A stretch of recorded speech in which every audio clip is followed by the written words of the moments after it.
Before a dilapidated desk, Lin held a quill, the lamp's light flickering upon it. He wrote the principles he'd lived by since he traversed to this world 2 years prior in his diary. Lin, time's up. Hang the lamp outside, prepare to open shop. A voice, raspy as though gnawing bones, rang out. Lin shook his head. This voice belonged to their potion shop's proprietor, his teacher who had rescued him 2 years ago. He was an assistant in this potion shop in a different world. Coming, Lin shouted. However, at that moment, a cold synthetic voice suddenly resonated in his mind.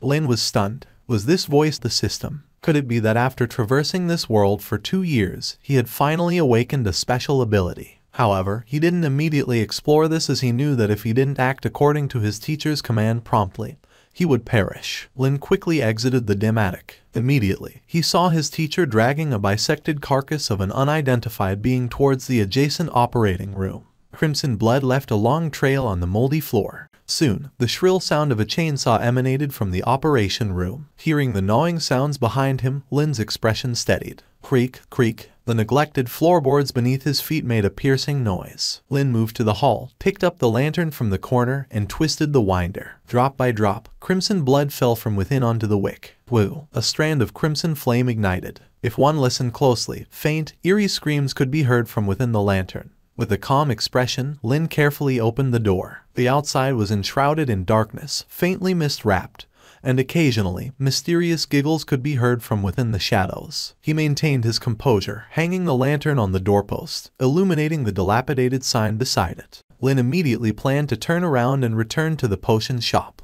However, at this moment, a low and eerie laugh emanated from the darkness. Young man, good morning. Do you have any useless trash for this old woman? I will give you corresponding rewards, haha. Within the darkness, a strand of dim light appeared, and an old woman, hunched, donned in tattered hemp clothes, dragging a cart, emerged. A kindly smile rested on her face. Yet, Lin distinctly saw. The lantern she held was made of human skin, and the rusty cart she dragged seemed to grow from her hand. Lin remained composed. All right, wait a moment. Lin quickly turned around, walking back to the potion shop, and grabbed 2 black bags from the door. Faintly, a heavy, putrid smell of blood emanated from the bags, and it seemed like something inside was struggling, emitting muted groans. Calmly, Lin placed it on the old woman's cart. Thank you, young man, you are a kind soul. The smile didn't leave the old woman's face. She slowly extended her withered hand and gouged 2 bloody eyeballs from her sockets. Young man, this is your reward from this old woman. Gazing at the steaming eyeballs, Lin calmly extended his hand to accept them, saying, I'll accept them, thank you. The old woman's smile was particularly radiant, but her hollow eye sockets were especially chilling. Then, under Lin's watchful gaze, the old woman, pulling her cart, slowly disappeared into the darkness.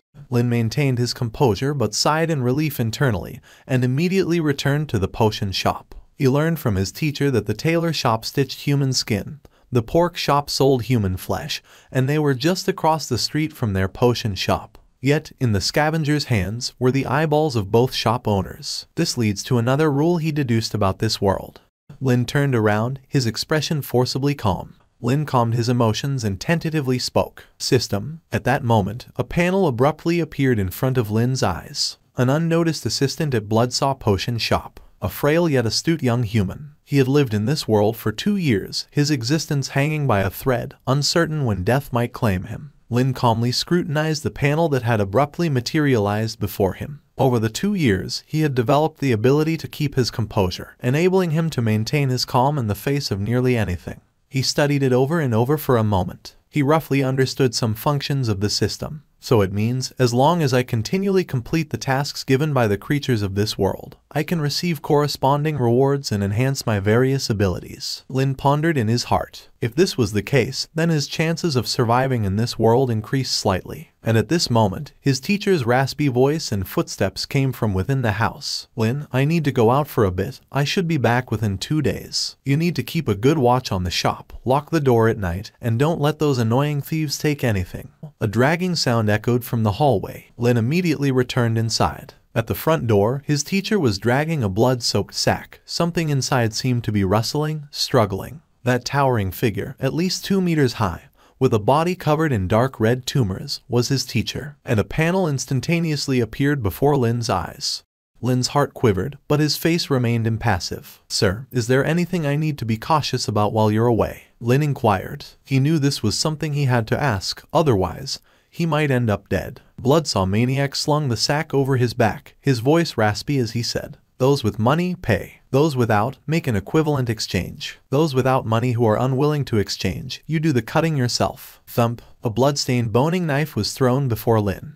"Remember," Bloodsaw Maniac, shouldering that blood-drenched sack, strode towards the shop exit. "No matter what noises you hear outside, do not step out of the range of the soul lamp. No matter who asks you to go out and provide medical treatment, do not pay any attention. At night, lock the doors, shut the windows, kill anyone who comes in, ignore anyone who calls you." Lin nodded, taking his teacher's words to heart. "Yes, sir, I understand." Then, under his watchful eyes, the burly Bloodsaw Maniac quickly disappeared into the dense darkness. Time swiftly passed. Lin began his daily routine, wiping the blood off the ground and adjusting the common potions for treating various diseases.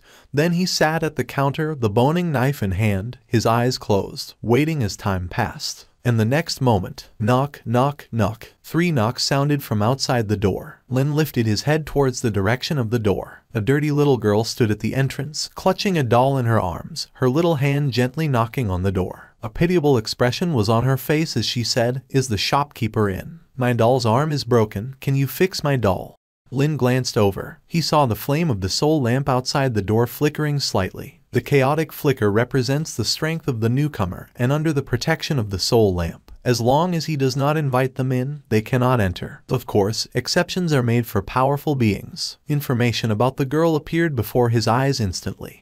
A chill ran down Lin's spine, but his face remained calm. "Come in." As a potion shop assistant in this wandering soul lane, Lin knew that there were rules here as well. These evil spirits and ghosts wouldn't be murderous unless you touched their taboos. Business could still be done. The girl, looking pitiable, sat in front of the platform with her doll in her arms. Lin glanced. The arm of the doll in her arms had been completely torn apart, oozing crimson blood and stains, as if something had bitten it off fiercely. "Doctor, please save my doll. Her arm is broken. Her arm is gone. She is my favorite doll. If this continues, she will die," the girl said pitifully. Suddenly, the corner of her mouth jerked violently, stretching to the back of her neck, and a bloody smile appeared on her face instantly. "You can save the doll, can't you? Right, big brother?" Lin remained calm, extending his hand to examine the torn surface of the doll's arm. At this moment, a system voice rang in his mind. "Lin, this system is indeed powerful, actually able to automatically assist him in making a diagnosis. If that's the case, it would be much simpler." He glanced at the little girl, ignoring her bloody smile, and said, "Have you eaten anything recently?" The little girl immediately retracted her bloody smile, once again returning to her harmless and pitiable appearance,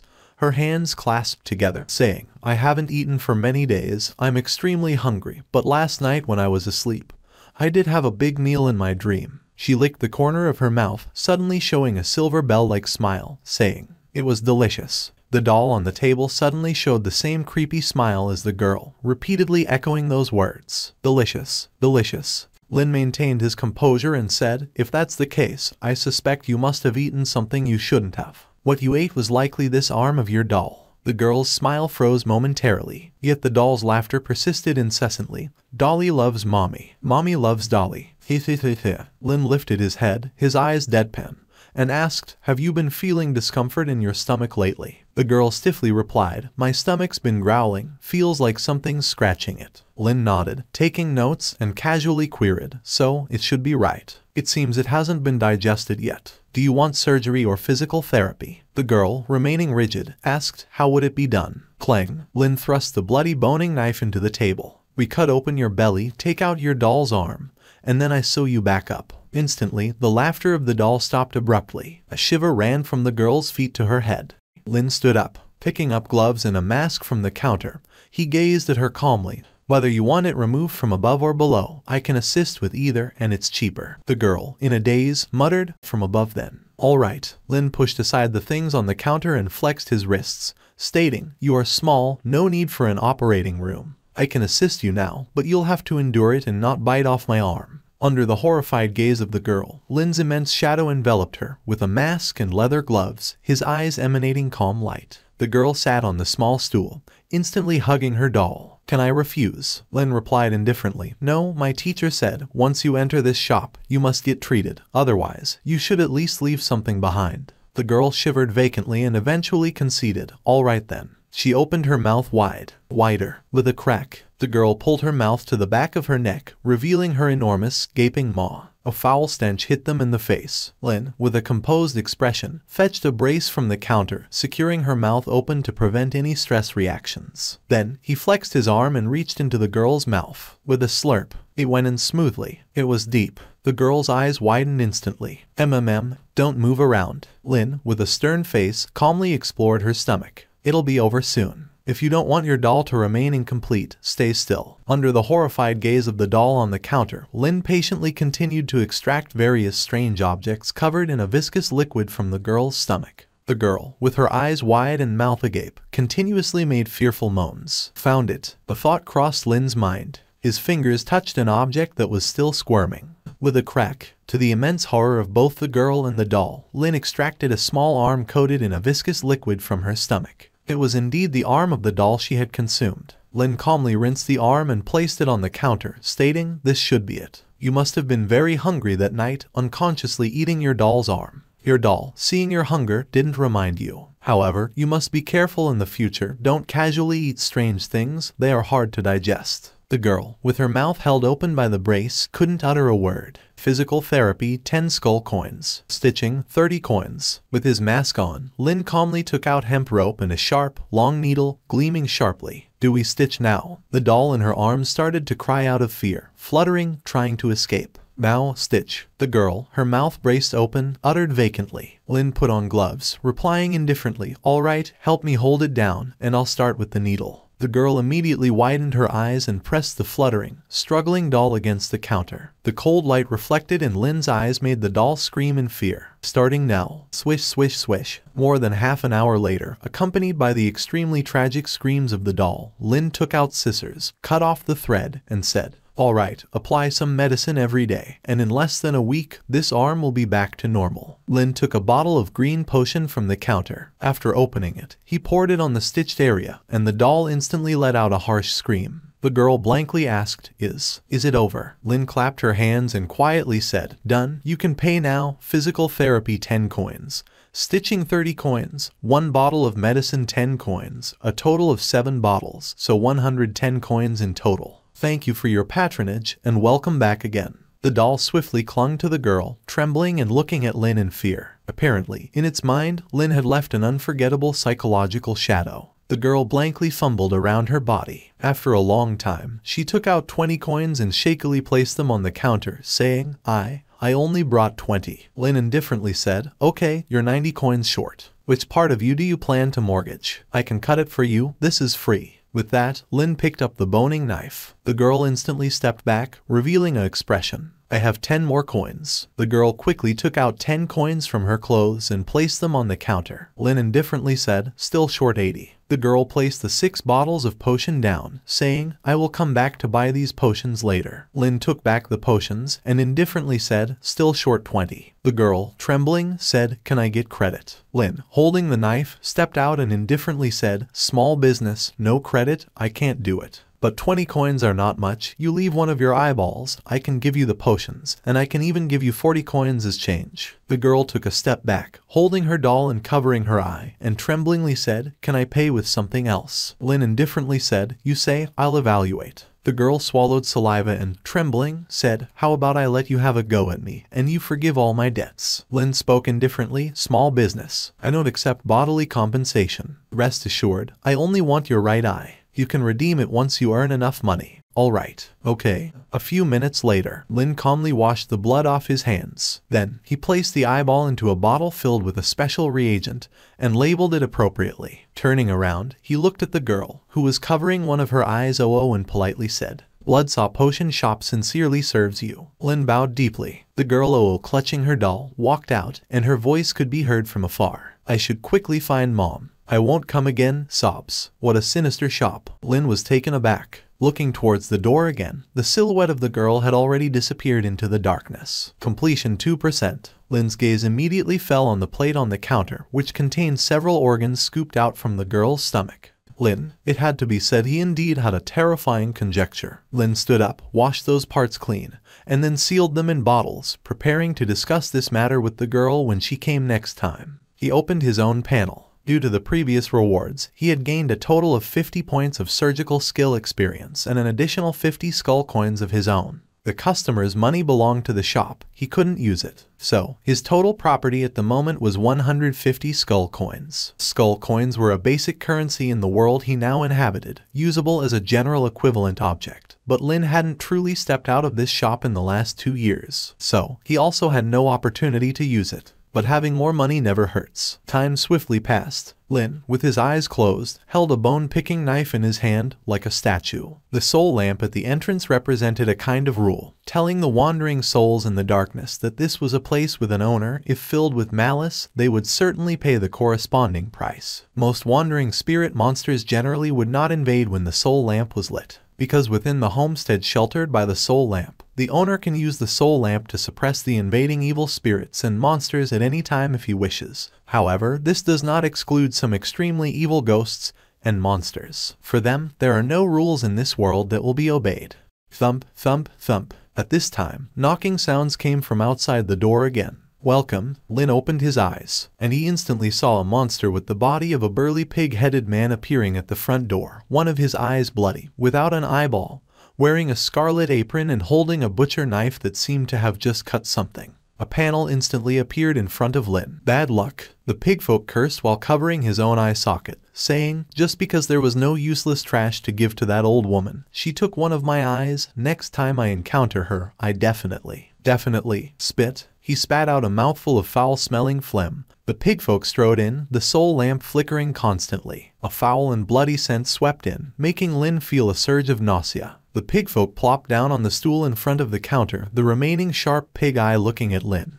He glanced around and said, "Where's Bloodsaw? Let him come out, exchange an eyeball with me, and I'll exchange top-quality prey with him." Lin maintained his composure and quietly said, "My teacher is out on an errand. If there is anything, you can tell me." The pigfolk paused for a moment, then turned his head, squinted his eye, and his gaze fell on Lin as if he were scrutinizing a piece of meat. Oh, waves surged in Lin's heart, but his face still maintained composure. However, his decision was very right. If he tried to deceive and tell this pork demon that his teacher was in the backyard after he noticed the discrepancies, he would definitely attack him immediately. Being honest and straightforward, on the other hand, would make the other party wary. "Which type of eyeball do you need?" Lin turned around, quietly pointing to the eyeballs soaking in the reagents on the shelf. "We have human eyes, pig eyes, undead eyes, bad eyes, blood doll eyes. You can choose whichever you like. Different eyes have different prices." The cruel light flashed in the eyes of the pigfolk, revealing a mouthful of fangs, and a rich foul breath swept through. "I think your eyeballs seem quite good." He stretched out his tongue and licked his own cracked lips. Lin knew that as long as he showed fear, this pigfolk would undoubtedly attack him without any scruples. "Mine." Lin turned his head and looked at him calmly. Then, under the vicious gaze of the pigfolk, Lin slowly stretched out 3 fingers and, in front of him, inserted them into his own eye socket, bit by bit gouging out his right eye. Squeak, squeak. A few seconds later, Lin had his steaming eye resting in his palm. The empty eye socket was dripping with fresh blood, puffing out heat. But his face remained unchanged. 1 for 200 skull coins. If it doesn't match, no returns. The pigfolk was stunned. He didn't expect that the seemingly frail human in front of him could gouge out his own eyeball so ruthlessly in front of him. When he had his eyeball taken by that scavenger, he had wailed in pain for quite a while. Yet, Lin could still maintain his composure. His gaze flickered. He had begun to suspect that this apprentice of Bloodsaw might have been altered by Bloodsaw into a stitched monster. No ordinary person could possibly remain so composed in his presence. "I don't want yours, I want my own eyeball," he uttered deeply in a raspy voice.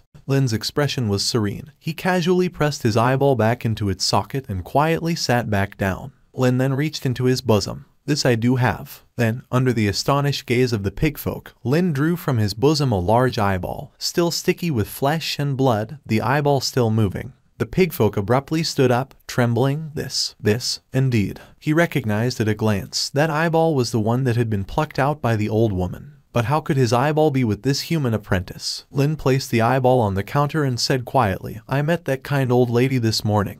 This is the toy she gave me." The pigfolk stared intently at the eyeball on the counter, cold sweat dripping from the pig hairs on the back of his neck, trailing down his spine. for he knew very well the horror of that scavenger. With his own strength, he was easily robbed of his eyeball by that scavenger. If she wished, she could just as easily take his head, and that scavenger would actually give his eyeball to this frail human. He found this human apprentice more and more extraordinary. No, it was even becoming somewhat terrifying, because he couldn't fathom the depth of this human. The pigfolk stared at Lin hesitantly and said, "The thing the old woman gave you. Would you dare give it to me?" Lin replied indifferently, "Not give, sell. 200 skull coins, market price." Was he truly unafraid? The pigfolk scrutinized him, searching for a flaw. Could it be that he had a close relationship with that scavenger?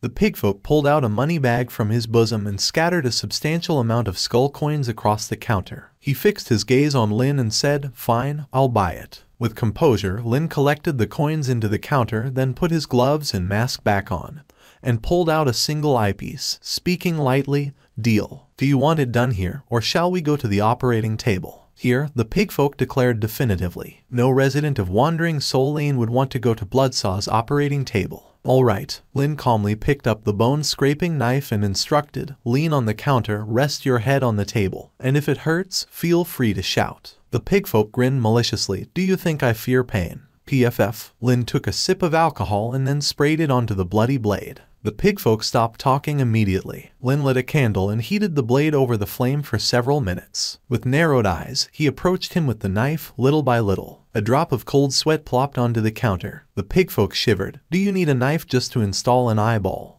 Lin quietly spoke, "I just had a look. There are considerable concretions and blood clots in your eye socket. It seems you don't take good care of your eyes. Consider this step extra service. You don't have to thank me." The pigfolk was horrified, but it was already too late. The sound of stirring and the blade scraping against bone echoed. The pigfolk let out heart-wrenching, terrified screams. Several minutes later, Lin cleaned the residue in his eye socket with disinfectant, wondering why this time it increased his blade skill instead of his surgical ability. "It's done." Lin calmly wiped clean the bone-scraping knife in his hand with a cloth. "Don't move. I'm about to install the eyeball. If you move recklessly, be careful, it might get installed backward." The pigfolk leaned there, white froth bubbling from his piggy mouth, his body twitching intermittently, obviously not hearing what Lin had said. Lin blinked, subconsciously muttering, "Damn, I forgot to use anesthesia." It seemed like he also forgot to use it the last time when he was stitching up the arm of a doll. "Whatever." Lin shook his head, his expression returning to calm. He used tweezers to pick up the eye that he had just soaked in reagent, then turned his head, his gaze searching through the medicine cabinet behind him. A few seconds later, Lin took out a white potion bottle from above the cabinet. One could vaguely see that it was labeled with strong glue,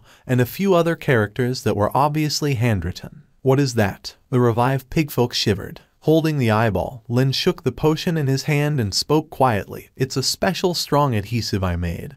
It can prevent your eyeball from falling out during the installation." Lin explained seriously. The pigfolk shivered. "Install it quickly." "Did you hear me? I don't want to stay here any longer." "Did you hear me?" Lin nodded. "Don't worry, we physicians have strong professional ethics." Lin calmly mixed the viscous potion. Then he evenly applied it around the eyeball, aligned it to the right position, and gently placed the eyeball atop the eye socket. He took out professional tools again and adjusted the angle of the eyeball. He felt around his toolbox. Then he took out a hammer from it. "What are you doing?" The pigfolk screamed tremblingly. Lin frowned. "Don't move, this is the last physical step. If it's misaligned because you moved, I will have to take it out and reinstall it, which will then add a large sum to your surgery fee." Lin shook his head and held down the terrified pig head. Then, carefully with the hammer, he tapped the small bracket holding the eyeball, attentively inserting the eyeball into its socket bit by bit. A few minutes later, Lin blinked. The pigfolk shuddered instantly. "What happened?" "What happened?" Lin frowned. "It's inverted." "Don't worry." Lin, with a calm expression, reached out, grabbed the bracket holding the eyeball, and forcefully pulled it up. With a rip, amidst the horrified screams of the pigfolk and his rapidly decreasing sanity value, Lin forcibly removed the inverted eyeball. "It's just a minor medical accident." Lin calmly readjusted the position, saying, "There's no charge for this. Let me adjust the position again." The pigfolk, in terror, let out sharp screams and struggled frantically. "I don't want it anymore. I won't have it done here. Stay still." Lin's eyes sharpened, and he shouted, "This is the final step. As a doctor, since you have paid, I must be responsible for you. I must ensure every one of my patients leaves here intact." With that, Lin fiercely raised the hammer in his hand. "Stop." The pigfolk stretched out his hand and yelled in horror. Bang! Sparks flew. A dozen minutes later, the pigfolk, shivering uncontrollably, sat there with a blank expression. Across the counter, Lin, clad calmly in a white coat, sat, holding a quill, leisurely writing his medical report. He pushed a small batch of potions forward. These potions, half are to be taken orally, the other half applied topically, twice a day. Take them on time, and roughly in 2 days, your vision should start to recover. Of course, if you want more effective potions, the price will need to be tenfold. Time to settle the bill, including surgery fees, potion costs, and nursing fees. You've already paid for the eye charges. In total, it's 546 skull coins. If this is no issue, sign here. Lin looked up. His eyes, lifeless, conveyed friendly. A fingerprint will do. The pigfolk, with trembling hands, pressed a fingerprint onto the report. He tremulously took a large money bag from his bosom and placed over 500 skull coins on the counter, asking, "May I leave now?" Lin counted the coins. He lifted his head. His gaze fell upon the pigfolk's still bulging money bag. However, the next moment, his attention was drawn to his swelling belly. The pigfolk turned to leave. Lin abruptly reached out, stopping him. "Wait." It was evident. The pigfolk's body subconsciously shuddered. "What now?" He turned back. "I've discerned some new problems within you. If not diagnosed, they might inflict unknown impacts on your body." The pigfolk, gritting his tusks, retorted, "Don't you dare deceive me. I despise being lied to the most." Lin, grave, responded, "I am a doctor, I do not deceive. Everyone who enters my shop is my patient. I must be responsible for my patient's health. If I see an issue and do not communicate it to you, that is truly a lack of medical ethics." Facing Lin's stern and earnest eyes, the pigfolk, albeit with significant reluctance, finally sat back down on the stool in front of the counter, his voice laden with uncertainty. "What's the problem?" "I feel very healthy." "Extend your arm, I'll take your pulse." The pigfolk hesitantly placed his arm, laden with pig hair, on the counter. In the end, he decided to trust him once more. Lin, his expression serene, placed his hand on his pulse, feeling it carefully. Gradually, the pigfolk noticed Lin's brows furrowing. His heart instantly rose to his throat. "Is this really a major issue?" he asked nervously. What he feared most was a doctor frowning before him, because that certainly boded not well. Lin withdrew his hand, raised his head to look solemnly at the pigfolk, his brows still furrowed. "The issue is neither minor nor severe, it depends on how it's dealt with." The pigfolk, anxiously, "What is the problem?" "Ectopic pregnancy."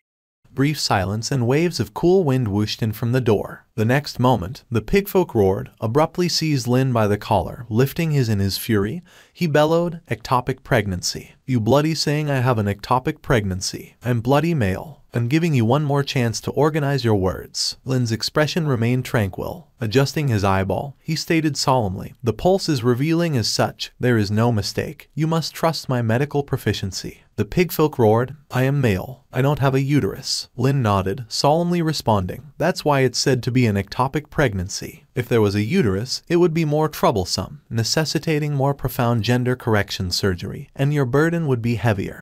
The pigfolk, trembling, released Lin's collar and slumped down onto the stool. "What are you thinking about?" "I am thinking about how to chop you up." The pigfolk, his eyes brimming with anger and shame, gnashed his teeth. "Let's not consider such irrelevant matters first." Lin straightened his collar, sat in front of the counter, took out a medical record, and quietly asked, "Have you recently experienced abdominal distension and pain, dry heaving, loss of appetite, bleeding below, etc.?" The pigfolk, slamming the table and standing up, endured his trembling and humiliation and questioned, "Tell me how I bleed below." "How do I bleed?" Lin continued his documentation, adjusting his eyeball, stating, "Please, patient, refrain from agitation. It's merely a standard inquiry. Excluding bleeding, have any of these symptoms occurred?" The pigfolk, his eyes nearly bursting and teeth gritting, replied, "What if they have? Can't I just be food poisoning?" Lin, adjusting his eyeball, glanced at him, asking, "How long have these been occurring?" The pigfolk, grinding his teeth, replied, 1 month. Lin continued to document, calmly inquiring, "When was the last time you engaged in mating behavior? Do you have any adverse habits normally, like multiple pig activities or using certain harmful implements?" The pigfolk stood there, arms incessantly shivering, stating, "You try asking one more time." Clearly, he was extremely angered by this question. Lin calmly extended his hand to stop him, stating, "All right, I won't ask this question anymore. Next question. During your most recent mating behavior, did you feel below?" Lin frowned, made a tearing gesture, and asked, "A tearing pain?" The pigfolk truly could endure no more this time. He seized Lin by the collar, his anger mingled with embarrassment as he roared, "I've bloody well put up with you for too long. Translate for me, what is tearing pain? Translate it for me, what is tearing pain?" Lin extended his hand, firmly pressing against his chest, shaking his head. "Calm down. Further confirmation requires the assistance of professional equipment. This is just a process I, as a doctor, must follow, fundamentally for the sake of your health. It's for your own good. You wouldn't want any lingering maladies, would you?" The pigfolk puffed angrily through his nostrils, his chest heaving violently, his face flushed with rage, but finally, under Lin's soothing, he let go. Lin, once again straightening his collar and putting down his pen, glanced at him and shook his head. "Although I do know that males, most likely, can't get pregnant, the pulse does indeed relay the signs of pregnancy, so I speculate if you didn't impregnate yourself through normal mating activities." Seeing that the pigfolk was about to explode in anger again, Lin spoke faster. "There's another possibility. You might have inadvertently consumed something containing strange powers, causing a mutation within you and indirectly leading to your impregnation. Because I see you're looking unwell, with dark circles under your eyes, a pallor to your face, and your wrists are cold. Have you been unable to satiate your hunger no matter how much you have eaten recently, and often feeling famished?" The pigfolk hesitated, then sat down again. Although previous words had been unreliable, this indeed hit the nail on the head. He had indeed been feeling hunger recently, and even binge eating and drinking were unable to alleviate the hunger. "How do you know?" Lin, without showing any emotion, stood up, brought out a wooden basin from behind the house, filled it with clear water, and then from below the counter took out a bottle of light green potion and poured it into the basin. Whoosh! A strand of green smoke, shaped like a skull, whirled up from the basin. Lin clapped his hands, saying, "This is a spirit summoning potion. Place your hand inside. If this indeed is a malevolent spirit parasitizing inside you or these odd mutations, this potion can reveal some truths." The pigfolk glanced at him hesitantly. He stuck out his snout to sniff. After ensuring that there seemed to be no danger, he still tried to put his hand into the basin. In an instant, he immediately felt a chill slowly rising from his abdomen. What is this?" His face altered slightly. The green water in the basin began to bubble continuously, and strands of eerie black aura gradually emerged from his body. And it was the next moment, suddenly, his abdomen twisted in pain, and a giggling face protruded from his belly. The pigfolk's hair stood on end. My stomach. His belly began to deform continuously. The face seemed to struggle as if trying to crawl out. And gradually, beside the face, two protruding hands emerged on his belly. The giggling sound suddenly changed eerily and transformed into wails. Wah! Seeing this, the pigfolk was entirely undone. "What the hell is this thing?" Bang! Lin decisively took up the frying pan next to his and smashed it against the protruding face, flattening his stomach. The wailing and giggling abruptly ceased. Thump! The pigfolk plopped down on the bench, his expression blank. This. Lin pushed the wooden basin aside and calmly said, "Preliminary diagnosis confirms it indeed is a type of ectopic pregnancy due to a parasitic evil spirit. However, seeing the effect of that blow just now, this little devil has not fully formed yet. You are really lucky to have met me." At this, the pigfolk were thoroughly convinced. He dropped to his knees with a thump, trembling, "Young man, my attitude was too intense just now. Please, don't take it to heart. Please save me. Please save me." He was truly scared. If it were a real evil spirit and he had to fight it head on, he would be fearless. But it was growing inside his stomach. He was really helpless. Lin, calmly holding a pen, said, "Do you remember eating anything unclean?" The pigfolk trembled. "A month ago, when I was out, I remember I ate a child. But it was just a little ghost. I sucked it in one breath. Besides that, I only eat pork and human flesh." Lin pondered for a moment. Then he lifted his head and seriously said, "Let's perform surgery to see." Moments later, inside the dimly lit operating room, a few candles and a couple of bronze mirrors cast light onto the pigfolk's greasy big belly. The pigfolk, trembling, lay on that extremely uncomfortable operating table and said, "So hastily you decide to operate on me. Don't you plan to diagnose a bit more thoroughly?" Lin put on gloves and a mask, calmly sterilizing the surgical knife, saying, "Simplicity and crudeness are the truth. You have to believe in my diagnostic ability and moral standards. I'll make an incision on your stomach. If it can be cut off, I'll cut it off for you. If it cannot be cut off," the pigfolk trembled, "I'll cut you." Lin shook his head. He took out the boning knife often used by his teachers and started sharpening it in front of him. The pigfolk lay thighs blankly, looking at the one after another iron hook hanging down from the ceiling of the operating room, and the various terrifying monster tissues soaking in large jars around. For some reason, he felt like a boar about to be slaughtered on a chopping board. Sparks were flying. Stop sharpening. Stop sharpening. The pigfolk, unable to bear the harsh sound of sharpening, issued a roaring urge. Soon, Lin washed the sharpened surgical knife in disinfectant. When he picked it up again, it was shining sharply against the light. Lin walked to the side of the pigfolk with the knife and put his ear to his greasy belly to listen. Then he professionally took out a pencil in a position lower on his stomach. He drew a cross. Lin calmly said, "Are you ready?" The pigfolk trembled. "Ready." Lin pressed a button under the operating table, and the pigfolk's limbs were immediately locked by 4 iron shackles. The pigfolk screamed in horror. Lin frowned and said with the knife in his hand, "Don't yell, I haven't even started the operation. These handcuffs are to prevent you from struggling and affecting my surgical ability. It's for your own good." The pigfolk trembled. "Have you ever performed surgery on others before?" Lin calmly sharpened the knife, saying, "I've seen my teacher slaughter pigs. You are my first patient. But it's more or less the same. I am very confident in my surgical ability." A moment of silence. I won't do it. I won't do it. Release me. Release me." The pigfolk roared and struggled frantically. Lin's eyes instantly became fierce, and he shouted loudly, "What a joke. The knife is already sharpened, and now you say you won't do it. Aren't you afraid that your stomach will get bigger and bigger and then be burst open by the evil spirit? Since you are on my operating table, I must be responsible for you. Today, you have to do it whether you want to or not." A scream was extremely miserable. Half an hour later, the pigfolk lay this in a stupor on the operating table, his body constantly twitching. He had already lost count of how many times he had passed out and woken up due to the pain. And just the next moment, a clear cry of a baby echoed throughout the operating room. Lin, covered in blood, took a blood-covered, seemingly underdeveloped crying blood baby from his stomach, showing a satisfied smile on his face, wiped his sweat, and said, "Congratulations, father and daughter are safe." In front of him, a page about the baby appeared instantly. Chaotic evil. The pigfolk muttered blankly, "Sew it up." Lin nodded. Then he brought out the bill, pondered, and said, "Although this isn't the best time, it still needs to be discussed. The total surgical fee is 300 skull coins, but since this is my first time, I can give you a 20% discount, totaling 240 skull coins. The sewing fee is separate, summing up to 280 coins. Would you sign here?" Oink, oink. The pigfolk let out mournful pig-like screams,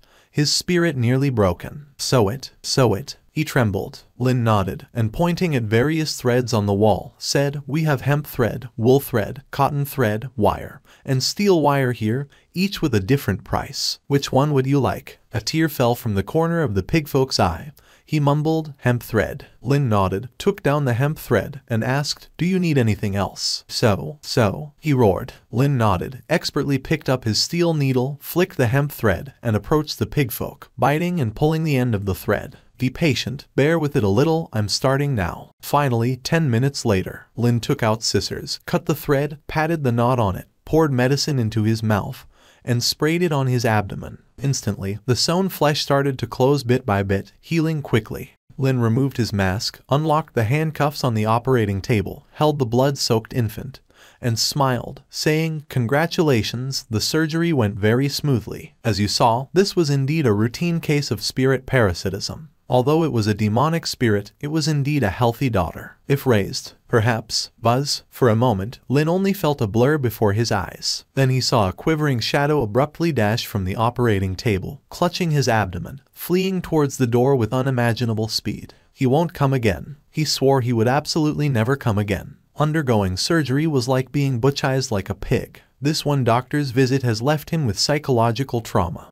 "Boss, you've forgotten your daughter. The one you went through such pains to bring into this world. You can't just give birth and not care for her. This is a potion shop, not a childcare center." Lin dashed forward, shouting, chasing all the way to the main door. Yet, upon looking again, there was no trace of that pigfolk in the darkness. Lin heaved a sigh. After a moment's contemplation, he shouted into the enigmatic darkness, "Boss, if your stomach gives you more trouble, come back and I'll cut you open again. Next time, I promise I'll use anesthesia. And by the way, come get your newborn daughter soon." If my teacher returns, he might just chop her up to accompany his drink. Instantly, the previously bustling darkness became eerily silent. Lin turned on his heel and went back to his potion shop. Without wasting any time, he rushed to the counter, rummaging through drawers beneath to find a small vial of a potent healing potion. He then quickly poured it over his right eye. The eye, which he had brutally gouged out, gradually regained its vitality. It still hurt, but the effect was undeniable. Rubbing his inflamed eye socket, Lin murmured, "Living in this world is indeed a constant state of anxiety." The reason he dared to gouge out his own eye wasn't out of sheer ruthlessness. He was aware that his shop housed advanced potions capable of rapidly healing injuries. However, these were luxury items, beyond his crafting skills. They were part of his teacher's private collection, meant for personal use and not for sale. Lin paused momentarily before accessing the system panel. "Lin, what does this last comment mean? Isn't this insulting? It's not objective or fair at all. Except for not using anesthesia,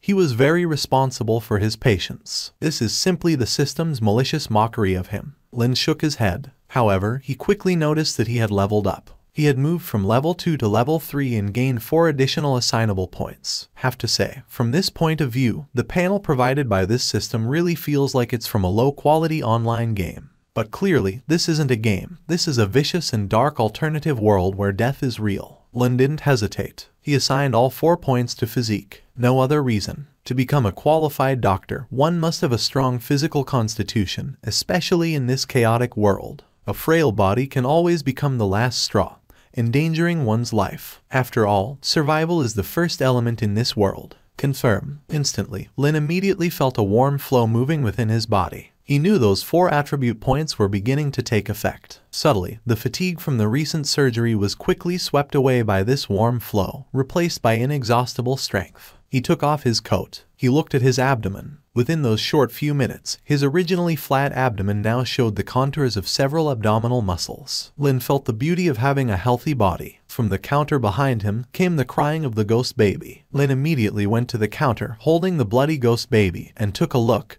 And this look revealed a problem. Due to its underdevelopment, it's roughly the size of 4 adult fists. A long umbilical cord wrapped around its waist. Its body was covered with streaks of crimson blood vessels, and on its cheeks, other than a mouth that resembled a black hole, the rest of the face was like covered in a layer of flesh mud, smooth without any features. Lin, just now, this ghost baby was at level 1.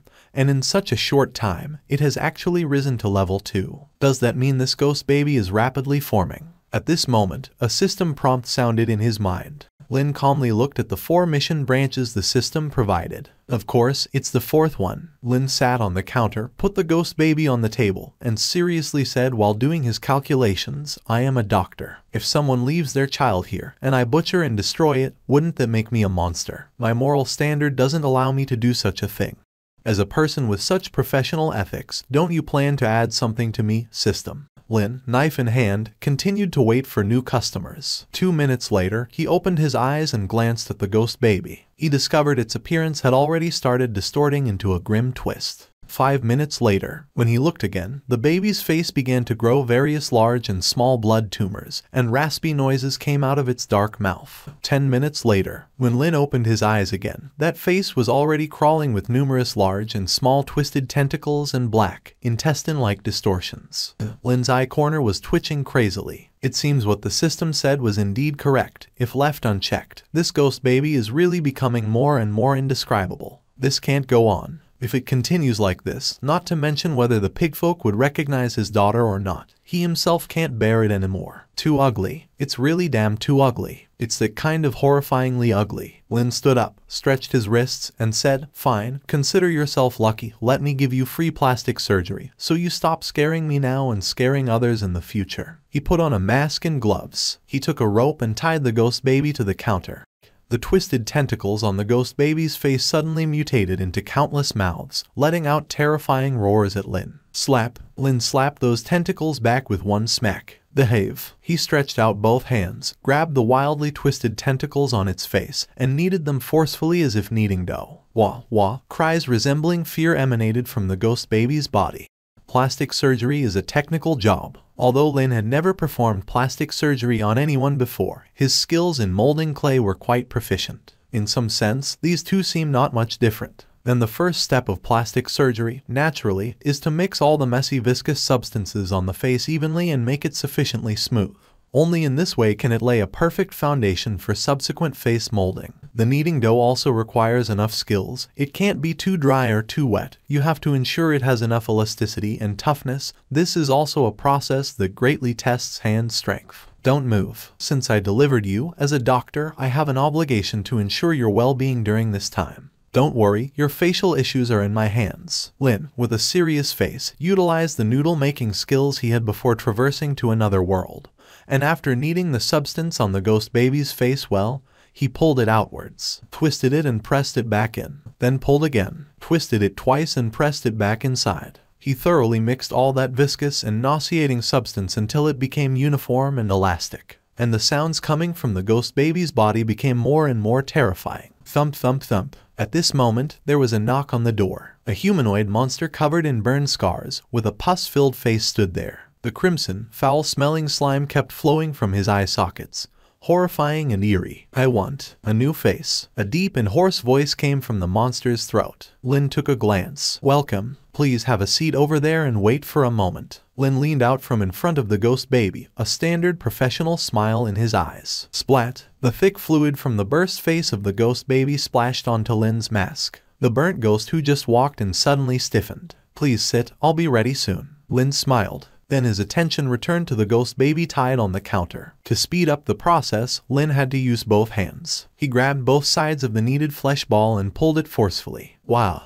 A horrifying, fearful sound came from within the ghost baby. He twisted it into a braid, then pressed it back onto the face. Ah! The ghost baby trembled. Lin flattened the ghost baby and, using more force, started kneading the twisted flesh on its face. I'll be done soon. Please be patient. Lin, with a smile, lifted his head and showed a sincere expression to the burnt ghost sitting not far away on a chair. The burnt ghost stared blankly at the horror happening on the counter. Its legs subconsciously started to tremble. Swish, swish. The face of that ghost was rolled flat, and it screeched in terror. The pus-filled blisters all over the burnt ghost started to tremble. Something's wrong. Something's very wrong. This potion shop he entered seems to be not right at all. It stretched out its burnt hand tremblingly, saying, "May I ask? Are you?" At his words, Lin, while kneading the flesh on the ghost baby's face, lifted his head, a sincere professional smile on his face, saying, "Oh, this little ghost is too ugly, even somewhat contaminatingly ugly. As a doctor, giving it a normal face is something I should do." The burnt ghost shivered all over. He said numbly, Your technique is indeed unique." He stiffened all over, the burnt eyes staring widely, and the hunched body straightened at some point. He watched the ghost baby's face in the hands of the doctor, being kneaded like noodles. His legs trembled even more. Horrifying images of his face being constantly pulled and stretched by this doctor immediately surfaced in his mind. The burnt ghost began to feel frightened. Originally, he saw the old freak from Bloodsaw Potion Shop leave today, so he wanted to try his luck, hoping to treat his burns with slightly less fear. But who knew that after the old freak left, a little freak remained. He, shivering, stared at the ghost baby lying on the counter, convulsing, its face almost a black mush. Could it be? Is this what awaits me next? He murmured. And at that moment, from behind the cloth curtain of the backyard came successive, piercing noises of a chainsaw being pulled. The burnt ghost, clutching his head, was so frightened that it felt like his bones would fall apart. A chainsaw. It's a chainsaw. Didn't he say he was going to the backyard to get some tools? Why would this be the sound of a chainsaw from the backyard? What are you doing with a chainsaw? In his mind, the image of a chainsaw murderer with a twisted smile on his face, walking step by step towards him, appeared. Black smoke released from his head, and then, in the next moment, his ears perked. Thud, thud. The footsteps were getting closer and closer. That person, carrying a chainsaw, was walking towards Highs. A shadow gradually appeared on the cloth curtain leading to the backyard, and the sound of the rotating chainsaw seemed almost at the forefront. The burnt ghost, terrified, clutched his head, values constantly floating above it. The next moment, the burnt ghost, with his sanity reduced to zero, scurried toward the exit in terror, tumbling and scrambling.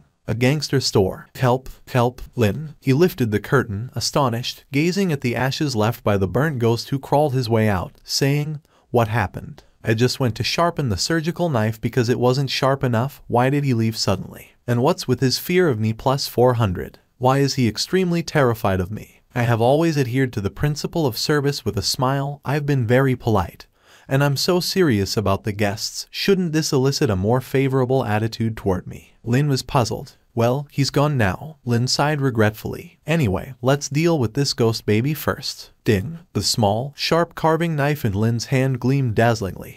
An hour later, Lin sat in front of the counter, his face full of satisfying smiles, lowering his knife and looking at the ghost baby sitting before his. Isn't it much more pleasing to the eye now? Cherry lips, chubby cheeks, big eyes, delicate nose. What was once a horrifying, indescribable mass of distortion had now, under Lin's meticulous carving, become cute and lifelike. Before traversing, Lin always ranked first in his handicraft class. Every clay portrait he sculpted received unanimous praise from his classmates. Lin smiled, feeling pleased. At this moment, a vertical pupil suddenly grew on the forehead of the ghost baby. Pop! Lin bursted instantly. He closed his eyes and said, "This is not the place for eyes to grow. This is a face I've painstakingly shaped. If you want to ruin it, don't blame me for cutting you again." Lin paused. So, this can also trigger a hidden task. It seems that many functions of this system still need to be explored. The next moment, 5 long strands of hair appeared in his hand. Descriptions of the 5 strands of hair immediately appeared before his eyes.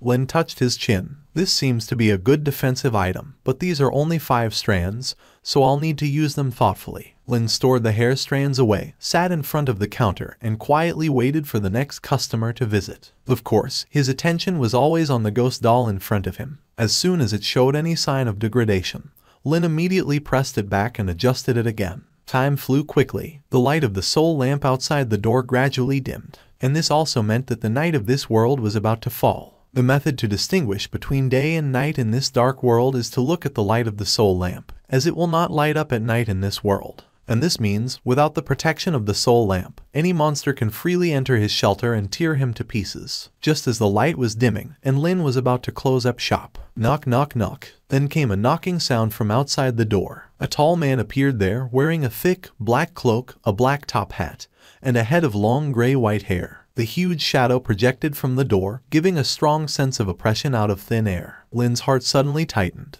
because the panel of that person appeared before his eyes. This seems to be a human. This was the first human he had encountered in this dark world in the past 2 years. Judging by the display, this was a being of explosive combat capability. I require healing, as well as some battle potions and recovery elixirs. From beneath the large top hat came the raspy voice of a middle-aged man. Lin instantly rose to his feet, a professional smile decorating his face, saying, "Welcome, please come in." The demon hunter strode through the main entrance, the soul lamp hanging by the door flickering frantically, nearly extinguishing. This also indicated the extraordinary strength of the demon hunter. The demon hunter sat at the counter, lifting his head to scrutinize Lin. Immediately, Lin felt his skin burn with pain. A mere glance inflicted harm, illustrating the strength of this man. I didn't expect to encounter another of my kind, alive, in this dark world. The demon hunter remarked with a fleeting glance. He detached a flask from his waist, took a sip, and a strong, pungent aroma of liquor hit the air. A thud resonated in Lin's heart. The moment he saw the task failure penalty pop up, he sensed misfortune. And indeed, it was just as he predicted.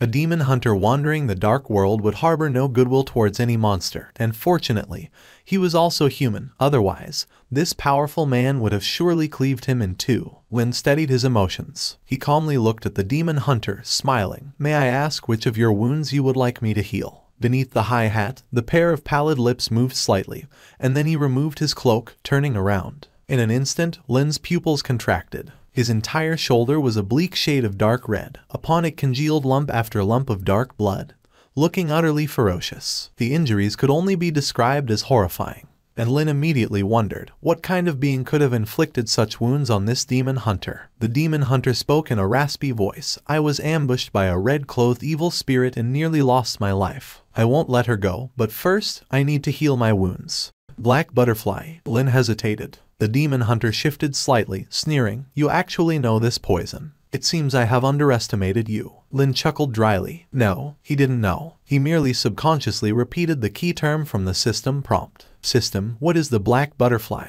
he asked inwardly. Lin shuddered. Without another word, he donned a full set of protective gear, including a mask and gloves. "Can I cure it?" he asked the system internally. Lin raised 2 boning knives, earnestly saying, "We need to conduct a surgical debridement first." The demon hunter hesitated for a moment, asking, "How proficient are you in surgery?" Lin nodded. "Rest assured, my experience is very extensive. Although this is only my 2nd time performing surgery, my previous patient gave me high praise. I have confidence." The demon hunter clearly paused for a while, seemingly weighing the pros and cons. Then Lin heard the hesitating voice from beneath the tall hat. "Are there any other medical shops nearby?" Lin sharpened his 2 boning knives, laughing heartily. "There should be none left, and even if there were, they probably would have been eradicated by my teacher. We don't allow the existence of a second medical shop around here, ha.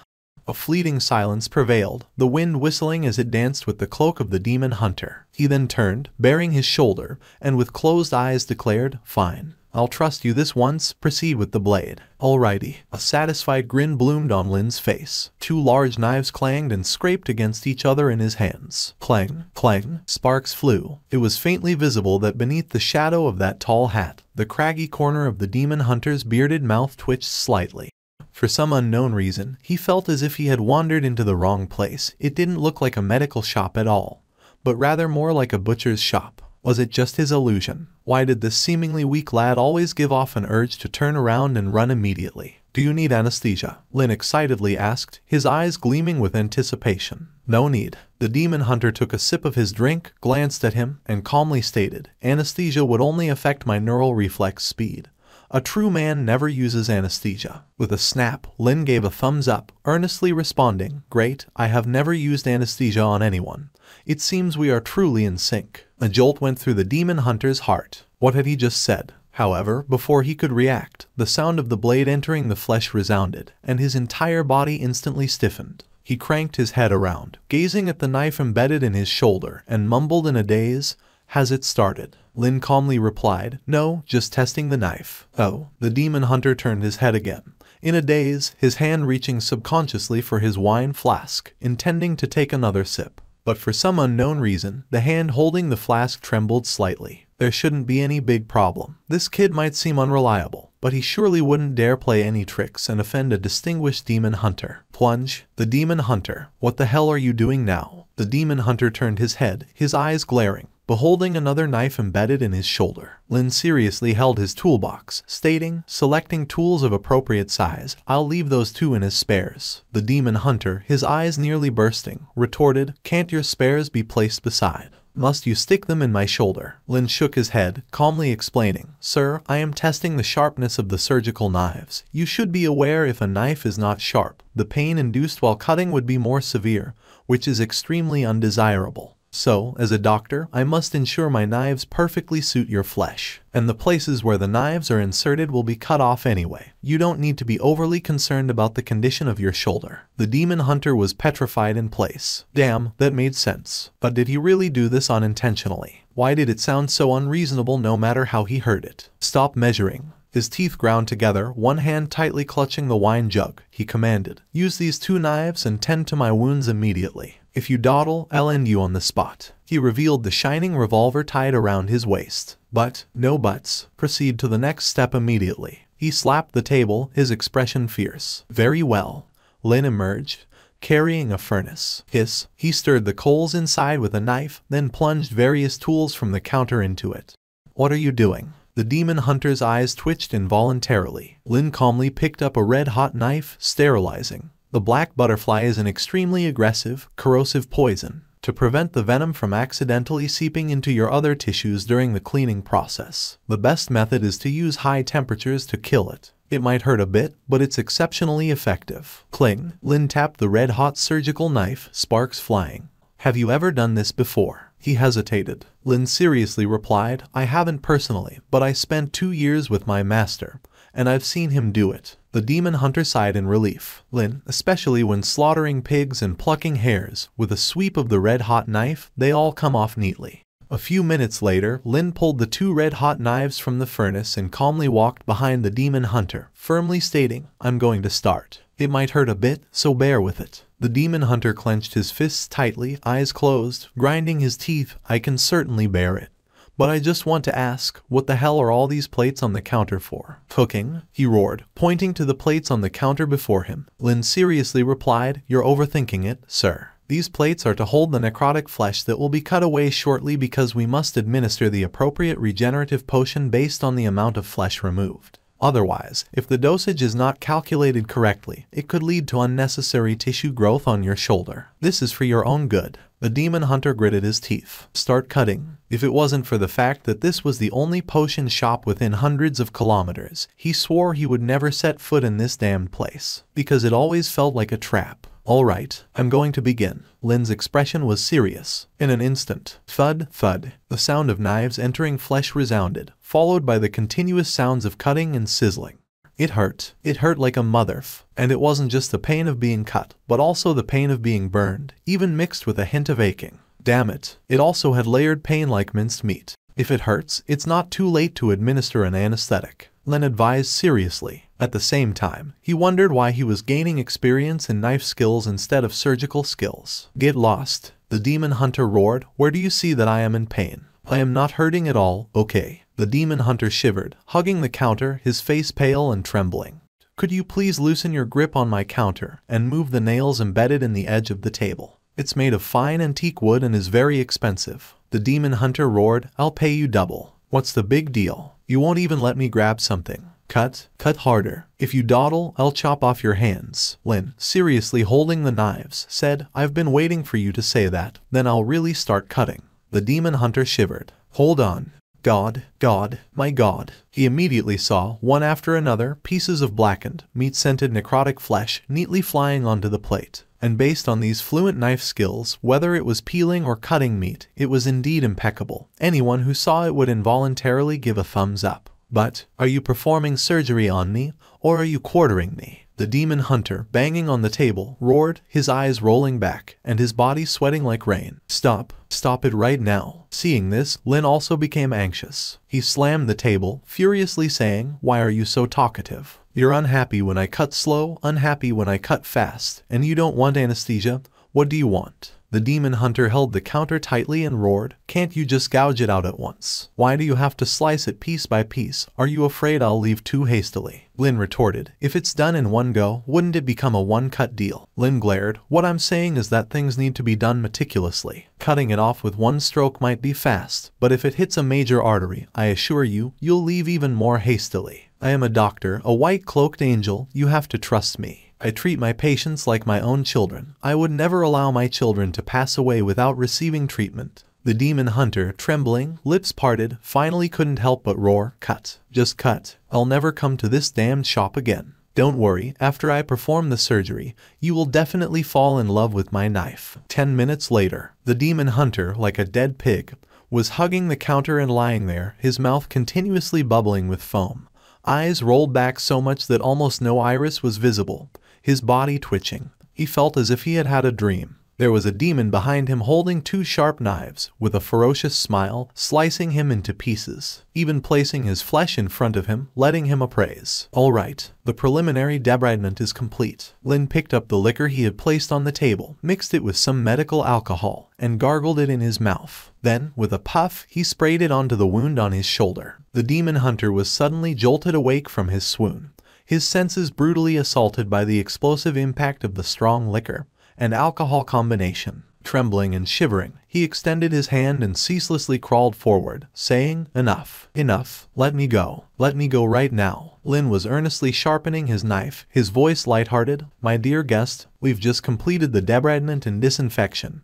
Our most crucial step is yet to come. Quick, take a look. During your faint, to help ease your tension a bit, I specially crafted a pattern for you. Take a look, isn't it quite nice? The demon hunter turned his head in horror and trembled as he looked at the wound on his shoulder. In an instant, the demon hunter was completely undone. On his shoulder, over the black bones, a chic red heart was discernibly carved, looking rather darn cute. Did you feel a bit more relaxed? Lin asked seriously. The demon hunter said, I'll kill you. The demon hunter, shivering, quickly drew a revolver from his waistband and aimed it at Lin. Swish! Lin's flying knife instantly pierced the barrel of the demon hunter's revolver as he spoke softly. Dear guest, the surgery isn't finished. Killing me now would be the utmost irresponsibility to yourself. I am saving you, yet you want to kill me. Don't you find such behavior utterly disgraceful? Let me make it clear, I have medical ethics. Even if you want to kill me, you have to wait until I complete the surgery. I will absolutely not allow my patient to quit halfway.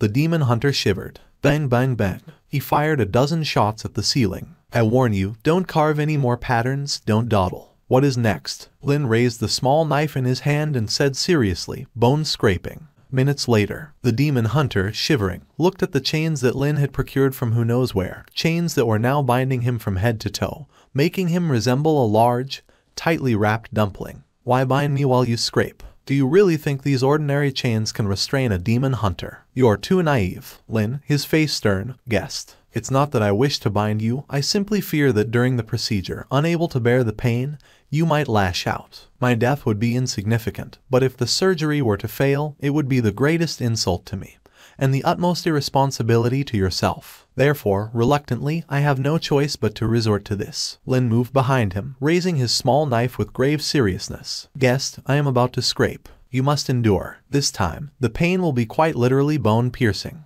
The demon hunter, his mouth agape with terror, let out a long and eerie howl that could chill one to the bone. If the earlier wound cleaning felt like being minced, then this bone scraping was damnably like enduring hundreds of continuous uppercuts to one's vitals. You, fuck you, the demon hunter roared, struggling fiercely, the chains on his body about to be shattered by him. The demon hunter, with a howl that reached the heavens, shivered as he bit down on the chains, sparks flying everywhere. Anesthetic. Anesthetic. Administer it now. I can't take it anymore. I just can't. Lin, scraping, said, administering anesthetic now is pointless. I can't possibly inject it directly into your bone. Just endure a little longer. It'll be over soon. I'm not buying your bullshit. The demon hunter roared, instantly breaking the chains around him, and reached for his revolver on the counter. He wanted to blow Lin away with one shot. Seeing his actions, Lin grew frantic. Damn, I'm painstakingly scraping your bone to heal you, and you're repeatedly trying to blow me away. It's simply outrageous. Absolutely outrageous. Lin, acting first, seized his revolver and shoved it into his mouth, furiously stating, move one more time and see what happens. If you don't cooperate with my work, I'll blow your head off. Let me tell you, I am a doctor. You can insult my dignity,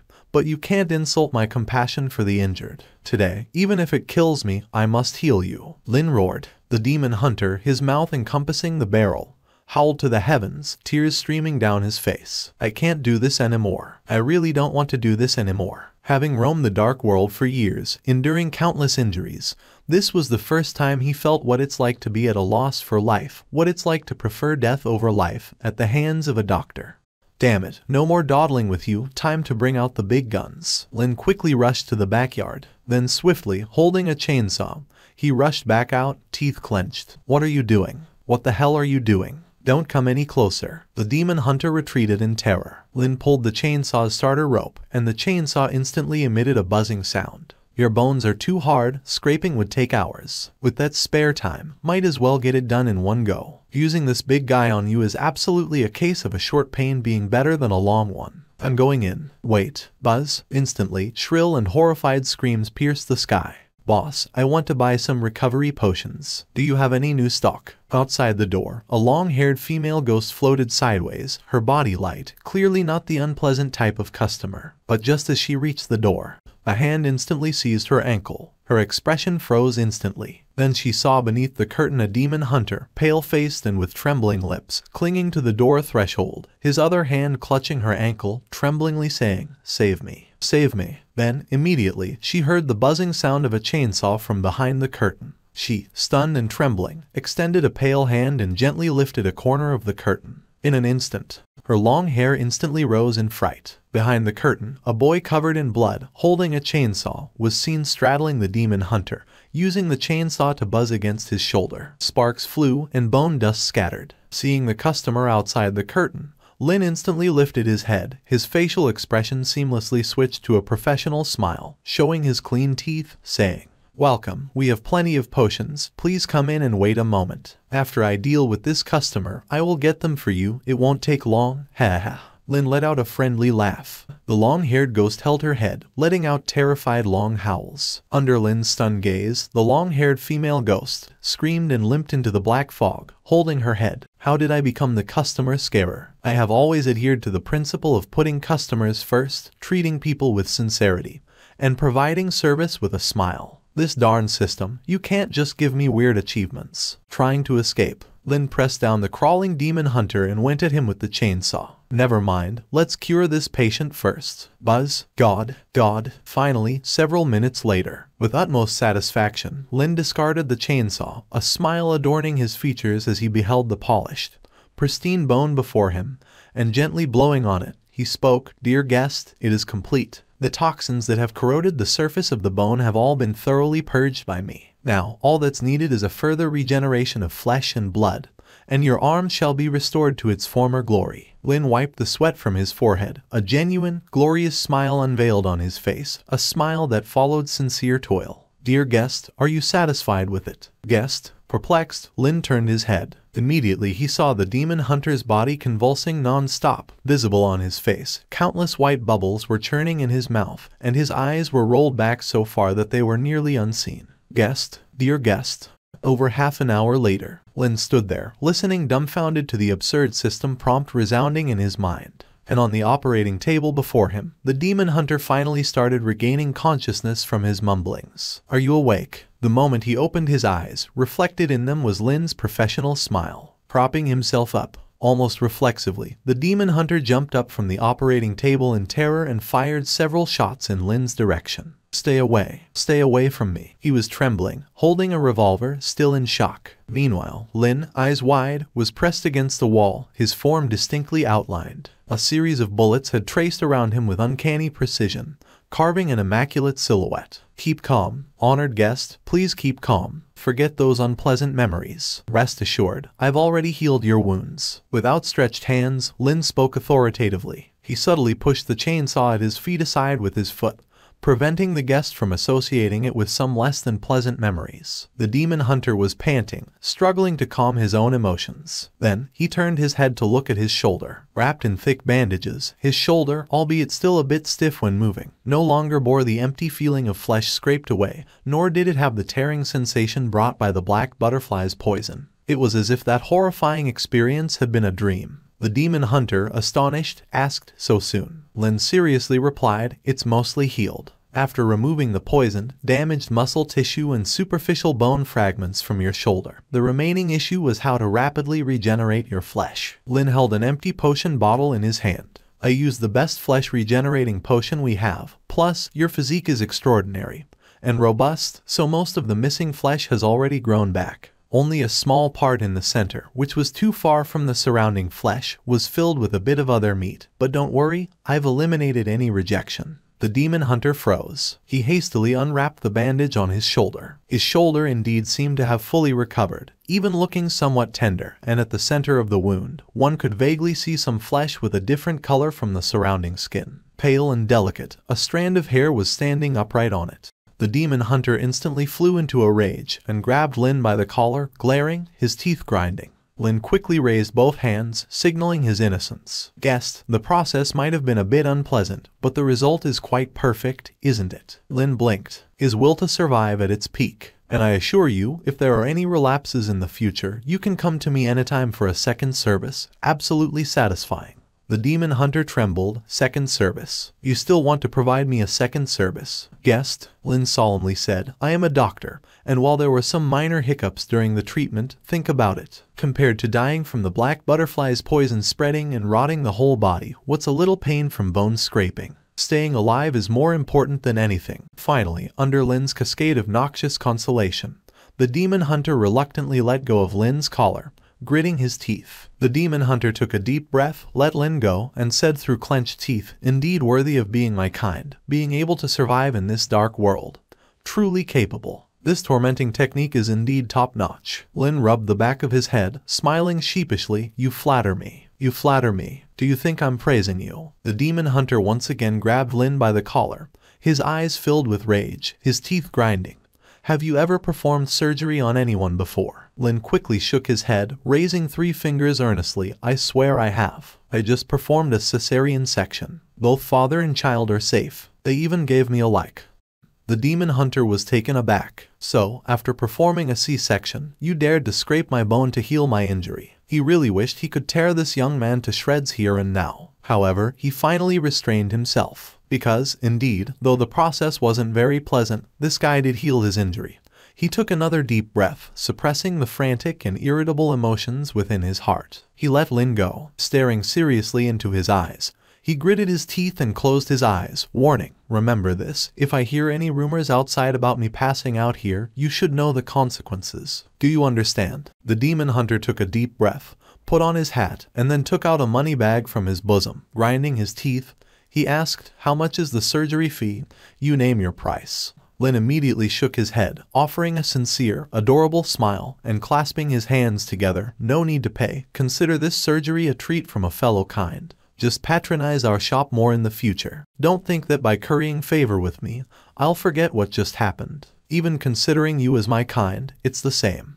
And I advise you, it's best not to linger here. Creatures like us humans, if without some means of survival, are destined to become monsters' prey sooner or later." Seeing this, Lin immediately knew an opportunity had arisen. Though this demon hunter often seemed eager to eliminate him, he was quite fair when it came to dealing with their own kind. At the very least, he hadn't actually killed him. "Then, how can I leave this world?" Lin immediately inquired. "To be honest, I stumbled into this world by sheer accident, and apart from this little shop, I know nothing of the outside world." The demon hunter, tidying his glossy black hair, gave a cold laugh and said, "You're fortunate in a way. There are many like you who have fallen here from various worlds, but most of them end up as the monster's prey. I can only tell you this is the lowest level of sinful city. If you want to leave this world, apart from death, the only way is to become strong enough. Only the strong have a slight chance of escaping from here." He twirled the revolver in his hand and casually lifted the brim of his hat with the barrel.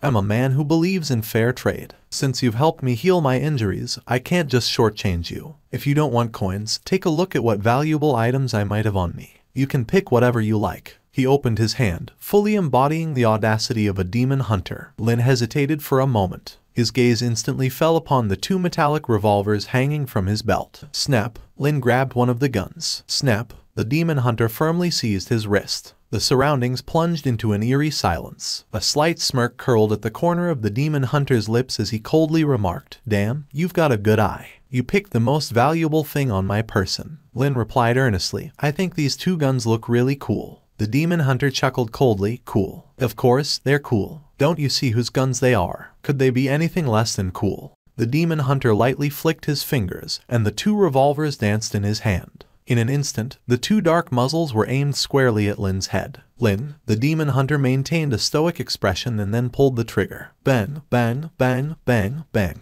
The gunfire echoed incessantly, a consecutive 12 shots. 12 bullets were discharged. Lin stood there, and on the wall behind him appeared the outline of his head, created by the bullet holes. The demon hunter lightly blew away the black smoke wafting from the holes and calmly stated, "Though undeniably cool, these two guns have a fatal flaw, as you probably noticed just now." Lin said, "Potato aim." The demon hunter sneered, "These two guns were once cursed. You can think of it as, no matter how you fire them, your bullets will never hit the mark, so." He nonchalantly holstered the guns and said, "Apart from using them to show off, they're pretty much only good for showing off." A brief silence hung in the air. Lin, somewhat dazed, said, "Then, I don't want them." He turned to leave. Bang, bang, bang, bang. Bullets popped off, striking the ground near his feet, causing Lin to leap into the air and swiftly press against the wall. With a smoky gun in hand, the demon hunter calmly stated, "Since you've made your choice, you can't just change your mind. I'm a stickler for fairness and trustworthiness. If you refuse now, it means you're looking down on me. So, I'll give you one more chance. Do you want them or not?" Lin stared and replied firmly, "I want them." The demon hunter's lips, covered in stubble, curled up slightly. He twirled the gun with a rattling sound, and then he slammed the gun onto the operating table. "Indeed, you're my fellow kin, truly generous. If it weren't for the curse preventing me from voluntarily disposing of these two guns, I would have done so long ago. Now that you can take them off my hands, I'm quite relieved." Lin was taken aback and asked, "What do you mean?" The demon hunter smiled faintly and explained, "Because of the curse, I can't get rid of this gun by myself. It's necessary for fellow kin to show a strong desire to possess it, and it can only be traded through a fair transaction. But, as you know, there are very few humans in this cursed place, and finding someone to take over is not that easy. The demon hunter adjusted his hat and turned toward the hall, speaking slowly. Since you've done me such a big favor, I can also give you some information. Tonight, no matter what sounds you hear outside, do not attempt to go out and do not open the door. Something terrible has arrived in your vicinity. As these words left his lips, Lin was suddenly taken aback, because this was precisely the warning given to him by his master. Lin immediately inquired, "What kind of creatures are they?" The demon hunter sneered, "I think it's best if you don't know. Also, if you manage to survive until tomorrow, I believe we will meet again. Hee." In the next moment, the demon hunter disappeared into the dark.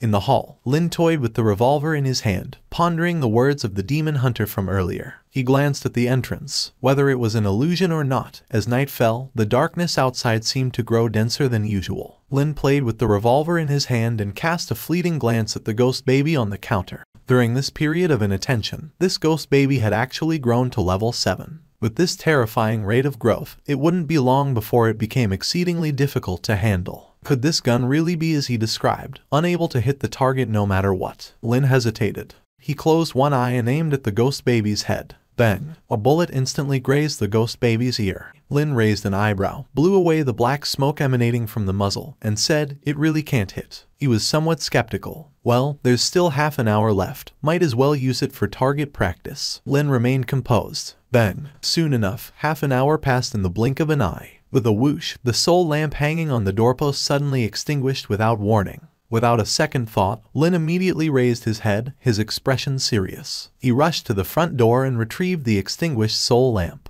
The darkness outside the door grew even denser, and there was an eerie silence. Lin knew the night had fallen. Creak! He immediately closed the door and locked it with a rusty iron chain. All the windows on either side of the door were tightly boarded up. His experiences over the past 2 years had taught him that when the soul lamp went out and night fell, it was a significant test, as it meant that anyone could enter your sanctuary without your permission. Lin's heart skipped a beat, but he quickly regained his composure. This wasn't a good sign. Triggering a quest meant that there was a high probability of a major crisis tonight. Because this time, the reward was a whopping 500 skull coins. Usually, the higher the reward, the greater the danger. Underneath the thick blankets, he held the boning knife in his hand, his expression calm. Suddenly, urgent knocking resounded from downstairs at the outer door. Lin quickly opened the door. "It's me, your master. Evil spirits are chasing me. Hurry, let me in." A series of suppressed and agonizing voices. "Master." Lin abruptly sat up from his bed. He swiftly grabbed the boning knife and rushed to the hall. And then, he immediately saw the trembling of the front door,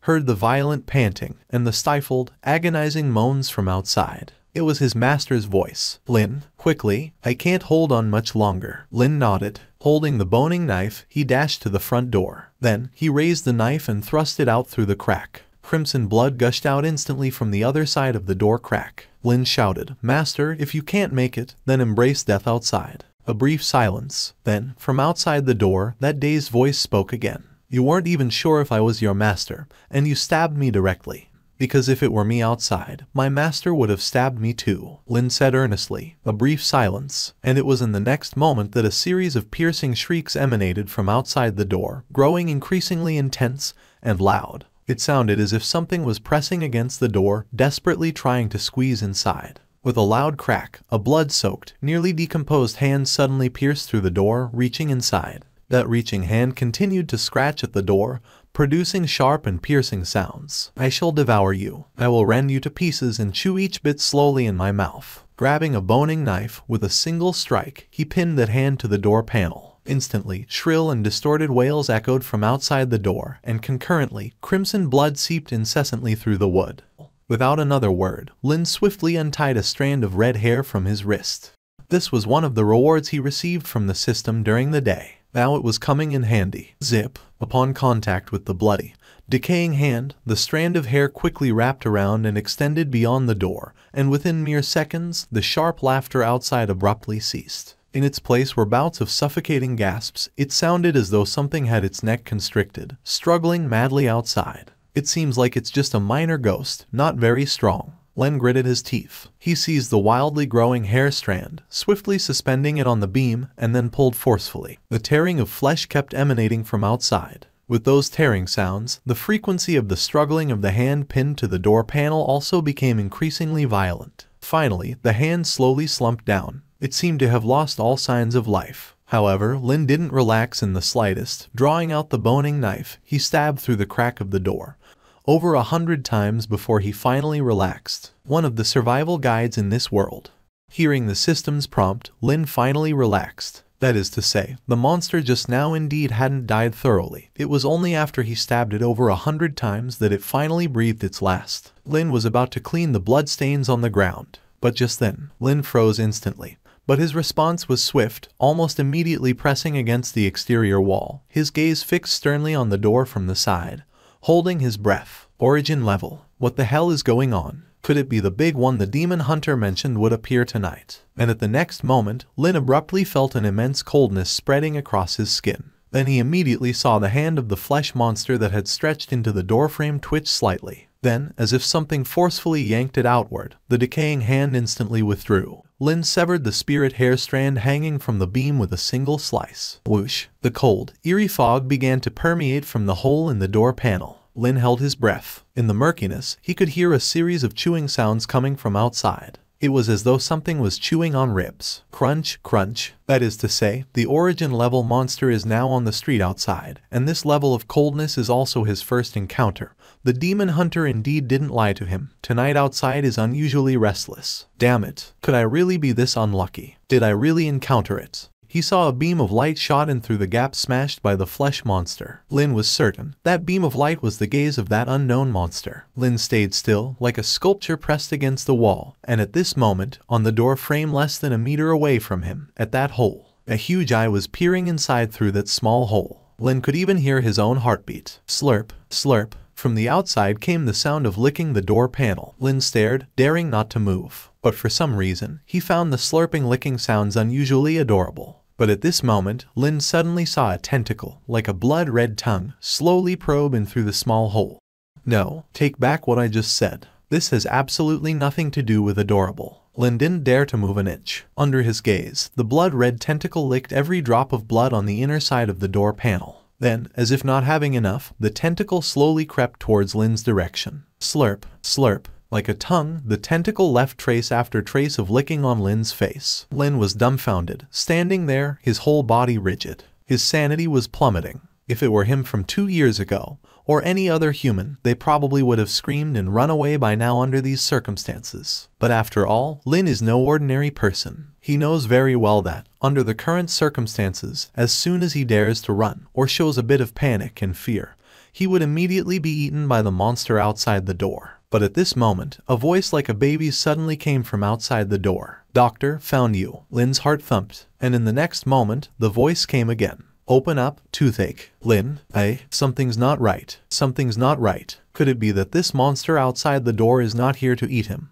but to seek medical attention? Lin tried hard to calm himself down and said with wide eyes, but our little shop doesn't accept customers at night. It's the rule of the shop. No customers, eat you. Lin swiftly took out his keys, unlocked them, and opened the door in one go. Bloodsaw Potion Shop sincerely at your service. Lin bowed deeply at 90 degrees. Our shop adheres to the excellent tradition of curing diseases with medicine and surgery. How may I assist you? Whoosh! A surge of cold air instantly flooded in from the outside. After seeing the full appearance of the monster outside the door, Lin's heart raced, and his sanity value plummeted even more. What the hell is this monster? To be precise, it was a human head. A baby's head as tall as 2 stories. No torso. From where the neck should be, numerous red tentacles spread out densely, like snakes. Those huge eyes, like searchlights, were shooting out 2 bleak white lights. And in front of Lin's eyes, its panel appeared instantly. That huge baby head slowly opened its mouth, and instantly, a wave of foul smell almost made Lin pass out. Toothache, doctor. An incredible huge, bizarre baby's head, but the voice from its mouth was delicate like a child's. And those sharp teeth dripping with blood were eerie enough to make one lose all their sanities on the spot. If can't cure, we'll eat.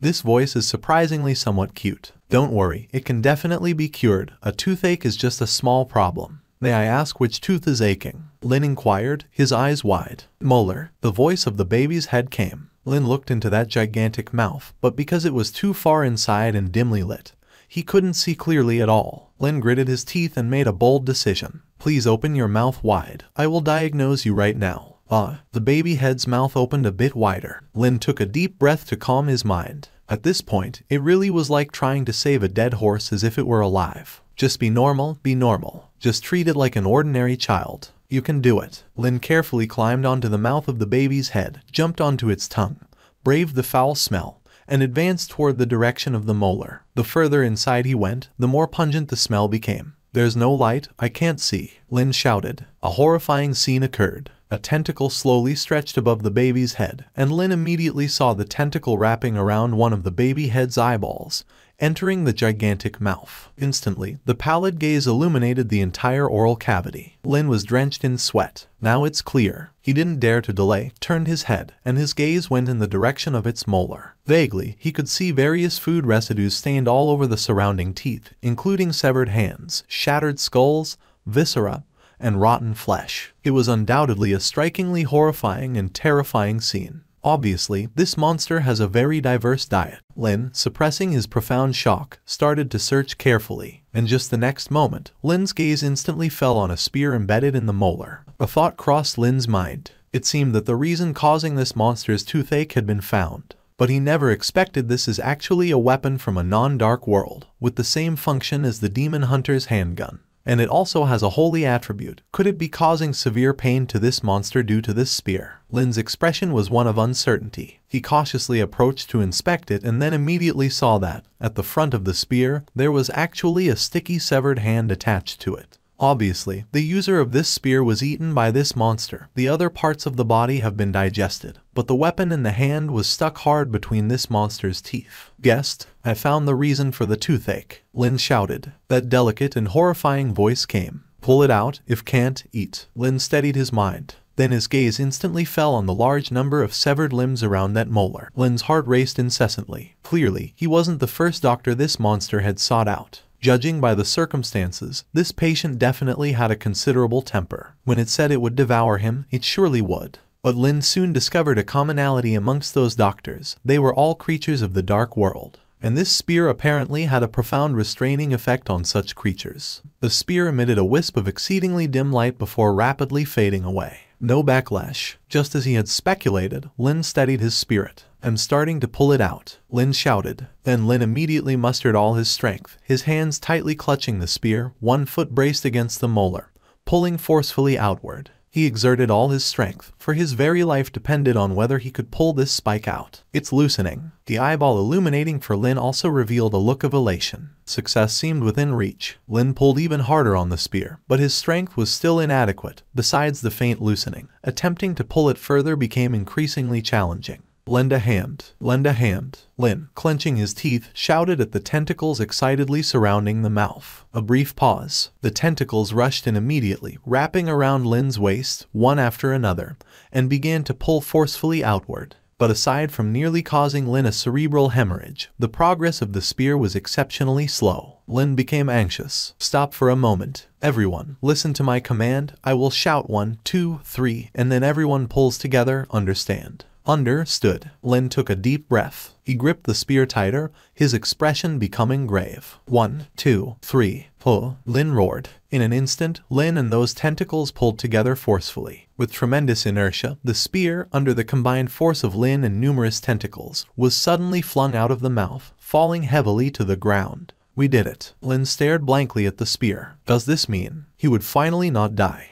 But it still hurts. The colossal head with the gaping mouth lowered an eyeball, its gaze enveloping Lin as if under a spotlight. Lin peered inside, his eyes falling on the large hole left in the tooth from where the spear had been pulled. And at that moment, blood was spurting from the hole like a gushing fountain. Wait a moment. Without another word, Lin flashed a slight smile, dashed back to the shop, rummaged through, and pulled out a large amount of anesthesia and hemostatic agents. Now that the foreign object was removed, what followed was much simpler. If one could overlook this monster's horrifying appearance, it actually wasn't much different from his other clients. Lin rushed back. Bleeding is a normal reaction, but to fully recover, further treatment is needed. Keep your mouth open, don't move. Having found the cause and extracted the pain-inducing culprit, the subsequent steps were much simpler. The hole, albeit only fist-sized, had evidently reached deep into the tooth roots. He hadn't observed closely before, but now it was clear that the tooth's interior had been invaded by holy power, even emanating a faint glow. Clearly, it was the dispersed holy power that was incessantly inflicting pain on this monster. but the bleeding was too severe. Administering hemostatic and pain-relieving medicine into the tooth roots was exceedingly strenuous. Lin pondered. His gaze instantly fell on the eyeball that had followed him to assess the situation, and the crimson tentacle beside it. Smooth and adorable in appearance. Smack. Lin immediately pinched that tentacle. Guest, do you still need this tentacle? I need to use it to alleviate your pain. Lin shouted. Lin chopped off that adorable tentacle with a single stroke. In an instant, countless tentacles observing from outside the mouth surged forward, ready to assault Lin. However, they quickly halted. Lin was seen holding the severed tentacle firmly within a wooden basin, his expression stern. He poured vial after vial of potion into the basin and, extracting a syringe, squeakily injected the concoction into the tentacle. The other tentacles stayed frozen in their place, their eyeballs peering curiously. Minutes passed. Light, Lin shouted as he abruptly seized the potion-filled tentacle. Lin had indeed entered his zone. The tentacle holding the eyeball visibly shuddered, hastily focusing its beam of light upon the bleeding molar. Lin leaped forward, aiming the potion-filled tentacle at the cavity with a grave expression. Then, he thrust forcefully. A scream of pain erupted from the monster baby's head. It had pierced in one go. However, it was clear the tentacle in hand was somewhat too large, and the hole too narrow. To thrust deeply, the assistance of a robust tool was indispensable. The next moment, with a plurt sound, Lin inserted the rod upon the tentacle pressed against the hole. Smack. Smack. For a moment, sparks flew, thunder roared, and lightning flashed. The tentacles and the eyeball inside the mouth, all spectating, were petrified, retracting to a corner. Pain, pain, pain. The monster baby head's head began to thrash wildly. Clearly, these relentless strikes, one after another, were causing it considerable, tearing pain. This is normal. Bear with it. It will stop hurting once we reach the deepest part. Trust my professional standard. After continuously striking hundreds of times, the tentacle, filled with potions by Lin, was finally smashed and hammered into the tooth cavity by him. The potion has started working, but this is just the beginning. To have healthy teeth, further processing is needed. The eyeball was vigorously nodding, expressing trust. Clearly, after Lin's excellent efforts just now, this monster had begun to trust him somewhat. Lin was keeping track of time. About 5 minutes had passed. It's time. We can start working. Lin raised his head, his expression serious, and from the side picked up his master's drill, pulling forcefully. Zing! Sparks scattered in all directions. Goggles. The surrounding tentacles quickly passed goggles to Lin. Light. The tentacles immediately held up the eyeball, focusing on the spot where Lin was working. Lin spat on his hands, gripped tightly, and started his breathtaking task on the molar with the drill. The inside of this tooth has been corrupted by holy power. This is also the main reason causing your toothache. If the holy substance inside isn't completely removed, once the effect of the medicine wears off, the pain will still be unbearable. So, a preliminary cleaning of your tooth is needed, and then I'll fill it with a strong and sturdy good tooth. The eyeball gazed curiously, casting its light for Lin in stunned fascination. Zing zing zing. Lin, with his drill in hand, meticulously ground away all the luminous substance inside the teeth. Fetch a bucket, Lin commanded loudly. A tentacle shot rapidly into the shop, winding around a wooden bucket before passing it over. Lin's expression was solemn as he swiftly deposited all the ground tooth powder into the bucket. Fetch water, Lin commanded again. The tentacle swiftly returned, entwined around a large water tank. Lin cleaned all the powder around the tooth thoroughly. Then his expression grew even more serious. What else needed? Perceiving Lin's puzzlement, a delicate yet horrifying voice emerged. Lin solemnly said, I need filling material. But I don't have enough supplies here, otherwise I could have given you a shining steel tooth. Steel? Lin pondered. Yes, but to get the supplies, it has to be at least tomorrow. I have steel. Lin was taken aback. And before he could comprehend, he immediately felt the ground tremble beneath his feet, and then he saw the buildings outside retreating rapidly. Apparently, this massive head was moving swiftly. In the next moment, they stopped outside the doors of a huge metallic building. Before Lin could react, its tongue shot out like a blade. The entire building was split in two instantaneously. He had seen such a monster once before when a similar puppet had invaded their little shop causing destruction. His master, wielding a chainsaw, battled with this monster for several hours before driving it away. Why had it brought him here? Boom! A loud noise echoed. A puppet inside the metal house, unable to react, was immediately flattened into a steel pancake by the baby head's tongue. Lin was dumbfounded. This was too outrageous. Enough, the infant-like voice asked. Boom! Another steel puppet was directly flattened. Enough. Actually, one is already enough. melting, forging, molding. Under the strenuous hammering of the massive infantile head's robust tongue, it only took a few hours for Lin to forcibly cast an iron tooth, meticulously conforming to the shape of the gap in the tooth. Then, using a powerful adhesive, he precisely welded the steel tooth to the molar. After a series of grinding and polishing, a brand new tooth, under a series of operations by Lin, became completely renewed. Perfect. Lin wiped the sweat from his forehead, revealing a satisfied smile, feeling a sublime elevation of character. Doctor, impressive. The immense baby head issued a delicate voice. Those two colossal eyes focused on Lin. I won't eat you anymore.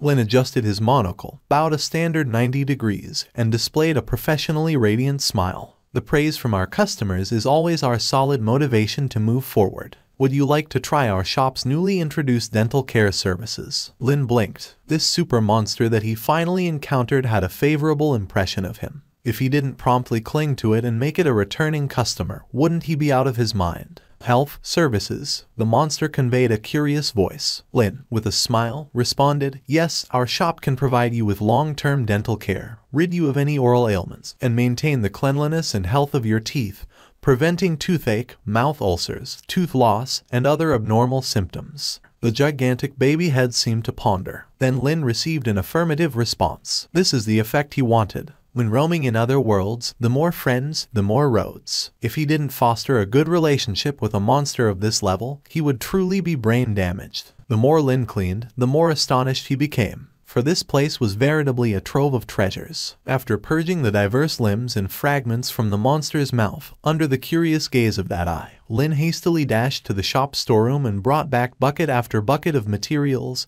quickly mixing them in the center of the hall. It's the slime of a dark slime, capable of producing abundant foam, combined with soap nuts that have antibacterial and refreshing properties. Additionally, a special potion made by my master is added for wound cleaning and whitening. It can maintain the long-lasting brightness of your teeth and freshen your breath. Impressive. The eyeball bobbed in stunned agreement. It wasn't entirely understood, but it was definitely impressive. Soon, the Dark World brand toothpaste was ready. Lin fetched a large brush from the backyard, holding the bucket filled with bubbling slime, and jumped into the monster's mouth, embarking on his diligent toothbrushing work. Can I help? The eyeball, watching Lin's brushing work with curiosity, seemed somewhat eager to try. This was indeed very novel. Here, Lin generously brought out a heap of small brushes from the shop. The tentacles immediately imitated Lin, each one holding a brush, curiously dipping in the slime, brushing, and turning the eyeball to watch, mimicking Lin's movements. Brush like this first, then like this, and then like this. Oh. You also need to clean the dirt between the teeth to prevent infections. Lin continued cleaning for a whole hour. Hearing the system prompt, Lin, sweating profusely, put down his brush and sat on the steps, his face revealing a satisfied smile after labor. Doesn't it feel completely renewed compared to before? The shining and white teeth reflected a dazzling luster. The eyeball revealed a sparkling expression. It was utterly transformed from the bloody, yellow-toothed appearance it had before. It was so clean, it practically shimmered like it was freshly born. Having such gleaming teeth indeed makes anything one chews seem appetizing. Are you satisfied with the service? Yes? Do you want to become a lifelong member of this shop? You can come here for a free dental cleaning anytime. What is your name? So I can register it. When you come next time, you can receive a golden membership card and a small gift specially made for you. What is name? It's how other beings refer to you. Don't have name. Do you want me to give you one for free? Okay, thank you for visiting the shop, and we look forward to your next visit. Lin bowed a standard 90 degrees to the origin-level monster who, bouncing happily and showing its gleaming teeth, was heading towards the end of the street. As he kept smiling until the ultimate monster left, Lin immediately dashed into the potion shop, grabbed a hammer and nails, and quickly nailed the door shut, eyes wide, pressing his pounding heart. Only then did he completely relax. Although the process seemed very harmonious, as a human facing such a terrifying monster, it would be a lie to say he wasn't afraid. Thankfully, I have a strong mentality, otherwise, I couldn't possibly have survived tonight. Lin let out a sigh and wiped the sweat from his forehead. But it was all right. He had won the favor of the Origin-level monster through his remarkable eloquence and medical expertise. Lin was very clear, in this dark world, Origin-level monsters were akin to the max-level bosses in online games. Any one of them wasn't something ordinary monsters could contend with. And I have a feeling it's not just one. Lin widened his eyes, trying to calm his heartbeat. It was clear the demon hunter must have come following these Origin-level monsters, but he never appeared in Wandering Soul Lane, which meant there were definitely other high-risk powerful monsters in the surrounding areas here. Fortunately, this time, he encountered a kind Origin monster that could communicate. Otherwise, being squashed like those steel puppets would have been his fate. Indeed, sometimes being skilled can serve as a means to save one's life, Lin murmured. After all, technicians are always the most popular wherever they are placed. After a day of trials, his overall level had indeed advanced to level 5. His fundamental skills in various aspects had also received substantial enhancement. Lin exhaled deeply. He decisively allocated all 8 assignable points to his physique. His physique surged instantly to 28. The exhaustion from a night's labor swiftly dissipated with the allocation to his physique. After allocating the points, Lin promptly opened the reward the system had just bestowed upon him. Lin's eyes lit up instantly. Curse removal. Although it wasn't permanent, Lin immediately thought of one of its uses. It was the revolver he got from the demon hunter. If he could erase the curse on that gun, then he would truly possess a legendary defensive weapon. Curse removal. Lin extended his hand and shouted. Instantly, strands of dark and viscous aura slowly seeped out from the silvery revolver, each accompanied by a series of piercing wails. The next moment, under Lin's watchful eyes, the viscous aura was rapidly pulled away and suppressed. With the system's notification, Lin's mouth curved into a smile. He gripped the revolver. Although it would only last 24 hours, this gun could play a significant role at critical moments. Lin turned around and aimed at a bottle on the corner of the table. He pulled the trigger. Bang! A silver bullet instantly blasted out. It successfully hit the wall. Bang! Bang! Lin fired several more shots in succession, but not a single one hit the bottle. System, is the ability you gave me a fake? I have wiped away the curse. Why is the hit rate still so low? Lin decisively ignored the system's explanation. However, he quickly fell into contemplation. It seemed that if he really wanted to use this gun in actual combat, he still needed a long period of firearm practice. After all, becoming a sharpshooter isn't achieved overnight. Realizing this, Lin's spirit was lifted. He placed the empty bottle on the windowsill, standing 10 meters away. Aim, fire, bang, miss, bang, miss. Upon the windowsill, a bullet hole, as thick as a finger, had suddenly appeared in the wooden plank. From the distant streets, a series of eerie, long howls immediately resonated. Who is it? Who's that ambushed me? Lin rapidly rushed to the window, tore off the plank, replaced it with a new one, and swiftly nailed it down. Thud, thud, thud. Then, like a wisp of smoke, he hurried back to his loft, dove into his quilt, and enveloped his head, falling into a deep sleep. It was as smooth as drifting clouds and flowing water, all done in one breath. Lin suddenly opened his eyes from the moldy pallet. The massive cobwebs on the roof beams were still constantly reminding him this was not a dream. He was still in this dark world. It had already been 2 years and 1 day he had spent here. One by one, viscous tentacles caressed his face and neck, and inside the quilt, there was the bubbling sound of some foaming bubbles. His body was covered in various forms of viscous fluids. He grabbed the silver revolver from beside the bed, reached into the quilt, and aimed downwards. Bang, bang, bang, 3 shots. Miss, miss. Lin threw off the quilt. In an instant, one after another, the octopus-like dark tentacles suddenly burst out from inside his quilt, wriggling and scattering all over. And at this very moment, the monster, with a good-looking baby face, was lying on his stomach, its face blank. The countless tentacles were the twisted things crazily growing from its body. So, it has collapsed again. Lin stared. No wonder he kept feeling something and wanted to find a place to burrow into his body all the second half of the night. He freaking slept with an octopus monster for a whole night. It had been less than a day, and it had astonishingly soared to level 10. And the corruption was severe. Apart from the face he had molded yesterday, every other part of the body had been completely filled with wildly growing tentacles. In that case, I shall continue to adjust you properly today. Lin cracked his wrists, his face stern. Lin reached out his hand. He lifted the ghost baby by the back of its neck. Each tentacle dangled listlessly. Due to the immense fear accumulated towards Lin from the previous day, it had no desire to resist him at all in his presence. It was like being so terrified of someone that you would become very obedient. It stared blankly at the frightening human who lifted it, its cloudy consciousness making it somewhat anxious about what might transpire next. What is he going to do? Would it be like yesterday, ruthlessly molding its face into a strange shape again? In the next moment, Lin grabbed two robust and slippery tentacles on its body, his expression serious. And then, like pulling noodles, he pulled, kneaded, and pushed in an instant. Ghost baby. You're still too disobedient, growing so many strange tentacles all over your body without the doctor's permission. This is extremely unhealthy for the growth of a child. Lin tied those wriggling tentacles in knots, one after another. Swiftly and forcibly, he pushed them back in. Let Dr. Lin give you another makeover. Ghost baby. More than half an hour later, Lin looked satisfactorily at the ghost baby on the table in front of him. Yesterday, he had only molded the face of the ghost baby. The completion of a full set of services today left Lin immensely satisfied with his hands-on ability. Rosy cheeks, chubby little hands, a little baby like a doll. If placed in the human world, it would undoubtedly be the healthy and perfect human child that would light up countless mothers' eyes and make people fall in love with it uncontrollably. Of course, because there were too many tentacles due to the corruption. Even at the end, many tissues remained. So Lin made a slight adjustment on its body. Lin extended his finger. He flicked the cute and small beast ears on its head. Aren't they super cute? Maintain this shape and do not collapse arbitrarily. Lin instructed seriously. Only in this way can you grow up healthily and become a little kid who is loved by all.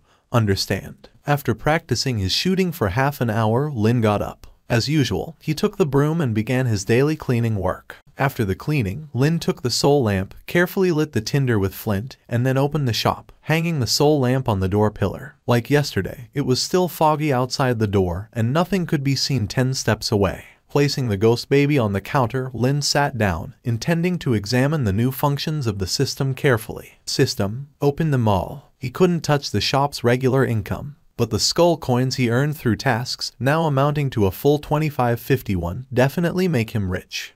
After reviewing the goods for sale, Lin stood up with a swoosh, his eyes wide open. System, are you sure these are the goods you are selling to me? Lin had very high expectations for the system's mall. After all, in the novels he read before crossing over to this world, items from the system were always considered top-notch. Superman bloodlines, star destroyers, cute maids. In those stories, the system had everything, limited only by one's imagination. Now, look at his system. To the uninformed, it looked more like a junk store. At a glance, there was nothing particularly useful. System, refresh the goods. Lin took a deep breath, gritted his teeth, and sat back down. Alright, even though the mall was completely contrary to his expectations. But at least it was an additional source of supplies, right? Toxic slime liquid. Bought it. Might be useful later for concocting some toxic potions.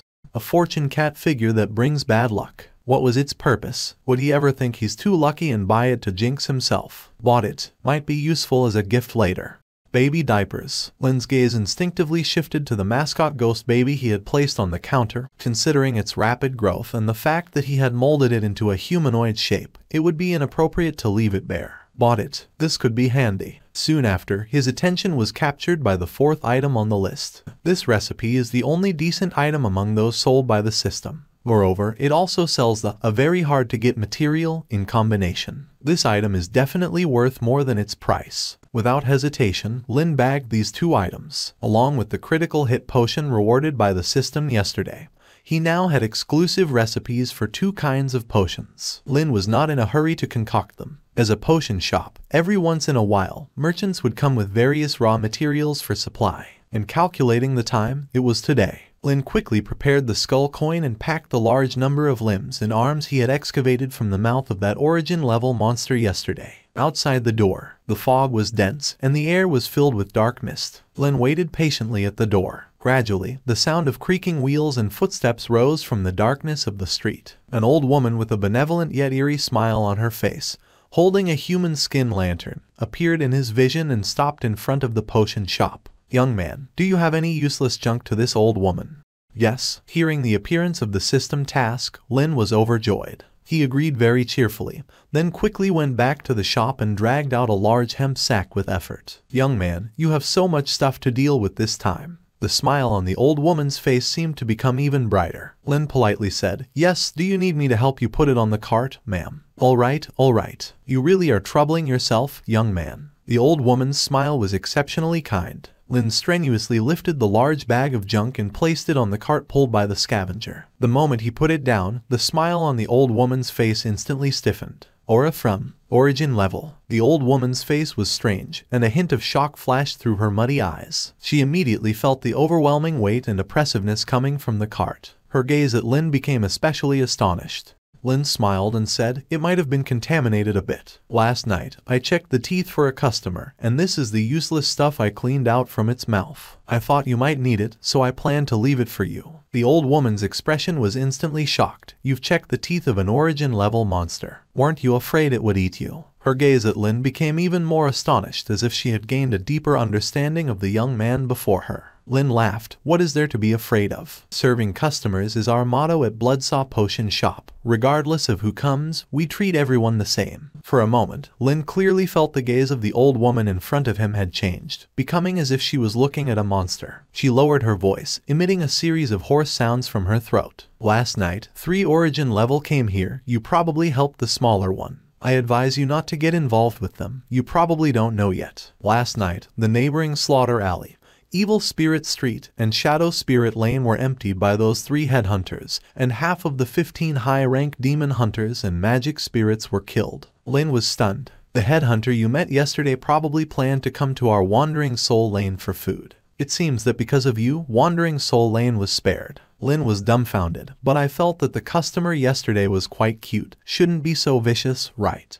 The old woman seemed to have heard something extremely shocking and unbelievable. Then, under Lin's gaze, the old woman stretched out her withered hand, slowly reaching towards her own chest. "Young man, what you gave me this time is too valuable. I can't digest it for a while. This thing is what I just scavenged. Maybe it's useful to you." A sound of flesh being pierced was heard. Then Lin saw. The old woman inserted her hand into her own chest and forcibly pulled out a heart that was still beating and bleeding. The heart was emitting rolling heat, thumping in the air. "You take it." The old woman smiled hoarsely. The old woman laughed grimly. "If you want someone to die, just think about them in your heart, and then deal with this heart in the most vicious way. You will harvest great joy, hee." Lin was instantly horrified. Indeed, not many things carried by this old woman are ordinary. This heart is definitely a big weapon in terms of effects, but inevitably, the cost of using it should also be extremely high. Soon, the old woman disappeared into the fog ahead, pulling her cart bit by bit. Watching the old woman leave, Lin looked at the beating heart in his hand. His eyes were strange. His bizarre collection is growing.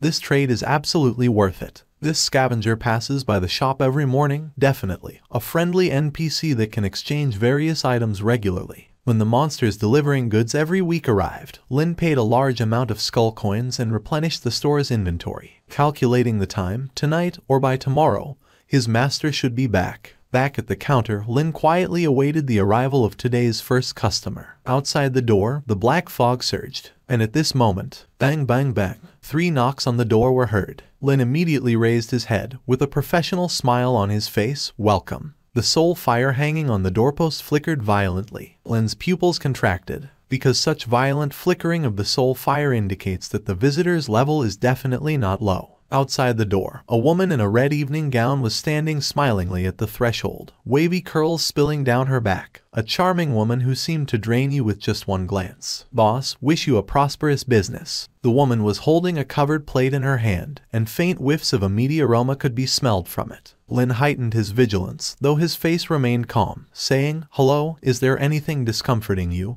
dear guest, that requires treatment?" The blood-clad evil spirit had a particularly radiant smile. "I am not feeling discomfort. As I just moved to this street this morning, I plan to visit my neighbors." "You should surely not mind my visit." She delicately licked her crimson lips. Lin was acutely aware that, in this dark world, monsters that seemed normal were the most dangerous, and the woman before him emitted a conspicuously ominous aura. "Welcome, certainly welcome." Lin's smile remained unchanged on his face. "Please come in. Bloodsaw Potion Shop welcomes any friendly neighbors." For such creatures, whose levels were entirely indiscernible, the soul lamp outside the door would fundamentally be of little use. "Boss, you don't seem like a native around here." The woman gracefully seated herself on a stool before the counter, her chin resting on her hand, a lingering smile and a charming gaze fixated on Lin. "Aren't you afraid of being consumed by some unfriendly customers?" Her finger gently traced in front of Lin's chest, utterly enchanting. However, Lin immediately regained his composure. With a professional smile on his face, He swiftly unsheathed the boning knife left by his teacher, smilingly said, I do harbor some fears, but a doctor's duty is to heal and save. Even in fear, as long as one is my patient, I must treat them seriously. This is the principle of being a doctor. The woman flirtatiously blinked, her laughter as sweet as the breath of orchids, saying, how interesting. What if one is not a patient? And what if I want to consume you? She gently blew a breath at Lin, whispering like someone sweet talking beside the ear. Maintaining his composure with a smile, Lin seriously responded, impossible, miss. You're so beautiful, surely your heart is as exquisite as your appearance. A lady as beautiful and elegant as you, even when dining, would definitely do so with the dignity and grace of nobility. Quite the sweet talker, the woman charmingly laughed, her finger gracefully gliding across her lips, asking, do you really find me beautiful? Absolutely. And now, do you still find me beautiful? In that instant, under Lin's gaze, the woman's face slowly split open from the middle. Her face still bore the same smile, and from the fleshly fissure emerged rows of sharp, inverted teeth, one by one, viscous and foul tentacles squeezed out from that split face. At the same time, a strong stench mixed with the scent of blood emanated from her body. Do you still find me beautiful now? From the chilling crevice of the grotesque face came the sticky, jeering laughter. Slowly, as the crisis level sharply elevated, the ghost woman with the split face was inching closer and closer to Lin's face. That sticky and hoarse voice also came nearer and nearer. Am I truly beautiful? Gradually, the horrific visage was now less than 5 centimeters away from Lin's face, the viscous tentacles and sharp barbs nearly enveloping Lin. And it was at this critical juncture, Lin planted a kiss on her. Silence enveloped the surroundings. The ghost woman stood there, rigid. The crisis level, which had shot up to 99%, abruptly dropped to 50%. The ghost woman appeared stunned. Lin cleared his throat with a hint of embarrassment. My apologies, but when you suddenly approached like that, I couldn't help but want to give you a kiss. Please forgive my rudeness. It's just that you truly fit my aesthetic. The ghost woman, in her daze, muttered, fit your aesthetic. Viscous droplets seeped from the cracks in her face. Her foul-smelling tentacles and sharp spines seemed like a scene from a horror movie. Lin, his face turning slightly red, clutched his racing heart. Indeed, ever since I was a child, I've had a deep admiration for girls with great sets of teeth and tentacles. He reached out, gripping 2 of the viscous tentacles hanging from her split face, caressing them along with the sticky liquid. Especially the sticky types like you, dear miss. You're akin to the radiant moonlight in my eyes. Time seemed to stand still. However, in that frozen moment, Lin suddenly halted his actions, furrowing his brow. Lin said gravely, I've noticed something concerning this. Don't you pay much attention to oral hygiene? The ghostly woman, once again bewildered, retorted, what's it to you? Lin rose abruptly, declaring, how can a beautiful lady like yourself allow any imperfections? I believe, dear lady, you're in dire need of exquisite care. Several minutes later, Lin, satisfied, gazed at the ghost woman before him who now had gleaming, spotless teeth. He then took out a small bottle of breath freshener and sprayed it liberally over her teeth. Do you feel a sudden freshness in your breath now? Lin took out a mirror, his smile broad and animated, and held it before her. Her expression froze. In fact, for the past few minutes, her brain had essentially been in a state of shutdown. Because this wasn't right. This development was absolutely not what she had envisioned. It was one thing for him not to be afraid, but to actually look thrilled while providing her oral care. Was this a normal human reaction? By the usual conventions, shouldn't he be screaming in terror and then fleeing in utmost fear? Something's not right. This human is not right. Smack. She slapped the counter, coldly stating, stop buttering me up. I'm here on serious business. Speak. Did you perform surgery on a pigfolk yesterday? Lin pondered for a moment. Yes. The ghost woman narrowed her eyes, sneering, you operated on him, and you even extracted a baby from his belly, didn't you? The image of the ghost baby immediately floated into Lin's mind. May I know who you are? The ghostly woman's voice was deadly. I am her mother. This was beyond anything Lin had envisioned, for he absolutely couldn't associate the ghost infant, one that reveled in decay, with the ghost woman before him. Lin, eyes wide, exclaimed, patience, patience. I'm merely perplexed. How could a lady as beautiful as yourself fall for that pigfolk? And even if so, shouldn't it be birthed by you? You must know the circumstances. He must have told you. A month ago, he consumed a little ghost. That little ghost was a part of me. Since it has taken form, I am its mother. Lin struggled to maintain his composure, inquiring tentatively, so, madam, you are here too. The woman, with a cold laugh, licked her crimson lips and said, naturally, to retrieve my child. If I'm not mistaken, my child should have morphed into a catastrophe by now, hasn't it? Lin, eyes wide, retreated step by step.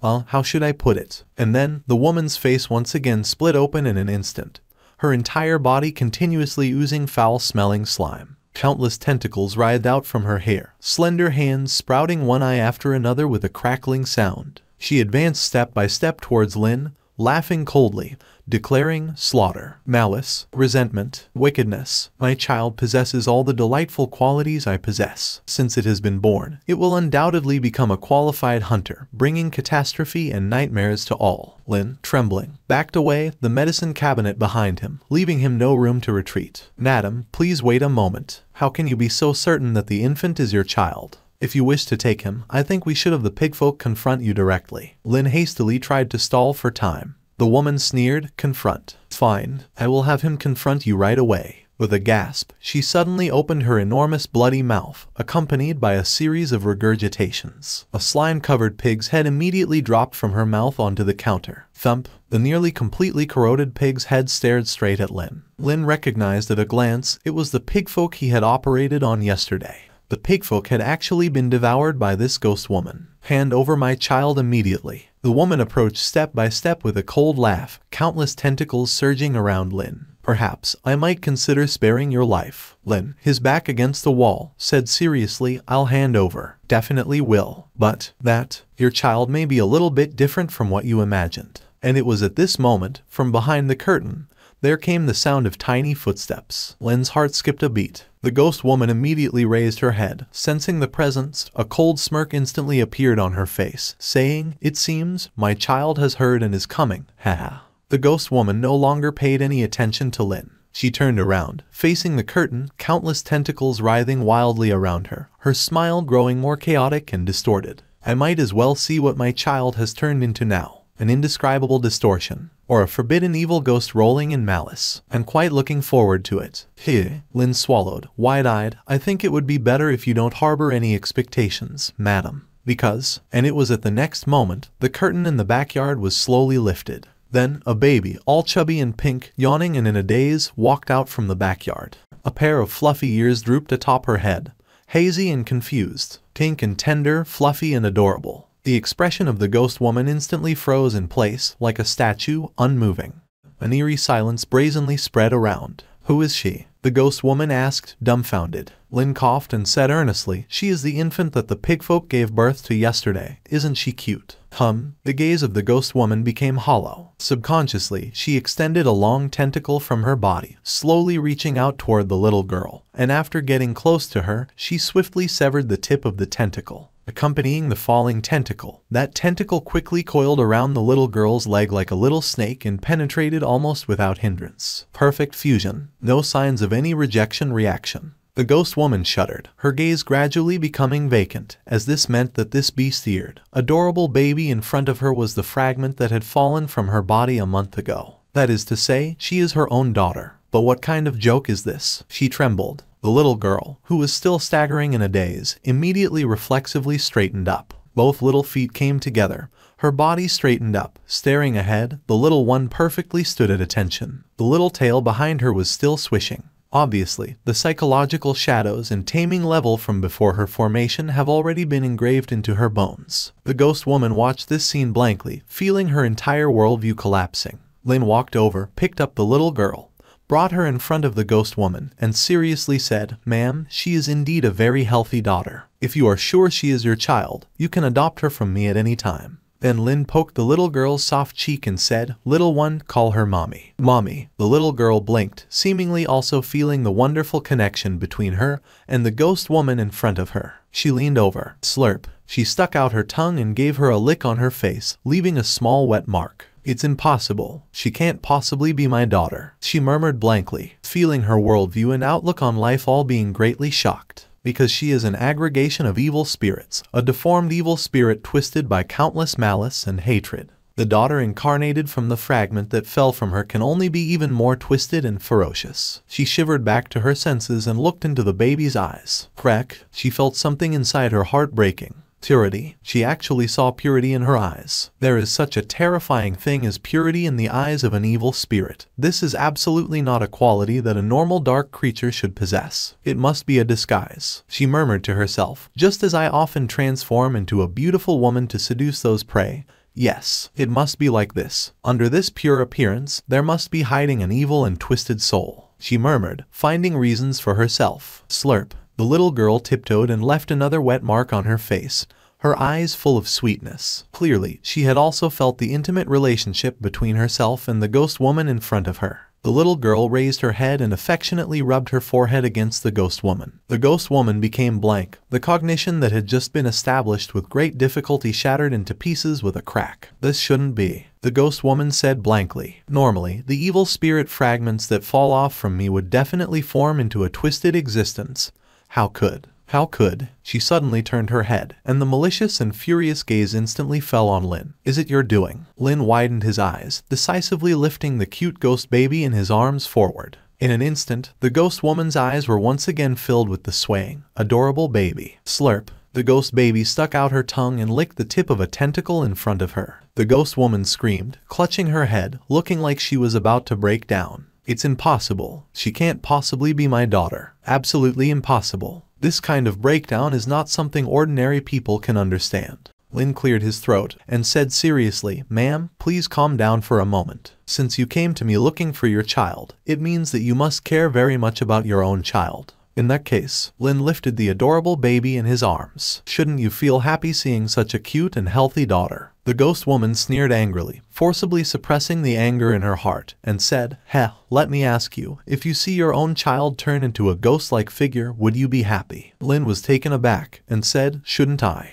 The ghost woman stood there listlessly. She realized there was absolutely no way to refute his analogy, for he wasn't a normal person. He was a pervert who could get excited even in the presence of a terrifying ghost like her. "Madam, at this point, I must have a word with you. A child is a piece of oneself. Even if she were the most twisted and grotesque, she would still be your child." Moreover, Lin, holding the adorable child in his arms, earnestly added, "She is so very cute." The ghost woman stared at him angrily, her sharp claws clenching with a cracking sound. "Stop the nonsense. Had she been born normally, my child would never have looked like this. You must have tampered with her." With a sweep of his hand, Lin seriously replied, "Let's set that matter aside for now. I ask you, do you really prefer your child to be a monstrous ghost, a twisted creature covered in tentacles?" The ghost woman was taken aback. Seeing the change in the ghost woman's expression, Lin immediately seized this breakthrough point. Without giving the ghost woman a chance to react, he pressed on. "Do you think you'd prefer an evil being that attacks you on sight,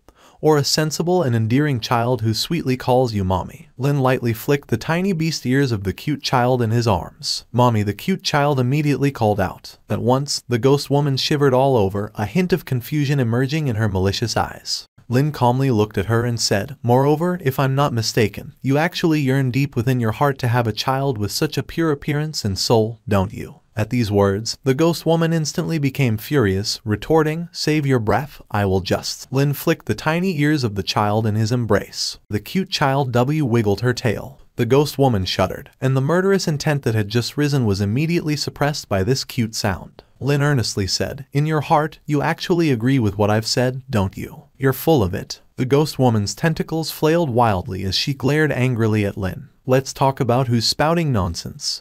You can't fool me, madam. Haven't you noticed? When you are in human form, every move is exceptionally confident, especially your eyes.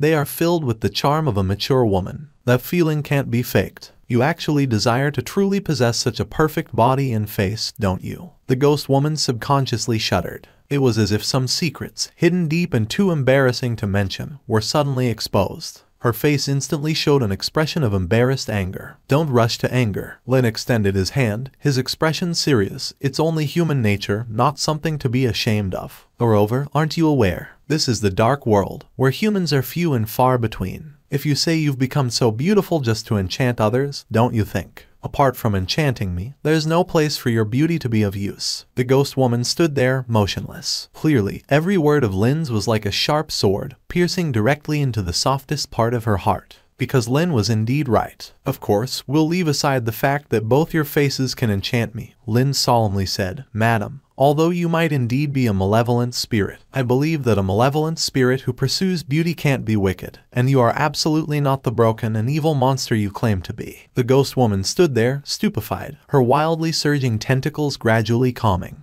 because no one had ever spoken to her in such a manner before. No one ever believed she wasn't an evil spirit. For example, in my eyes, you are exceedingly beautiful, not just in appearance, but also the maternal radiance you emit from within. That soulful charm which is more human than I. Lin spoke earnestly and seriously. Don't you understand yet? The fragment of the evil spirit you shed was able to hatch such a sweet and cute child. Doesn't this prove the truth, goodness, and beauty within your heart? With the last few words, Lin's voice abruptly rose, seemingly filled with a heart-stirring power. The ghost woman opened her mouth and stood there, dumbfounded. For a moment, she felt as if she might be a bit beautiful. Seeing the ghost woman in front of him becoming mentally shaken, Lin pressed his advantage, seriously saying, "Consider your child. Think about it. Why are the other evil spirits born twisted and broken, yet only she possesses such a cute face? Come, hold your child," Lin said with a serious face. The ghost woman twisted her head shyly, daring not to look at the cute baby. Her hands hesitantly stretched forward. Seeing this, Lin, without another word, directly pushed the cute baby in his arms into the arms of the ghost woman. The ghost baby hugged the ghost woman's neck, stuck out her little tongue, and affectionately licked her cheek, leaving streaks of moisture on her face. The ghost woman stood there dumbfounded and stiff, allowing her daughter in her arms to lick her affectionately. Clearly, she had never had such affectionate experiences before, because the ghost babies that had formed from the fragments that fell off her body before were all malicious, almost killing any living beings in sight. Even though their treatment of her was the same, none of the evil spirits truly regarded her as their mother. "How does it feel?" Lin asked, serious and earnest. "Do you feel a burst of joy and sweetness from your heart?" The ghost woman, stiffly holding the baby, replied, "Not quite used to it." Lin nodded, gave a thumbs up, and seriously said, "Normal, the first time being a normal mother. There will often be a bit of helplessness, just like the awkwardness felt during the first intimate encounter." After a long while, the ghost woman finally shook her head vigorously, and her face resumed its cold expression. Holding the baby, she said, "You slick-speaking brat, don't think that a few words can really change the fact that my child has changed under you. I'll live next to you for now, and when I'm interested in you someday, I'll sneak in late at night to devour you." The cute baby licked the cheek of the ghost woman again. The ghost woman was once again dumbfounded. Let's wait and see."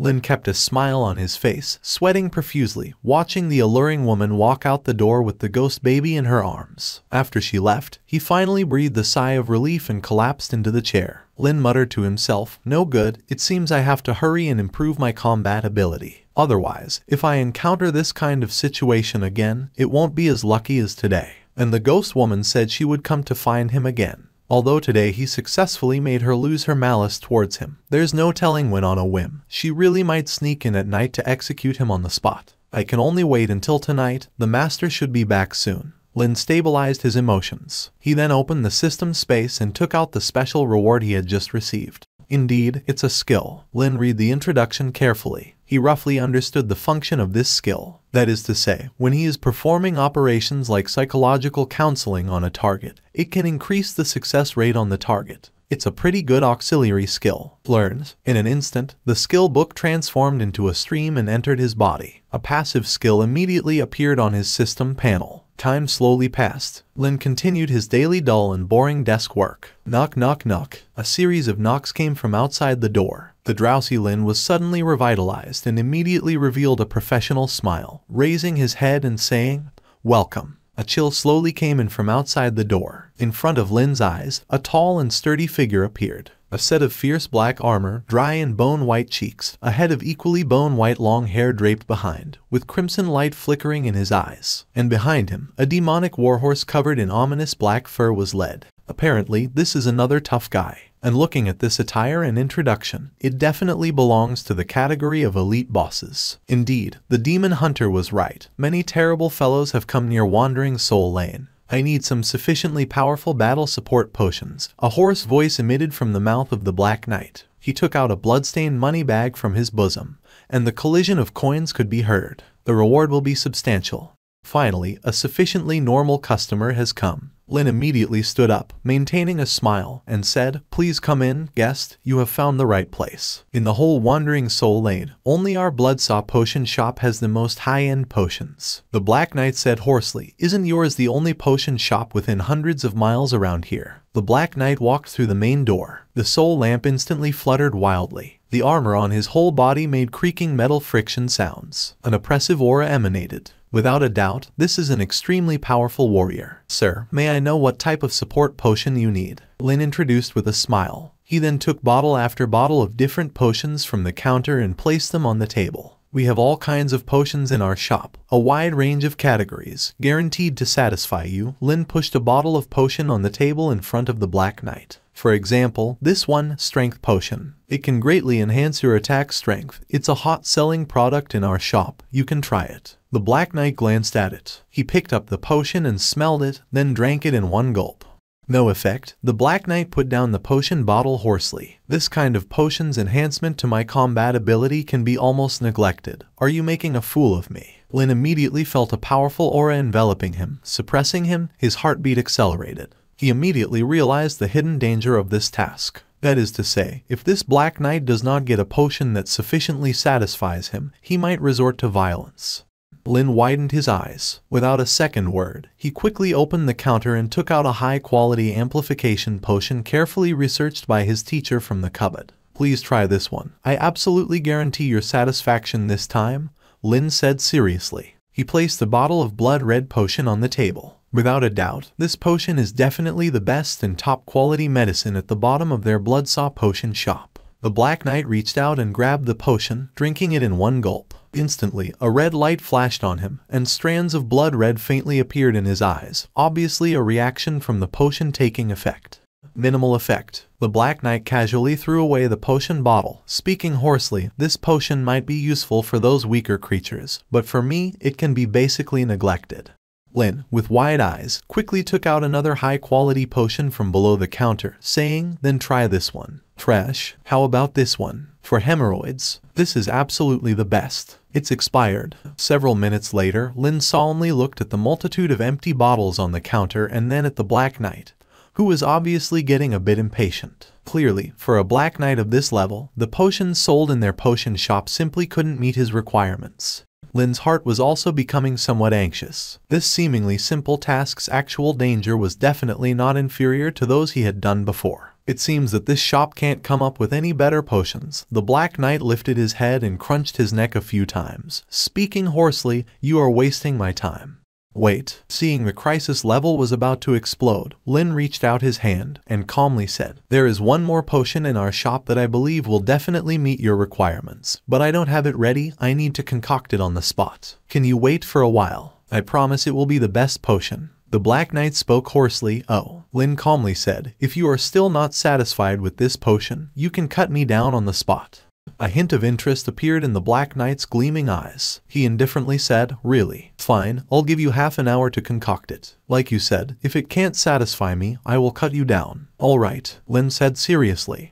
Lin quickly rushed to the backyard. Without a second word, he directly took out the recipe awarded for treating the origin-level creature from the system space. The reward for treating an origin-level creature. This is definitely the best potion he could come up with. I can only hope for the best. The potion recipe awarded by the system should absolutely be better than any other potions in this world. Lin's expression was serious. He quickly dashed into the warehouse, searching for the various concoction materials needed for the potion. Most of the materials were available in the master's warehouse, and even the hardest to acquire material, the origin-level creature's tissue, he had. When he was fixing teeth for the headhunter last night, he had obtained a large amount of tooth fragments and the creature's oral mucus. He kept all of these. These were absolutely top-notch materials. His alchemy level wasn't very high, but being immersed in his master's knowledge for 2 years, his skills had greatly improved. In front of the large vat, Lin was stirring the viscous fluid, which was constantly bubbling mysteriously,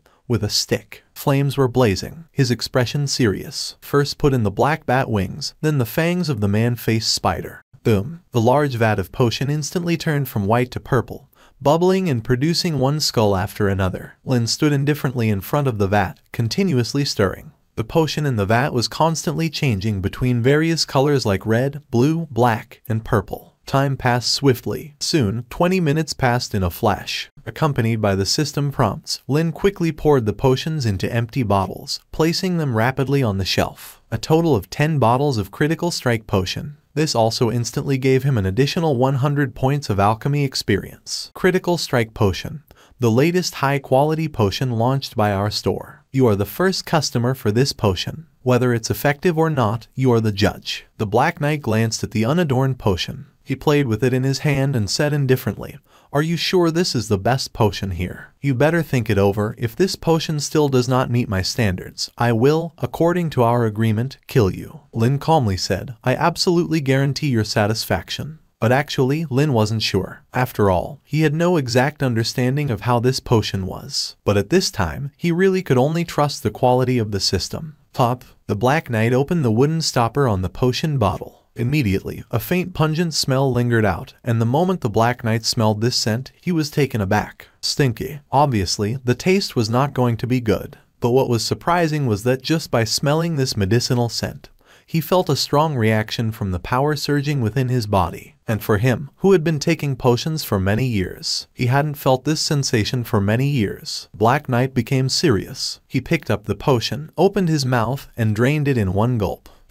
Almost at that instant, he immediately felt an extremely bitter and hot flow rumbling into his body. He trembled as he looked at his own arms and stood up abruptly. He had felt it. He distinctly felt the power within his entire body roaring. This potion was like a wild, aged lady dancing seductively and fervently within his body, causing his blood vessels to burst open in exclamation. Roar! He howled in ecstatic pain, head raised towards the sky. The armor upon his body shattered explosively with a bang.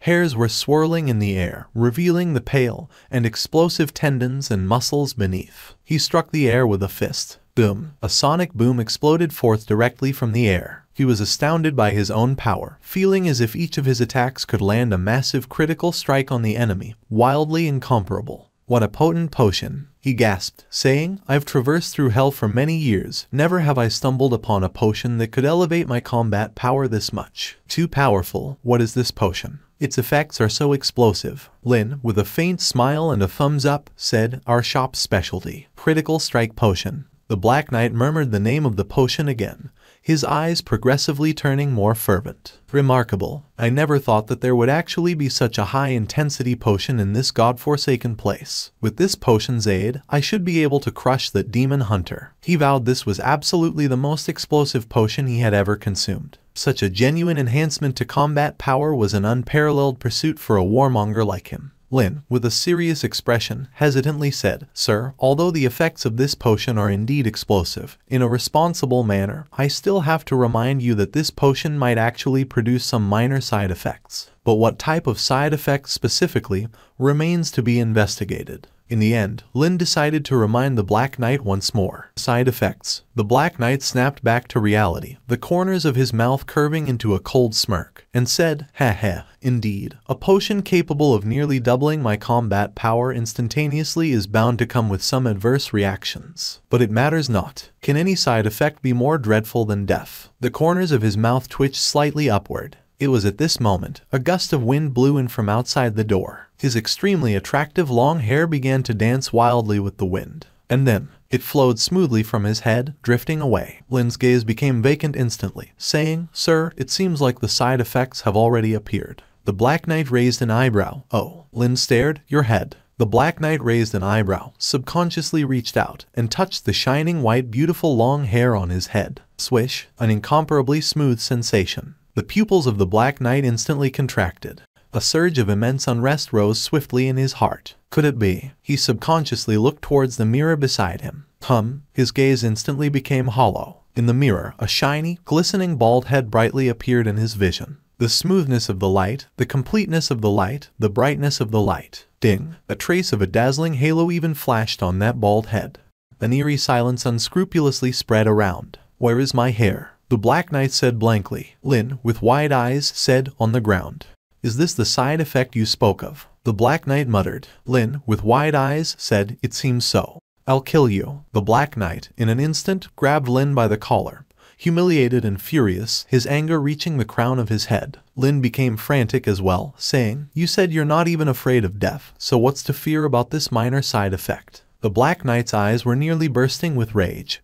"But you never said it would cause baldness." Lin stared wide-eyed. "Though you indeed have gone bald, you've also become stronger. It's merely a small price to pay for power." The Black Knight, gritting his teeth, let go of Lin's collar, breathing heavily in quick succession. His gaze was intensely flickering, a struggle ongoing within his heart. Indeed, for a warrior in pursuit of formidable power, baldness really wasn't something unbearable. The effect of this potion was indeed astonishing.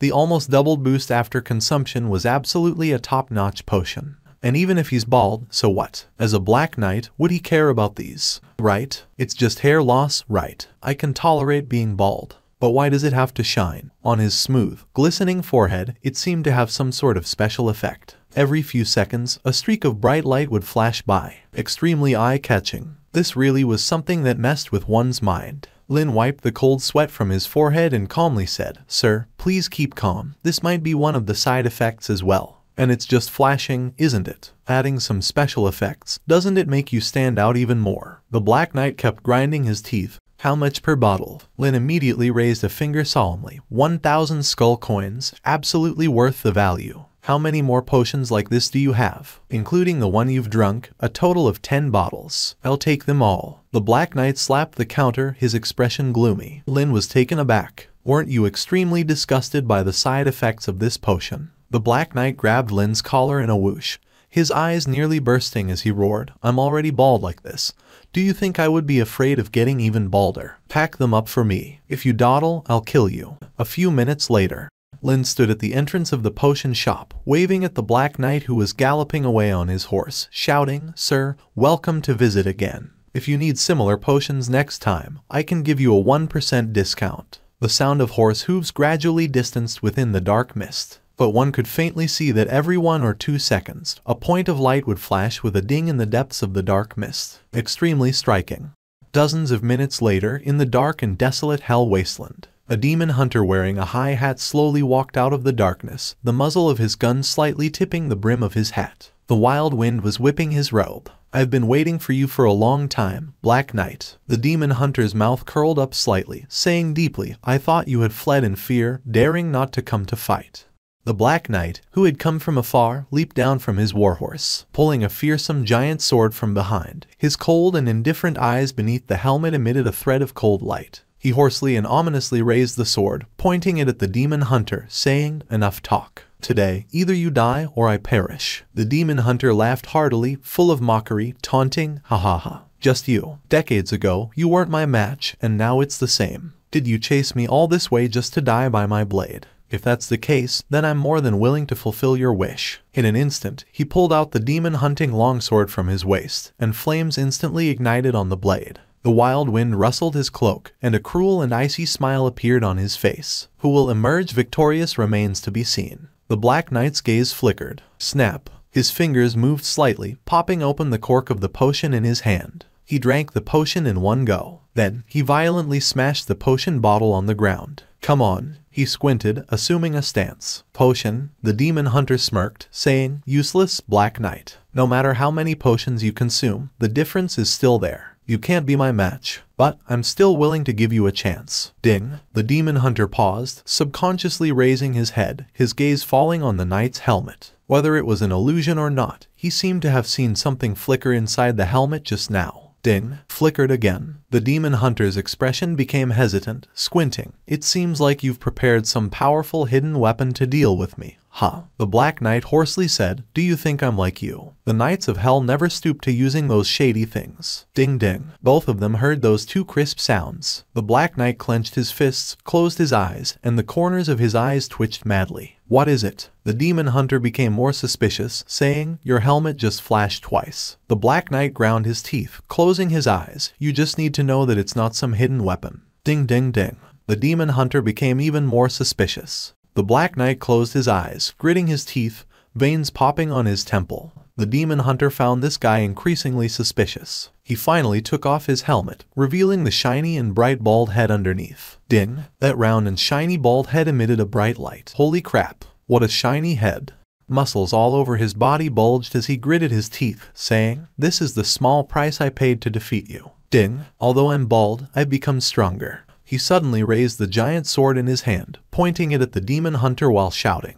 The black energy enveloped his whole body like flames. In an instant, he charged towards the demon hunter like an ancient behemoth in a rage. "And on this day next year, it will be your funeral," he roared, leaping 100 meters, and the giant sword in his hand struck down towards the demon hunter's position. 1 hour later, Ghost Alley, boom boom boom. Once again, there was a knocking sound outside the door. "Welcome." Lynn immediately showed a professional smile, raising her head to look at the customer outside the door. But upon seeing the figure at the door, Lynn was instantly stunned, because it was a familiar face, severely injured and dying.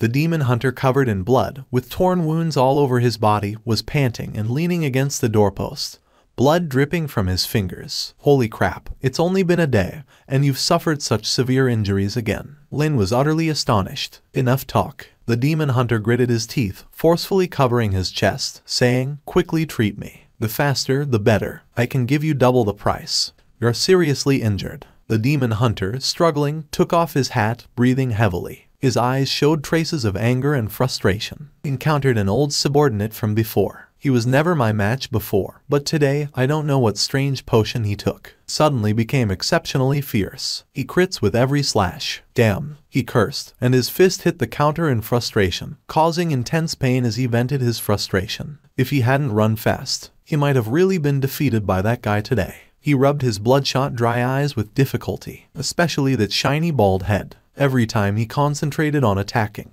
that shiny bald head would flash fiercely at you, not only seriously disturbing your concentration but also blindingly bright like damn headlights. That guy definitely enchanted his bald head with some kind of holy attribute magic. That damn baldy. It must be because he took some damn potion. If I find out who gave him that damn potion, I'll definitely chop him into pieces and chew him up. He angrily slapped the counter, but because it affected his wound, he sucked in a breath of cold air. Could it be? He's talking about me. That Black Knight bought a potion from me, intending to deal with this demon hunter. Lynn widened her eyes, saying, "Wait for me here. I'll go to the backyard to get a more effective healing potion for you. Hurry up." The demon hunter, full of anger, was irritable. Lynn sighed, quickly opened the curtain, and walked towards the backyard. In this remote little potion shop, how could there be such powerful potions? Not finding out was the best. And in the next moment, Lynn, smiling, walked out from the backyard with several bottles of high-level recovery potions. "Sir, 200 skull coins per bottle, no need for surgery. After taking it, you'll be full of energy, hehe."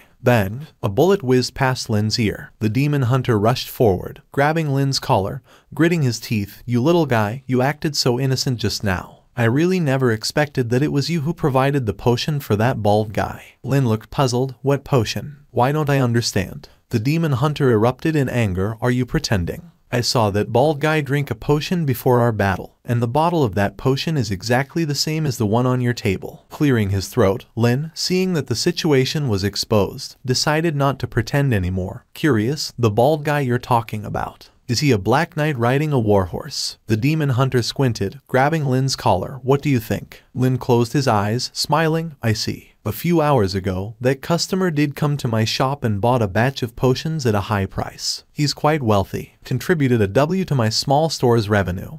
Hee." The demon hunter gritted his teeth, eyes flickering. "What kind of potion did you give him?" Seeing an opportunity for a sale, Lynn's face lit up with a professional smile. "The latest product from our potion shop. A critical hit potion that significantly enhances your combat ability. High quality at a low price, absolutely essential for killing enemies. Trust me, you won't find it anywhere else." The demon hunter, with a sinister tone.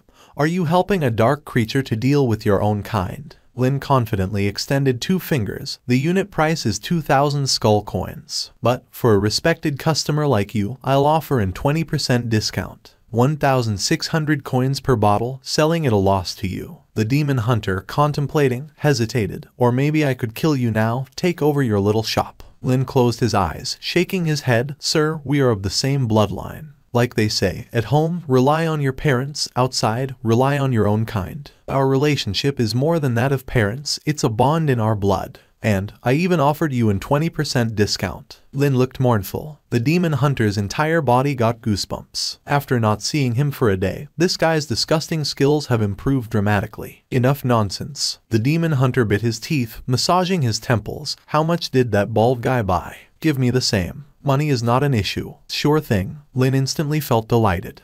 After a dozen minutes, it's already made. With the system prompt, Lin smiled and placed the freshly brewed 10 bottles of critical hit potion on the counter. 10 bottles of potion cost a total of 160,000 coins or 16 black skull coins. In addition, 6 bottles of regular recovery potions for 300 coins, and 2 bottles of special recovery potions for 600 coins, a total of 169,000 coins. I'll round it down for you, 170,000 coins.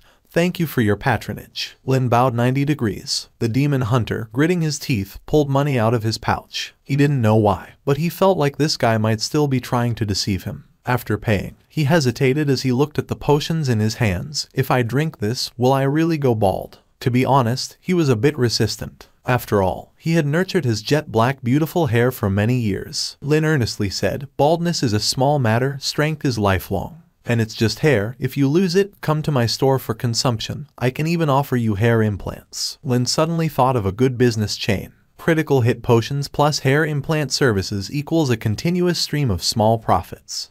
After more than 10 minutes, in the darkness outside Yaohan Alley, vaguely, at the deepest part of the darkness, like a signal light, a flickering light source is rapidly approaching. The brightness is like fireflies in the dark, twinkling, and in the next moment, accompanied by the whinnying of war horses, a black knight with a shiny bald head rushed over, his face gloomy, and on his forehead, a pile of moths circled around, hovering over his forehead. His gaze was gloomy as he searched for the traces of the demon hunter. Over half an hour ago, he had severely injured the demon hunter, but in the end, he let him escape during the interval of his own potion's effectiveness. But he believed that the demon hunter couldn't run too far. As enemies for hundreds of years, as long as he could kill him, his ranking in the dark world would rise again. This hard-won opportunity, he would definitely not let it go easily. Just at this moment, his gaze flashed. He instantly felt the familiar aura coming from the direction of Yaohan Alley. Found you. He sneered, turned his head suddenly, and looked towards the distant black mist. Ding! A flash of light lit up from within that black mist. He was momentarily stunned. This is... He hesitated, feeling an indescribable and enormous familiarity. In the depths of the rolling black fog, he vaguely saw a shimmering halo slowly approaching him from the direction of Yaohan Alley. The flashing frequency was about once every 2 seconds, and the light was very bright. For some reason, he felt a somewhat familiar feeling, just like, and in the next moment, a figure with bare arms and eyes hidden in the darkness slowly appeared in his field of vision. The Black Knight was shocked, because he immediately recognized that the figure was the demon hunter he had fought with before. That is, he retreated a step in astonishment. The demon hunter, holding a long knife with a gloomy and indifferent expression, eyes hidden in the shadows, walked step by step towards him. Ding! A glowing halo, identical to his own shining bald forehead, lit up with a plus sign. The demon hunter slowly stopped, opened his eyes deeply hidden in the shadows, gripped the blade tightly, and said, "Now we can continue our unfinished battle." Ding! His forehead flashed. As if in response, the round and shiny forehead of the Black Knight also flashed. A strange silence inexplicably spread around. The Black Knight stared at him in astonishment, and his gaze instantly fell on the potion bottle in his hand. He gritted his teeth and said, "Could it be?" Yes. A rolling momentum emanated from the demon hunter. He raised his head indifferently, overlooking the Black Knight, and said, "I'm bald, but I've become stronger." A brighter light flashed on his indifferent forehead. "Don't think that only you can go bald. When I go bald, you have to step aside." His gaze was gloomy, and he suddenly opened his hidden eyes, full of fighting spirit and killing intent. The Black Knight's face darkened, and he said deeply, "It seems that we are back to the starting point." Ding! His head flashed with light. Yes. The demon hunter looked at him indifferently. Ding ding. He flashed twice in a row. "And my flashing frequency is higher than yours, which means..." He casually moved his neck, brushed past his shining bald forehead, and a strong wind howled. He said deeply, "I am stronger than you." Ding ding ding. He flashed 3 times to show off. A fierce wind generated a whirlwind under their feet, and the rolling fighting spirits surged around them. Both of them stood still, squinting their eyes. Like 2 opposing forces at the top of the Forbidden City, their momentum skyrocketed. Even the lights on their foreheads competed, with one flashing after the other. And just in the next moment, without saying a word, in the darkness, two bright spots rapidly approached. Clang! The swords collided instantly, and the two of them fiercely clashed their swords, sparks exploding at the point of impact. They resisted fiercely, biting their teeth and refusing to yield. "You bald pate, I've been eyeing you for a long time. Don't think you can defeat me just because you're bald. Who do you think can't go bald like you? Even if you go bald, you're not my opponent. Go to hell." Bang! Sparks splattered. "I'll give you a taste of your own medicine." Bang! For a while, in the darkness, two angry lights continued to collide, not giving into each other. By selling the same potion and earning more than 20,000 skull coins, you have gained a permanent bonus, +1 to all attributes, and selling potions will earn an additional 1 in profit. At the counter, Lin's mind rang with several system prompts in succession. Lin quickly allocated his latest 4 attribute points, all added to physique. Vision. What is this feature? Lin moved slightly. He immediately called up the system interface, and in the corner of the panel, he saw a big icon of an eye. System. Vision is generated by the supreme consciousness of the Dark World, an illusory realm overlapping with the Dark World. A mirrored world that has been in existence for tens of millions of years. As long as it is within the scope of the Dark World, any dark creature can use a special vision stone to enter the vision. You can communicate with other creatures in the vision, and after death, you will be forcibly expelled from the vision, but it will not cause too much damage to the host. After hearing the system's explanation, Lin roughly understood some things. It seemed like a consciousness world similar to modern networks. It seems that I know too little about this dark world. Lin pondered. It can be said that in the past 2 years, due to being too weak, he had no chance to leave this small shop, let alone contact the even broader world outside Yaohan Alley. Do I need to consume the so-called vision stone to enter? Lin hesitated. So expensive. Lin was surprised. Fortunately, he now had a considerable income and could afford to try. Without further ado, Lin reached out and clicked on the eye icon of the system. Open, and just in the next moment, Lin instantly felt as if his brain had been heavily hit, and his consciousness buzzed as it plunged into darkness. Vaguely, it felt like an immensely grand will had directly locked onto him, as if it had seen through his entire soul. It was chilling, but that feeling only lasted for a moment. The next moment, Lin suddenly opened his eyes. Where is this? Lin was taken aback. What appeared before him was no longer his small shop but a vast square, extending endlessly beyond sight. The sky was pitch black, and ghostly figures moved about the square like souls. At the top of his head, resembling a sun, a black glowing eyeball floated, observing the entire world. Ding! Host, you have successfully passed the scrutiny of the Supreme Will and entered the field of vision. This is the 11th Abyssal World, the Field of Vision Square in Zone 900. Please note that within the Field of Vision Square, the Supreme Will prohibits any form of conflict. You can now check your information at will through the rune on your wrist. Note that, if not necessary, do not casually expose your coordinates and identity in the dark world, or bear the consequences. Skull coins are the only currency for transmission within the field of vision. The system has automatically converted 1,000 skull coins for you. Lin raised his illusory arm and indeed saw a deep blue rune with an eye on his wrist. Lin quickly calmed himself down. The dark world is truly beyond imagination, unexpectedly giving birth to such a massive consciousness interaction space. Supreme Will. Lin caught onto that key term. This should be related to the giant eyeball above his head. Could it be that the Supreme Will is the god of this dark world? Lin hesitated and touched the rune on his wrist, and in the next moment, information appeared before his eyes. Lin. Race, otherworldly human. Identity, none. Resources, 1,000 skull coins. Danger level, mild. Very concise. Compared to the extensive panel of the system, this was quite simple. Lin hesitated and asked, System, what is your relationship with the Supreme Will? I always feel you two are somewhat similar. System, no relation. The reply was straightforward. Lin shrugged, quickly scanning the surroundings. According to his understanding, this should be a concept similar to the metaverse games on Earth. Consciousness transfer allows people to access information about other places through this world at any time. For someone like him, who rarely ventured out, this was undoubtedly the best channel. Since different areas are divided, this 900 square should correspond to a large area that includes the Soul Alley. Lin contemplated, and just as Lin was still thinking, suddenly, in an instant, a line of crimson blood characters appeared before Lin's eyes, composed of dots of light. Identity, informant, broadcasting information to all beings in 900 square. Battle resumes near Soul Alley. Demon Hunter vs. Black Knight.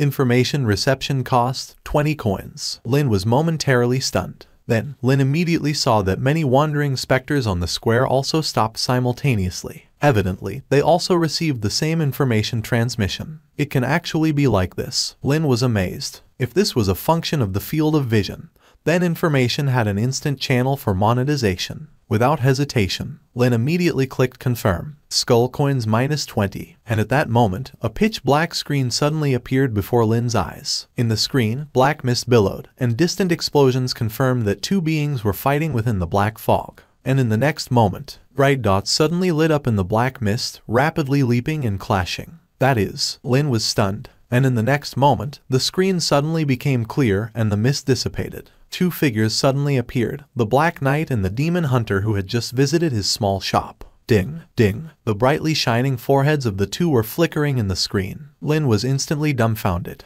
At the same time, messages from various beings kept floating on the screen. Yes, I've seen them. That's the Black Knight ranked 171st on the hunt list and the Abyss Demon Hunter ranked 143rd. They are now near Soul Alley. They have always been archenemies. 2 years ago, they had a fight on the Hellfire Plains. Wait, do you find their appearance strange? They all seem bald. And why do their heads flash? So peculiar, so strange. I came to watch the battle. Why can't my eyes move away from their heads? So flashy, so flashy. Although I don't know why they're bald, they seem stronger than before. So amazing. Under Lin's wide-eyed gaze, the screen continuously displayed comments all saying, so flashy. Is this dark world so advanced? Lin quickly finished watching the entire screen and calmed his mind. Lin's gaze once again fell on the ice blue rune on his wrist. He clicked once. His identity panel in the field of vision appeared before his eyes. He tentatively clicked twice in a row. Instantly, a completely new panel appeared before his eyes. This is. Lin was shocked. Area channel. Then, Lin immediately saw one after another scrolling message in the screen. This intense familiarity made Lin can't help but guess whether he has crossed into another world or into a game world. Because this sense of déjà vu is really too strong. Lin frowned and quickly looked at the messages from various beings in the channel. Blood doll, uncles and aunties, have you seen my mom? If so, contact me, I will give generous rewards. Skull demon, don't get close to her. I warn everyone, she bit off my arm last time. If I didn't run fast, she would have swallowed me whole. Everyone, be vigilant. Long hair ghost, dear neighbors. I solemnly remind everyone here, the pharmacy in the alley is a black shop. I went there yesterday to buy a bottle of potion, guess what I saw? Long hair ghost, the perverted doctor in the store was riding on someone's body, chopping it up with a chainsaw. I was scared and ran away quickly. As soon as these words came out, the channel suddenly became active. Blood doll, yes, it's a super black shop. It's the human doctor. He deep-throated the doll yesterday. He even dug out the doll's eyes, and it still hurts now. Lin quickly closed the channel. This dark world is indeed not simple. But before exploring more, he must be cautious. With his gaze on the ice blue rune, Lin hesitated. He clicked once. His identity panel appeared again. He clicked twice in a row. A completely new panel appeared. This is. Lin was shocked. Private channel. Lin quickly opened it. A list of names appeared before his eyes. Lin stared with wide eyes, subconsciously clicking on the image. Instantly, before his eyes appeared a cute little girl holding a tentacle like a handle. My daughter. That human boy said I have such a daughter, an embodiment of my true kindness. But I always feel he did something to my daughter because my other children are all like this. Lin opened the screen. In the picture, there were immediately distorted and collapsing tentacle monsters, fissure monsters, and visually polluted conglomerates of rotten flesh. Yesterday morning when I went to that shop, I saw the human doctor. He seemed to be using a terrifying method to perform cosmetic surgery on a ghost baby. I don't know if it's your daughter. Private chat, tell me in detail. Lin stared wide-eyed, quickly closing the area channel. Are you kidding? But how could he have known before that there would be an information exchange platform similar to the metaverse in this dark world? He had just managed to deceive that female ghost today. Is he going to turn the tables so soon? Originally, Lin wanted to explore more features of the field of vision. Quickly, Lin logged out. The moment consciousness returned to his body, Lin rushed to the door at an unimaginable speed. Without a second thought, Lin was about to close the door. But almost at the same time, from the black mist outside the door, a voice with a smiling tone came. Good boy, are you closing so early today? Are you afraid of something? Lin's expression froze. An extremely graceful and charming woman emerged. With a coquettish smile on her face, long wavy curls hung behind her, and her steps were exceptionally charming. It was the blood-clothed evil spirit from before. So fast, a professional smile immediately appeared on Lin's face. He rubbed his temples and said, "No, it's just that I don't feel well today, so I want to close early and take a good rest." The blood-clothed evil spirit walked gracefully, slowly biting her crimson lips, saying, "Oh, I see. That's really a pity. I wanted to thank you for taking care of my daughter." Lin subconsciously took a step back, secretly gripping the revolver behind him, and said with a smile, "No need for thanks, Lin." The blood-clothed evil spirit smiled and walked step by step.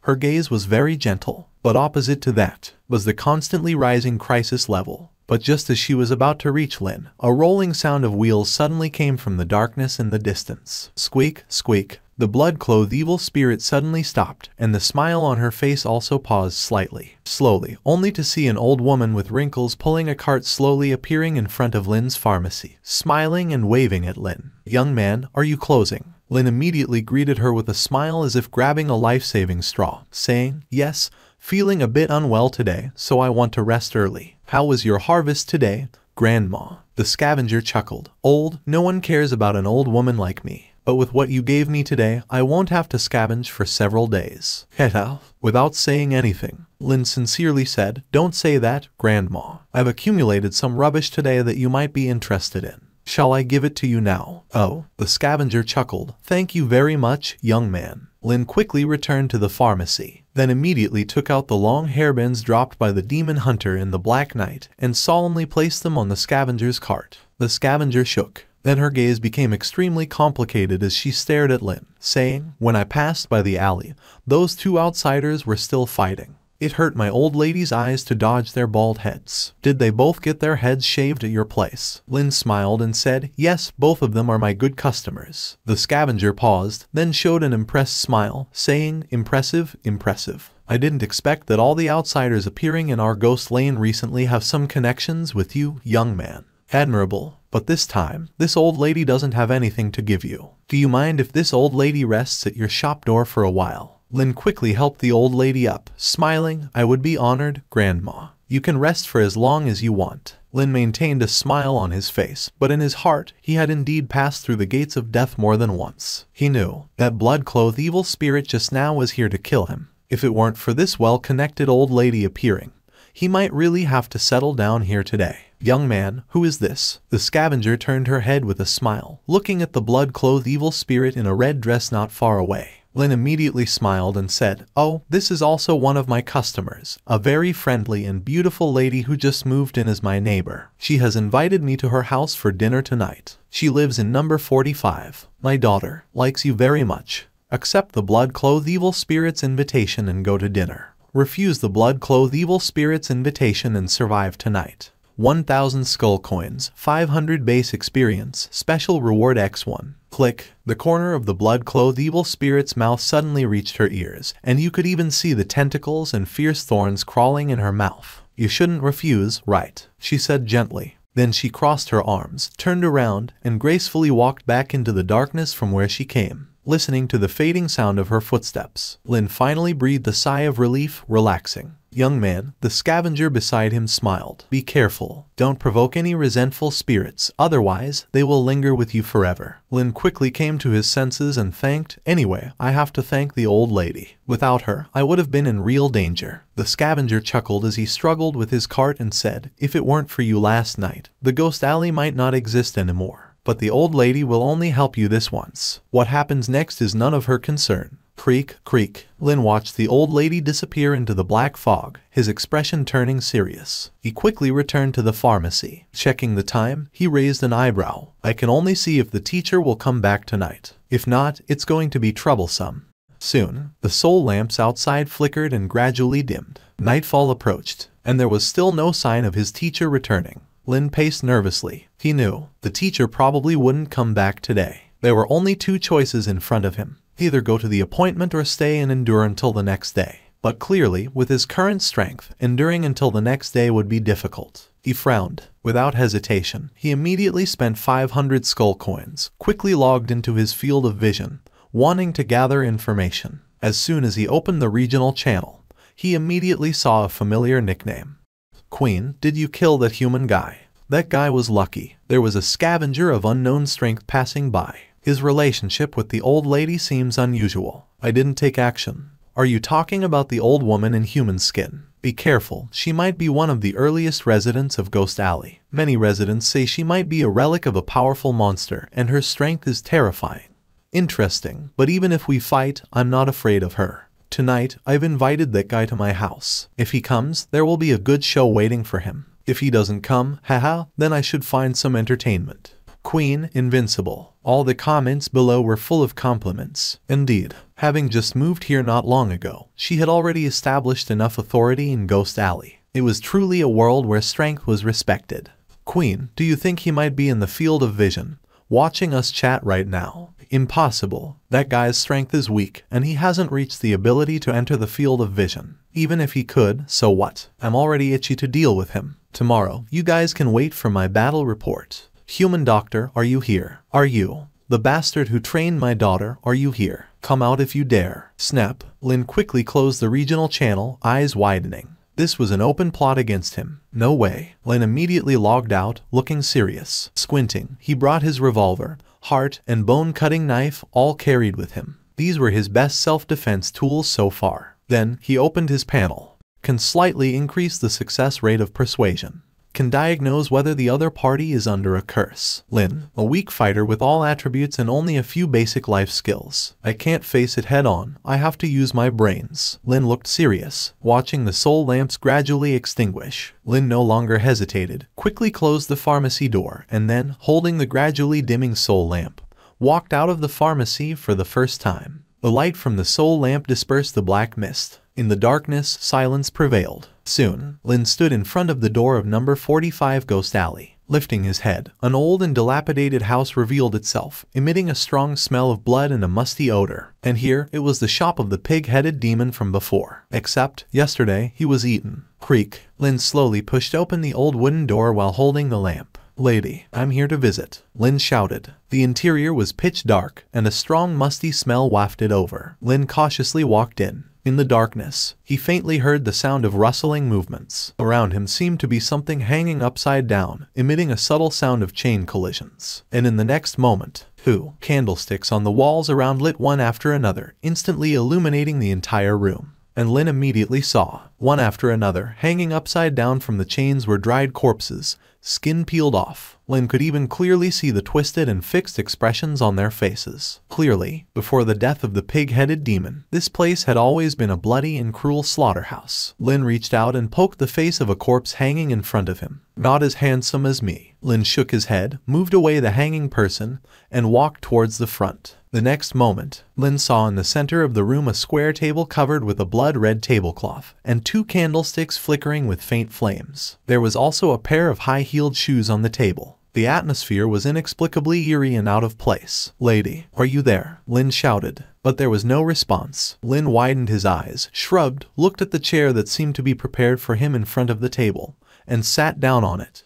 Somewhere on the second floor, numerous viscous tentacles crawled on the wall. The blood-clothed evil spirit squinted, staring at the screen in the mirror on the first floor, her eyes full of coldness. Everyone, the doctor has arrived. Since you all want to see a public execution so much, today everyone can feast their eyes. In the field of vision, in a real-time image on the regional channel, the scene in the mirror appeared, and there were already 541 viewers. I feel it's not very good. After all, he is the apprentice of Bloodsaw. If he is killed now, when Bloodsaw comes back, it will be terrifying. The Queen wouldn't be afraid of this, right? Bloodsaw is a perverted serial killer, and his apprentice is a little perverted serial killer. Besides, a human being so arrogant in our Ghost Alley should pay the price. Evil Spirit Queen, how do you plan to kill him? In front of the mirror, the blood-clothed evil spirit smiled coldly, playing with her long hair, saying playfully, I won't easily kill him. If he's human, the best execution is to crush his spirit first, right? Don't you want to see his terrified face? I think it must be interesting. She turned her head and looked at the cute little girl sleeping soundly in the corner, her eyes instantly turning red. If she hadn't known that it was the mischief of that human guy, she might really have been fooled by that guy. Poor daughter, clearly could have become a powerful and twisted hunter, but now she could only be a cute and useless little girl. All of this was the fault of that guy. Turning her head abruptly, she stared at the mirror, saying, Everyone, this is a scene I carefully arranged. You can wait to see how he dies. Instantly, she pulled a tentacle that hung down from above. Creak, as if something had been triggered. Meanwhile, first floor, Lin yawned, sitting with his legs crossed in front of the chair, patiently waiting. Just at that moment, Lin suddenly heard the sound of chains behind him. Lin quickly turned around, and then he immediately saw that the corpse, which had been hanging upside down in midair just now and had been skinned and dried, was now all standing on the ground. Motionless, a strange and chilling atmosphere instantly enveloped the surroundings. Lin widened his eyes. He slowly turned his head, sitting up straight. Click, a sound echoed. He suddenly turned his head again. And then he immediately saw that the skinless corpses that were standing just a moment ago seemed to be closer to his position. Haunted, Lin raised an eyebrow. This time he didn't turn around, but stared directly at those skinless bodies to see if they would move. After a while, he blinked. In an instant, when Lin opened his eyes again, a skinless corpse silently appeared in front of him, its terrifying face less than 5 centimeters away from his. Lin widened his eyes, and his body stiffened as he leaned backward.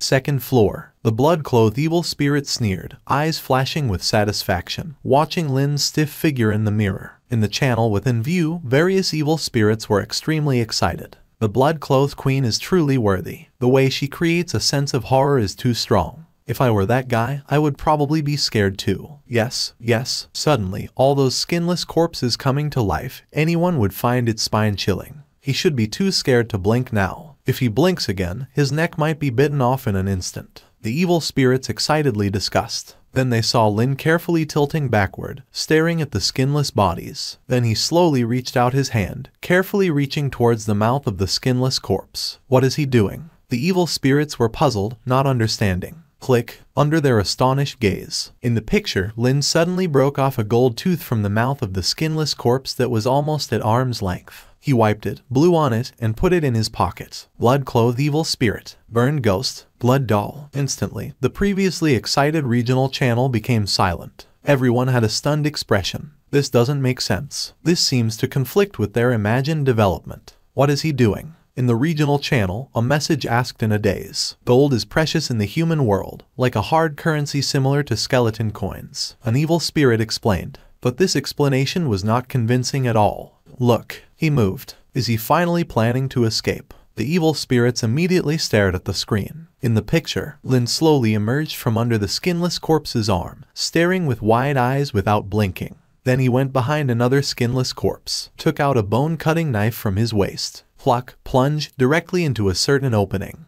He stabbed it. Seeing this, all the dark creatures in the regional channel, who were observing, felt a tingling sensation below, a tightening, and a fearful expression appeared on their faces. Pluck, plunge, plunge. With every knife Lin wielded, all the dark creatures in the regional channel shuddered. Then they saw. In the picture, the young man stabbed the skinless puppet more than a dozen times from below. Then he turned around, staring wide-eyed, and walked to another skinless corpse. Pluck, same position, same knife. At this point, everyone in the regional channel was no longer calm. With every stab, Lin's audience shivered as if he were stabbing them, not the puppets. Something's wrong. Something's wrong. These puppets can't scare him at all. It seems like he's getting more excited with each stab. No, it's too torturous. I don't want to see this hair-raising scene. He's not afraid at all. Watching Lin target the next victim on the screen, blood-clothed evil spirit gritted his teeth and immediately gave the order. Get rid of him. Instantly, a corpse suddenly opened its mouth, emitting a terrifying and hoarse howl towards Lin. Lin's bone-cutting knife, which had just stabbed from below, went straight through its mouth. And in the next moment, in front of the countless spectators in the regional channel, Lin seemed invincible. One by one, fluently knocking them down, and each stab was in a very tricky position. In less than 3 minutes, dozens of skinless puppets were all defeated by him.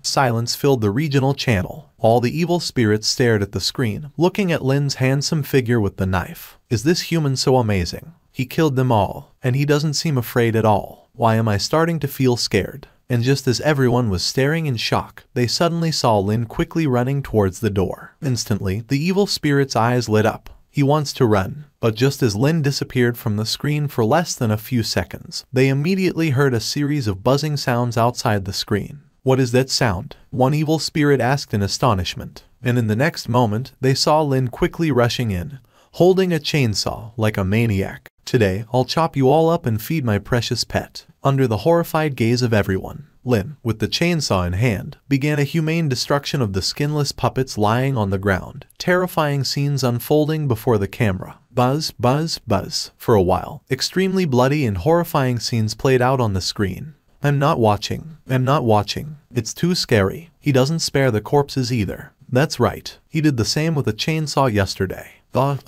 He's not a normal human at all. Queen, you can't treat him with the methods you use on normal people. When he saws people, he's even more ruthless than his teacher. In the regional channel, numerous messages flooded the screen. The blood-clothed evil spirit quickly turned off the screen. First floor. Ding. Blood Doll's attitude towards you has reached extreme terror. You gained 100 experience. Ding. Burn Ghost's attitude towards you has reached psychological trauma level. You gained 150 experience. Ding. The timid personality trait of long-haired ghost has successfully changed to autism. You gained 200 experience. And so on. Ding. Your popularity in Ghost Alley has increased by 30. Lin, he, holding a chainsaw, turned his head in amazement, looking around. Something's not right. He just sawed some puppets. How did he suddenly gain so much experience? And what's the deal with those familiar names? Are they all in this room? Lin quickly looked around, searching every corner of the room with the chainsaw, but found nothing else. Strange. Lin shrugged in confusion, then cleaned up the scene. Nonchalantly sat on a small chair, took out a small bottle of old wine from his pocket, poured it into a high glass, closed his eyes, and started sipping. In the area channel, the numerous dark creatures finally regained their composure from the terrifying scene. I think this guy must have been trained long ago. And the way he just sawed people, that's definitely the result of being influenced by his perverted teacher for years. This guy isn't afraid at all. Exactly. I think making this guy collapse is definitely not an easy task. Blood-clothed evil spirit squinted and said, so what? Anyway, he is just a weak human. If he's not afraid of physical monsters, I don't believe he can be immune to elusive evil spirits. Whoosh. She forcefully pulled another tentacle hanging down beside her. Meanwhile, in the scene, Lin suddenly felt a cold wind blowing from his ear, making him shudder subconsciously. The flames on the two candlesticks on the table also flickered suddenly. Lin was puzzled. Putting down the glass, turning around to look at the dim surroundings, he asked, what's going on again? For some reason, the atmosphere around seemed to have suddenly become colder. And at that moment, suddenly, Lin's peripheral vision suddenly noticed that the eyes of the portrait hanging on the wall seemed to have moved. Lin quickly turned to look in that direction.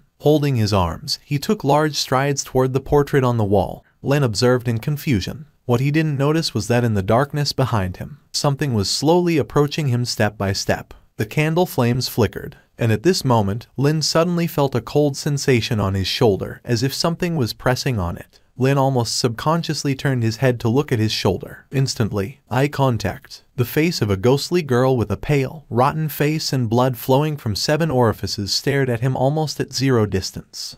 The air fell into an incredibly eerie silence. In the area channel, each dark creature watching the scene held their breath, staring wide-eyed, nervously watching this scene. Indeed, this kind of ethereal ghost is the most terrifying.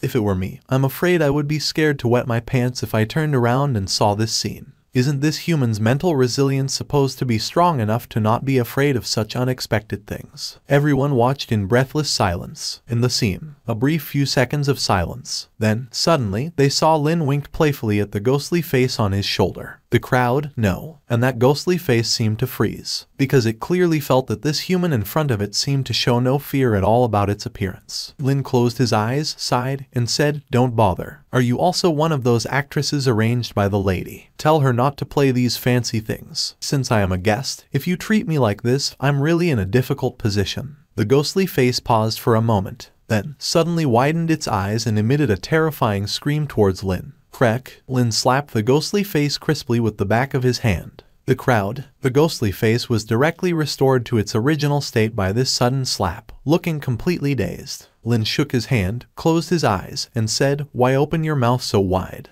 In the area channel, wait a minute, something's wrong. Isn't that an ethereal ghost? How can he slap it so crisply? Can he even touch ghosts? There's a problem. There's a problem. In the scene, after Lin slapped the ghostly face back to its original form, he kindly reached out, grabbed the hair of the bewildered ghostly face, turned around, and instantly focused his gaze on a headless, translucent body about 10 meters behind him. Lin, again amicably, placed her head on the transparent body. Click, click, fixed her in place. Don't toss your head around, and don't scare people casually. Be a quiet and gentle girl. Why bother imitating others to scare people? Lin gently smoothed the decayed hair on her cheek. The ghostly girl stared at him stiffly, finally unable to restrain herself, and asked, "How did you touch me?" Lin immediately smiled and took out an empty potion bottle from his pocket, saying, "I am an alchemist. I deal with evil spirits all year round. If you don't often drink potions that can touch evil spirits, how can you perform surgeries on people?" The ghostly girl, Lin, charmingly lifted her hand and said, "Miss, what's your name? Can I get to know you?" This suddenly charming inquiry caused the entire area channel to fall into silence. Everyone stared dumbfoundedly at the scene. It felt like things were slowly developing in a strange direction. Something's wrong. Something's really wrong. In the scene, the female ghost was instantly at a loss. Then she remembered the lady's instructions, quickly pulled her face, and tried hard to create a terrifying scene. Instantly, her face split open from the middle. "Aren't you afraid?" she finally couldn't help but ask. This feeling was like a comedian trying hard to tell various jokes to please the audience,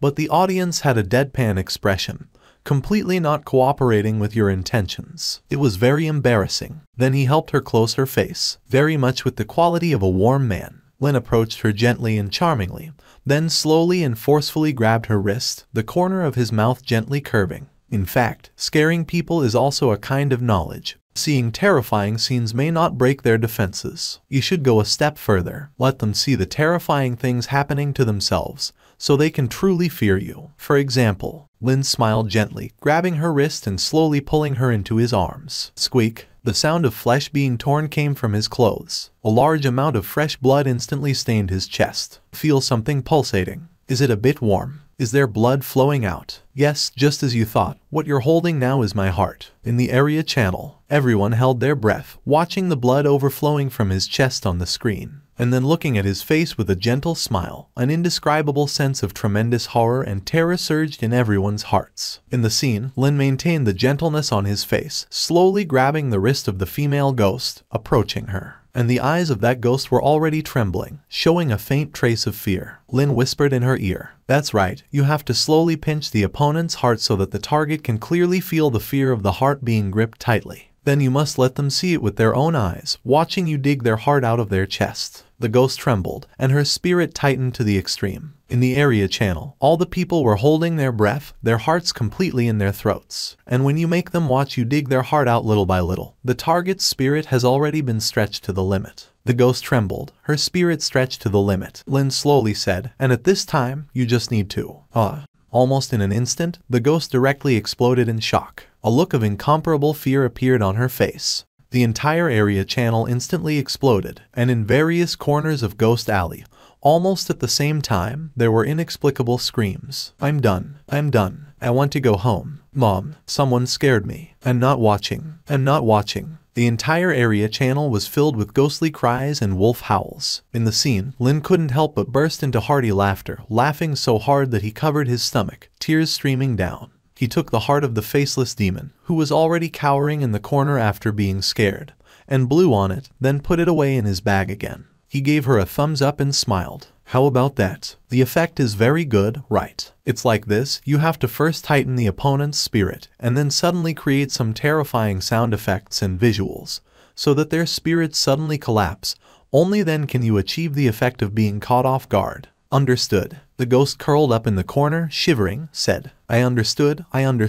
Don't come over." Lin listened to the system prompts ringing in his ears, baffled, because this is not the first time this has happened. Almost instantly, Lin froze, because the system informed him that the residents of these ghost towns, he had seen all of them in the area channel. Could it be that his current situation here is being broadcast synchronously to the area channel? This is too outrageous. Lin's eyes suddenly looked around in suspicion, and in the area channel, various discussions had already exploded.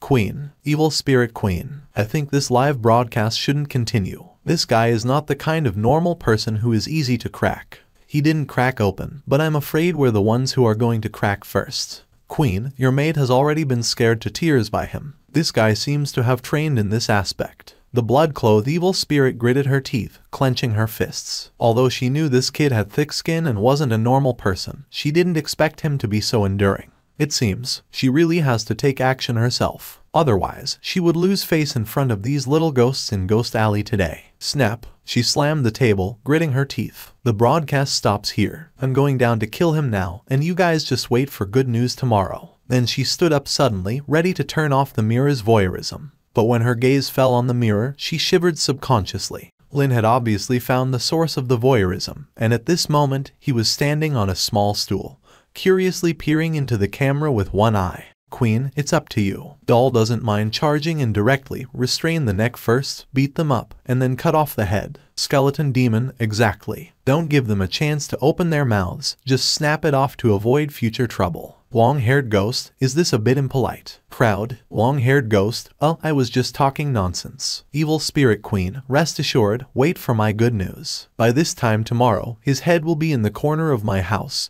serving as my daughter's night pot. After saying this, the bloodied evil spirit quickly closed the voyeuristic mirror, squinting her eyes. Whoosh, tentacles surged out of her body, gritting her teeth.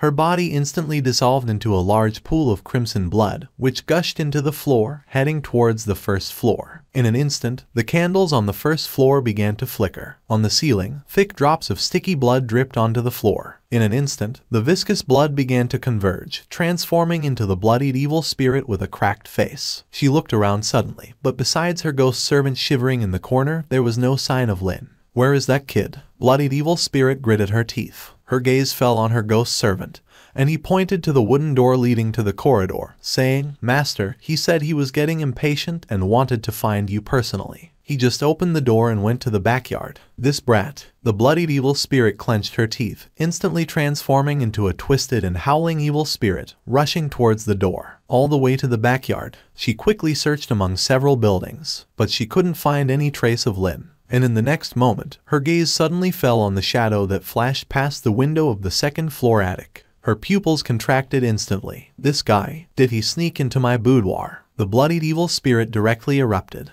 In the next moment, she leaped, instantly jumping to the window, and with a swoosh, she opened it. Then, she instantly saw a scene that broke her defenses. In the bedroom on the second floor, Lin was standing in front of the bed, holding the awakened cute baby in his arms, lifting her little ears with a look of innocence. The bloodied evil spirit was instantly stunned. Release my daughter now. With a long howl, the bloodied evil spirit, in a fit of anger, her tentacles, like ice cones, surrounded Lin, aiming at him. Lin instantly regained his senses, and his gaze fell on the angry woman. Madam, this isn't how you treat guests. You invited me to dinner tonight, but I haven't even seen your face downstairs except for a little scare. He picked up the cute baby, sighed, and said, This is really chilling. The bloodied evil spirit sneered. The expression seemed to say, I'm silently watching you show off. At this point, Lin took a deep breath, not bothering to pretend anymore, and laid his cards on the table. He sat on the bed, holding the cute baby, sighed, and shook his head, saying, Okay, I admit I did it. But, madam, you must understand, I really have no malicious intent. And, your daughter, when I delivered her, her face was too horrifying.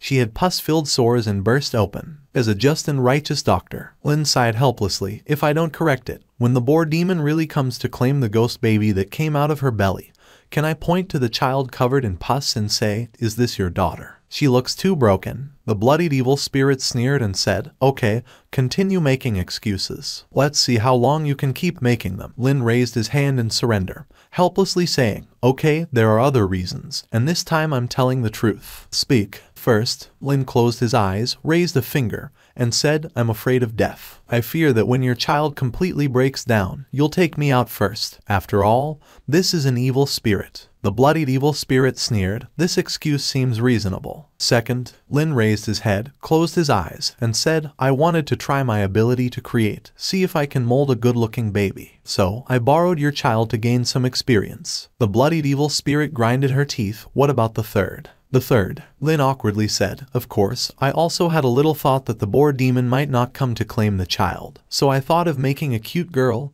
and raising her to get married and have children.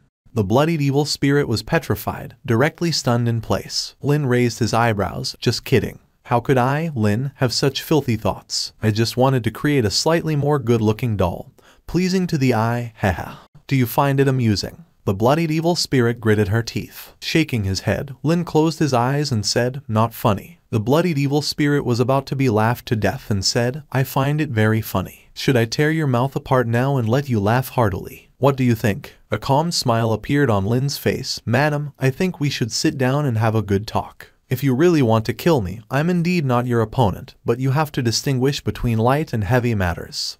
The blood-drenched evil spirit sneered coldly, and sharp thorns grew on its tentacles with a rustling sound, saying coldly, "Oh, is that so?" Lin remained calm and said, "First of all, I am a compassionate doctor. Similarly, I have many compassionate patients and customers. If I were gone, they wouldn't find me, and they would be very sad. For example, those two bald guys fighting outside the alley right now, they are my loyal customers and friends." The blood-drenched evil spirit squinted, sneering, "Is that so? Do you think I would believe your—" She didn't finish her words. Click, the sound of a safety being unlocked. Lin slowly pulled out a silver revolver from his pocket, smiled, raised it towards the ceiling, and said, "You should recognize this gun, right?" The blood-drenched evil spirit immediately shook, her eyes narrowing, saying, "The Demon Hunter's hunting revolver." She was very familiar with that braggart, the Demon Hunter. He always carried those hunting revolvers he brought from the upper world, extremely protective of them. How could this gun end up in his hands? Lin smiled, holding the gun, and said, "He's my kinsman and also a beloved uncle. He left this gun for me for self-defense. If I'm in danger, I just need to fire a shot, and he will immediately come to help me. And he's outside the alley right now, ready to come over. It won't take much time." Achoo! Outside the alley, one of the bald guys fiercely sneezed.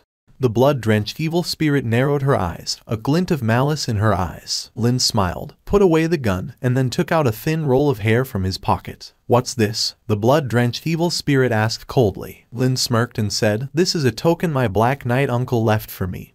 His personal chest hair, the longest and curliest one. My Black Knight uncle said that if I lightly flick it, he would sense it and come to help me immediately. If you don't believe it, we can try." The blood-drenched evil spirit was momentarily stunned, saying, Chest hair." Lin calmly said, "Exactly. You should be able to sense the aura on it. Today, my uncle came to see me. He asked me to cut his hair and left this token, warning me that if I encounter danger, just give it a flick, and he'll rush to my aid."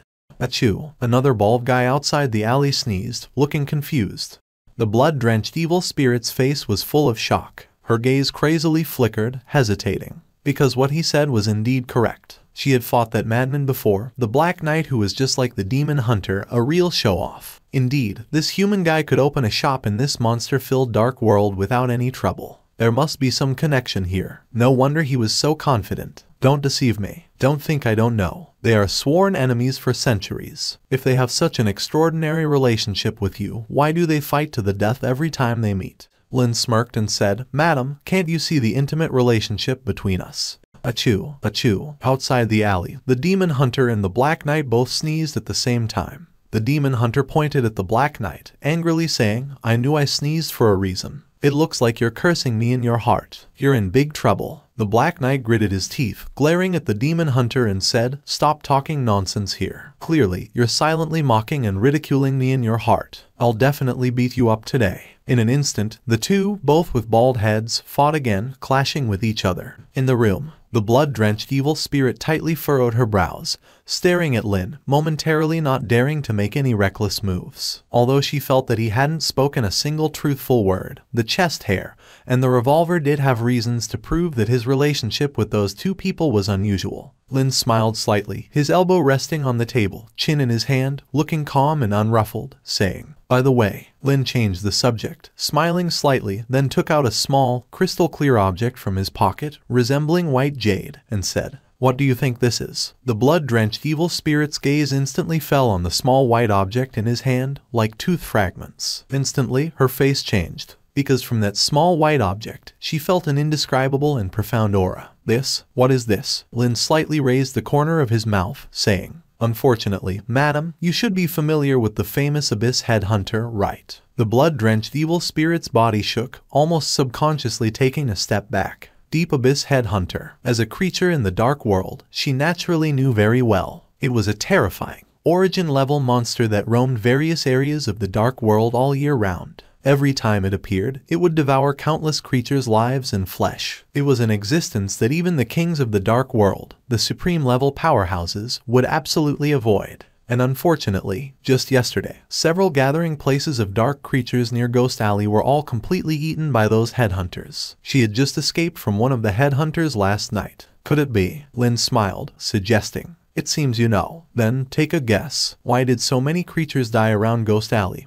But only Ghost Alley survived this disaster. This is impossible. Lynn stood up with a faint smile, saying, "Unfortunately, I am the favorite private dentist of that bounty hunter. She came to me last night for a dental checkup, and now she's an honored member of my clinic, taking great care of my business." Heta. In the dark world, few are timid and fearful, but when facing a monster at the root level, she really had to reconsider. Because when dealing with monsters of that level, if you truly aroused their hostility, they could find you using various methods, even if you hid in the upper world. Because there was a case where a king-level lord in the dark world offended a root-level monster, and within a day, all living beings in his territory were slaughtered. He ended up in a situation where no one dared to shelter him and was eventually chased to death by that root-level monster. And she never thought that this seemingly weak human had such a connection. Lynn looked at her somewhat pale face, smiled, and held the cute child, saying, "Ma'am, judging people by appearances is not wise. Although my strength is indeed weak, having good interpersonal relationships is another manifestation of strength. And you really don't need to get angry with me." Lynn stood up, patted her tentacle tips with regret, saying, "After all, we're neighbors. Between neighbors, shouldn't we show mutual care, help each other, and stay warm together? Moreover, you're such a beautiful and mature big sister." Persuasion +1. The blood-stained evil spirit's eyes flickered, grinding her teeth with a cracking sound. She could see at a glance that this guy was using both hard and soft tactics, doing something wicked and then sweet-talking to cover it up. But indeed, at the moment, she really didn't dare to take action. Putting aside whether his words were true or not, just the toothstone he took out with the aura of a root-level entity forced her to think twice. She screamed frantically, the waving tentacles hitting the surrounding walls with a bang, venting her anger and dissatisfaction crazily. Then, panting, grinding her teeth, she sat on the floor, the sound of teeth grinding clearly audible. This feeling of having nowhere to vent her anger made her extremely frustrated. "Ma'am, calm down first." Lynn calmly held the cute child, saying, "Although 3/4 of what I said during the day was fake, not all of it was just to deceive you. While the notions of truth, goodness, and beauty may indeed be a bit absurd, I did see some qualities in you that other evil spirits lack. You little rascal." She swore she wouldn't believe a single word this guy said. If she could see through him, she would want to kill him right now. Lynn took a deep breath, smiled calmly, and said, "I didn't lie to you, ma'am, because you have to admit, you care a lot about beauty, don't you?" The blood-stained evil spirit was stunned. Lynn stood up, holding the child in his arms, smiling and looking around, saying, "Your room is beautiful, unlike the cold and nauseating rooms below. Obviously, you have carefully decorated your bedroom, giving a refreshing feeling to the walls, bed, and even the furniture. This is not something other evil spirits would do." Then he turned around, looking gently at the simple bottle on the windowsill, with a white flower inside. "I've seen this kind of flower before. It's a rare non-toxic night lily in the dark world. It's not a rare flower, but is it normal for an evil spirit's room to have such a flower? Moreover, you seem to cultivate it quite flourishingly." On the windowsill, the crystal-clear white flower shimmered slightly, gorgeous and dazzling. The blood-stained evil spirit stared at the flower, then suddenly trembled, pointing angrily at Lynn. "Don't be slick with me. That's just, let's not talk about these things for now." Lynn raised the corner of his mouth, hugged the cute child, and said, "I really want to ask, if you find your child's current appearance disgusting, then may I ask, what's the story behind this beautiful dress and vest on the child?" As soon as these words came out, the blood-stained evil spirit's gaze dodged, panic-stricken, saying, That's just something I..." In the mirror, the pink dress on the child looked exceptionally cute, creating a sharp contrast with the filthy and nauseating world outside. And it was clear that there was no trace of dirt on it. There were even new threads. Obviously, it had just been woven. All right, don't deny it. It's all seen through. In fact, you also think your daughter is cute, right? When you're alone, you probably want to kiss and hug her, right? The blood-stained evil spirit's face instantly turned red, and she couldn't say a word. What's there to be ashamed of? This is a very normal display of affection from a mother to her daughter. Moreover, you've given her such a beautiful dress. Obviously, you are very satisfied with your daughter's current appearance. The blood-stained evil spirit blushed, unable to speak. But she had to admit, what this guy said was indeed correct. Compared to the twisted and decayed children before, she really preferred the current relatively normal and cute child. But being said so directly by this guy made her feel extremely embarrassed. With a gentle expression, Lynn said softly, "Ma'am, I have always believed that a person who likes to pursue beautiful things must have a beautiful heart. This can explain the essential difference between you and other evil spirits. And I believe that even in the human world, you must be a very lovable girl." Listening to Lynn's increasingly gentle voice, although she kept telling herself forcefully that she shouldn't believe every word this human said, for some reason, she felt her heart pounding. She bit her teeth tightly, gazing at the wall beside her. But in her mind, the words Lynn said kept echoing. Because those words, indeed, touched the softest part of her heart. She had always been thinking, what if she hadn't died? If she were still the girl in the human world, would she now be surrounded by children and grandchildren? Would she be able to watch her daughter grow up, get married, and have children? But every time she looked at her distorted face in the mirror, that terrifying appearance kept telling her, "You're already dead. You're just a twisted evil spirit now, a demon." Ding. Triggered mission. Resolve the grudges of the blood-stained evil spirit. Current progress 11. First stage mission reward 500 skull coins, 500 basic experience. Special reward X1. Madam, I believe you don't like your current appearance, do you? If you're willing, I might be able to truly turn you back into a human appearance. Don't joke with me. Don't think that by fixing the shape for my daughter, you really think highly of yourself. That's just because my daughter is still in the juvenile stage, and the evil spirit curse inside her hasn't formed yet. You probably haven't seen the true form of a real evil spirit. In an instant, accompanied by the distortion of bones and flesh, her body kept cracking, expanding, and her graceful figure began to grow, one rotten hand after another, continuously squeezing out sticky and foul-smelling rotten flesh. In front of Lynn, the blood-stained evil spirit gradually swelled and twisted into an indescribable monster. Countless faces emerged on her body. Each one was filled with malice. It was like a terrifying conglomerate forcibly pieced together from countless human bodies after being crushed in a meat grinder. Lynn's ears were instantly filled with countless hoarse voices whispering maliciously, "This is my true form. Do you still think you're confident now?" A drop of foul-smelling mucus fell to the ground. The long, twisted neck, like a snake, supported the woman's head, which appeared malicious and sneering, hovering in front of Lynn. "Wow, wow," the cute child in Lynn's arms cried directly from fear. Lynn stared blankly at the unnameable monster in front of him, unable to say a word for a while. The blood-stained evil spirit sneered and grinned. "Curses, pain, resentment, these are what turned me into what I am now. Do you really think you can dissolve it with your scalpel?" The mocking and icy voice echoed in Lynn's ears. But at this moment, Lynn quickly calmed down, showing no sign of panic. He quickly caught the key word in her words. If this was the cause of her current state, "I have a way," Lynn calmly said. The expression on the blood-stained evil spirit's face instantly froze. Lynn stared at her, reached out and touched her serpent-like neck. Almost instantly, he activated his curse diagnosis ability. Almost at the moment of hearing the diagnosis, Lynn suddenly raised his head and said, "Activate the limited curse removal ability." Almost at that moment, the blood-stained evil spirit widened her eyes, seeing that the hand touching her neck emitted boundless light.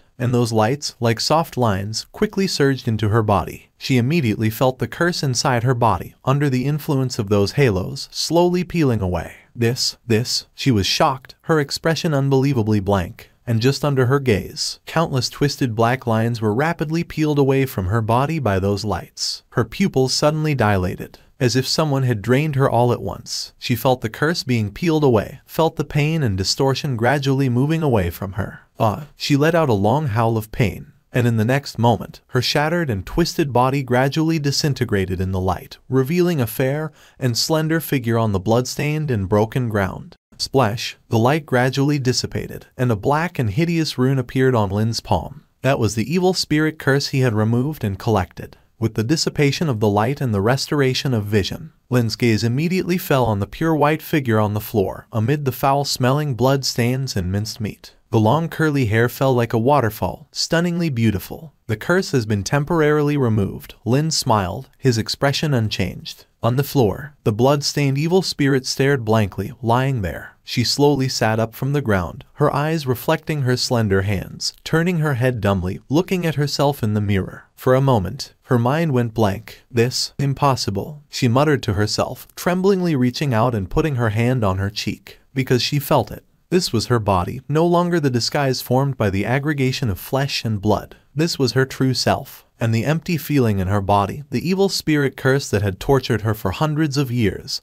seemed to have never appeared before. Gone. What did you do to me just now? She murmured, as if living in a dream. Lin smiled with a baby in his arms, saying, I already told you just now. I helped you remove the evil spirit curse in your body. Do you still think I'm deceiving you, madam? Lin pretended to be very cool. The blood-stained evil spirit stared at her reflection in the mirror. Her perfect and flawless body made her feel like she had just experienced a terrible nightmare. You really? She finally, unbelievably, crawled up from the ground. The curse of the evil spirit for hundreds of years was actually so easily taken away by this human youth. She forcefully grabbed her own hair, closed her eyes, and let out uncontrollable, excited screams one after another. She became incoherent. She didn't even know what language to use to describe her current excited and complicated feelings. Lin stared with wide eyes, standing in place, looking at the woman who suddenly seemed to have gone crazy like a sheep with rabies. System, is the curse really cleared? Cleared? But why do I feel like she's even crazier than before? After shouting incoherently for a while, the blood-dressed spirit, as if in a daze, sat on the ground, covering her face, and said, I'm sorry, can you please leave? Let me calm down first. My emotions are a bit tumultuous right now. Lin stared, nodded up and down, indicating understanding. Then he quickly carried the cute child, pushed the door open, and walked out. Downstairs, Lin sat restlessly, holding the cute child in his arms, feeling a tingling sensation on his scalp. He had been waiting here for almost half an hour, and since the completion of the mission prompt, every minute he heard a prompt in his ear, and just a few minutes ago, the favorability had already surpassed the 300 mark. But he didn't know what psychological changes the blood-dressed spirit had undergone upstairs. Nevertheless, with so much favorability, he was sure he could safely get through tonight. Although the process was very complicated, the final result clearly developed in a positive direction. And as long as he got through tonight, when his teacher came back tomorrow, he wouldn't have to be so anxious. After all, his teacher's strength was absolutely top-notch. And at this moment, a fair hand slowly pushed open the door. Then a sweet and charming voice came from inside. Sorry to keep you waiting. Lin immediately raised his head and looked towards the direction of the door. Under the dim candlelight, the woman in the red dress pushed open the door. She still had the curly hair and a mature blush on her face as she walked out gently. At that moment, when Lin saw her, he couldn't help but give a thumbs up. Compared to the previous disguise, after removing the curse, she became even more beautiful and real. Under Lin's gaze, the blood-dressed spirit, with a slightly red face, sat across from him. Unlike the sarcastic and mocking face before, the current blood-dressed spirit looked like a charming young woman next door. I'm sorry. She lowered her head to Lin, covering her burning cheeks, and said with a slightly red face, I apologize for my previous rude behavior towards you and the ill intentions I had towards you for a while. I really feel ashamed, and I didn't expect that you could really remove the evil spirit curse inside me. Speaking of this, Lin immediately raised a finger seriously and said, I only temporarily removed the curse for you. You must understand this. It's not permanent. The curse removal lasts for about 24 hours. If you don't do it again after 24 hours, you will return to your original state. At this point, Lin had to make her understand. As a doctor, integrity is essential. Of course, the most important reason is that if he doesn't explain it clearly in advance, after a day, when she returns to her original state, she might think he deceived her and then take revenge. The blood-dressed spirit also was startled and said, only 24 hours. To be honest, after the torment of losing the evil spirit curse, in this half hour, she felt an unprecedented relaxation. But just thinking about the hundreds of years before, she couldn't help but shudder, so much so that she really didn't seem to want to return to her previous appearance. Lin nodded solemnly, but seeing the disappointment on the blood-dressed spirit's face that was about to show, Lin changed the subject and closed his eyes, saying, However, although that's the case, I can help you remove it again every 12 hours. In other words, it's not impossible to make it permanent. Really? The blood-dressed spirit's eyes lit up. That's right. Lin smiled slightly, raising his thumb, and said, and we are neighbors. Living so close, if you want to maintain your current appearance for a long time, you just need to come to me for treatment every day. And as neighbors, I can also give you an 80% discount. 80% off. The blood-dressed spirit supported her cheek, smiling and looking at Lin, saying, Do I still need to pay? Lin immediately rubbed his shoulder, showing a slightly weak expression on his face,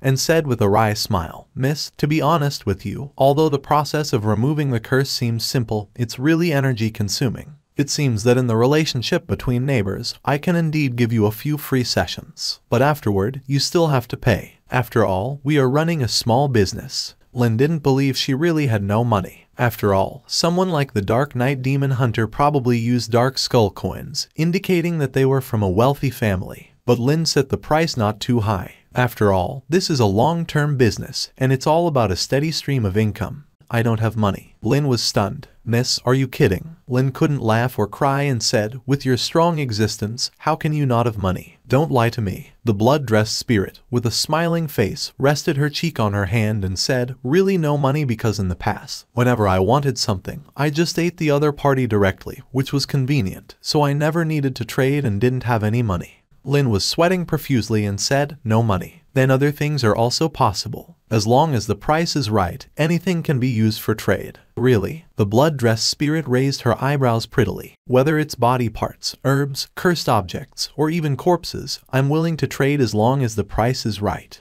But at that moment, Lin suddenly felt a fragrance approaching. Suddenly opening his eyes, her nose was less than a centimeter away from him. Her lips moved slightly, and a teasing fragrance came to his face. With seductive eyes and a breath like an orchid, she said, "So, how much do you think I'm worth?"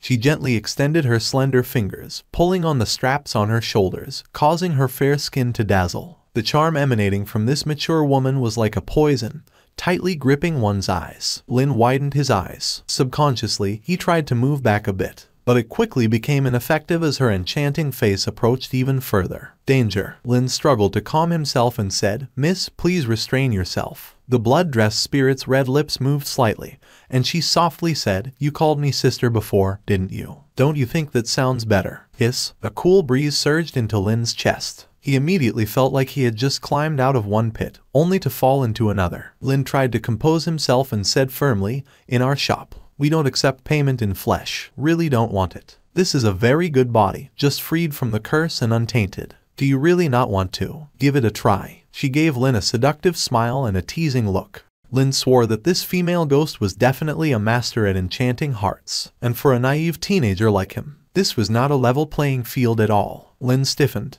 "Really, don't you want to give it a try?" The blood-dressed spirit continued to enchant. Lin stiffly said, "Your child is still watching." The blood-dressed spirit's mouth curled up slightly, and she whispered in his ear, "Fine, let's go to my room." Thump, thump, thump. Lin could hear his own heart pounding. After all, for a teenager who had transmigrated into such a mysterious world, this level of temptation was beyond what ordinary willpower could handle. "I won't do it." The evil spirit in blood was stunned.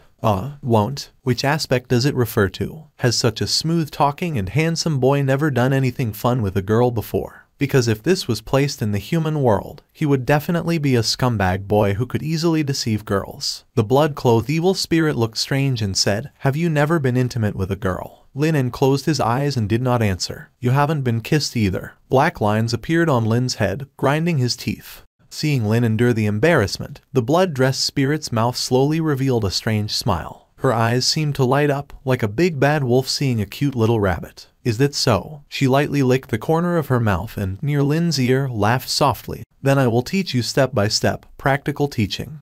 Stage achievement. Host successfully takes the first step from adolescence to manhood in a green but solid manner. Host gains permanent attributes, Constitution +1, Endurance +1, Stamina +1. The soul lamp at the door ignited, marking the arrival of a new day. Lin buttoned up his clothes one by one, maintaining a calm expression on his face. However, his eyes, still crazily jumping behind closed lids, betrayed the lack of calmness in his heart. Indeed, he couldn't hold back. As for how he spent these few hours, it would be better not to mention. Remember to wait for Sister tomorrow night. Sister still needs you to come to the shop for proper treatment. A charming voice came from his ear. Lin didn't even dare to turn around, because he was afraid that after seeing those mature and charming eyes, his recently restored sanity would be taken away again. I'm going back now." Lin coughed. That voice softly sounded in his ear. "After helping Sister remove the curse, Sister will teach you new knowledge. It will definitely be more in-depth than before." Lin quickly left. Behind him, the woman with blood-stained clothes hugged her chest, gracefully lifted her curly hair, and hung a smile on her face. Then, like a magician, she pulled out a mirror, gazing at her reflection in the mirror, and stared at herself in a daze, immersed in the joy and excitement of being freed from the curse. On the road, Lin quickly opened his attribute panel. The twisted apprentice of the Bloodsaw apothecary.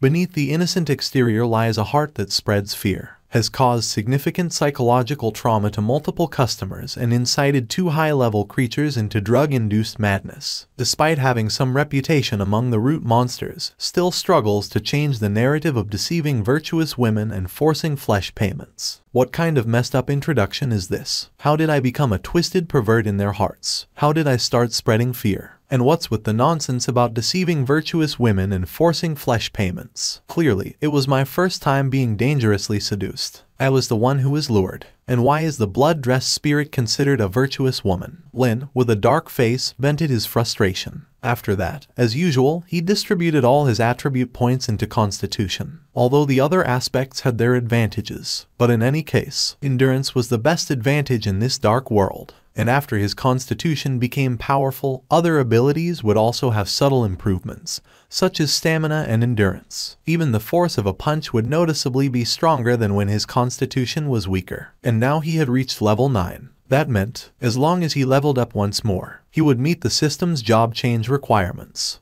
Lin hesitated, sitting at the counter and tapping on the table. After his teacher left in a hurry, saying he would be back within 2 days, it's already the 3rd day. And his teacher still hasn't shown up. Lin couldn't help but suspect that there might be something fishy going on. Maybe something delayed him. Lin remained calm.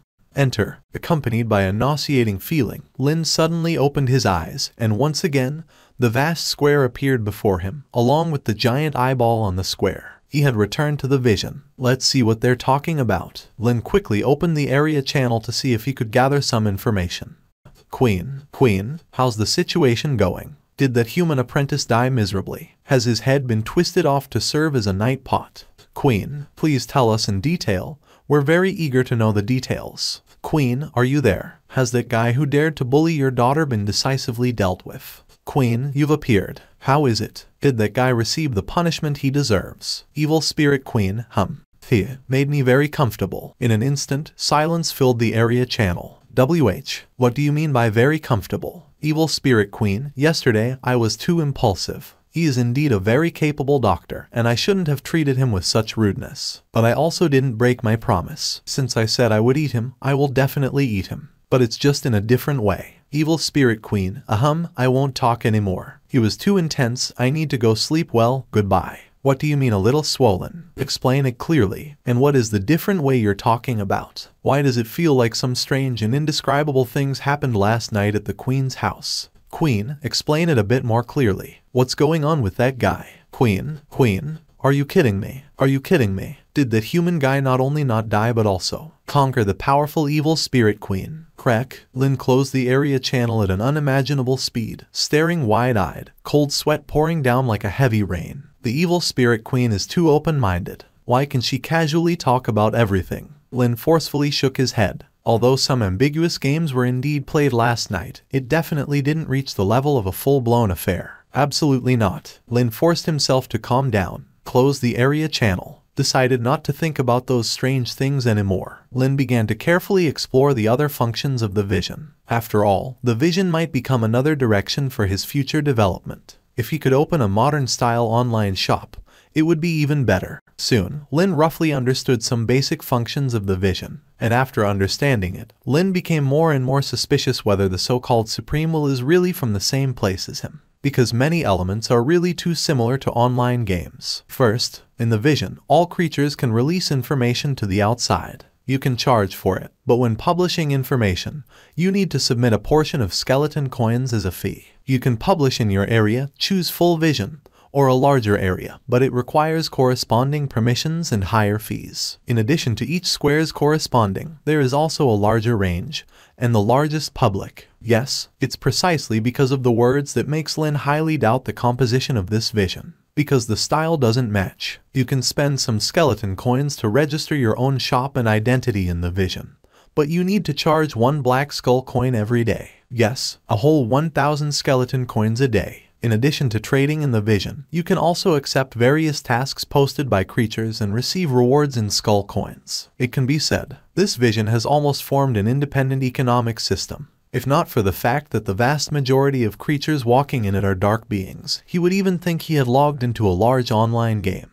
And 6. It is also the most fascinating point that Lin discovered. In the vision, there is also a place distinct from other areas called, according to the introduction, it collects prayers and sacrifices from various worlds on the surface, transmitting them in real time to the dark world. And as long as you meet the conditions, you can sign a temporary contract with a creature on the surface, allowing you to descend into the world where the creature resides in the form of, complete the contract, and thereby receive the sacrifices offered by the creature on the surface. If that's the case, Lin pondered, would there be prayers from Earth? If so, could I use this method to go back home? This is indeed a very tempting thing.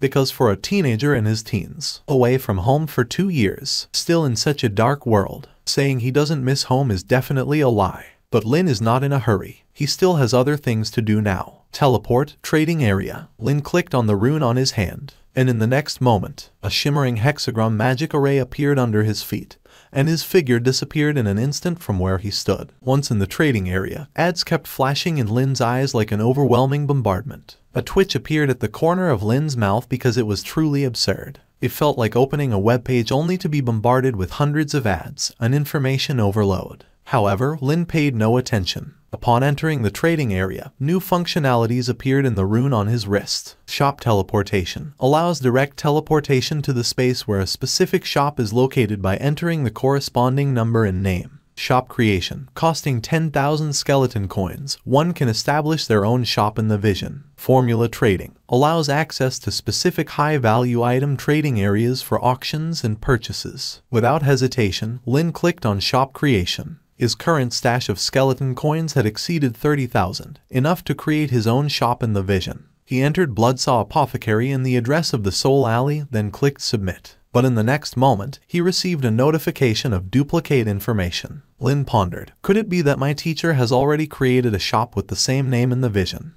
Teleport, Bloodsaw Apothecary. Without further ado, Lin entered the corresponding name and initiated teleportation. Accompanied by a shimmering blue light, Lin abruptly opened his eyes and found himself in a small independent space of less than 50 square meters. Above the shop in front of him were several large characters, Bloodsaw Apothecary. Lin immediately noticed the iconic Bloodsaw symbol next to the apothecary's name. Yes, it was undoubtedly his teacher's apothecary, as the Bloodsaw symbol was his teacher's exclusive mark. Lin raised his head, looked at the empty storefront, and subconsciously reached out to push the door. Instantly, a row of blood-red words appeared before his eyes, authorization not detected. Please enter store command. Command? Lin hesitated, stroking his chin and mumbled to himself, so, you can set a password. But since it's my teacher's shop, he shouldn't mind if I enter, right? After some thought, Lin decided to give it a try. Although he didn't know his teacher very well, after spending so much time together, he knew some of his habits. Jacked muscles man. Command error, access denied.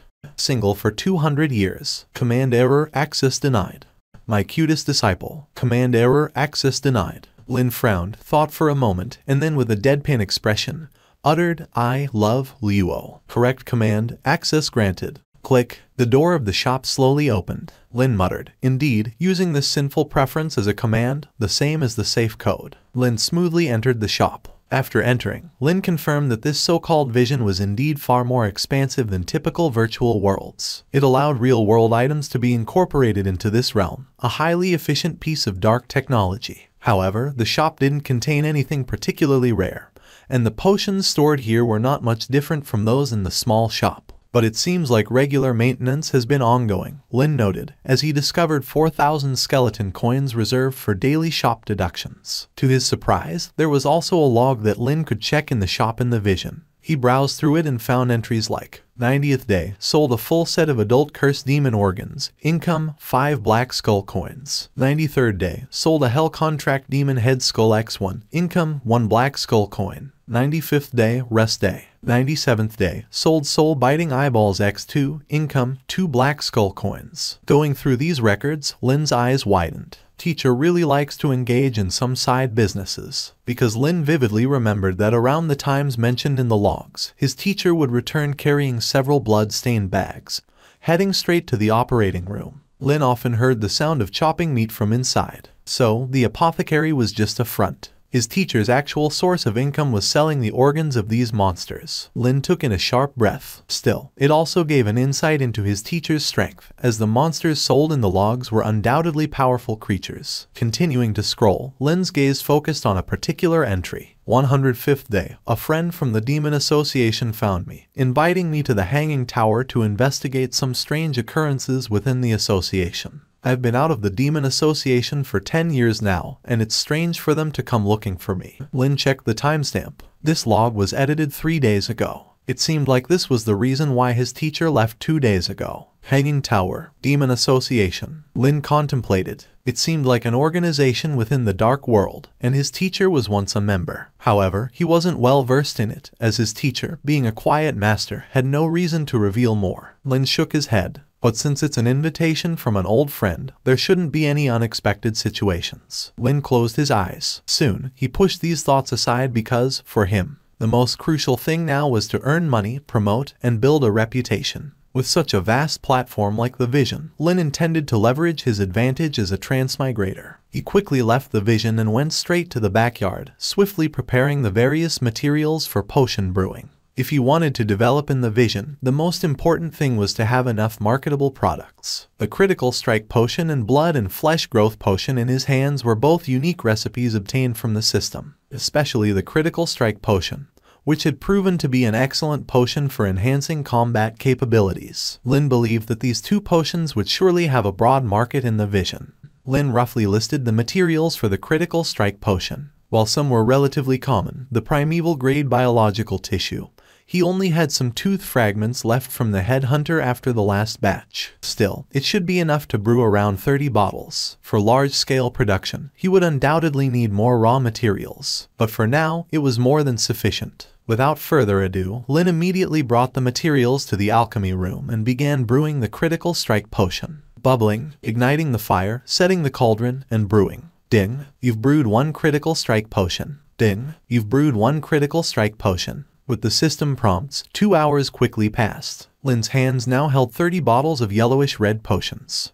Quickly packaging the potions with a smile on his face, Lin once again spent 500 skeleton coins to teleport into the Vision. Everything was successfully completed, and now, the most important thing was to sell the potions in his hands. A bit more expensive, selling at a price of 3,000 skeleton coins per bottle. He believed that as long as someone tried his potions, they would definitely become repeat customers. So, the most crucial thing now was promotion. Without further ado, Lin directly opened the rune on his wrist and edited the content for information sharing. Bloodsaw Potion Shop. Extremely powerful Critical Strike Potion now available. After use, it significantly increases attack strength. 3,000 skeleton coins per bottle. Limited to 30 bottles. Fair price. First come, first served. Exclusive. No other branches. Hurry and buy.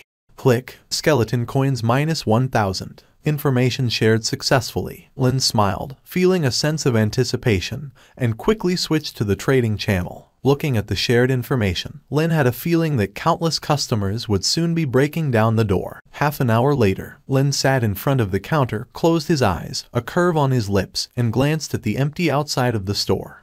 Normal. Perhaps the promotion's effects hadn't manifested yet. It had only been half an hour. He needed to wait a bit longer, and soon customers would come. Or maybe he could spend another 1,000 skeleton coins to promote a bit. 2 hours later, Lin furrowed his brows, arms crossed, pacing back and forth in front of the store. How come there was no one? He had advertised 3 times. Shouldn't at least one person be interested in clicking in? Don't be anxious, he could wait a bit longer. Haste makes waste. 3 hours later, Lin stiffly leaned on the counter, spiderwebs accumulating on his head, a vacant expression on his face. He had spent a total of 5,000 skeleton coins, pushing the promotion 5 times in a row. Could it be that not a single person was willing to click in? Money was flowing out like water. Slap. Lin slammed the table. This is what you forced me to do. I didn't want to use this, but it seems I have no choice. Gritting his teeth, Lin quickly opened the information sharing interface and edited a paragraph. Shocking. The secret to making macho men thicker and stronger. Top-tier demon hunters enthusiastic recommendation. the potion that makes succubi blush and queens unable to endure. 1 bottle, explosive. 2 bottles, soaring to the heavens. 3 bottles, powerful like a bulldozer. Want to be a towering true man? Click now, Bloodsaw Potion Shop. Click, promote, not playing around. Damn, Lin quickly burst into action, continuously editing over a dozen anonymous messages on the trading channel at the price of 100 skeleton coins each. Wow, the critical strike potion from Bloodsaw Potion Shop is really amazing. After my boyfriend took it, he couldn't handle it anymore. No way, such a treasure level potion shop, how can it be shared so casually? And 1 bottle only costs 3,000 skeleton coins, wow. So cheap, what if it gets bought up all at once? Stop posting. Keep the potion price low. Can't you keep it quiet? Let oneself quietly become stronger, become mighty, become thick. Isn't it attractive? Is this potion really that strong? No, not strong at all. After taking it, it just casually doubles combat power. Perfect critical strikes every time you attack. It's not strong at all.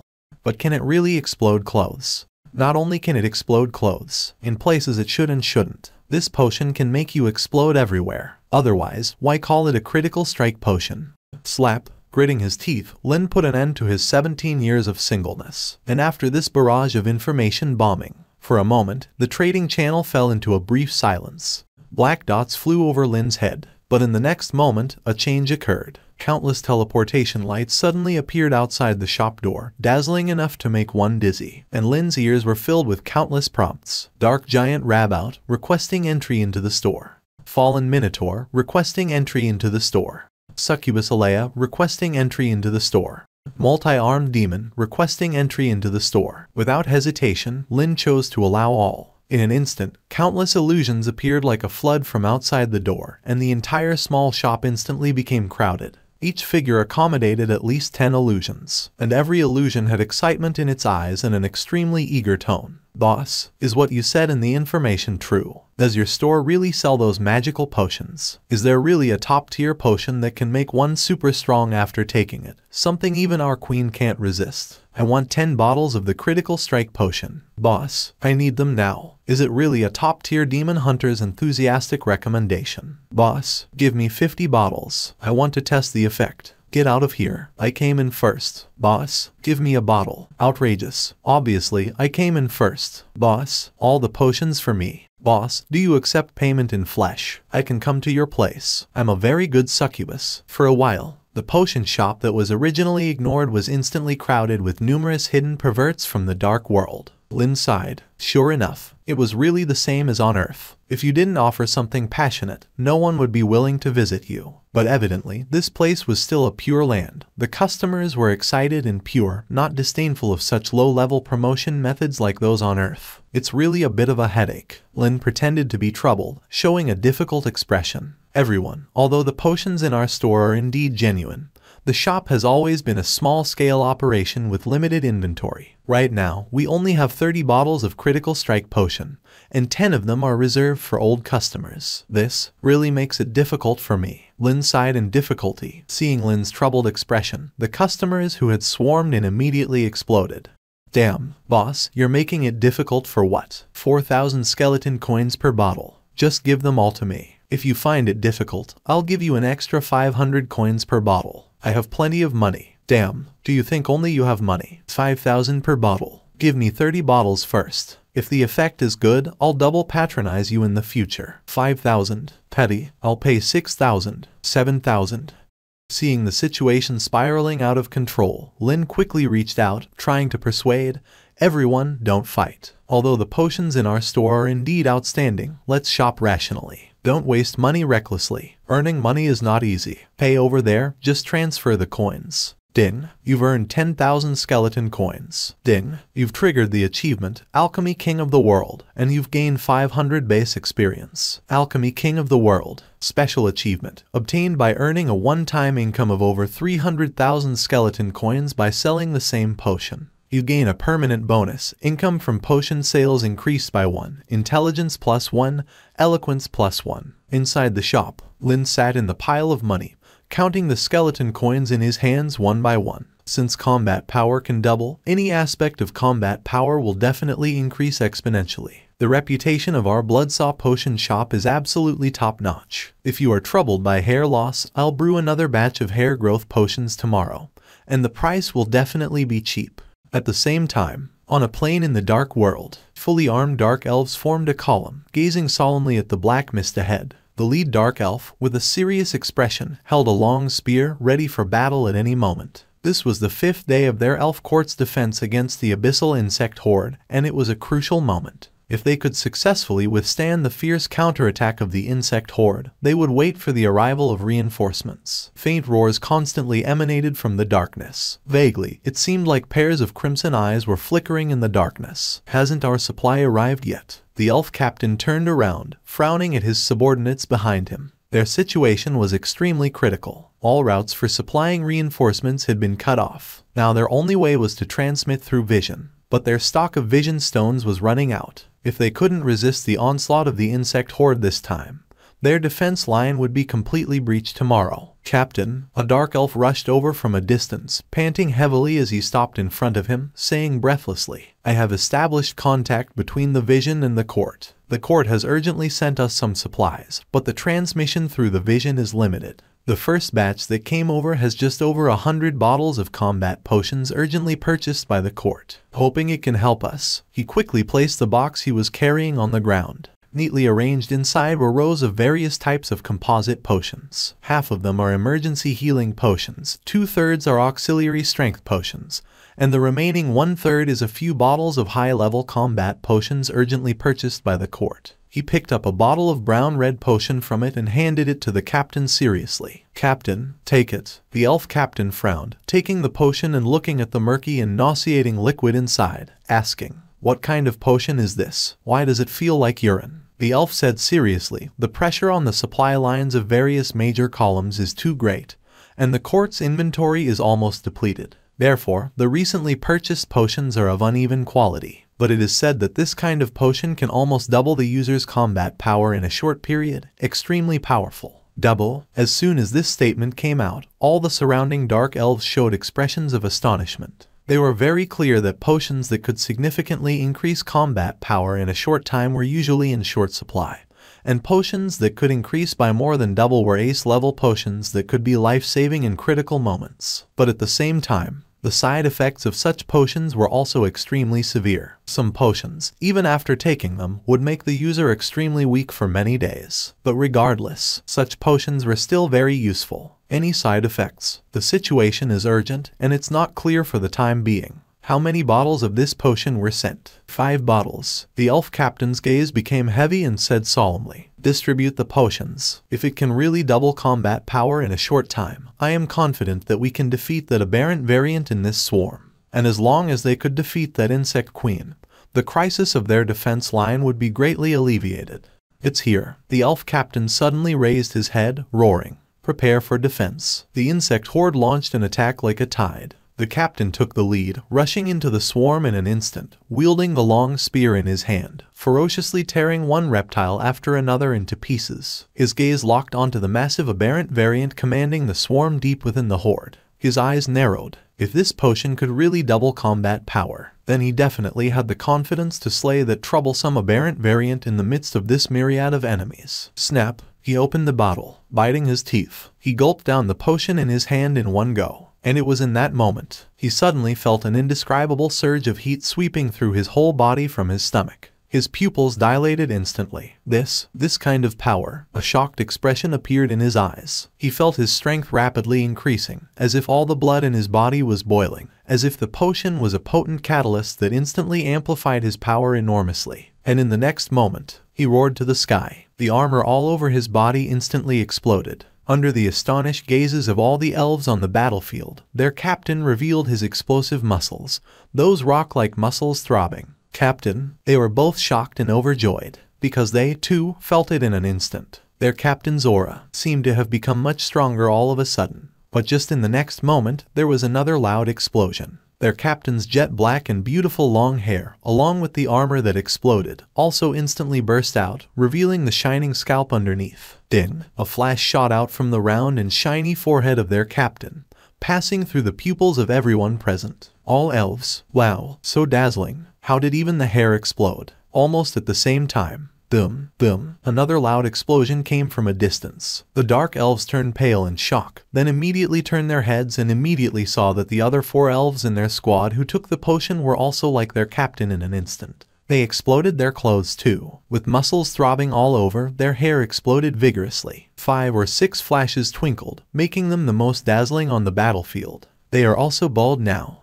The crowd of elves was greatly astonished. However, even though they were bald, it seemed like they had become much stronger all of a sudden. Could this be the side effect of that powerful potion? And in the next moment, in that surging power, the captain grabbed a long spear and roared, pointing towards the deformed creature deep within the swarm. Prepare to charge. Under the astonished gaze of the elven troops, the 5 elves who had taken the potion, armed with weapons, rampaged like primordial giants, charging at the deformed creature with unimaginable speed. Along the way, the numerous insects were easily swept away by them, as if cutting through vegetables. So strong. The captain and the others have become so strong all of a sudden. What kind of potion is this? To enhance combat power to this extent in such a short time. But Captain, at least put on some armor. Don't charge in naked. Captain, under their astonished gaze, the 5 bald, muscular guys bursting with powerful strength charged into the depths of the insect swarm like war gods. At the same time, in various parts of the dark world, one bald, muscular guy after another demonstrated their dominance in different areas. In the ears of Lin, who was preparing the flesh regeneration potion,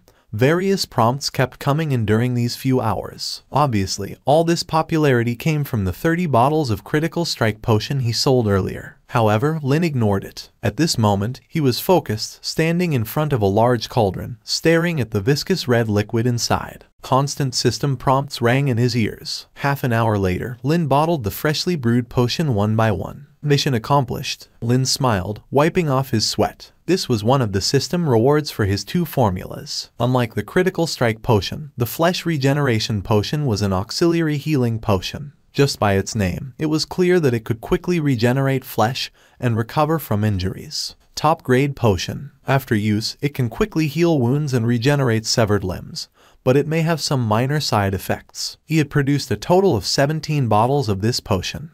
However, with the precedent of the critical strike potion, Lin was curious about the possible side effects of this potion. Nevertheless, there shouldn't be any strange adverse reactions. Now, he just needed some guinea pigs. Boom, boom, boom. The sound of knocking came from outside the door. Lin immediately stood up, wearing a professional smile on his face, and said, "Welcome to the Bloodsaw Pharmacy. We sincerely serve you." In front of the shop, a fairy with a pair of pure black butterfly wings slowly landed. Covered in black knight armor, her chest was plump, and on the left side of her waist, a small sword hung. However, the right half of her body was bloody, and her arm seemed to have been torn off by something.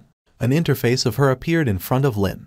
Chaotic friendly, small and exquisite, concentrated with essence. Originally from the fairy race in the surface world, a small part of them was banished to the dark world a long time ago. They gradually evolved to adapt to the dark environment, becoming the dark fairies. Possessing strong mobility and night vision, they are often kept as pets because their combat ability cannot compete with other races of the same level. "Please come in." Lin's gaze instantly fell on her completely torn arm. "My arm was eaten by a monster." The black moth fairy pointed to her bloody left arm. "I need treatment or I'll die." Seemingly naive and easy to deceive, a smile appeared on Lin's face. "Rest assured, our Bloodsaw Pharmacy is the best pharmacy within 100 miles of this wandering soul lane. We have a good reputation. Don't worry, even if your arm is burned to ashes, we can bring it back to you." The black moth fairy stared at him seriously. Although she wanted to believe, why did she always feel that there were some ominous factors hidden in this seemingly friendly smile?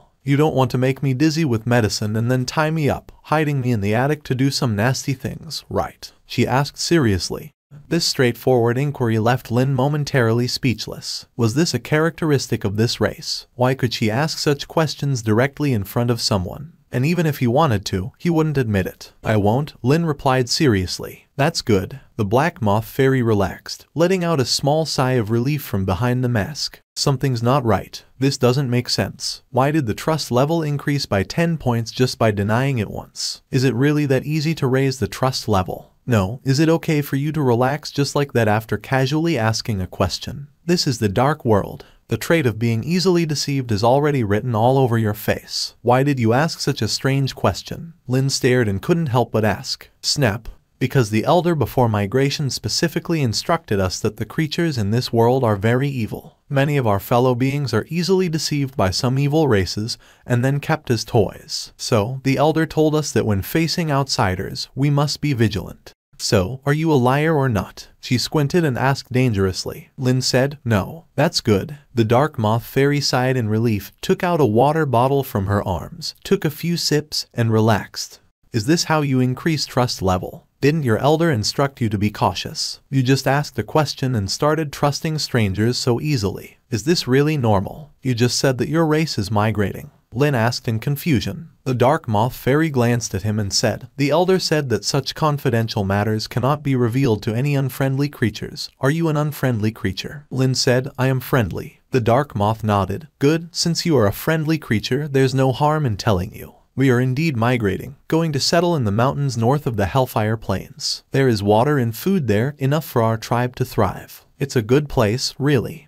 Okay, he facepalmed. Lin felt he had already figured out a way to quickly infiltrate the inner circle of this tribe, or perhaps easily destroy them. This trust is too cheap. If this is a trait of their entire race, it's truly miraculous that they can survive in this world. Lin rubbed his temples in annoyance and asked, so, what are you? The dark moth fairy drank some water, wiped her mouth, suddenly stood up, and said seriously, I am the mighty knight commander of the fairy tribe, the first great knight to pass the trial. You can call me Lady Yuayu. My sword points the way for our tribe to advance. Clang, she drew a petite sword from her waist, pointed it forward, and shouted, the pioneer of the fairy tribe, the explorer of the great territory, the light that penetrates the dark world, the vanguard of the super long migration. Great Lady Yuayu, I will lead our tribe to a bright future. The two faced each other in silence. A crow flew overhead, leaving 6 dots. The awkward atmosphere spread shamelessly. The dark moth fairy climbed down from the table, sat straight on the chair, retracted her sword, closed her eyes, and said, sorry, couldn't help it. Lin was speechless. He found that this fairy was not only easy to deceive but also seemed a bit lacking in intelligence. To survive until now, she really must have been through a lot. But I'm curious, Lin asked seriously while cleaning the bloodstains from her severed arm. Why did you come to the Soul Alley in the south if your Hellfire Plains are in the north? It's probably a few hundred kilometers away from here, right? In his field of vision, Lin had already gained some understanding of the geographical environment around Soul Alley. Lady Yuayu closed her eyes, pulled out a small finger, and said, please don't say strange things. The vanguard has been moving north all along and will soon find our fairy tribe's new territory. Lin touched his chin, hesitated, and asked, where is north? Lady Yuayu extended her hand and pointed straight ahead, with her eyes closed. There, the direction of the finger.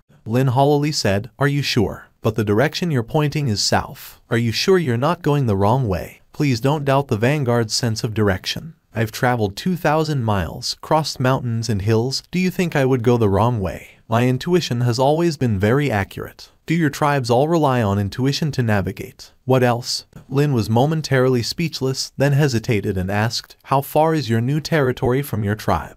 Lady Yuayu closed her eyes, raised 5 fingers, and said, about 500 kilometers. Lin knocked on the table and said, then let me ask you, since it's only a 500-mile journey, why haven't you arrived after traveling 2,000 miles? Lady Yuayu froze. The fingers that were raised also froze in place.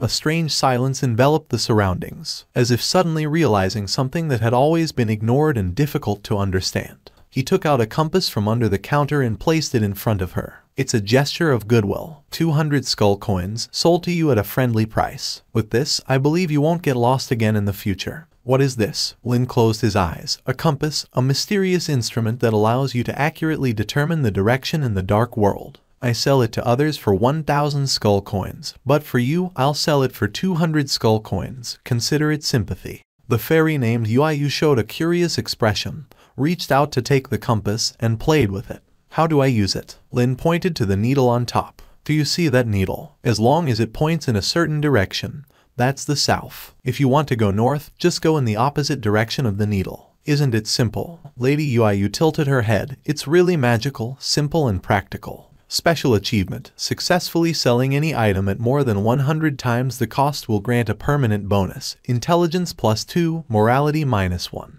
A fairy named Yuayu held a compass and earnestly said to Lin, boss, you are indeed a very friendly outsider. You are the first person who, after encountering this fairy, Didn't intend to use drugs to knock me out and take me away. You are someone I can consider as UIU's close friend. Lin, for some reason, hearing these two notifications didn't bring any joy, but instead, a sense of guilt rose in his heart. Indeed, he was a morally corrupt person. Lin rubbed his forehead and said, "Since I can be considered a close friend, let me kindly remind you. Those who claim they are not bad may not necessarily be good, and those who say they won't deceive you may not necessarily be truthful. Don't casually eat things given to you by others. Don't casually turn your back on someone. Don't casually go home with someone. Just remember these few sentences, and you'll be safe." The fairy named UIU lifted her knight's helmet and earnestly said, "It's very sincere advice. I've remembered it." Apparently, she didn't remember, but since she managed to survive 2,000 miles away from home, she probably had many means to stay alive. Regardless, meeting briefly, Lin's goodwill ends here. Lin's gaze fell back on her arm. After cleaning the blood, he could see the gruesome marks of tearing on it. It looked as if something had bitten her entire arm off, very horrifying.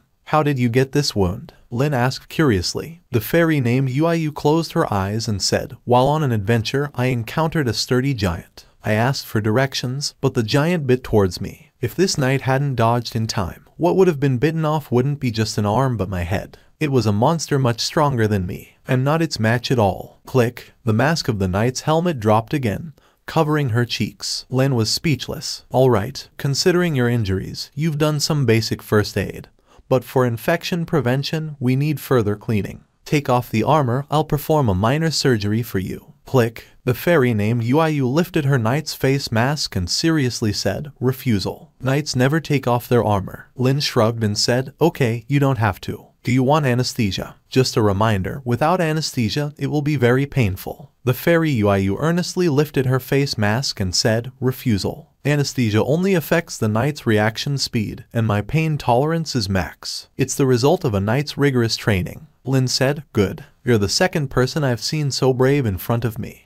A few minutes later, at the operating table, the fairy named UIU lay flat on the operating table, seriously looking at Lin holding two razors, ready to start. "Now, I'm like a fish on the chopping board." Lin had a dark line on his forehead. This fairy always liked to say strange things seriously. Lin's expression became serious, and he said, "If you can't bear it, scream. Don't bite your tongue off. I'm starting to cut." Ding! A cold light flashed on Lin's surgical knife. The fairy named UIU closed her eyes and said, "I've already said, my pain tolerance is max. The pain resistance attribute is already maxed out. I won't." Splat! With one cut, the fairy UIU instantly widened her pupils, opened her mouth, and let out a high-pitched, unexpected scream. "Why does it hurt so much more when you cut than others? Did you use something strange that causes extra pain?" "My pain resistance is maxed out. A knight possesses the perfect quality of endurance. I won't." "Aren't you the one who said your pain resistance is maxed out? Don't twist around. Twisting will cut other places." But, although it's maxed out, every cut you make breaks through the max and makes it so painful." Splat. It's going to split. UIU is going to split.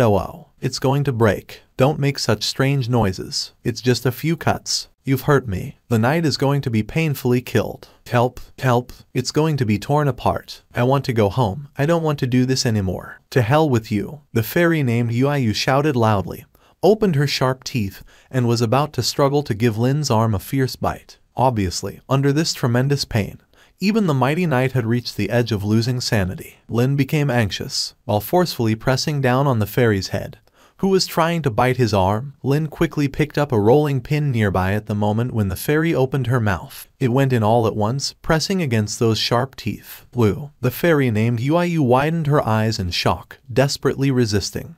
After more than 10 minutes, the fairy UIU's brain lay on the operating table, with black eyes staring blankly, the whole person completely limp. Sweat soaked her entire body due to the intense pain. Snap! Lin pulled out the rolling pin from her mouth to prevent her from biting off her tongue. Satisfied, Lin took off his gloves and said, "The initial cleaning is done. You can get up now. We can proceed to the next step." The fairy named UIU climbed up blankly from the operating table. Then she forcefully shook her head with the knight's helmet on, blankly rubbed her eyes, and said, "It's like having a nightmare. I almost broke." Snap! Lin wiped the bloodstains off her injured arm, closed his eyes, and said, "Normal reaction." UIU stared at her left shoulder where the arm had been cleaned, shook her head vigorously, then looked at Lin seriously, pointing at him, "You're the first man who made me so painful. You've left a deep impression on me. She grabbed the surgical table, squinting her eyes, and picked up the thick rolling pin. Looking at the teeth marks on it, she narrowed her eyes and said, "You're also the first man who dared to use such a thick thing to put it in my mouth."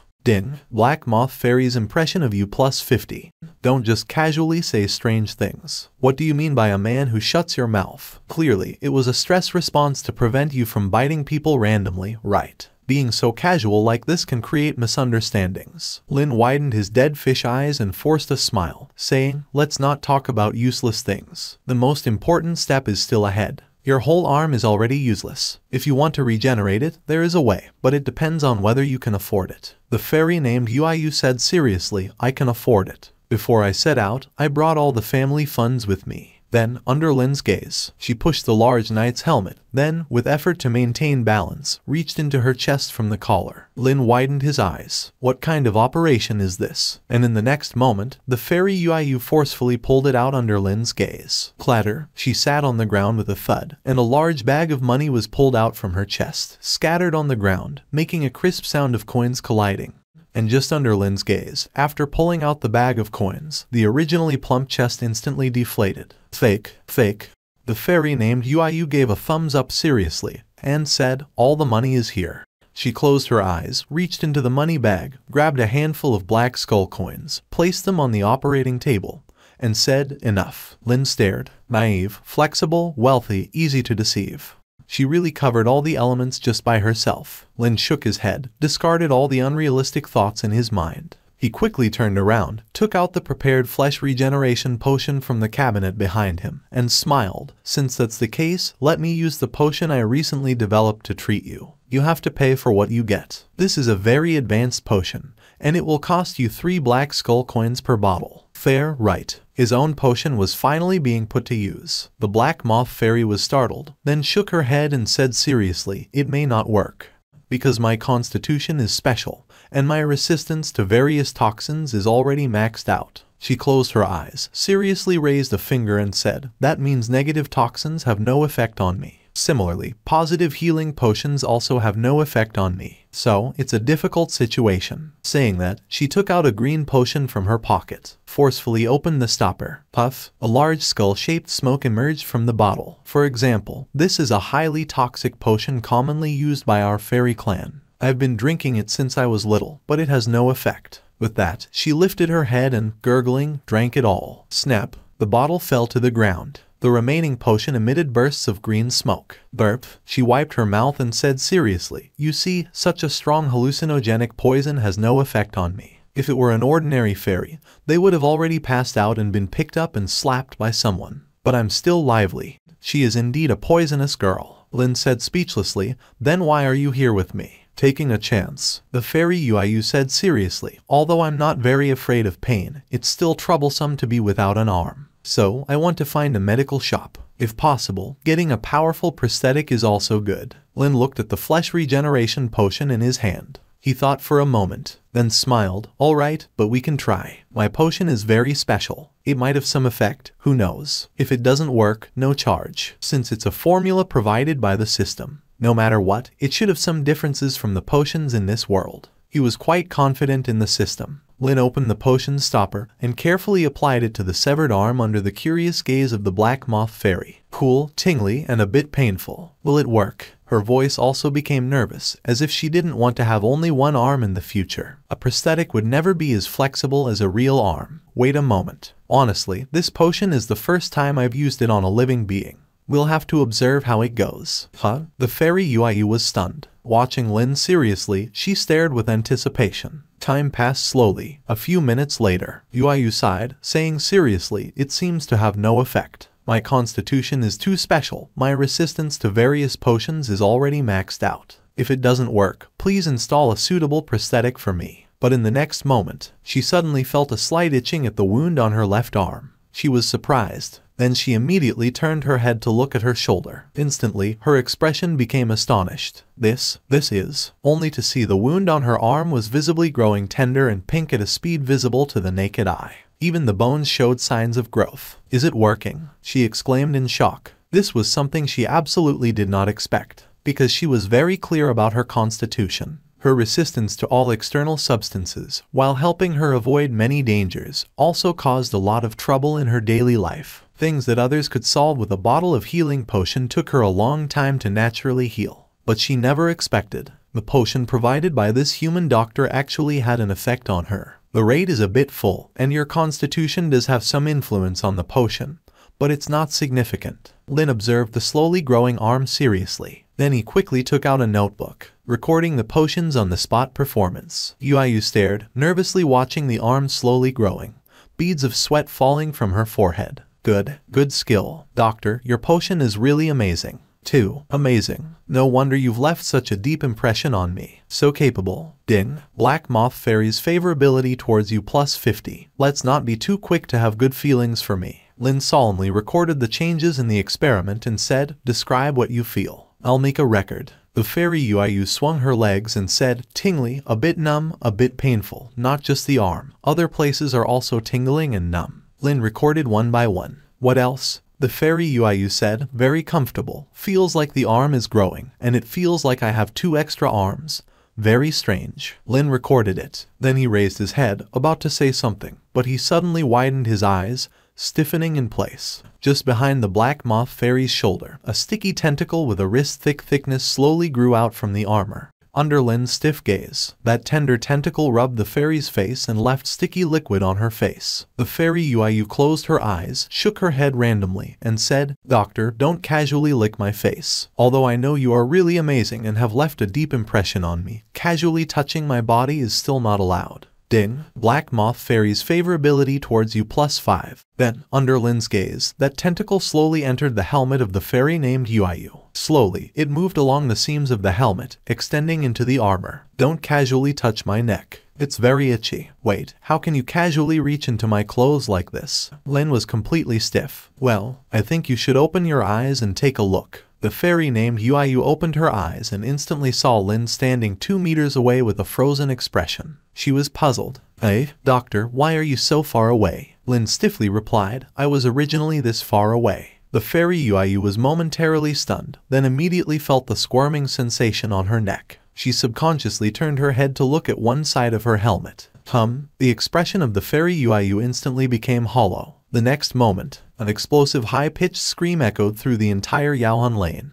The Black Moth Fairy Yuayu screamed incessantly. Tentacles. Why do I have tentacles on my body? Help. Strange tentacles are touching my body. Don't move. Uncle will help you. Seeing this, Lin rushed over, quickly grabbing the base of the tentacle. Help. It's slippery. It's about to go in. Go in. Where is it going? There's a hole there. What on earth? Lin quickly pressed her down, using all his strength to grab the base of the tentacle, gritting his teeth, and difficultly pulling the tentacle out from her helmet. The tentacle kept moving in Lin's hand. There was slime everywhere. The terrified fairy's sanity plummeted, trembling, holding her helmet, screaming in horror. It grew out of me. It actually grew out of my shoulder. Hold on. Lin quickly pressed the tentacle on the operating table. Then the blade fell. The tentacle immediately fell under the table. Lin slapped the tentacle a few times, smashing it to pieces. The fairy Yuayu, still in shock, grabbed Lin's chest, trembling, turned her head, and looked at the still wriggling tentacle. What's going on here? Lin pondered. It seems to be a small side effect of the potion. Side effect. The fairy Yuayu exclaimed in shock. Lin closed his eyes. Yes, as you know, the stronger the potion, the stranger the side effects. Since this powerful growth potion can make you regenerate limbs, it will definitely produce some other things as well. This is a normal phenomenon. Normal. The fairy Yuayu was dumbfounded.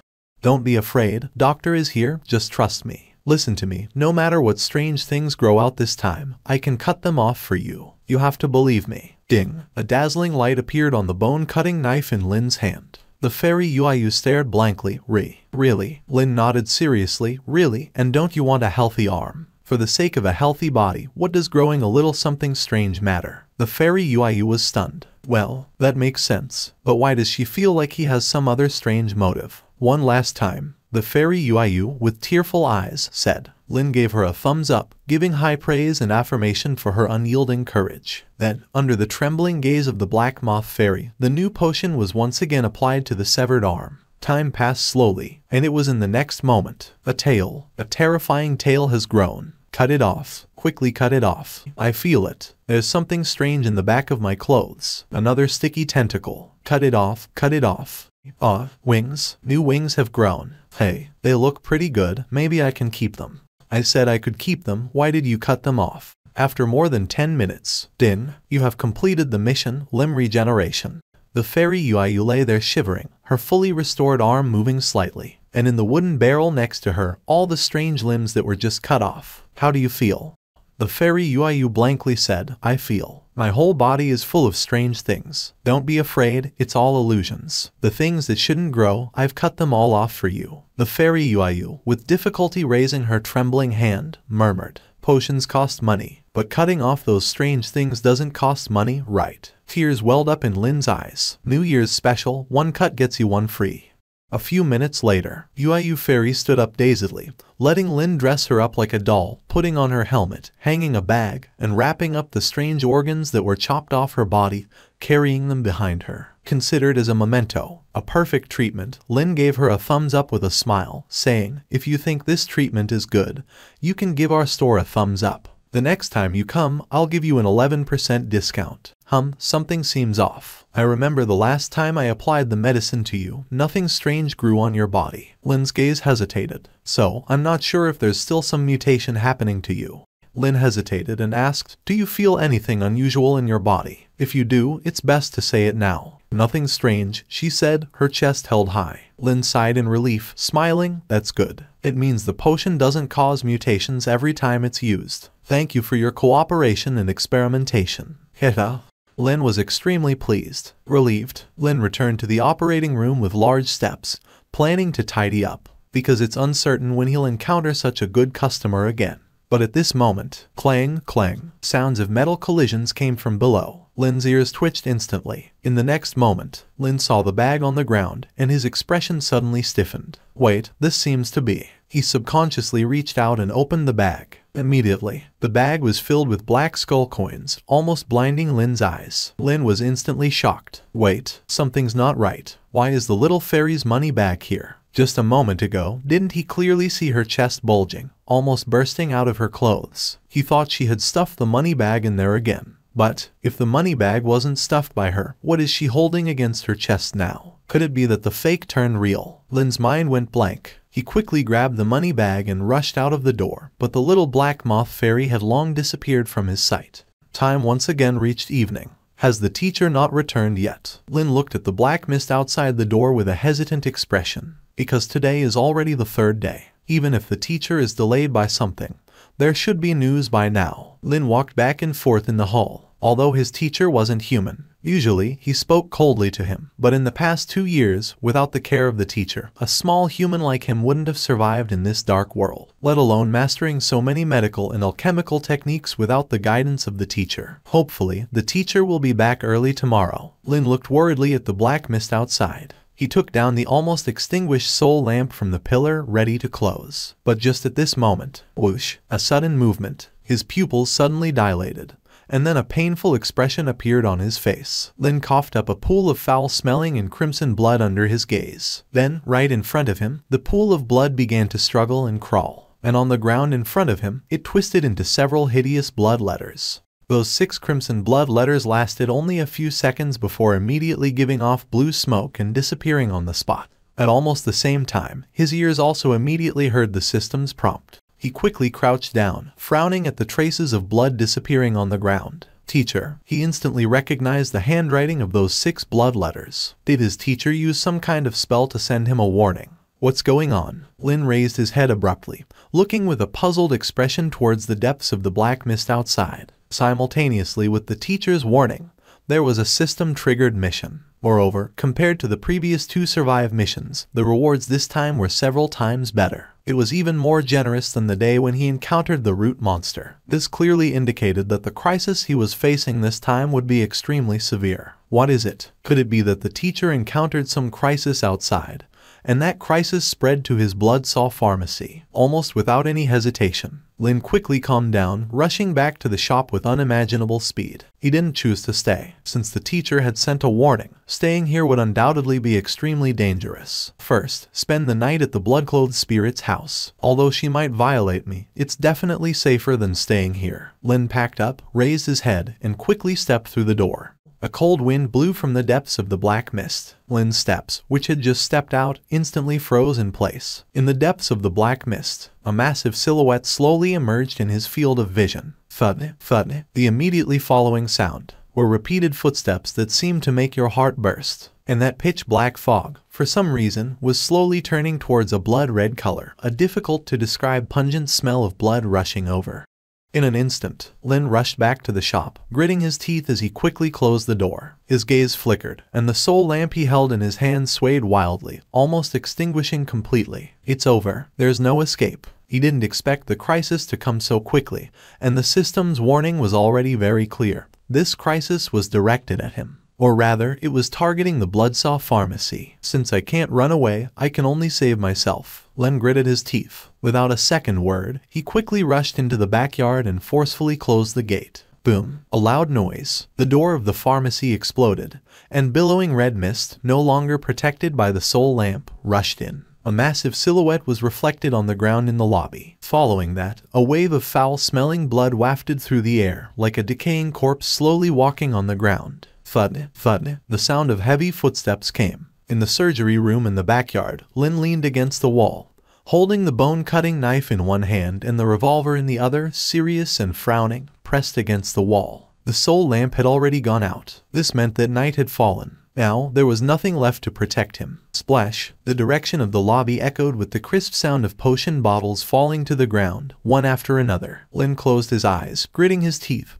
and the veins on his temples throbbed violently. Splash! Every time a sound of a broken bottle echoed outside, a number appeared vividly in Lin's mind. Not fear, regret, because that was all small change. Round, rolling small change, more important than life itself. Lin squinted his eyes, his gaze flickering. Fighting head-on was not advisable. Curse removal. He issued the command. Yes, in an instant, Lin felt the demonic curse drawn from the blood-clothed spirit fading away in his body. At the same time, a viscous black liquid began to secrete from the revolver. Those black liquids directly attached to his palm, being removed from the revolver. The revolver emitted a faint halo. Click. Lin instantly opened the revolver's safety, squinting his eyes, alertly positioned near the door. The curse had been removed. Lin held his breath, his gaze becoming incredibly calm. In the terrifying silence, he could only hear his own heartbeat and the heavy footsteps from the corridor. Little by little, the stench of blood spread rapidly, and it was in the next moment that the footsteps outside the door stopped.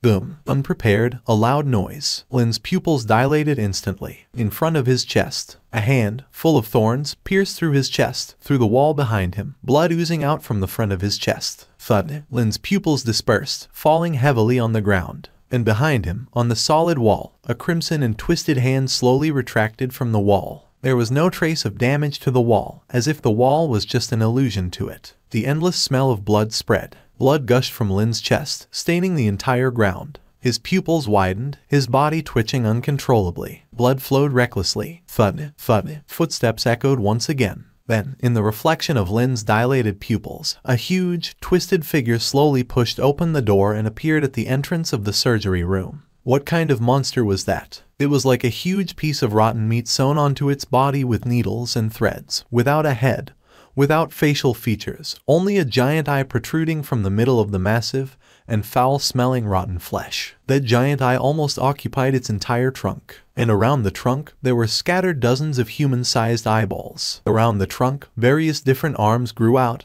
human hands, tentacles, claws, twisted limbs of evil spirits, and even terrifying mechanical limbs. It looked like a monstrous creature forcibly stitched together with violence. Stitched monster, chaotic evil, unmatched and powerful creation. One of the top-tier blood-flesh machines of the Demon Association. As one of the top blood-flesh machines of the Inverted Tower, its appearance will undoubtedly bring slaughter and destruction. This is a weapon specifically created by the Demon Association to hunt down those rebellious elements. It can continuously devour creatures and undergo new evolutions. Never attempt to be targeted by it. Red tentacles extended from the monster's body like snakes, climbing on the ground, and then slowly pierced into Lin's legs like syringes. Creak, the sound of blood entering the flesh echoed. It was devouring him. But almost in the same moment, those tentacles that penetrated his body to suck blood stopped. Organic identification. Human. Quality identification. Low. Priority of devouring.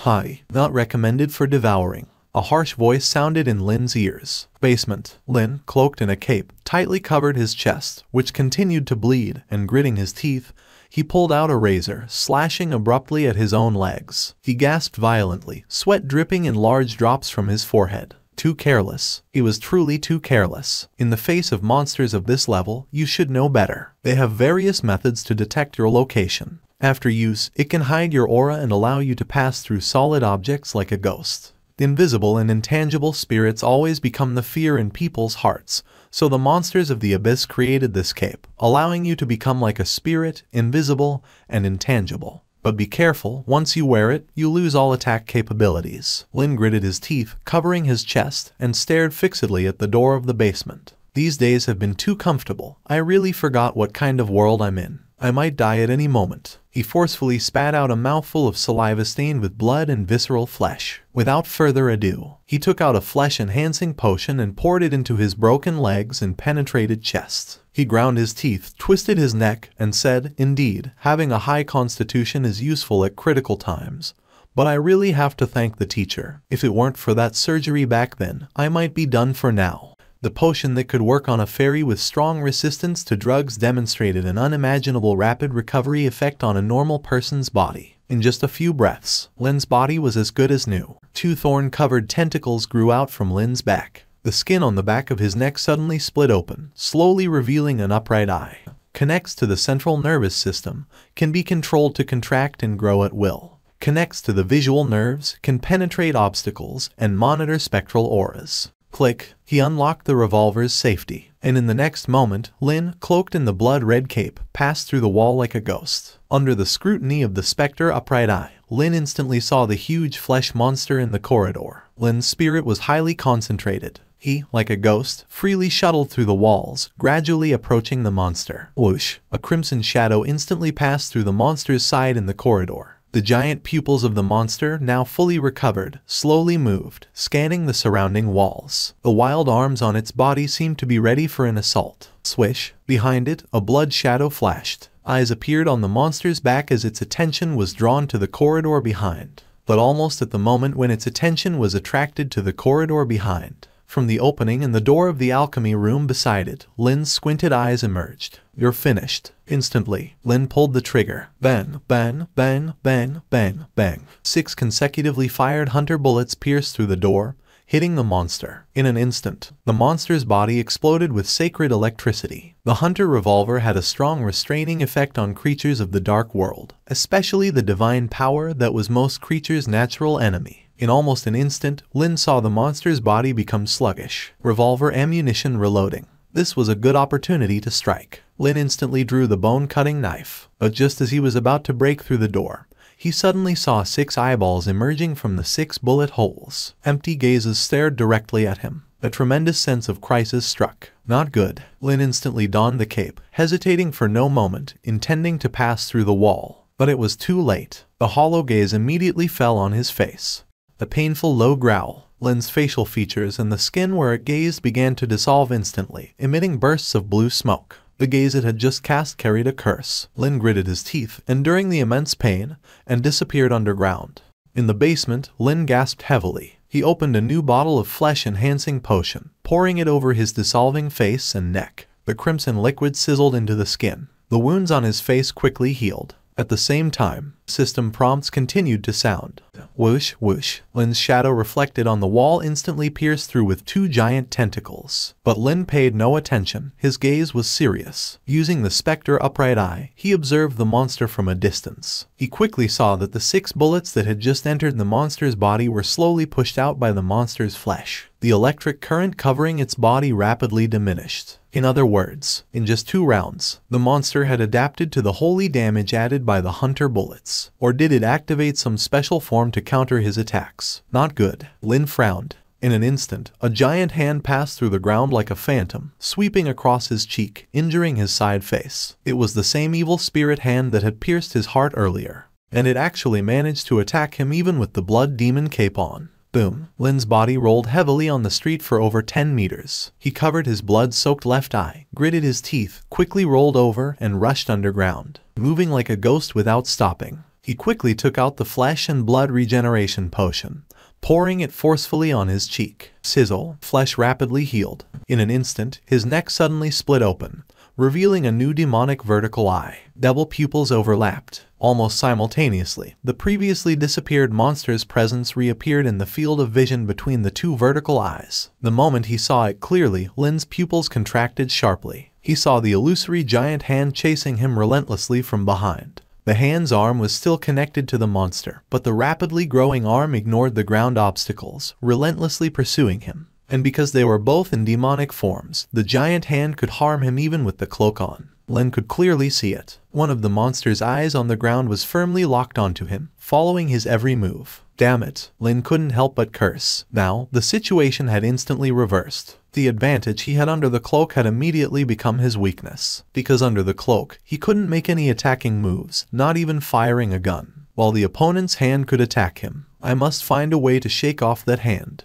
Without any hesitation, with the help of the 4 tentacles, he increased his speed to the extreme and instantly rushed from underground into the shop. Swoosh. He violently pulled off the cloak. Like a spider, Lin quickly climbed on the wall with the tentacles, then suddenly rushed into his sleeping loft. Found it. Lin suddenly opened the cabinet door, his gaze falling on the full cabinet of potions. But almost simultaneously, in Lin's demonic vision, the demonic hand broke through the ground, directly bursting towards the loft, ignoring all obstacles. That moment, Lin's eyes narrowed. He instantly lifted the boning knife in his hand, the sharp blade flashed, and with a swoosh, he shattered the cabinet full of potions. Green potions splattered all over, staining the crimson boning knife in his hand. I swear. That moment, his muscles surged. Hands gripped the knife. With all his strength, he stabbed the floor beneath his feet. Almost simultaneously, the screeching demonic hand pierced through the floor, and the blade tainted with the potion instantly impaled the hand's palm. Crackle, a dissolving sound echoed, and the demonic hand instantly emitted baby-like screams. The potions on the floor, like sulfuric acid, quickly made the skin of the demonic hand peel off.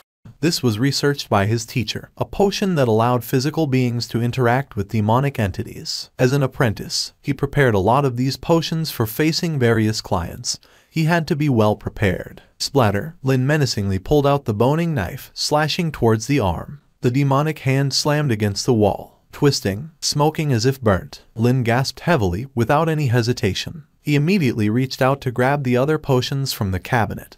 He knew this was no place to stay for long. He had to. A thin hand emerged directly, piercing through the back of his neck, grabbing his spine. Drops of crimson blood fell. The vertical eye on the back of Lin's neck trembled because he recognized the hand that attacked him. Because that hand was very familiar. Because that was the fairy's hand. And he instantly remembered the reason the fairy came to the potion shop. She said she encountered a giant, almost had her head bitten off, and ultimately escaped by sacrificing one arm. Turns out, the giant she encountered was this, which means, after devouring her arm, that monster also gained strong resistance to potions. Despair. Overwhelming despair. But just as the hand was about to snap his spine, Lin roared, and all the blood in his body instantly gathered on the 4 tentacles. Under his extreme control, the 4 tentacles twined and pierced the small hand that held his spine. Crack. Even so, there were still cracks in his spine. But Lin's final counterattack worked. Under the entanglement of his 4 tentacles, the hand became stiff and loosened. Seizing this last opportunity, Lin forcefully broke free from the hand's restraint. turning ferociously. The boning knife in his hand swept horizontally. Splatter. The arm, along with his 4 tentacles, was instantly split in 2. The small hand fell heavily to the ground. He slumped exhaustedly in front of the cabinet. At this moment, he didn't even have time to use the flesh and blood regeneration potion because, in his demonic vision, the monster had already returned to the entrance of the potion shop. The situation was urgent. At this critical moment, Lin forcefully extended his blood-soaked hand from his chest, grabbing his ultimate trump card from his chest. The monster's image instantly appeared in Lin's mind, and the demonic eye stared fixedly at the monster downstairs. "Let's play," he grinned menacingly. Creak. In an instant, his 5 fingers pierced into it, and the black torrent surged out as if countless demons were screaming inside. As if the heart was a fountain gushing out. And almost in an instant, downstairs, the giant monster's body suddenly froze in place, the massive eyeball on its body shrinking instantly. For a moment, it seemed like its core suffered unimaginable damage. Snap, snap, snap. The eyes on its body burst open instantly, and one after another, the arms growing from its body immediately seemed out of control, wildly twisting and tearing at its own body. Faces appeared one after another in its bloated body, screaming and creating protrusions resembling facial features, as if something was trying to break out. Hardcore. Unknown effect impact. Holy resistance form malfunction. Demon perception malfunction. Cell restraint weakening. Curse restraint weakening. Emergency repair initiated. Countdown. 20, 19, 18. In the final moment of Lin's paralysis and nerve damage, he gritted his teeth and, with the last ounce of strength, opened a bottle of flesh and blood regeneration potion. At the moment the potion splashed onto his palm, the damage to his spine caused him to lose control of his body. However, the potion continued to rapidly take effect, continuously repairing his damaged tissues. 20 seconds. Hopefully, it's enough. He clenched his teeth. The damage to his spine had almost severed his control over his limbs. He urgently needed new limbs. And just in the next moment, the system prompt finally sounded. Crack. Almost at the same time, a crimson snake suddenly protruded from Lin's left eye socket. A snake of flesh and blood bred from the brain, with an intense bloodthirsty impulse. The brain snake suddenly opened its huge mouth, biting down on the heart of the faceless demon that was attached to Lin's chest, drinking greedily. Crimson blood splattered. It seemed a massive conflict occurred between the two. The brain snake started tearing at the heart, and the heart also reacted, its surface continuously producing fine flesh and blood tissues wrapping around the snake as if trying to devour it. While Lin lay there, witnessing this absurd scene, breathing heavily. The brain and the heart were at war. This terrifying scene might only appear in this dark world, but also because of the entanglement between the heart and the brain snake, Lin's rapidly being consumed blood received significant relief, and the flesh and blood regeneration potion began to rapidly repair his damaged spine. Just in time. Downstairs, the countless struggling limbs that were chaotic before had calmed down. The giant pupils of the monster, frozen in place, moved slightly, and the organism's entire body began to move slowly. Core repair completed. Initiating takeover of body tissues. Target threat index adjustment. Extremely high. Target devouring value adjustment. Highest priority. Hunt initiated. The giant pupils lit up with red light, suddenly lifting, and the gaze landed on the ceiling. And in that moment, its massive body pierced through the ceiling, crashing down on the attic on the 2nd floor. Its gaze swept over the walls and floor, stained with blood. But there was no trace of Lin. At the same time, on the street filled with rolling black mist, cloaked in a cape, Lin twisted and stumbled along the street. As he broke through the fog, a slender figure appeared in Lin's field of vision. On the street above, a faint humming sound could be heard. In the next moment, a woman in a blood-red dress, with a smirk on her lips, carrying a child in her arms, slowly approached from a distance. Her body was covered in blood, and she had a serene expression. In her other hand, she held 3 heads, with straws inserted into them. The blood-dressed spirit also noticed Lin running towards her in a stumbling manner, her expression slightly stunned. The kid from the pharmacy. A hint of surprise. She instantly noticed the blood all over Lin's body, as well as the tentacles breaking out from his back and the snake emerging from his eye sockets. "Why didn't you come find me tonight?" The blood-dressed spirit, holding the child, raised her crimson lips slightly, her eyes filled with charm. Apparently, Lin's blood-stained appearance seemed to fit her aesthetic better. She lifted the 3 heads in her hand, touched her face sweetly, and tilted her head. "It's really troublesome. My daughter is currently in the stage of growing, and if she doesn't get some good nutritional supplements, she might not develop well. So, as a mother, I can only do it myself. The cute child moved her ears, sucking on the straw, and made a sound. Examining Lin's appearance, the blood-dressed spirit smiled. Speak, my little sweetie, did you encounter something you can't solve? Otherwise, with your temperament, you wouldn't have hurriedly come to find Big Sister, right? I've indeed run into some trouble, and it's quite substantial. I tried to handle it on my own, but as you can see, he extended his arm, looking innocent. I've at least lost a ton of blood. The blood-dressed specter chuckled. It seems even our thoroughly wicked apothecary has challenges he can't overcome. So, what's the deal? I know you're super strong, and if you help me get rid of the monster chasing me, I'll waive your bill for the next 5 months. How about that? Affordable, just this once. Don't miss this opportunity. The blood-dressed specter continued to smile, showing no sign of action. Since you mentioned being chased, aren't you worried? Why are you so calm standing here and chatting with me? Aren't you in a hurry? The blood-dressed specter's smile became even brighter. Behind them, a rolling sea of blood mist continued to sweep towards them. So, let's make a deal. I know, madam, that you're exceptionally strong. If you can help me take down the monster chasing me, I'll waive your bill for 5 months. How about that? I assume you don't really want to see me dead. The blood-dressed specter continued to smile. It seems the sly one has me figured out. But since you're asking me to name my price, I won't hold back. Her tongue lightly licked her lips, and then she leaned forward, her vibrant red lips gently brushing against his cheek. A captivating scent of blood filled Lin's nostrils. Phew, seems you haven't surrendered before me yet. That voice sounded like a demonic whisper in his ear. So, come and beg me, kneel before me, lick my toes, tell me you're willing to submit to me, and I'll help you properly. The corner of her mouth, pressed against Lin's face, lifted slightly, full of playfulness. A brief silence. It seemed as if the air had frozen. Is this flirting? Lin smiled, tilting his head to look at her. No. The blood-dressed specter maintained her smiling expression, saying, I don't like flirting in moments like these. Silence. A rumbling spread around. The next moment, Lin's lips curled. See you. He patted her shoulder, instantly moving away from her. With the hood of the blood cloak covering his head, he swiftly moved into the dark mist of the street. If we can open for business tomorrow morning, I'll help you lift the curse. Of course, I can offer you a suitable discount. Until next time. Lin raised his chin, giving a thumbs up to the cute child curiously turning in her arms, revealing a shiny smile. In the next moment, he disappeared into the distant mist. No explanation, no response. It seemed that this question didn't require any answer. In place, the blood-dressed specter stood stunned, gazing into the distance where Lin had disappeared. Seemingly bewildered, somewhat amused, somewhat admiring. This guy. She touched her forehead, showing a hint of helplessness on her face. He's really... Splatter. A tentacle instantly shot into the black mist, pulling back Lin, who was about to leave. Lin hadn't reacted yet, and he was immediately embraced by the blood-dressed specter with a hint of indulgence, crushing him fiercely in her arms. So cute.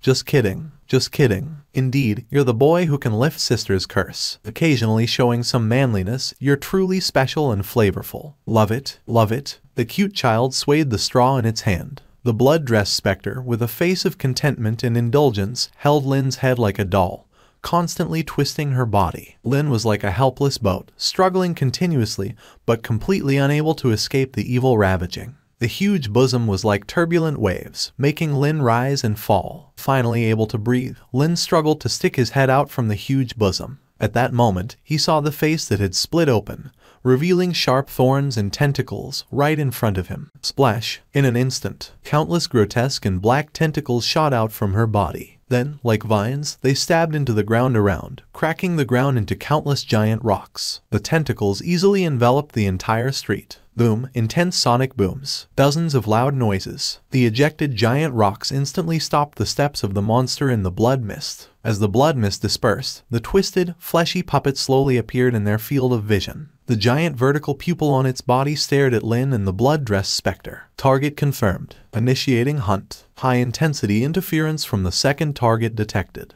Conducting information analysis. Species. Spectre aggregation. Devouring priority. High. Lin looked in shock at this scene. The blood-dressed specter smiled, handing the cute child to Lin and elegantly stepping forward. The long and fair fingers grew almost half a meter of black blood-stained nails. The wild hair instantly transformed into numerous faces of snakes. Snap! When she raised her head again, she had turned into a demonic ghost full of crazy delight. Lin, you've really stirred up a tough monster this time.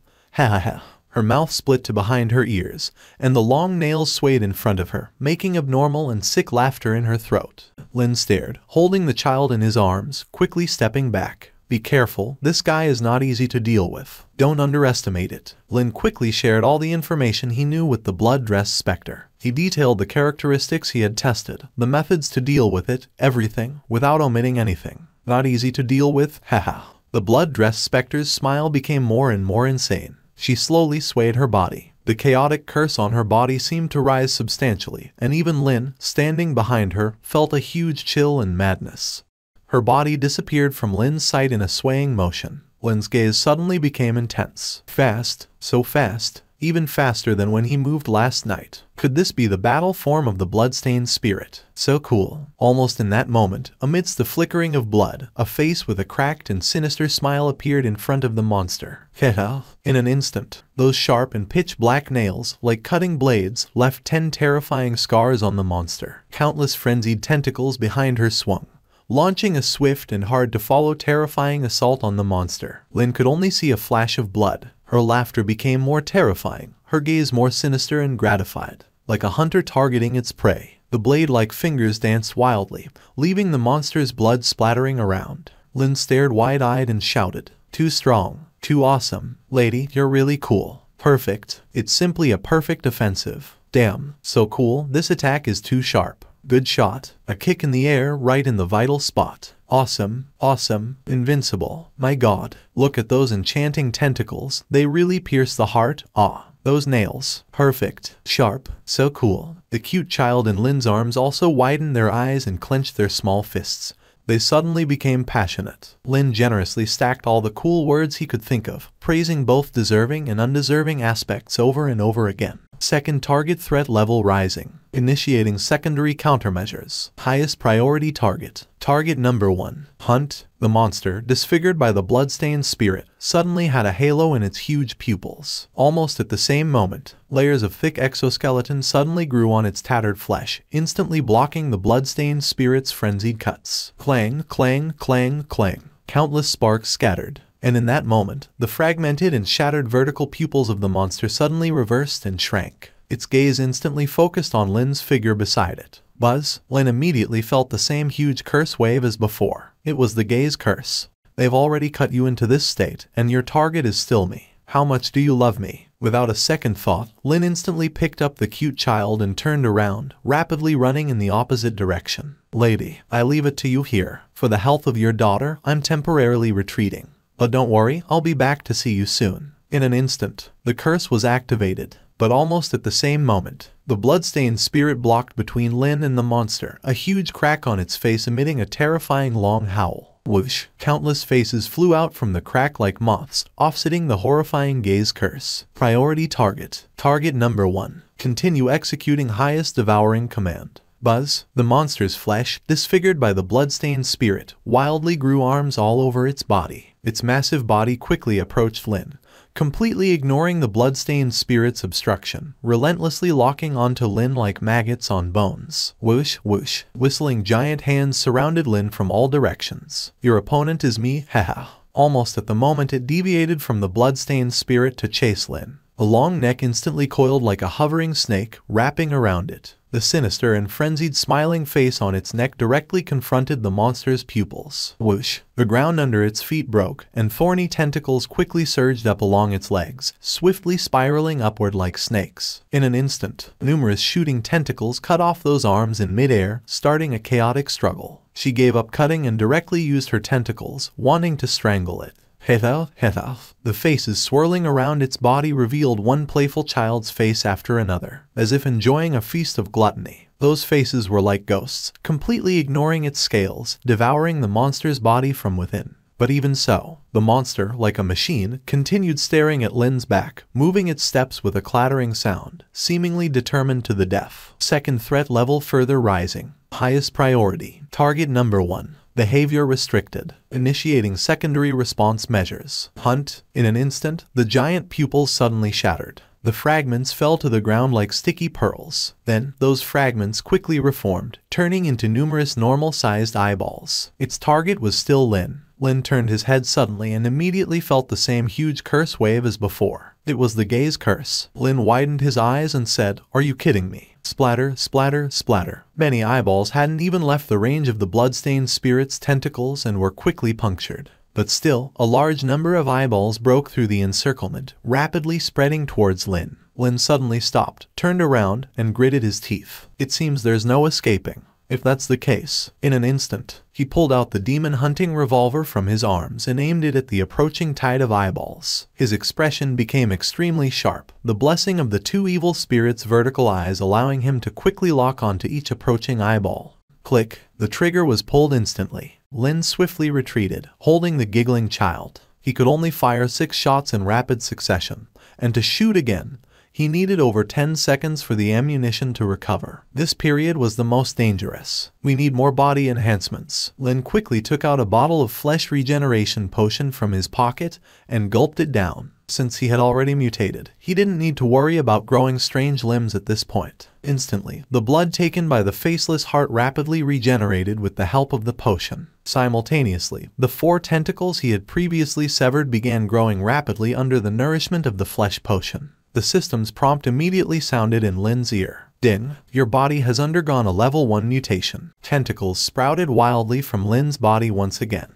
But compared to the monstrous tentacles of the blood-clothed evil spirit that could extend for hundreds of meters, Lin's were much more petite and cute. Lin suddenly turned around, hanging the giggling child on one of the tentacles, his expression instantly serious. One hand holding a gun, the other holding a knife. Several sharp tentacles aimed precisely at the surging tide of eyeballs. Lin's gaze sharpened. With gunshots accompanying him, Lin quickly moved towards the oncoming wave of eyeballs, his bone-cutting knife instantly cleaving dozens of eyeballs in half. Meanwhile, the tentacles behind him precisely stabbed and burst each eyeball under the nourishment of the blood-flesh potion. "Ding, your combat experience +1. The child, swinging on the tentacle, laughed heartily, holding an eyeball in hand, taking a bite as if it were an apple. Soon, under Lin's pulling, the wave of eyeballs quickly fell under his attacks. "Brave up, young man." The blood-clothed evil spirit, entangled in the monster, twisted her head. With a face showing half a crazy smile, she praised Lin. Lin, cutting off several eyeballs, gave her a thumbs up and a smile with teeth gleaming like a flash of light. "I'm not to be underestimated against these little monsters." The situation was rapidly improving.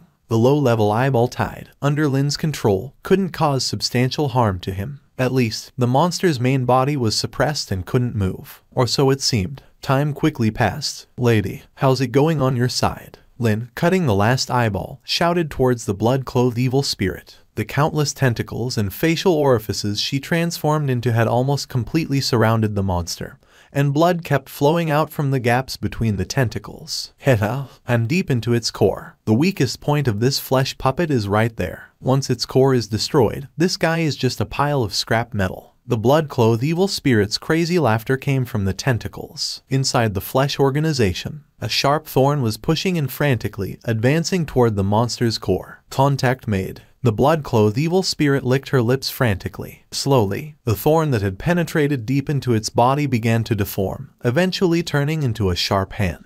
Little by little, she restrained the core within the monster's body. Pluck, her nails instantly penetrated the flesh core. But just as she hadn't finished her sentence, the cold voice echoed within the monster's body again. "Second target analysis complete. Generating countermeasures. Evil spirit aggregation countermeasure activated. Evil spirit curse countermeasure activated. Highest priority target adjustment. Target 2. Executing highest hunting command." In an instant, the blood-clothed evil spirit immediately felt an indescribable crisis looming. And it was in that moment, Lin saw that the countless tentacles wrapping the monster suddenly violently shook, as if something inside was surging frantically. Not good. Lin raised his head suddenly, and it was the next moment. Could it be? The monster had been focusing on him just now, but was it actually to analyze and respond to the blood-clothed evil spirit in sync? It was adapting and collecting data. No. Lin rushed forward, breathing heavily, quickly heading toward that direction.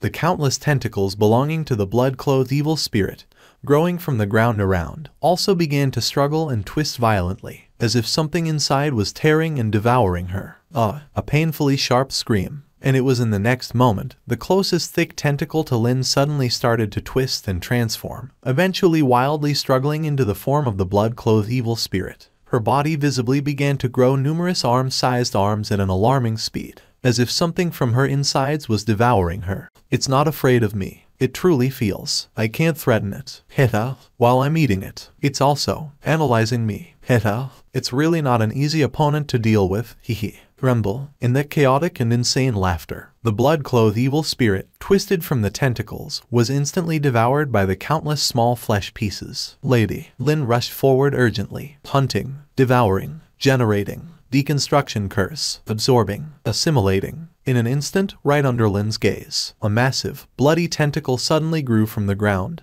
blocking his way. Crack! The tip of that huge tentacle suddenly split open from the middle, revealing countless thorns. At the same time, numerous vertical eyes opened on the surface of the tentacle. Warning: crisis level rising rapidly. Warning: current crisis level 70. Warning: current crisis level 87. This wasn't the blood-clothed evil spirit's tentacle. It was already a construct of that monster's organization. The massive tentacle fiercely launched an attack towards Lin. However, just as the tentacle was about to hit Lin, two identical tentacles suddenly burst from the ground, entwining around it tightly. Go! A sinister voice suddenly came from the creature's body. It was the voice of the blood-clothed evil spirit. She hadn't died yet. She was still fighting inside the monster's body. Lady Lin shouted. But in the next moment, the tentacle controlled by the blood-clothed evil spirit heavily landed on Lin. His pupils dilated, and his body, under the tremendous force, was instantly sent flying far into the darkness of the street. His vision was quickly obscured by layer upon layer of black mist. Lin's body fell heavily to the ground. Lin quickly stood up, his breath becoming rapid. How could this happen? How did it turn into this? Just a moment ago, everything was under control. How did it suddenly become like this? Without any hesitation, he quickly turned around, breathing heavily, and came to the entrance of the cellar. That's right. There's also the teacher's pet. That guy must be able to help. Bang! Lin suddenly opened the cellar door, and a foul smell immediately swept out. Hey! Lin yelled into it, gritting his teeth. I know you're playing dead, and I know you've always hated me. You hate that I feed you so many expired potions every day. But the situation is critical now. No matter what you are, I need your help. The teacher is in danger, and that monster has come for us, for our Bloodsaw alchemy shop. If I die as a member of our alchemy shop, you can't escape either. Hey, can you hear me? Lin roared. Then he threw a few stones down forcefully. Hiss. A threatening sound like a snake's hiss came from the dark depths of the cellar. And in the next moment, whoosh, a huge and winding figure emerged from the cellar, and a massive shadow instantly enveloped Lin. Lin widened his eyes, full of astonishment. This is lawful evil. A tongue lurking in the Bloodsaw alchemy shop cellar. It seems to be a part of some entity's body, voluntarily raised by Bloodsaw for unknown reasons. Its most hated thing in life is the shitty expired potions fed to it every day for 2 years by a certain human teenager. Little buddy, Lin murmured. Yes. The long and massive tongue looked down at Lin. There was a split at the tip of the tongue. And inside, there was another identical tongue, and inside that tongue, there was another identical tongue. In a bizarre and curious way, it appeared in front of Lin. Hiss, hiss, hiss. It stared at Lin. For some reason, Lin instantly understood the meaning behind its hissing sound. Lin grabbed its tongue without hesitation, saying, "You say that again." Hiss, hiss, hiss. Lin gritted his teeth, pulling its tongue, saying, "All right, curse all you want. But now is a crisis. My friend is fighting that monster outside. I'm telling you, that monster is coming for us. Although you're ugly and cowardly, you're still a member of our Bloodsaw alchemy shop. I fed you, raised you, even fed you high-quality potions that can make you really high. Think about it. If my friend explodes, and then I explode, who's next? Yes, it's you, the ugly and cowardly big tongue." Lin shouted at it. Hiss, hiss, hiss. Lin pulled its tongue, saying, "That's not ST. It's a potion. Although it's a bit expired, it's still a legitimate potion." Hiss, hiss, hiss, hiss. Lin was getting impatient, grabbing its tongue root, saying, "All right. If you come with me now, for the next 2 months, I'll feed you high-quality potions every day. I'll feed you potions that will make you really high. How about that?" A brief silence. Hiss, hiss. And in the next moment, that snake-like large tongue extended rapidly from the cellar, beginning to stretch crazily. Then it rolled up Lin. In an instant, it extended outside the shop. This was a very agile tongue.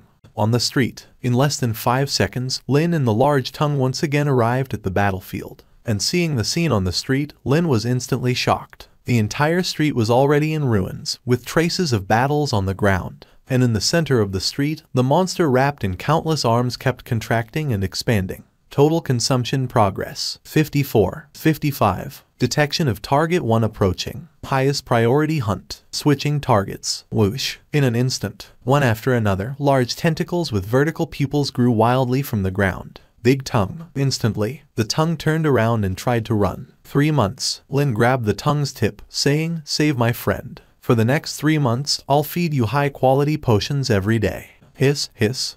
Attack. Lin roared, pointing forward with the knife. Whoosh. In an instant, the long and flexible tongue licked unimaginably fast on one of the tentacles. Slurp. A loud licking sound echoed. Then, under Lin's gaze, that massive tentacle instantly turned into a thick puddle of blood in the foul saliva. 100 meters, 80 meters, 30 meters, closer, even closer. Analyzing target 3. Priority. Highest priority containment. Activate corrosion-resistant form. Activate curse-resistant form. Initiate containment. In that moment, Lin suddenly saw on the tentacles growing from the ground, a network of capillary-like tissue barriers emerged. Instantly, those tentacles penetrated his side at an unimaginable speed, entwining the big tongue from all directions. The entwined tongue struggled forcefully, and the whole body began to continuously secrete a large amount of mucus. The mucus fell on the ground, instantly corroding the surface into numerous grooves. But the entwined tentacles were not afraid of the corrosion. The big tongue emitted a squeak. But at this moment, Lin couldn't care less. 1 step, 2 steps, 3 steps.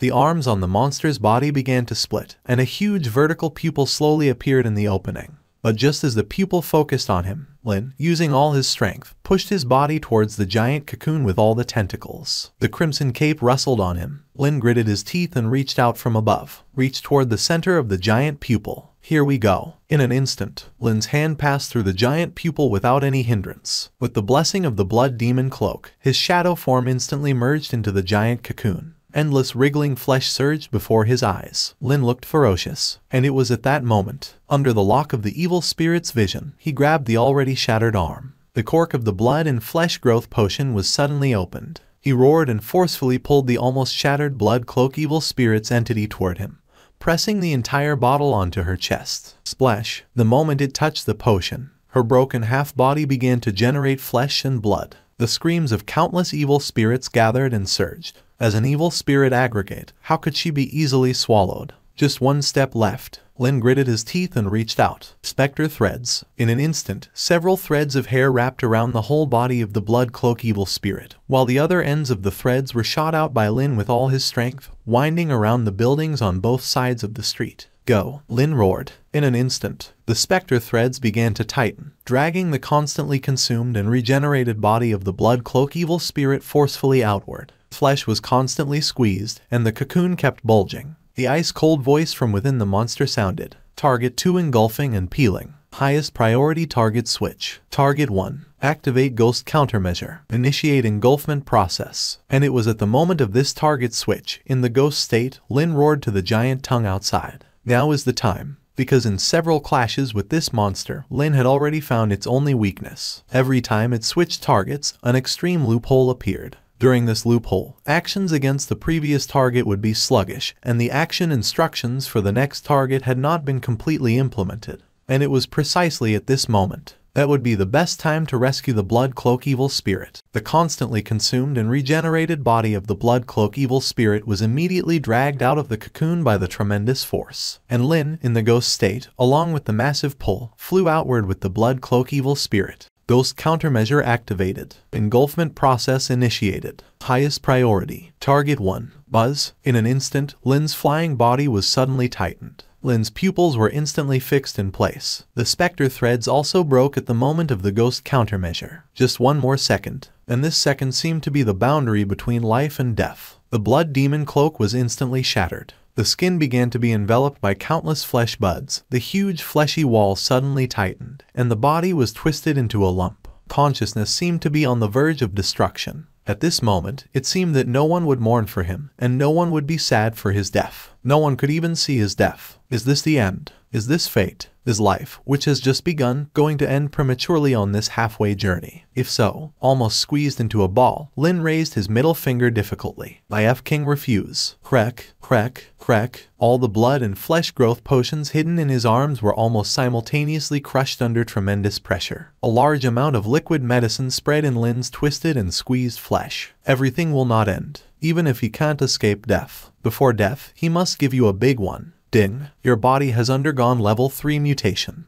Warning, host has used an overdose of blood and flesh growth potions in one go, and the mutation will become completely uncontrollable. Warning, your body has undergone level 4 mutation. Ding, your body has undergone level 9 mutation. The mutation has become uncontrollable, and it was in the next moment that the monster's body suddenly expanded, and countless protrusions appeared on its exposed flesh in an instant, as if something was madly struggling inside its body at this very moment, desperately trying to break free. Contours of faces and tentacles continued to manifest on its body. Warning, encountering unknown mutation chaos. Initiate highest level analysis structure. Initiate emergency comprehensive suppression. Target analysis. Successful target analysis. Initiate countermeasure. Warning, target undergoes abnormal mutation. Data analysis failure. Initiate secondary analysis. Secondary analysis successful. Initiate counter. Warning, target undergoes new mutation. Data analysis failure. Under the terrified gaze of the blood cloak evil spirit and the large tongue, a giant tentacle, full of hollow human faces, shot out from the monster's body. Angrily, the tentacle extended several hundred meters in height. A roar echoed through the entire sky. The immense force even caused the entire street to tremble. What is that? At this moment, even the blood cloak evil spirit couldn't help but retreat in fear, because she clearly saw that all those terrifying faces spreading on the gigantic tentacle were exactly the same as Lin's. Twisted, chaotic, disastrous. And in the next moment, another mutation occurred. A massive vertical pupil on the monster's huge vertical eye was pierced by a giant opening, and countless sticky and crimson fluid continuously surged out. From the viscous and crimson fluid, one embryo-shaped baby after another struggled out. And similarly, each baby's face was exactly like Lin's. At this moment, even the blood cloak evil spirit was horrified by the shocking scene. It was almost a pollution of the soul, continuously contaminating your vision with unimaginable fear. And this was just 2 disasters that emerged from the ruptured body. She clearly saw that within the monster's body, there seemed to be countless monsters struggling and screaming. Biological extermination activated. Biological extermination activated. Initiate emergency extermination. The monster's body continued to urgently issue commands. The flesh monster struggled. One of its arms suddenly transformed into the head of a giant dragon full of tumors, spewing hot dragon breath towards the continuously wailing infantile embryos on the ground. Whoosh! Terrifying flames rolled over the ground. On the other side, arms bred from its body began to wildly entwine around the tentacle with numerous faces, tearing and killing incessantly. It almost turned into a comprehensive melee. Warning, 3rd, 4th, 5th unknown mutation bodies about to rupture. Biological extermination. Extermination. Splurt, splurt. Almost at the moment that sound rang out, several twisted blood and flesh amalgams burst out of the monster's rear wall. Their features were connected in confusion on their bodies, and as soon as they appeared, they bit onto the monster's torso with a wailing sound. The monster struggled to deal with it. Countless arms rattled urgently as they began to handle the new mutated bodies. This horrifying scene left the blood cloak evil spirit pale. She quickly activated the evil spirit vision, and when she saw the internal situation, her face turned even more horrified. Lin, in fact, she could no longer see Lin's outline inside. What was twisting in that monster's body was almost a piece of constantly fatally mutating flesh. Countless dreadful mutations, like a bursting flood, burst out from that piece of flesh. Disaster. This was almost an unimaginable pollution of disaster. Warning, uncontrollable. Biological extermination failed. The voice from inside the monster became more and more urgent. Warning, host's body undergoing unknown special mutation. Ding, unknown level mutation appeared. Unknown level mutation generated will. Uncontrollable. Uncontrollable. And just in that moment, the blood cloak evil spirit's evil spirit vision was instantly severed. But in the last moment before being severed, she still saw that something terrifying seemed to grow suddenly from the twisted flesh. Almost simultaneously, the monster's body suddenly expanded, and viscous blood water continuously squeezed out from its entire body. Warning: special unknown mutation body appeared. Unable to analyze. Urgently accelerate recombination process. Target shows strong hostility. Target shows strong devouring desire. Flesh recombination restricted. Warning: target starting to devour the machine body. Evil spirit countermeasure failed. Flesh recombination failed. Biological extermination failed. Target is rapidly growing. Body loss degree 12, 21, 26. Uncontrollable, uncontrollable. And in the outside world, just as the blood-clothed evil spirit stared palely, the numerous protrusions on the outer skin of that monster began to smooth out at a visible speed. But it didn't seem like suppression.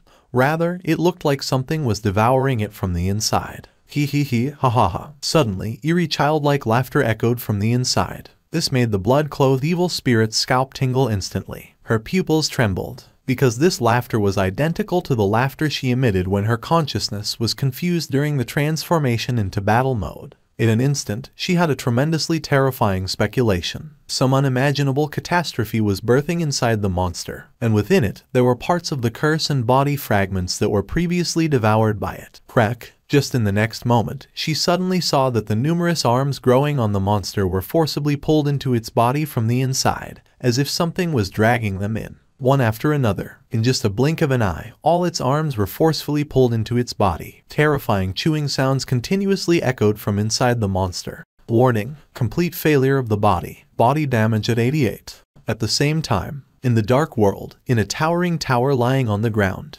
boom, a loud explosion suddenly erupted from somewhere in the bottom of the tower. The violent energy fluctuations almost instantly wiped out all the creatures in that area. Warning, warning, lost connection. Target retrieval in progress. Body damage reached 98. Complete link failure. In the hanging tower, piercing warning sounds continued to ring. Fierce fires spread from the control facility, and many personnel, pale-faced, fled from the corridor. What's going on? At the deepest part of the hanging tower, a gloomy and hoarse voice came from a massive container emitting bubbling bubbles. Master, our dispatch Type 3 flesh puppet for hunting Bloodsaw, and others lost its link. The backlash wave burned down the control base for the third puppet. An individual in a black robe urgently rushed into the hall through the main door. What a joke. A demon several meters tall stood up, ferociously saying, "The Type 3 flesh puppet is the most advanced hunter of our demon association, second only to the origin level and king level creatures. Who in this dark world can be its match?" All the demons around frowned,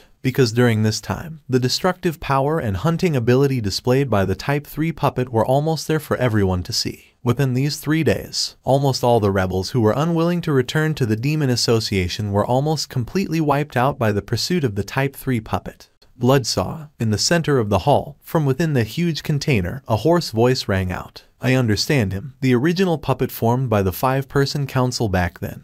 But now the flesh puppet has far surpassed that era. He doesn't have the ability to kill my perfect work. The eyes of the crowd flickered, all with furrowed brows. Orders. That hoarse voice rang out again. Locate the coordinates where the Type 3 puppet lost its connection, and dispatch the Predator Squad. Type 4, Type 3 puppet, head to the target location for urgent reconnaissance. Make sure to obtain the most accurate information. Yes, the crowd bowed their heads. Soul Wandering Lane, the street where black mist billowed. The blood-clothed evil spirit quickly rushed to the front of the monster and forcefully tore it open from the crack. Lynn, are you okay? She gritted her teeth, quickly shook her head, and threw all that fear behind her. She quickly broke open the monster's shell, grabbed that hand, and forcefully dragged it out from the hollow shell. Splat! A large amount of foul-smelling blood gushed out. His body had suffered no damage, and no parts were missing. As normal as ever. The more normal, the more she felt an indescribable strangeness and horror. Regardless, let's go back first. The blood-clothed evil spirit quickly carried him on her back, gritting her teeth. Lin leaned on her shoulder, closed his eyes, and his left hand drooped down, swinging instinctively. However, no one noticed that a long tongue suddenly stretched out from the palm of his hand, licked the bloodstains on the back of his hand, and quickly retracted. After a long while, Lin opened his sleepy eyes. He consciously reached out, rubbed his eyes, yawned, and murmured, "It's morning, time to open the shop." But in that moment, memories from last night rushed in like a tidal wave. His eyes widened instantly, and he sat up straight from the bed. Where is this? He looked around in astonishment. It was an elegant bedroom with neatly arranged bedding, a small white flower on the windowsill, and a large floor mirror nearby. Memories quickly overlapped with the surroundings. He recognized this as the room of the blood-clothed evil spirit. Lin, are you awake? The blood-clothed evil spirit, busy in the kitchen, looked surprised as Lin descended from upstairs. Then she rushed over, grabbed Lin's neck, pulled him in front of her, and anxiously asked, "How are you? Is there anything wrong with your body?" Lin hesitated. "What time is it now? It's already the second day. And that monster." After a dozen minutes, Lin, having listened to the blood-clothed evil spirit's account of what happened after she woke up, furrowed his brow. "Are you saying that after you regained consciousness yesterday, you saw a large number of malignant creatures growing inside the body of that monster, and then the monster was dissected from the inside?" The blood-clothed evil spirit stared at him and said, "Yes, later, after I dragged you out from the puppet's body, you were already like this." In Lin's mind, the system prompt heard before losing consciousness instantly surfaced. That's right. The file system prompt informed him that the mutation had completely gone out of control. Clearly, during the time he lost consciousness, a large number of mutations proliferated within his body. Did his mutated limbs that emerged during that time dissect the monster from the inside? Lin raised an eyebrow. But if that's the case, why is he completely unharmed?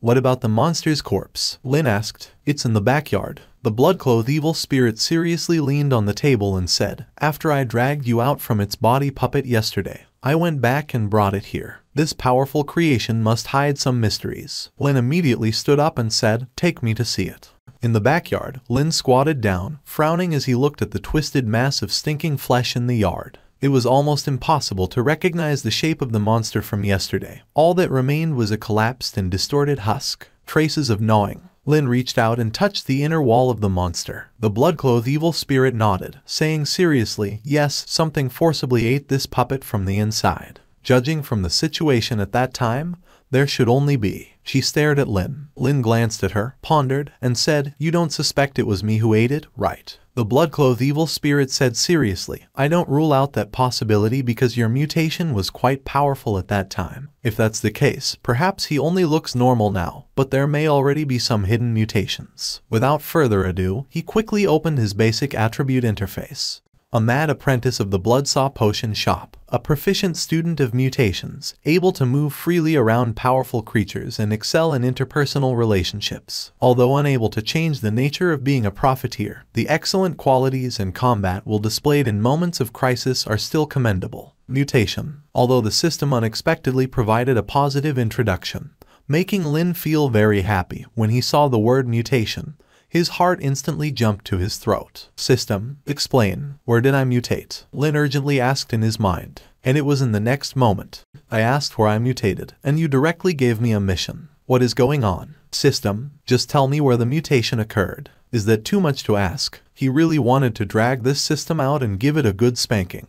Pressing it on the bed, spanking it 10,000 times. The next moment, under the bewildered gaze of the blood-clothed evil spirit, Lin suddenly stood up, turned around, and calmly said, "Sorry, I have some urgent matters to attend to. Let's meet again later." Lin quickly rushed towards the door. The blood-clothed evil spirit, looking bewildered, asked, "Huh?" But just as Lin had rushed out for less than 5 seconds, Lin rushed back in a hurry, then directly lifted the empty shell of the flesh puppet in front of the blood-clothed evil spirit and ran away with it. "I'll take these useless flesh parts back for alchemy. See you later." After about 10 minutes, carrying a substantial amount of flesh, Lin hurriedly returned to his own apothecary. The main hall was in shambles. After the previous day's battle, it was practically in ruins. Lin didn't waste any time. He swiftly scavenged for soul lamps, lit them, hung them on the doorposts, and quickly darted into the backyard. The attic and the front hall were already damaged. However, most of the backyard was relatively intact. The cellar was open. Clearly, the little one had already returned.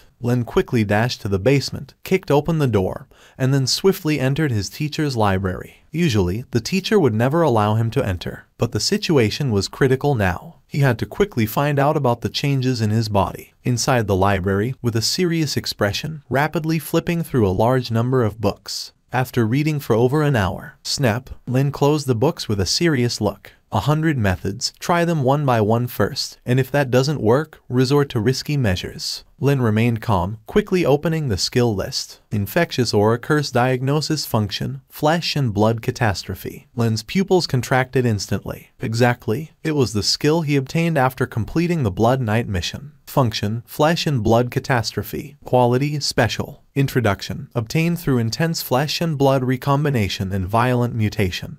The ability allows the host to freely control the reshaping and breeding of their own flesh and blood. He felt that strange change. Indeed, this ability could allow him to freely reshape the flesh and blood in his body. Oh damn, it's really bigger, more shaped, and firmer. This skill is too awesome. Invincible. No, Lin quickly calmed down. Now is not the time to think about these strange things, nor is it the time to think about the strange uses of this skill. The most urgent consideration now is how to determine the mutant inside his body. Moreover, not only determine but also find a way to suppress it. And, if the monster from last night was eaten by that mutant, where would such a large amount of flesh be stored? His slender body absolutely couldn't contain that much flesh, and he could clearly feel it. There was no abnormal change in his weight. Let's assume that those pieces of flesh are still in my body and haven't been metabolized, just because that mutant has a special presence that prevents me from sensing the existence of those flesh. Lin contemplated, and since that mutant is still inside my body,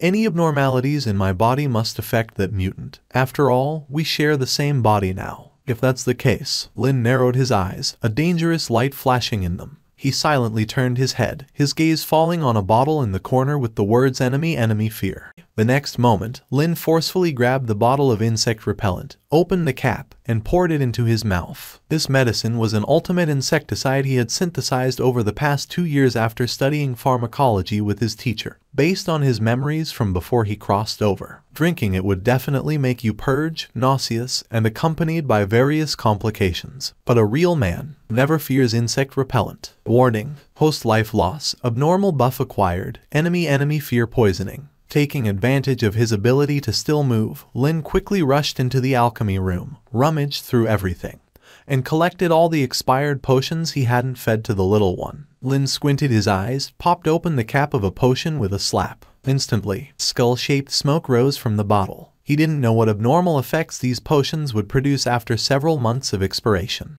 Lin gritted his teeth, tilted his head back, and chugged one bottle after another. Warning: host gains abnormal buff, severe itching. Warning: host gains abnormal buff, severe skin rash. Warning: host gains abnormal buff, viral spread. System alerts kept ringing in his ears. Lin's idea was very simple. Since that mutant is one with himself, and if it has its own will, he can definitely use this method to kill himself and force it out. And now, it's time to see whose will is stronger. Without further ado, Lin quickly took out a bunch of materials from the warehouse, opened his teacher's pharmacology book, flipped through the pages, and threw various materials into the pot. Gurgle. The flames roared, and the alchemy pot soon bubbled with colorful foam. Lin revealed a sinister smile, his eyes open with a slightly psychotic expression, looking at the bubbling potion. The colorful light reflected on his cheeks, making him look particularly terrifying.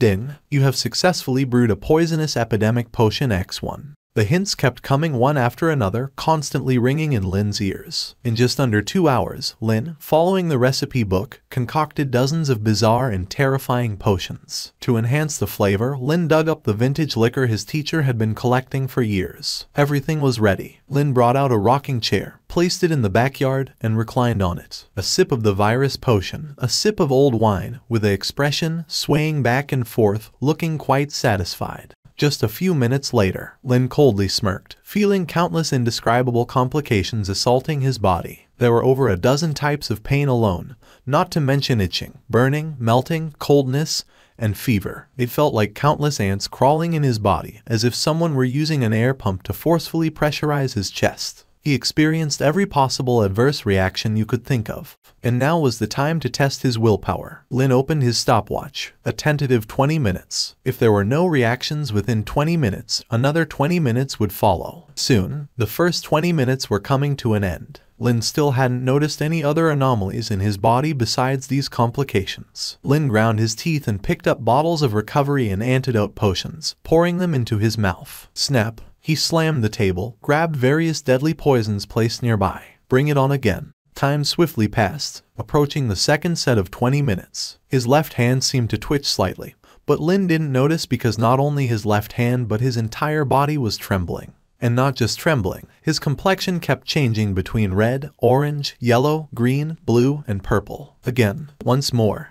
The third set of 20 minutes, Lin was already lying stiffly on the rocking chair, various terrifying complications erupting throughout his body, comparable to the 10 great tortures of the Qing dynasty. His left hand had started convulsing, and there seemed to be a bunch of yellow liquid seeping out. But in Lin's state, he completely ignored the abnormality in his left hand because there was no part of his body that was normal. He had almost torn himself apart with his potions. Again. Lin couldn't speak anymore, but he bravely picked up a bottle of pesticide, intending to pour it into his mouth. Finally, almost at the end of the fourth set of 20 minutes, a distinct and somewhat trembling system prompt sounded in Lin's ears. His left hand had already turned inside out, and a gap in the palm was oozing a large amount of foam, occasionally twitching. But in Lin's state, he couldn't hear anything. He had probably overdosed himself, and as he was about to reach for the bottle of pesticide, his left hand panicked, crawled in the opposite direction. Vomit, countless foam spewed out of the hand's mouth. Clearly, it was over. The drugs had taken effect. At this moment, time was life. The left hand quickly grabbed the bottle of antidote, tremblingly poured it into the mouth. Finally, after finishing the bottle of antidote, the left hand languidly stuck out its tongue, drooping in place, wanting to recover properly. But in the next moment, it suddenly felt the evil body behind it start moving again.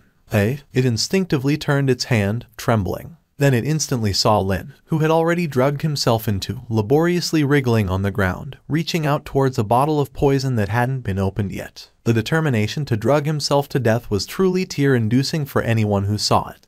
Bullying. Too much bullying. Left hand firmly clung to the pillar, regardless of the body behind it climbing forward with force. It clung tightly without letting go. Lin's eyes finally swirled into a small vortex, and his trembling hand reached out to the bottle of pesticide. A large amount of foam gurgled out of his mouth, and a wisp of blue smoke rose from the top of his head. And the left hand finally couldn't hold on, trembling, slipped down from the pillar. The trembling left hand, using all its strength, came to the alchemy room, then struggled to climb onto the shelf, and tremblingly opened a bottle of recovery potion. Gurgle, gurgle, gurgle, gurgle. Finally, using all his strength, after finishing all the potions he could find, the left hand also turned its palm, and like Lin, it gurgled and foamed, completely OO. Special achievement, poisoned over 500 times in a short period without dying. You have gained permanent attribute enhancement, all attributes +1, poison resistance +10. Under the bombardment of numerous system prompts, Lin finally opened his eyes drowsily. Rubbing his throbbing temples, Lin gritted his teeth and climbed up from the ground, feeling uncomfortable all over his body, as if it didn't belong to him. Lin's body stiffened. His rigid gaze fell on the left hand gasping in front of him. In front of him, an interface appeared in his mind. Abnormal mutation. Lawful evil. Extremely strong devouring desire. A special mutation born on a certain human teenager by some coincidences, mixed with some flesh and blood puppet type 3's flesh tissues. The left hand also instantly noticed Lin's gaze and focused its attention on him. Although it had no eyes, there was a mysterious feeling of 4 eyes meeting. For a while, the surroundings fell into a brief silence, and it was in the next moment that Lin's left hand suddenly opened a huge bloody mouth, revealing its sharp teeth. Like a beast, it fiercely bit towards the air in front of Lin. "I'll eat you." And almost at the same time, Lin almost instantly reacted, quickly biting his teeth, grabbing the wrist of his left hand with his right hand, and pushing it forcefully backward. "I remember. It's indeed my left hand that mutated." The giant mouth of the left hand also grew larger and more ferocious, and the sharp teeth kept biting fiercely. But even though Lin didn't fully control his left hand, he successfully restrained its attack. The pressure on his right hand also eased a lot. "Damn you, you can still talk. I'll fight you to the end. Today, let's see who kills whom." Lin also burst into anger. "Come on, if you have the guts, come at me. Do you think I, Lin, would be afraid of one hand? Unbelievable. This small mutation dared to be so arrogant. Today, no matter what, it must be taken down. If necessary, just get rid of this left hand. You dare to bump into me? Take this move." Swish. In an instant, the tongue of the left hand elongated several times and shot directly towards Lin's face. Obviously, if hit by this terrifying tongue, even if not fatal, it would leave a big hole. As the tongue was about to pierce through Lin, He seized the opportunity, opened his mouth viciously. Click. Lin instantly bit down on the tongue. Taking advantage of this moment, Lin gritted his teeth and rushed to the adjacent operating room. Grabbing a cleaver, he raised it fiercely, ready to split his left hand in half. But in this critical moment, the left hand forcefully swung its tongue, throwing Lin backward. The cleaver fell heavily to the ground, making a crisp sound. But Lin's fierce determination had already surged. Today, one of them must die. Without hesitation, Lin grabbed the fallen cleaver. The left hand, not showing weakness, instantly grabbed a surgical knife from the operating table, holding it. Come on, let's hurt each other. Clang, clang. The two knives clashed instantly, sparks flew, and the battle intensified. Lin relentlessly pressed forward, saying,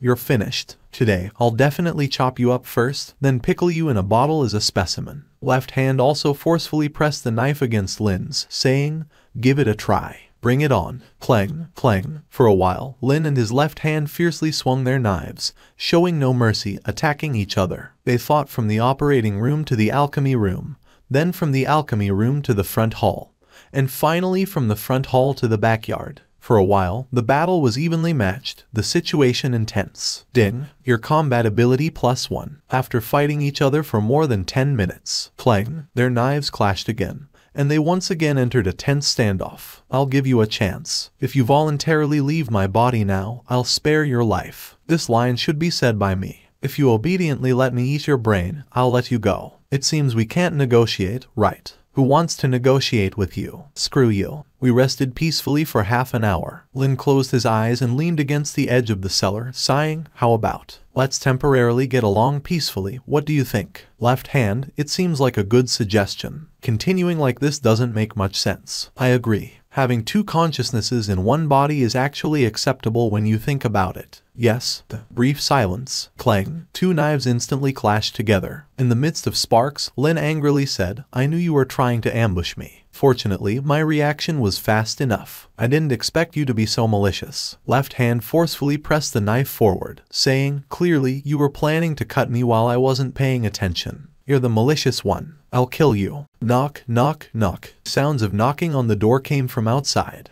"Is there anyone in the shop? I need treatment." Hearing the prompt in his ear, Lin quickly responded. While fiercely clashing knives with left hand, he shouted, "Here comes a customer. Please come in. If I didn't have a customer right now, I would have chopped you by now. You malicious guy, if anyone's getting chopped, it's me chopping you first." Clang, clang. Lin hurriedly went to the front hall and instantly saw the figure of a sheep-headed creature entering through the door. Chaotic neutral. Powerful melee skills. A creature wandering in the dark world. They claim to be the offspring of the indescribable forest black mountain sheep Shabu Nicholas. However, most people think this is a far-fetched association because, without a doubt, they are not much different from other creatures in this world, such as pork demons, dog-headed monsters, etc. When Lin saw him, the sheep-headed creature also noticed the human teenager running from the corridor. He was momentarily stunned. He didn't quite understand the meaning of the human wielding two knives. Is it a robbery? He instinctively glanced at the 5 large characters on the dilapidated shop door. This should be an apothecary, right?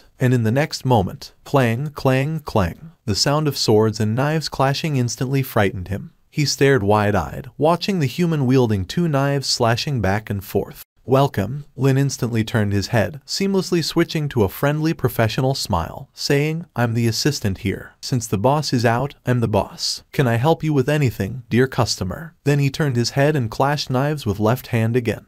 "I seem to be a little ill. I heard that the people here are simple and coincidentally passing by, so, I wanted to see if I could find a doctor." Clang, clang, clang. Sparks flew. Lin turned his head, smoothly switching to a kind and amiable smile, saying, "Oh, you've come to the right place. Honestly, in this desolate area, within 100 miles, we are the only apothecary. Don't worry, whatever illness you have, I guarantee to provide you with medicine until you're cured." Clang, clang, clang. Lin instantly turned again, exerting pressure on left hand. The sheep-headed demon's heart trembled at the sparks. Something's wrong. This apothecary seems to have a different style than normal apothecaries. He leaned against the wall, staring, and retreated, saying, Well, I think I might have been a bit rude just now by stepping in with my left foot first. Kill you." The sheep-headed monster was dumbfounded. Something's wrong. Why does he talk about chopping you to death while engaging in ambidextrous combat? Logically speaking, it seems like there's only me here and no one else. Is he hinting at something by indirectly insulting himself? Is this Ghost Alley? The people here are so simple and honest, I swear. The sheep-headed monster cautiously looked outside the door. Then he glanced at the two sparking knives in his hands, ambidextrously slashing.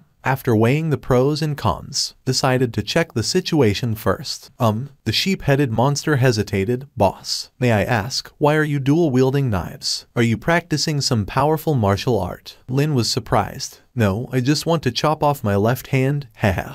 The sheep-headed monster shivered, bewildered.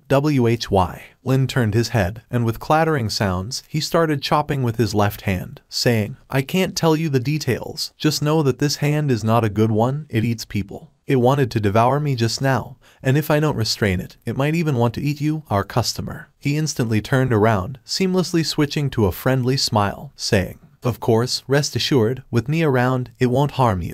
Really, why do I always feel like you're indirectly implying you want to kill me? You can't bully an outsider like me. Even if my IQ is low, you can't insult people like this. This is a shady shop. If I don't leave now, I'm afraid I'll be in trouble here. And how could there be humans running a shop in this dark world? Just thinking a bit reveals it's abnormal, because normal humans can't be so relaxed here.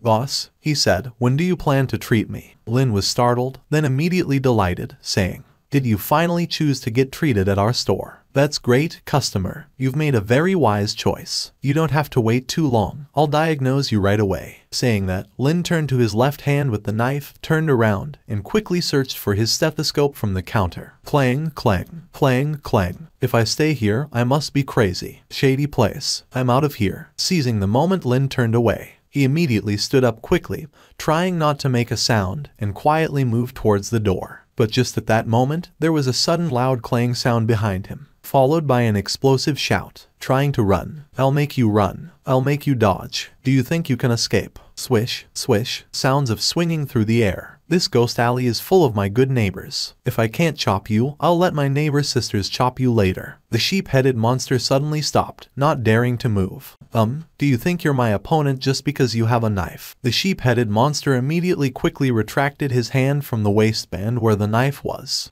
Customer, shall we begin? And the sheep-headed monster, who had already returned at some point, sat tightly with his legs together on the small stool. A few minutes later, the sheep-headed monster sat trembling in front of the counter. On the other side of the counter, the human teenager closed his eyes. Both the left and right hands were still clattering with knives, obviously entering the stage of wrestling. But it was much milder than the intense knife battle before. After listening for a while, Lin frowned slightly. Instantly, the sheep-headed monster's heart jumped. He said, Doctor, did you find something wrong? Now he really worried about everything. He was worried about when this doctor would stand up and attack him. He really wanted to say, lamb kidneys are not tasty. Really, Lin said seriously, your heartbeat is a bit irregular, and it seems like you've experienced a severe fright not long ago, causing a surge in adrenaline. But I see your forehead is darkened, your eyes are lifeless, and your lips are a bit purple. This is probably a sign of poisoning. If, after poisoning, you are frightened again, causing rapid blood circulation, it could be life-threatening. Are you kidding me? Is this doctor kidding me?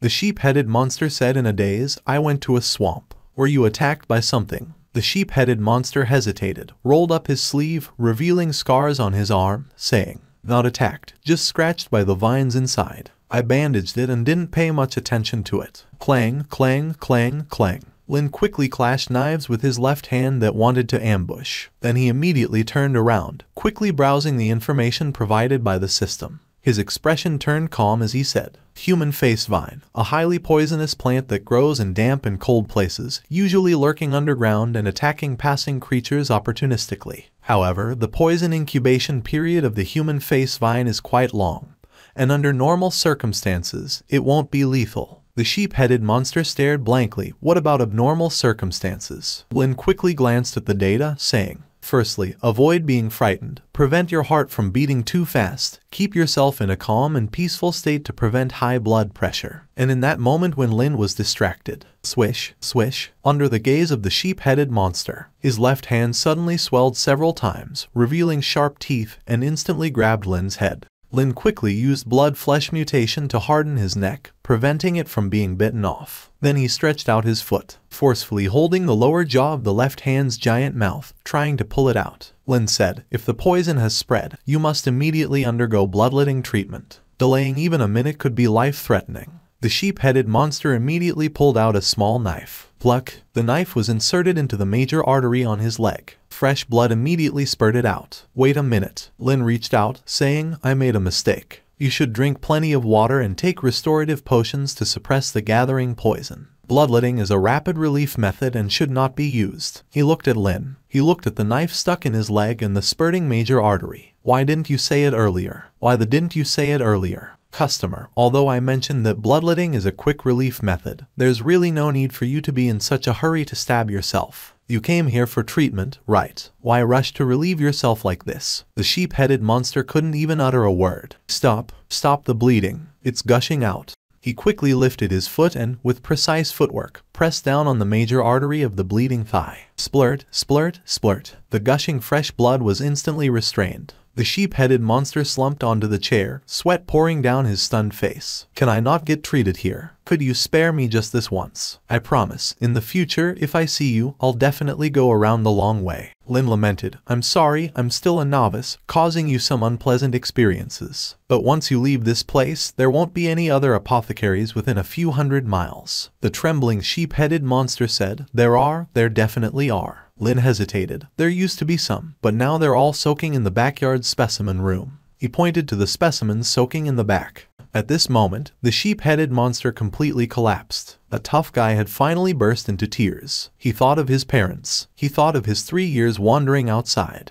And he was about to meet his end in this dark shop. His crying became even more frantic. "Don't cry, leave it to me. I am a doctor, and I guarantee you'll be able to walk out of that door healthy." Lin tried to comfort. "And human face vine poison isn't particularly severe. In a sense, it's a chronic poison. Once we find the right antidote, it's easily removable." He used his abilities to create tentacles, pulled out various potions from the counter, and quickly mixed them in appropriate proportions in front of the sheep-headed monster. After the preliminary preparation, Lin squinted, slowly splitting the tentacle, holding a syringe, looking at the sharp needle oozing liquid. "Let me give you a shot. A few shots won't completely cure you, but it'll definitely make you feel lively." The sheep-headed monster instantly reached out, trembling. "Wait a moment." A few minutes later, the sheep-headed monster sat dazed on the chair, with dozens of syringes of all sizes inserted into his body, and the wound on his thigh had been bandaged.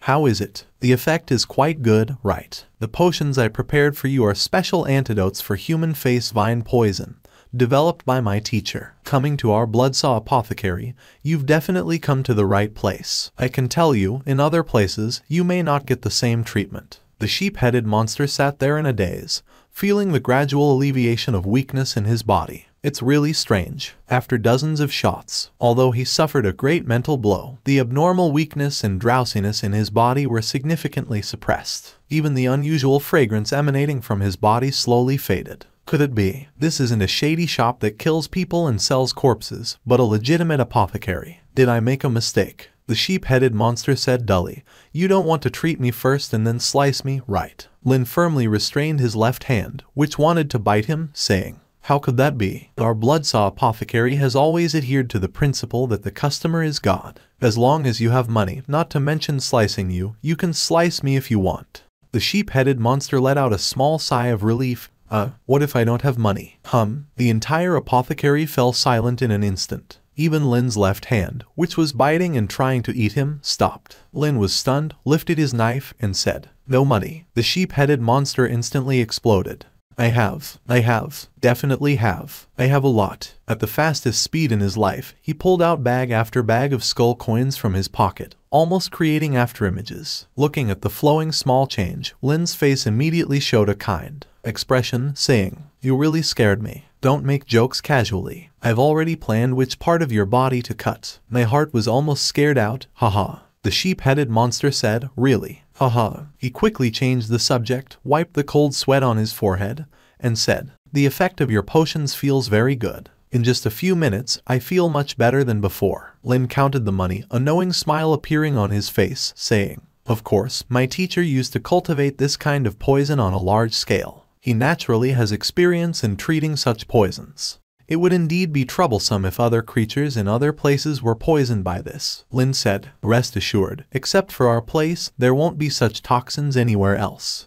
The sheep-headed monster froze in place. For some reason, he felt that there was some special logic hidden in this. Customer, I've calculated the bill for you. You've received a total of 21 injections, each costing 100 coins. So, that's 21 coins. The arterial bandage is on the house. I checked, and on your table, there's 1 black skull coin and 700 regular skull coins. You're still short by 400 coins. Lin maintained a smile. The sheep-headed monster subconsciously touched the bandage, then placed a small bag of coins on the table. Lin nodded, smiling, still short by 100 coins. The sheep-headed monster immediately searched himself all over. In an instant, the sheep-headed monster went blank. A brief silence. Lin pushed a ledger towards him, saying seriously, take a look. Here, we don't only accept money for payment. The sheep-headed monster looked at the ledger pushed towards him. Written on it were items like kidneys, 1,000 coins, eyeballs, 200 coins each, arms, 250 coins, private parts, 500 coins, and so on.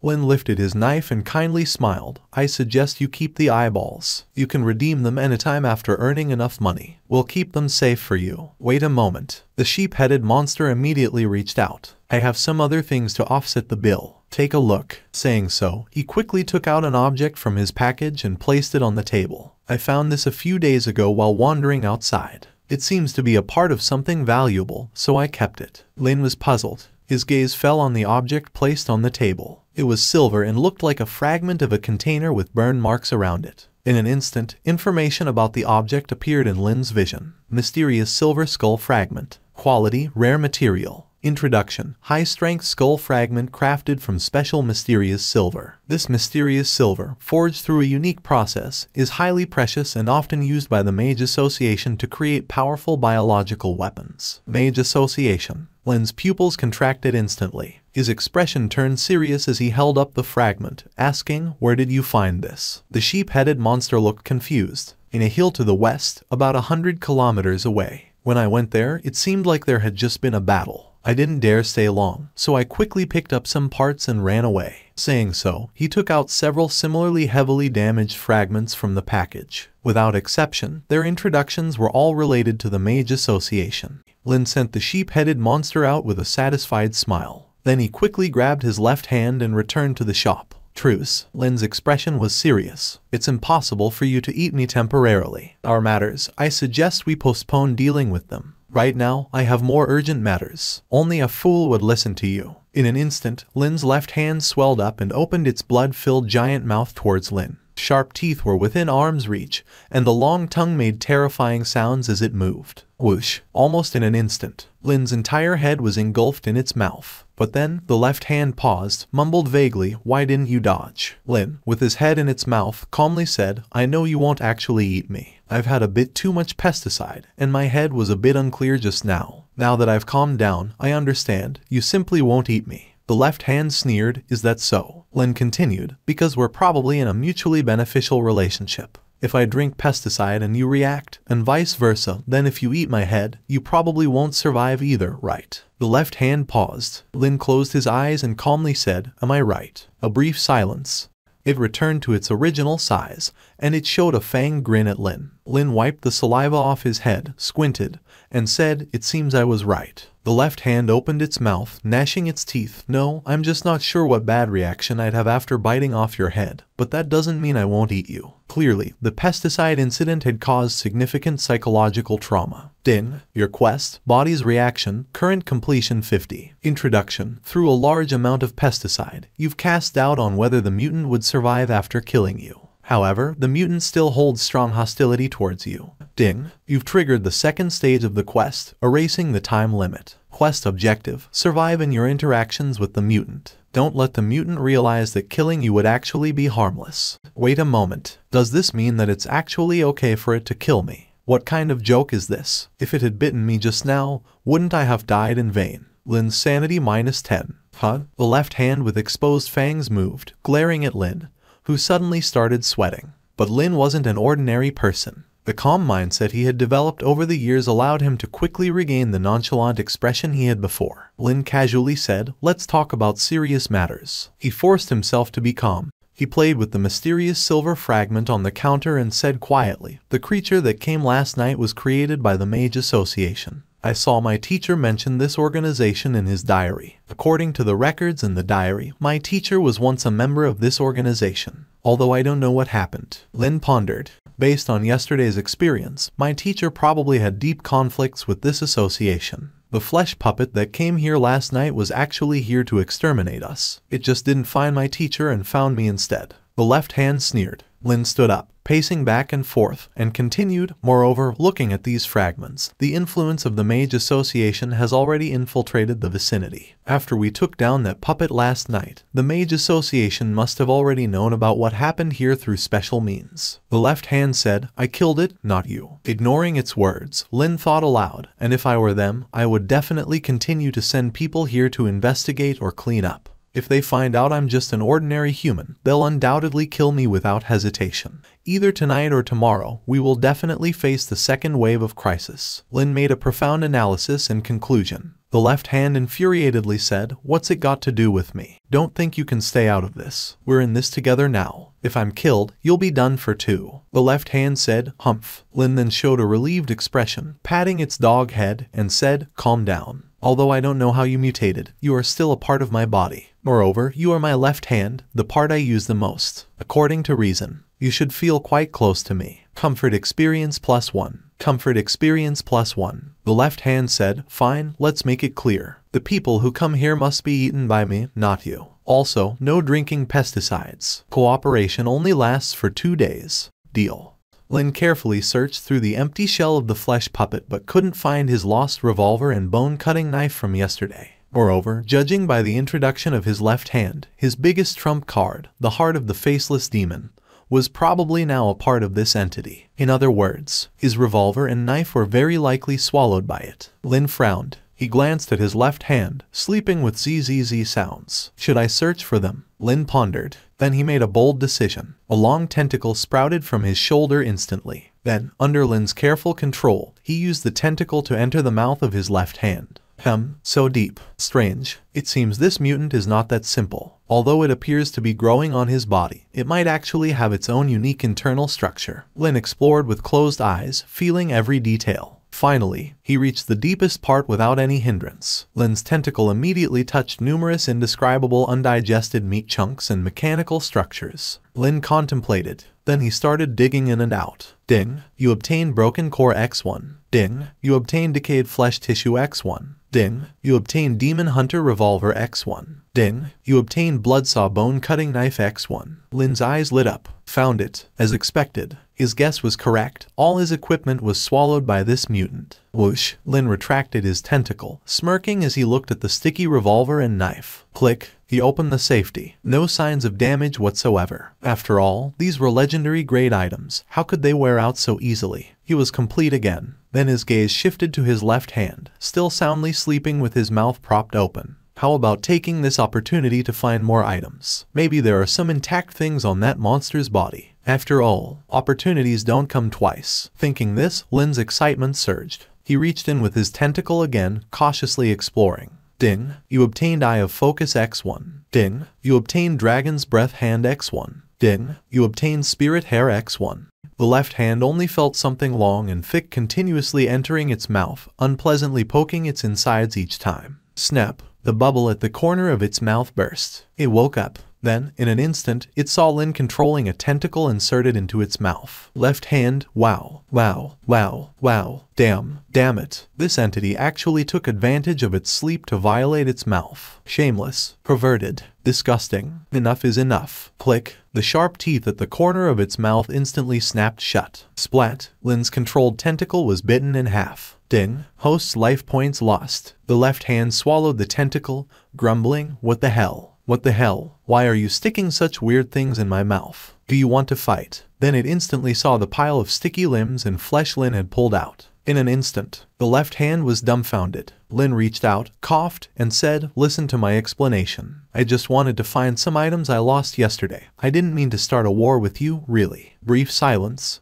Next moment, clang clang clang clang clang. The left hand took up the knife and started hacking madly at Lin. Lin, forced to it, raised his knife to block. Let me explain. Give me a chance to explain. I'll kill you. Kill you. How dare you snatch food from my mouth? How dare you secretly take out things I swallowed? And even use those weird tentacles to stick into me. You're done for. I'll kill you. Clang clang clang clang. After a brief moment of peace, they once again engaged in a life and death struggle. But just at this moment, a system prompt sounded in Lin's ear. Ding, you triggered the quest, Restless Night. Quest objective, survive during the search of the 3 hunters. Lin gripped the knife tightly, his expression instantly serious, saying, Quiet, just as I expected, they're here. The soul lamps outside the door flickered and then dimmed quietly. This meant, nightfall. Ghost Alley, black mist surging. Target search, blood puppet type 3 bloodstains found. Sample collection in progress. Sample matching complete. Scene reconstruction in progress. In the black mist, a spider-headed monster raised its head. The eyeballs in its eye sockets instantly reddened, projecting a bloody scene on the ground. In the scene, the bloody scenario of the blood puppet's death the previous night appeared. Apparently, it used special means to reconstruct yesterday's scene. Scenario analysis. Blood puppet died from internal consumption and disintegration. Information transmission complete. Danger level assessment. Grade A. Further investigation can be conducted. Click click click. The massive spider body slowly moved its giant abdomen, walking out of the black mist. And behind that monster, 2 others identical to it followed. The sharp spider legs were like blades. Learning from the last experience, this time he didn't stick to the wall, just in case the opponent broke through the wall for a surprise attack. Lefty, Lin seriously opened the safety, saying, You're agile. Crouch above the door frame, we'll cooperate. If anyone comes in, we both attack together. I'll use the tentacle to entangle it, and you can directly swallow it. Don't worry, this time, all the prey is yours. Don't call me Lefty. Do you think we have a good relationship? But it still quietly stretched out, spreading its 5 fingers, floating above the door frame. Compared to yesterday, he now had a ferocious helper that could devour anything. And this time, judging from the prompt, it definitely wasn't the blood puppet. In that case, he had the strength to fight. Lin squinted, like a cheetah in the dark, waiting for the right moment. Time slowly passed. It was unknown how long had passed. And at the next moment, Lin's pupils contracted. He instantly saw a figure slowly appearing at the entrance of the pharmacy. Now, Lin shouted. Without a word, the tentacles burst out, instantly wrapping the figure in place. Meanwhile, the left hand hidden above the door frame also swelled instantly, opening a huge mouth and fiercely swallowing. In an instant, the huge mouth transmitted 2 terrified voices. Lin was stunned. Why does this sound seem somewhat familiar? Stop, stop, we're on the same side, Lin exclaimed, reaching out his hand.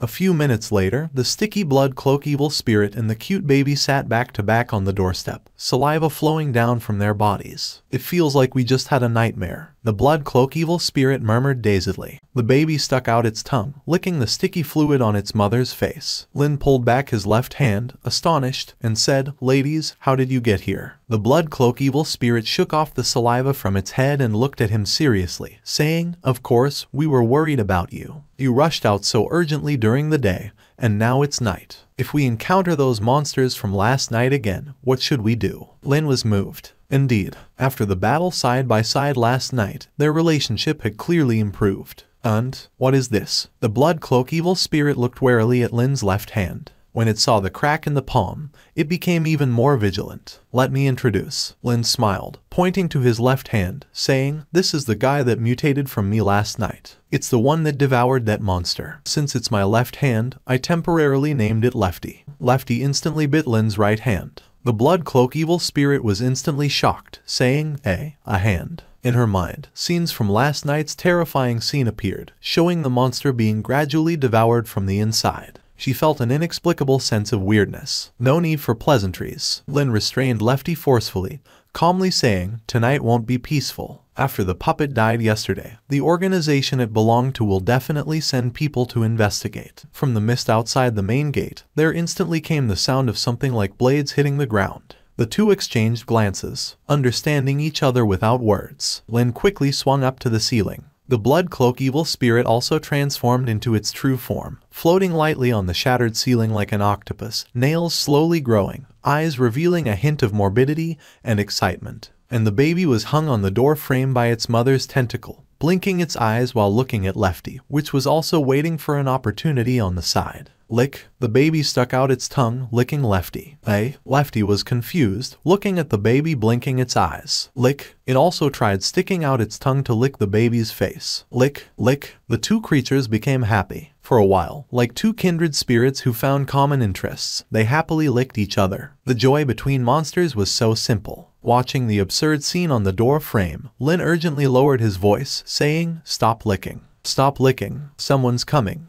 At the same time, in the mist outside the door, 3 humanoid spiders, large conglomerates of bodies, slowly appeared in front of the gate. Target location confirmed. Scanning in progress. The leader's eyeballs instantly glowed red. The gaze immediately fell on the empty shop. Almost in an instant, Lin swung down, aiming the gun with one hand directly at the leader's eyeball. Bang! A gunshot. The demon-hunting bullet instantly pierced the air, landing directly on the eyeball of the monster. Crack, crack, crack. In an instant, the sacred power spread throughout the monster's body and countless electric currents surged through it. No need to hide. These are biological puppets again. Prepare for battle, Lin shouted. After hearing the mechanical synthesized sound coming from outside the door, Lin knew that the opponent had scanning capabilities. But since they had already come to his doorstep, he might as well face it head-on. Target locked. Target identified. Target. Extermination of blood flesh puppet type 3. Highest danger level. Hunting. Almost in an instant, the bodies of the 3 monsters moved.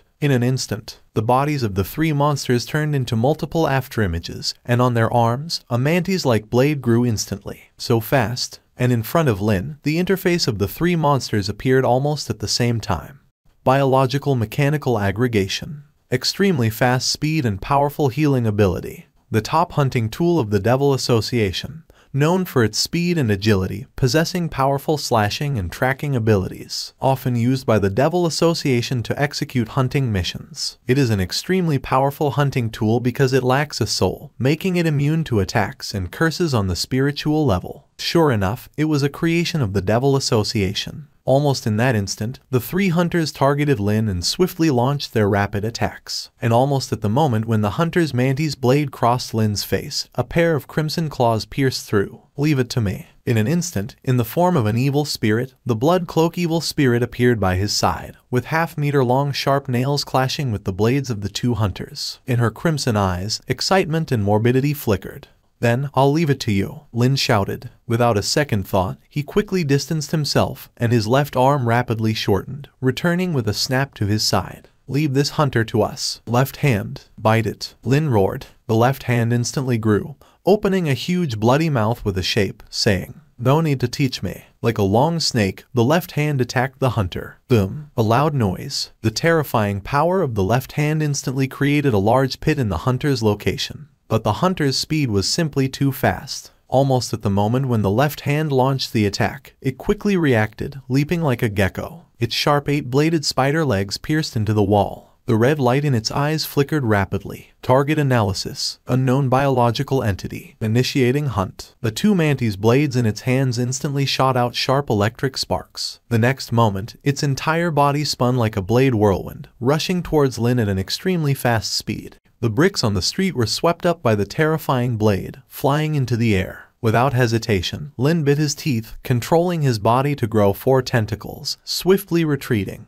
At the same time, he pulled the trigger. Bang, bang, bang. One after another, demon-hunting bullets fell onto the terrifying blade whirlwind. Under the divine damage attached to the bullets, the speed of the hunter was instantly significantly reduced. "Left hand," Lin shouted. "Leave it to me." The left hand instantly retracted, opening its bloody mouth. The long tongue split into 2, then 4, turning into hundreds of long tongues in an instant, slashing like swords towards the blade storm. Clang, clang, clang. A huge metallic impact sound echoed, countless sparks burst out. The seemingly soft tongue, upon touching the blades, revealed a hardness comparable to steel. The inverted tower, in a large hall where machinery and flesh were combined. A man dressed in gray and wearing a black robe, with intricate mechanical structures swirling on his face, walked in with large steps. His gaze was gloomy, and his voice was extremely cold. "Have the 3 hunters in Ghost Soul Lane been contacted?" Several servants in the hall turned around, pounding their chests with one hand, solemnly saying,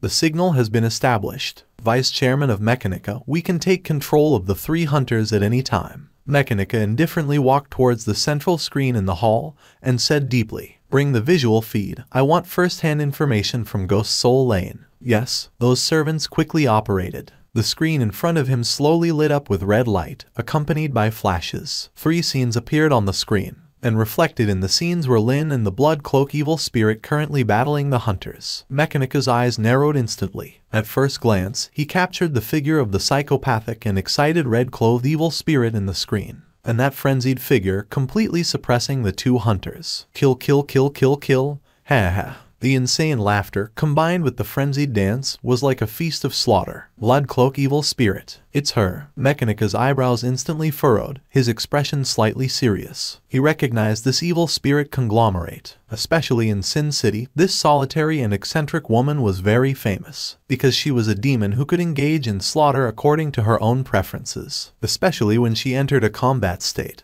Her morbid excitement and determination not to stop until she killed her opponent made her someone many high-level powerhouses didn't want to provoke. Impossible. Even she couldn't possibly kill the flesh puppet type 3. His gaze narrowed. Apart from being the chairman of the Mechanica Association, he was also the direct overseer of this internal purge. In these days, he had used various methods, threats, and inducements to kill the dozens of elders who used to be the dominant force in the Mechanica Association.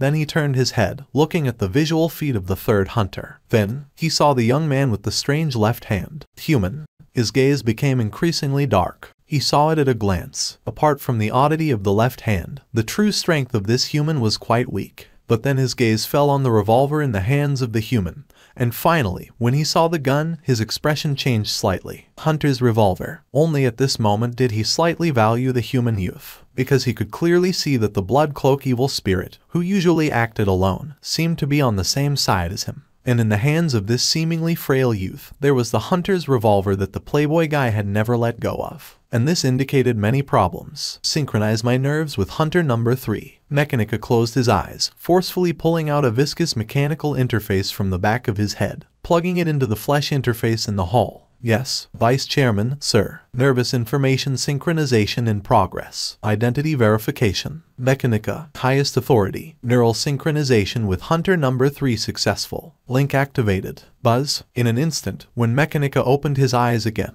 he had already controlled the body of hunter number 3, and his gaze instantly fell on Lin, dozens of meters away. Almost at the same moment, Lin's ears also received a system prompt.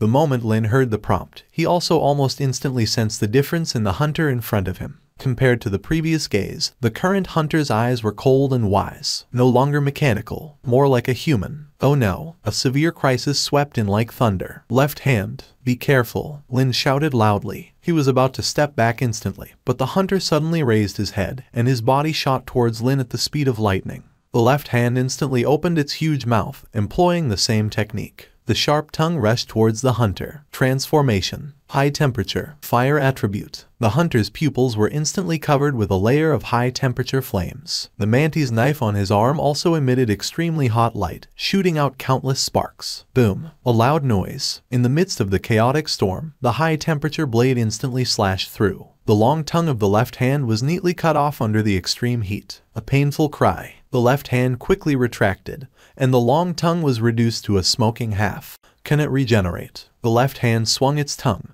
and the broken half of the tongue instantly began to grow. It grew back again. Almost instantly, the hunter appeared in front of Lin like a remnant, with the blazing blade in his hand slashing towards Lin. I'm coming. The left hand instantly grabbed the bone-cutting knife entwined on Lin's tentacle. Click. Intense flames erupted instantly. The arm extended like a snake, holding the knife in its left hand, clashing with the hunter in a frontal knife fight. Obviously, the resentment from having its tongue cut off just now erupted at this moment. Clang, clang, the clash of blades, countless sparks bursting. But Lin could see at a glance that the hunter on the opposite side seemed like a different person, with rich combat experience, effortlessly handling every attack. On the other hand, the left hand's attacks were fierce but lacked some tactics, more like a chaotic and unrefined slashing technique. Lin quickly raised his gun and shot at the hunter from the side, continuously urging, "Show your strength to deal with that flesh puppet. Weren't you super brave yesterday?" The left hand slashed and said, "That was from the inside. Now it's the outside." Lin shouted loudly, "I'm a doctor. It messed you up. I'll stitch you up again." but there's no chance. Lin quickly retreated, his eyes constantly flickering. This really is a world where you could die at any moment. Then I'll create that opportunity for you. Lin instantly reached into his chest and pulled out a pitch-black eyeball filled with tumors. Cursed object. After being used by the flesh puppet, it can launch a curse of petrification. Needs complete fusion with the body to activate. The cursed eye of the flesh puppet type 3. When you gaze into the abyss gazes back at you. Its eyes are filled with curses and resentment. Where its gaze falls, everything dissolves in its field of vision, melting and disintegrating. And it was in the next moment. Splatter. A bloody eyeball was plucked out from his right eye socket. He blew on it, took out a small bottle from his pocket, carefully placed his eyeball inside, and then picked up the monster's eyeball, forcefully stuffing it into his eye socket.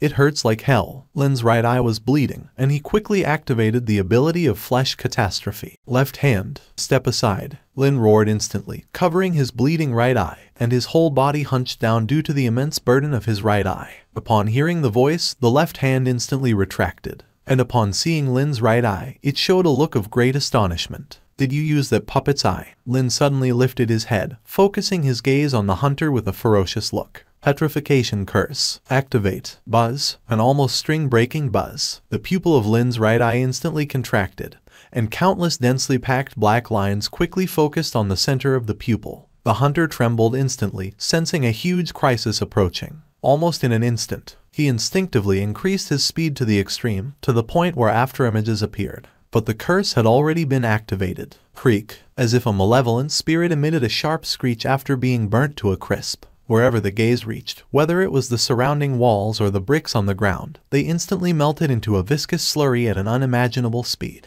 And this was an open space with nowhere to hide. Even if the hunter's speed was fast, in this open space, his body was instantly affected, and corrosion appeared on the surface. The control demon who controlled the killer's face changed dramatically. How is this possible? And at this moment, he finally confirmed that even if this young man did not kill his flesh puppet, he was definitely connected to it. This person must be killed. In an instant, he gritted his teeth, enduring the piercing corrosion and dissolution, rushing directly towards Lin. Left hand. Quickly, Lin forcefully restrained his right eye, shouting frantically. At this moment, the left hand suddenly floated forward, revealing a hot-blooded and sharp smirk. "All right, leave it to me." Wow, a sound resembling a crow's long cry. The sharp jaws on the left hand suddenly opened, and a terrifying tearing force swept through the entire street. The bricks on the ground were lifted and shattered. The surrounding buildings cracked incessantly, and even the black mist lingering over the street was drawn into the mouth of the left hand like a tornado, like an eye of a storm. That black mouth, like an abyss. The horrifying scene caused a massive deviation in the trajectory of the hunter. The mechanized demon's expression changed instantly. At that moment, even he had to stop immediately, forcefully inserting his twin blades into the ground to prevent himself from being swallowed by the immense suction into the mouth that resembled a black hole. But in that instant, he immediately sensed something was wrong. "No good," he roared. "Locked onto you." A mysterious smile suddenly tore across Lin's face. In an instant, his right eye focused on the hunter, who was forced to stop high-speed movement. The surging curse spread all over the hunter's body like the sinister whispers of a ghost. Its body quickly showed extensive corrosion. Crackling, numerous blisters and boils resembling burns appeared on the giant spider legs. His face instantly became unrecognizable. Warning: extensive dissolution damage to the body. Emergency activation of potent healing. Emergency activation of curse countermeasure. The hunter's body instantly triggered its built-in countermeasures. But in that moment, it suddenly saw the human youth extend his hand and pull out a black clothed arm from behind. "It's not over yet." Lin's mouth instantly stretched into a wide grin, revealing a slightly crazy and pathological smile. A tremendous sense of unease instantly swept over the demon. Heavy biological fusion organ. Spews scorching dragon's breath. A forbidden biological extermination weapon of the flesh puppet, a powerful killing machine incorporating the head of a giant dragon. The searing dragon flame has a strong purifying effect on dark creatures. The dragon head, filled with resentment, will unleash all its endless hatred upon everything before it. Roar. In that moment, a massive dragon roar echoed through the night sky. The mouth of the black dragon's head instantly condensed a light that illuminated the entire street. The massive dragon mouth opened suddenly, as if to annihilate all impurities in the world. The scorching dragon breath, full of boundless rage, spewed out towards the entire street like inverted lava. Roar! The hot flames instantly engulfed everything in sight. In the hanging tower, the huge screen was instantly dominated by the scene of the rolling dragon flame. All the researchers in the Hunter's Hall showed expressions of shock and astonishment. The immense momentum made them involuntarily step back, and just in the next moment, the screen of Hunter number 3 instantly cracked. Warning: Hunter number 3 core melting, neural source synchronization automatically disconnected. Accompanied by the pungent smell emitted by the high temperature, the plug pulled out from the back of the demon instantly shattered, and the intense backlash directly disconnected him from the neural synchronization with Hunter number 3. Demon Lord, are you alright? The surrounding servants immediately gathered in shock. That guy used the slaughter weapon I carefully set up for the flesh puppet. How dare he? In his eyes, the human was clearly a weak fighter. Apart from his peculiar left hand, the only effective weapon against him was the hunting revolver in his hand. But he never expected that the human could load the flesh puppet's biological weapon onto his own body. No, that guy couldn't possibly be a human, because humans could never have such terrifying abilities. Could it be? He's a biological weapon developed by Bloodsaw. He gritted his teeth. Yes, this was the only possibility. Bloodsaw was an elder figure in their demon association, one of the most advanced biochemical monsters researching giants back in the day. In the past decade, he might have hidden in that remote place and developed new biochemical creations. Along with the sounds of the signal being cut off, 2 more screens instantly went dark. Demon Lord, Hunter number 1 and number 2 have been destroyed by that bloodied evil spirit. We lost the signal connection there. 2 servants walked over with solemn faces. The demon grinned. Don't worry, tomorrow I'll personally take my flesh puppet to meet them. Have we found Bloodsaw? One of the servants said solemnly. The other hunters are tracking him. From the information we've obtained so far, Bloodsaw is likely heading to the puppet courtyard. He has an intimate relationship with the puppet lady there. The demon narrowed his eyes, gripping his fingers. Ghost Alley, the bloodied evil spirit, who had torn both hunters into pieces, quickly recovered from the frenzy of the cursed state. She immediately turned around, looking at the dense smoke emanating from the other side of the street after the surging tongues of fire subsided. Even she, who had just experienced the surge of dragon breath, felt palpitations and shock. She swiftly passed through the smoke. Lin, are you alright? And when she saw Lin's appearance, she too instantly revealed a shocked expression. The entire street was destroyed. At the end of the smoke, Lin coughed hard, the dragon's breath arm on his shoulder disconnected from the neural link, falling to the ground.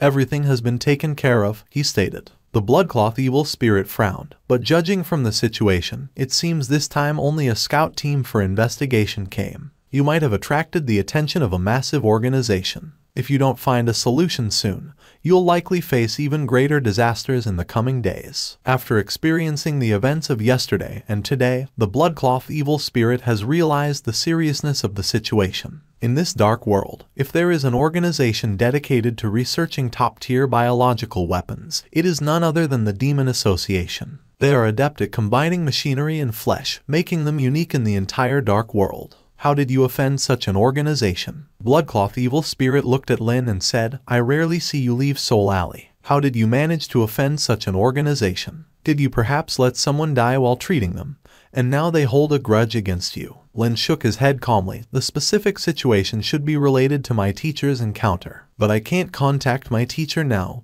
and I'm not very clear about what happened. But regardless, today's sleepless night has finally passed safely. Let's clean up the battlefield. It's not suitable to stay here for long. If we attract the attention of other monsters at this time, it won't be worth the loss. Agreed.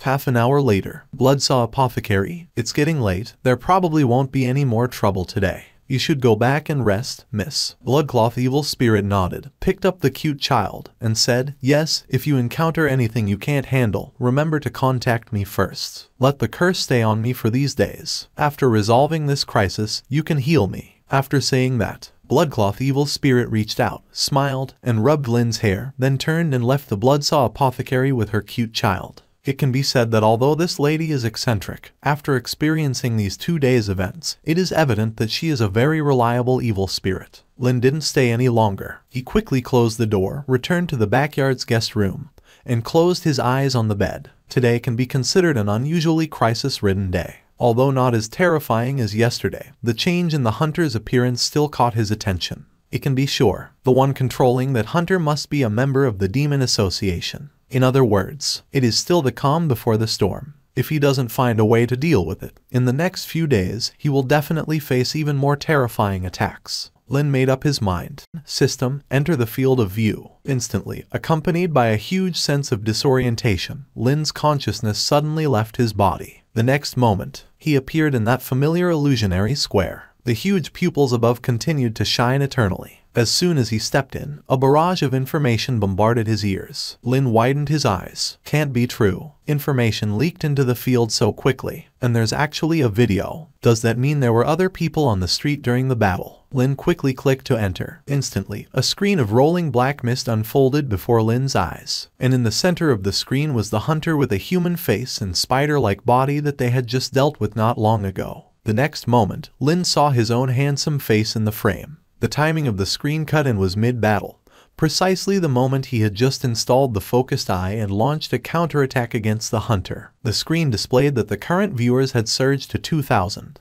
and on the screen, rows of comments quickly floated by. It's actually that doctor. I recognize him. It's terrifying. Is his strength really so strong? He's so handsome. I want him. No wonder when I passed by that pharmacy yesterday, the storefront was in tatters. I thought it had finally been smashed. But looking at this situation, maybe that doctor was involved in yesterday's battle too. Want him X2. This is too strong. I always thought he was just a harmless apprentice. I didn't expect our Soul Alley to hide such a formidable existence. Want him X3. Rows and rows of comments continued to float on the screen. There were local residents of Soul Alley, as well as creatures from other regions in the same area. Many were curious, asking about the information of the people on the screen. The number of viewers quickly soared to 3,000. In other words, just from this one piece of information, the information sharer earned at least 90,000 skull coins. This is simply a lucrative business. But at the same time, it made Lin particularly amazed, because during the battle, he had not observed any other creatures around. He may not have been able to observe due to his weak strength, but neither his left hand nor Bloodcloth evil spirit detected anything abnormal,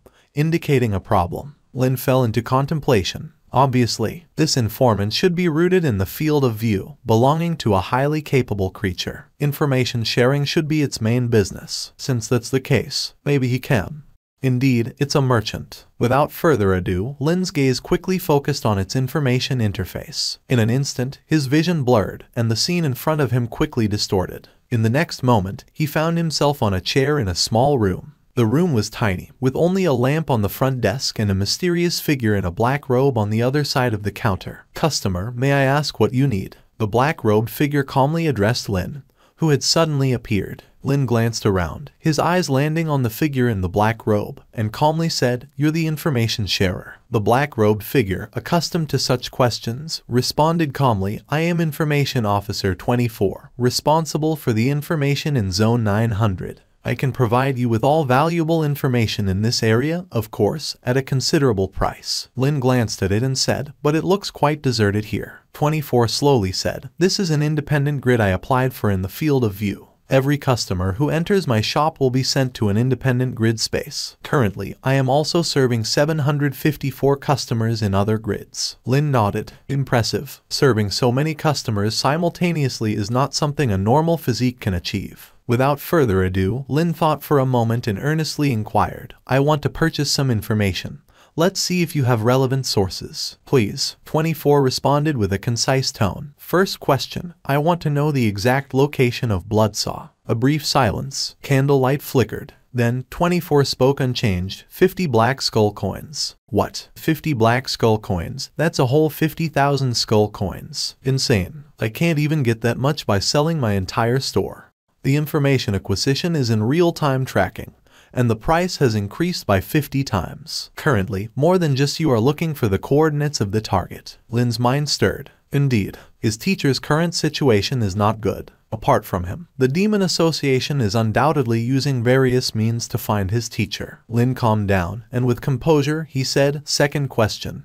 How can I quickly remotely contact a specific creature?" 24 continued without any pause. "Depending on the method, the charging standards vary. Minimum charge, 100 skull coins. Maximum charge, 100,000 black skull coins. You can choose specific criteria." Lin closed his eyes and said, "The cheapest one." Direct transfer. Skull coins minus 100. 24 nodded and said slowly, currency received. For you, the fastest way to remotely contact a specific creature is through the field of view. The field of view is a mirrored world that overlaps with the dark world. Because it has a teleportation function, you can communicate freely with any creature registered in the field of view. Brief silence. Lin hesitated. What's next? 24 said calmly. Answer completed. Thank you for your patronage. Lin was annoyed. Is this worth $100? If I can contact it in the field of view, do I still need to ask you? 24 succinctly said, this is the lowest level of information. In other words, cheap things aren't good. Lin tried to calm his mood, closed his eyes,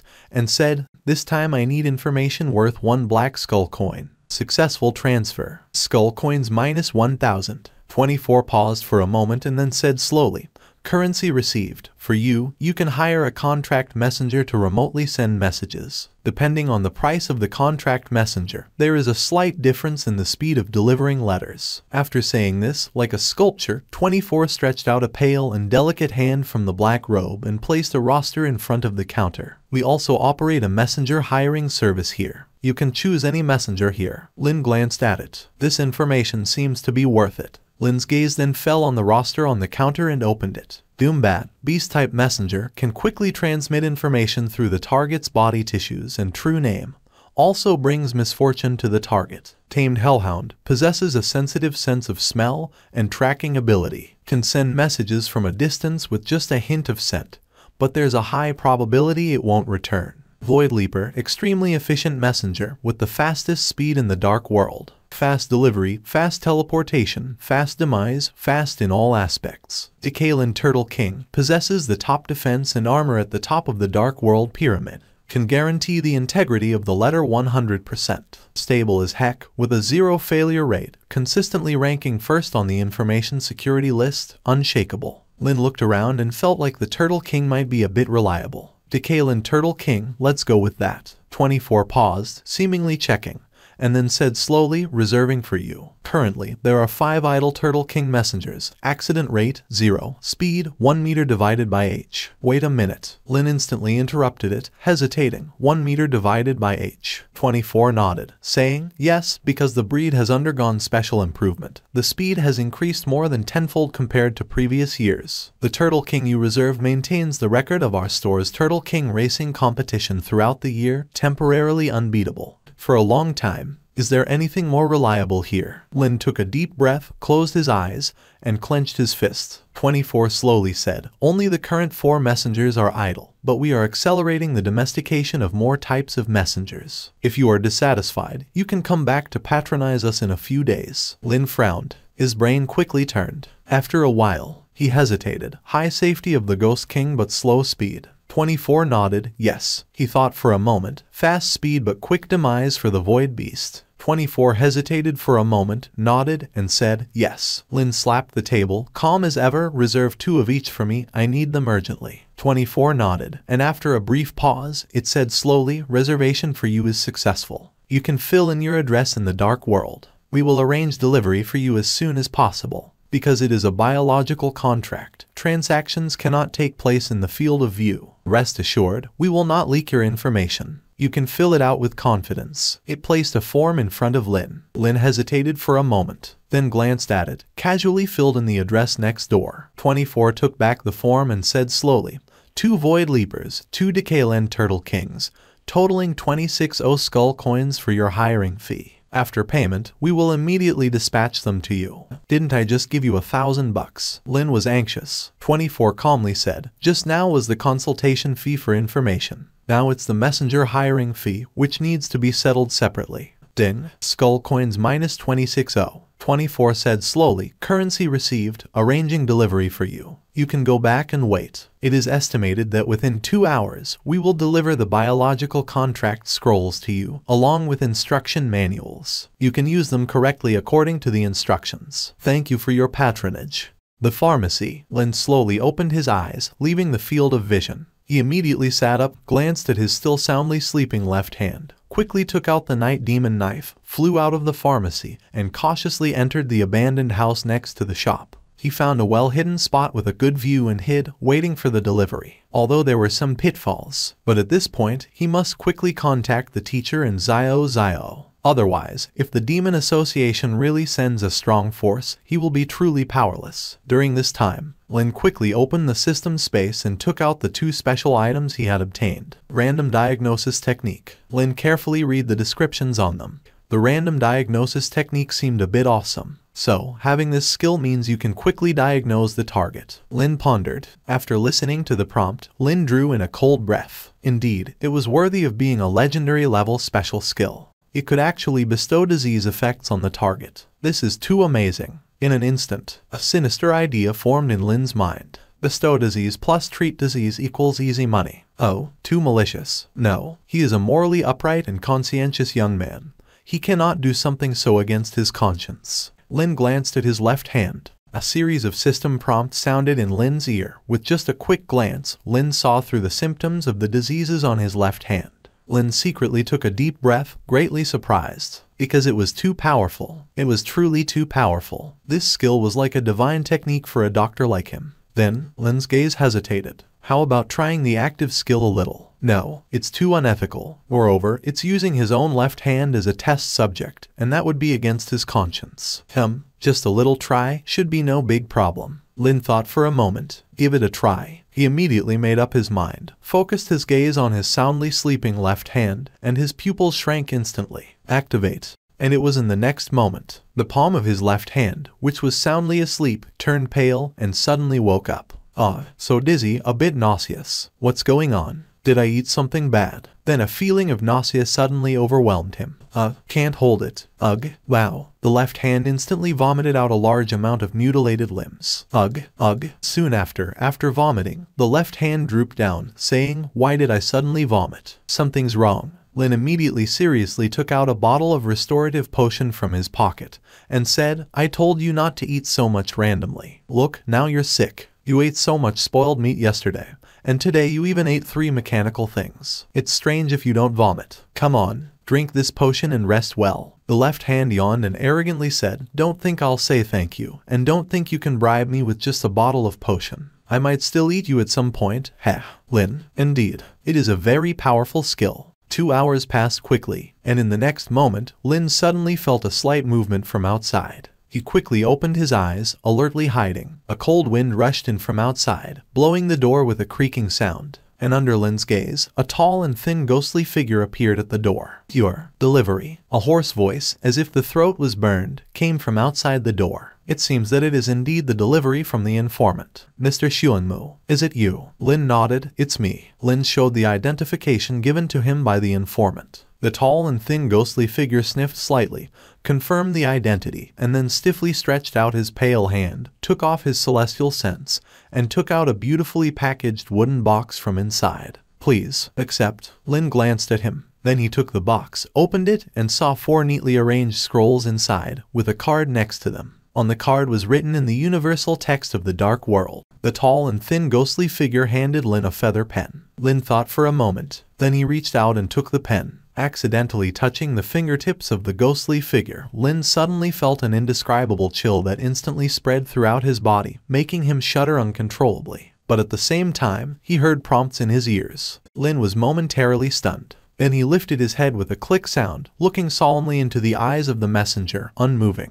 The slender ghostly figure paused, not understanding why the human in front of him was staring at him so intently, and the gaze seemed a bit unsettling, making one feel a bit uneasy. "Could you sign? I need to go back." "Report," he hoarsely said. Lin extended his hand, saying seriously, "Wait a moment." The slender ghostly figure was taken aback, asking, "What's wrong?" Lin deepened his voice. "Have you recently felt abdominal pain?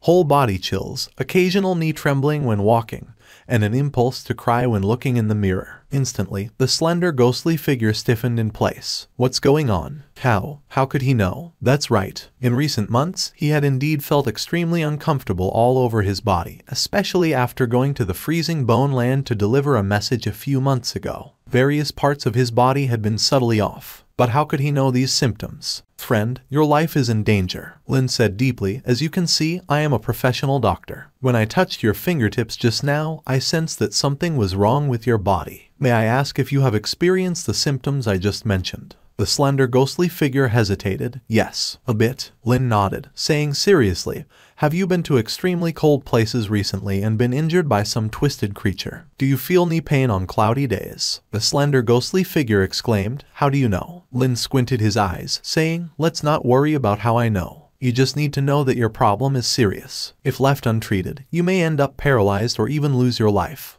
Fortunately, you've encountered me, a professional doctor who saves lives. If it weren't for our fate, I wouldn't have told you these things. Next to it is my shop. Let me take a good look at you. Don't worry, the cost won't be high. A few minutes later, in the dim Bloodsaw apothecary, the slender ghostly figure sat dazed on a small stool, looking at the human youth on the opposite side who had already put on a white coat. He didn't know why, but he followed in unconsciously, according to reason. Shouldn't he hurry back to report? But the symptoms he mentioned just now had indeed troubled him for several months. Moreover, the doctor only touched him lightly and revealed all his symptoms. Could it be? As a mere messenger, he had unexpectedly encountered a stroke of luck. Lin looked at him seriously and said, Customer, your illness is a bit complicated and a bit extensive. Come, lift your leg first. The slender ghostly figure subconsciously looked at his own legs, then glanced at Lin's trustworthy eyes. He obediently placed his leg on the counter. Then, Lin took out a small hammer and knocked on his knee. Lin asked seriously, does it hurt? The slender ghostly figure shivered. It hurts. Much more than before. 10 times more. Lin said deeply, good, that's right. The root of the disease is here. Your symptoms indicate that you are suffering from severe wind dampness caused by cold. If you continue like this, sooner or later, you'll have osteophyte growth and won't be able to get out of bed. The slender ghostly figure trembled, but it wasn't this painful before. It only hurts this much after you hit me just now. Did I hit you hard? Lin asked seriously. The slender ghostly figure, no, not hard.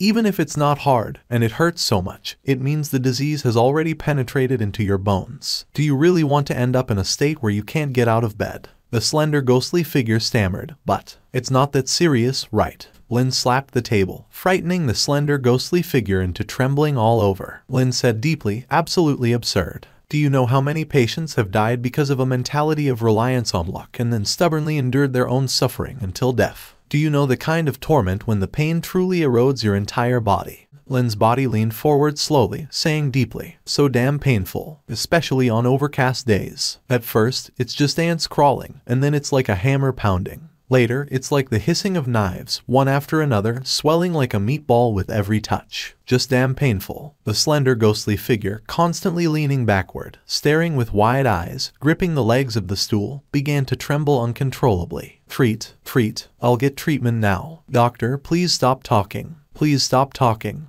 A few minutes later, this is our specially made Bloodsaw tendon and bone patch. Use it 3 times a day, 1 patch each time. After applying, you'll feel warm, itchy, and significant relief from pain. This is an internal medicine prescription for treating wind damp pain. Boil these 2 pounds of medicine and drink it. Once a day, drink for 7 consecutive days. If it doesn't work, come back to me. You have a long and slender body, clearly malnourished. I'll give you some tonic medicine to ensure you're healthy and can run a marathon like Liu Xiang. Lin calmly stuffed various medicines into the arms of the slender ghostly figure. The slender ghostly figure sat dazed, holding the gradually absurd pile of medicines, saying, Doctor, isn't the medicine a bit too much to drink? Lin calmly said, too much. This is just the medicine for treating your wind damp. I haven't mentioned the medicines for other illnesses yet. The slender ghostly figure shivered, asking, what else is there? Lin sat down, pushed the medicines aside, and said seriously, in the past few days, have your bones been constantly chilly? And no matter how you exercise or keep warm, you can't suppress that chill. The slender ghostly figure widened his ghostly eyes, looking at his pale hands. Yes, Lin squinted, saying, and do you always feel that the chill comes from the inside, surging from the abdomen to the whole body in waves? The slender ghostly figure exclaimed, exactly. Lin said deeply, based on my preliminary diagnosis, you should have contracted a severe cold poison, even a malignant one. Moreover, this disease stove has caused malignant cysts to form in your abdomen. The slender ghostly figure shockedly said, this is impossible. Clang. Lin pulled out his night demon knife, saying calmly, whether it's true or not, we'll know once we open you up. 10 minutes later, operating room. The slender ghostly figure trembled on the operating table, watching Lin sharpening the knife, and said, Are we really going to have surgery? Lin nodded, blew on the reflective knife, and closed his eyes, saying, there's no other way. The root of the disease is there. Without surgery, relying on medication alone is impossible. The slender ghostly figure shivered and stammered, Can you use anesthesia? Lin was taken aback. He then apologized with a smile, touched the back of his head, and said, I almost forgot again. Look at my memory, rest assured, I'll give you the anesthesia right away. Haha. After saying that, Lin quickly put down the knife and rummaged through the bottles and jars in the cabinet behind him. Something's wrong. This doesn't seem right. Isn't it normal procedure to use anesthesia for surgery? Why do you seem to not even know where your anesthesia is? He trembled as he watched Lin's back, increasingly feeling that this doctor was unreliable. And finally, in the next moment, I found it. He heard the joyful voice from Lin. The slender ghostly figure breathed a sigh of relief. Expired. Lin frowned, looking at the bottle in his hand. Lin turned around, looked at the teeth gritting, eyes glaring, and trembling slender ghostly figure. How about? Lin frowned. Can you endure it for a bit? No. The slender ghostly figure instinctively reached out, looking terrified. He absolutely didn't want to endure it. Just tapping his leg a moment ago was already so painful. If surgery is done without anesthesia, who knows how painful it might be. Seeing the patient resist so much, Lin thought for a moment, then frowned slightly. But there is another method of anesthesia. I don't know if you're willing to try. What method? The slender ghostly figure seemed to see hope. Lin solemnly said, physical anesthesia. The slender ghostly figure said, physical anesthesia. Bang. Ding. You stunned the slender ghostly figure, gaining 10 points of basic experience. Ding. You successfully removed the cyst from the slender ghostly figure, increasing your surgical ability by +10. Ding. You corrected the dislocated waist for the slender ghostly figure, increasing your internal medicine ability by +1. Half an hour later, Lin supported the trembling and shivering slender ghostly figure out of the operating room. The slender figure had a vacant look, leaning on crutches, with a drip attached. His head was wrapped in bandages, physical anesthesia. His waist was wrapped in bandages, removed the cyst. No, dislocated waist. His legs were wrapped in bandages, old wind dampness. His face was wrapped in bandages, ugly. Sir, everything went very smoothly. The cyst has been removed, but the lingering cold toxins in your body need further care. This is a new prescription I prepared for you. Take it on time. Remember, don't stop the drip, don't stop the medication. I guarantee that within a week, you'll be cured. Lin raised his thumb solemnly. Thank you, he said in a hollow tone. I wish happiness to your family. Lin said, no need to thank, it's what I should do. Your bill is ready. Surgery plus medication, a total of 3,000 skull coins. Will you pay in cash or something else? Lin's smile was unusually friendly. The slender ghostly figure trembled as he took out 3 black skull coins from his pocket and placed them on the counter. Just one visit to the doctor, and half a year's worth of family fortune is gone. No wonder people say not to go to the hospital. You and your wallet will definitely suffer. Can I leave now? He really didn't want to stay here for another moment. Came to deliver a package. Left with a whole bunch of illnesses. I still need to report back. Wait a moment. Smiling, Lin quickly took out the 4 scrolls from the box, carefully checked them, then closed his eyes and put them back in the box with satisfaction. But what he didn't notice was that a hair accidentally brushed over his fingertips from the edge of the scroll. No problem, But before he finished speaking, a prompt from the system sounded in his ears. Din, you discovered the target diseases, congenital severe paralysis. Din, you discovered the target diseases, permanent skin suppuration. Din, you discovered the target diseases, malignant toxin residue from parasitic moths. Din, you discovered the target diseases, intermittent limb dissolution. Lin was suddenly taken aback. Immediately, his gaze locked onto the box. He was sure he hadn't touched any living beings just now, but these prompts. In the next moment, Lin's gaze caught the long hair on the scroll. What is this? Lin squinted. Could it be the informant? He glanced at the slender ghostly figure and asked, Sir, did anyone else handle my mail?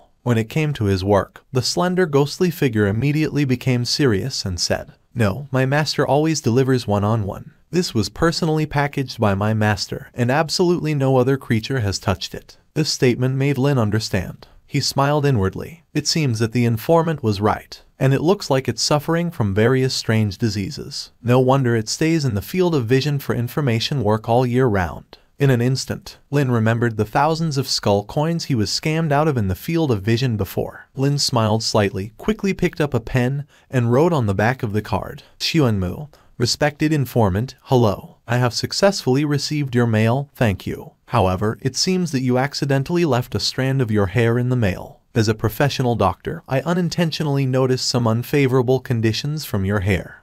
Lin listed the diseases he had found. I deeply sympathize with your pain. If you see my receipt, please remember to come to Xiongmu Mr. S Pharmacy at 40 in the Field of Vision. Remember to make an appointment and bring enough money. I can provide you with further diagnosis and treatment. I wish you good health. Your loyal doctor, Mr. Xiongmu. The receipt is ready. Please make sure to deliver it to your master. I am very satisfied with this shipment. Lin smiled as he handed the card to the slender, ghostly figure. The slender, ghostly figure glanced at the contents on the card, and his face instantly turned an unsettling shade of green. This was beyond outrageous. Could one strand of hair really diagnose a multitude of life-threatening diseases for his master? Was he soaring through the skies on a rocket? But that was none of his business. Without saying a word, the slender, ghostly figure immediately turned around, using crutches and carrying the IV drip. He hurriedly headed towards the door. Just as he reached the door, he heard Lin's loud shout from behind. "Guest, welcome to come again. Thank you for your patronage." The slender, ghostly figure trembled.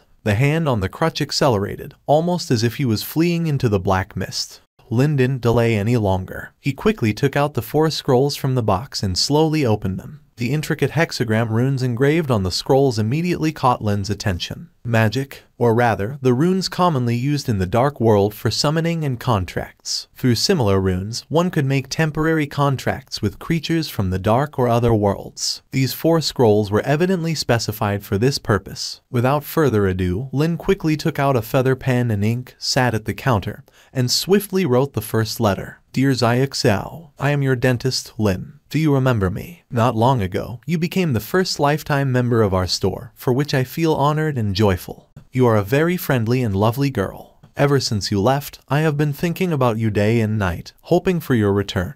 It has even affected my sleep, and I've lost quite a few pounds. This reminds me of that beautiful night. Because it is difficult to suppress my longing for you, I decided to write you a letter today. If I don't, I feel like I won't be able to go on. You are like a bright moonlight in my heart, truly unforgettable. So, can you accept my invitation? I especially invite you to come to Seoul Alley tomorrow for a gathering, and I have prepared a sumptuous feast for you. Please don't refuse. Your dentist, Mr. Lin, who misses your visit." After finishing, Lin sealed it with wax. Then, he bit his finger, letting the fresh blood drop onto the rune on the scroll, and wrote his name on it. Instantly, under Lin's gaze, his fresh blood began to flow slowly along the rune. And in the next moment, the rune slowly lit up with a blood-red light.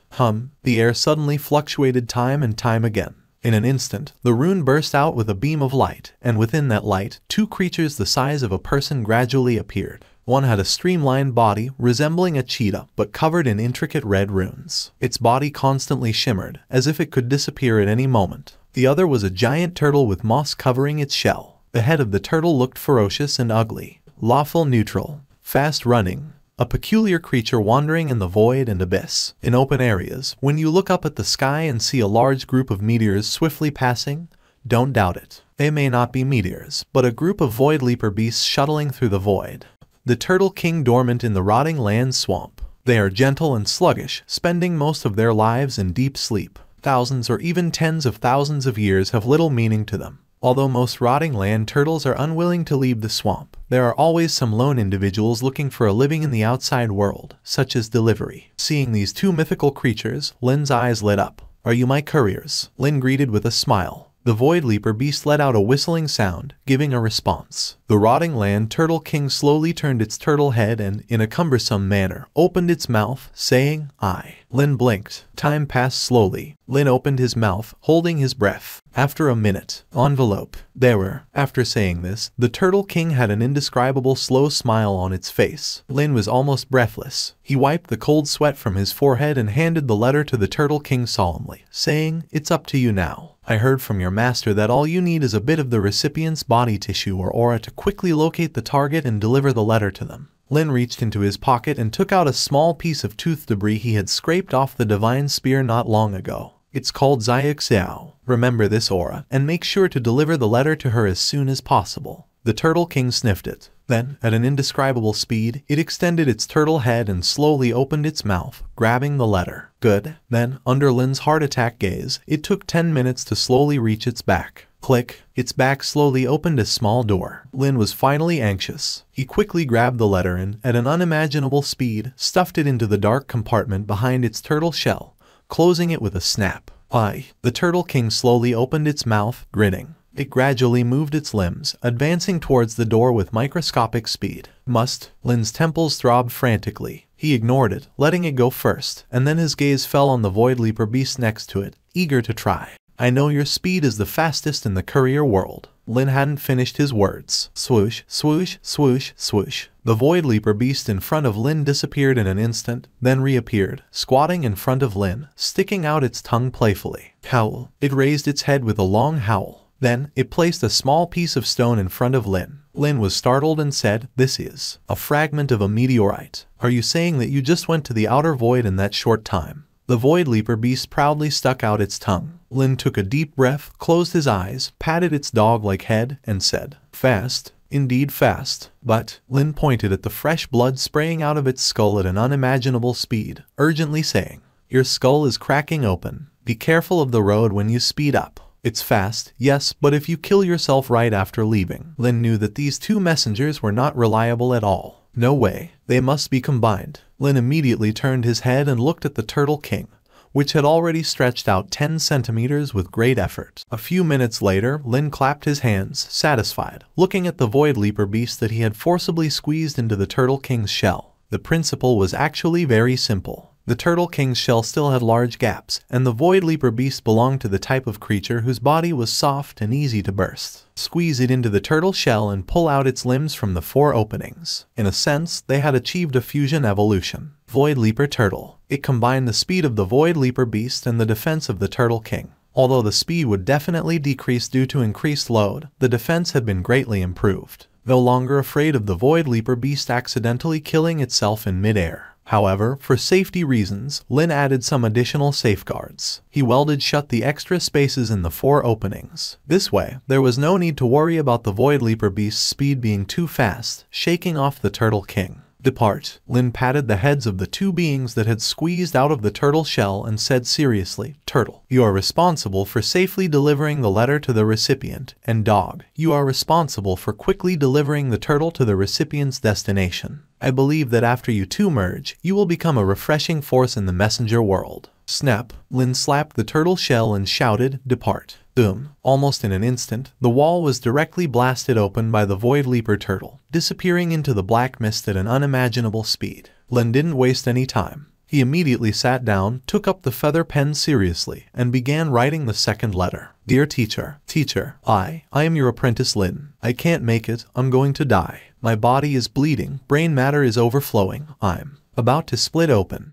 Although I received your warning before, but too strong, they are really too strong. Those wicked guys have already smashed our store, burned our sign, and beaten your favorite disciple. Teacher, the student is at the end of his life, but the student still remembers your instructions before leaving. The student didn't take care of the store, the student disappointed you, but before dying, the student still wants to know, are you still alive?" This messenger was hired by the disciple with the last bit of strength and little money. The student doesn't know if he can successfully deliver the letter, but the student still wants to say, "A day as a teacher, a lifetime as a father, in the coming year, please. Make sure to burn those 3 incense sticks for your student. Your disciple, Lin, who is still on your mind even at the brink of death." Lin was moved to tears by himself. He quickly sealed the letter and then immediately created the second Void Leaper turtle using the same method. A slap on the turtle shell. The messenger swiftly rushed away. Lin looked solemnly at the door and said, "Now it depends on whether they can make it in time."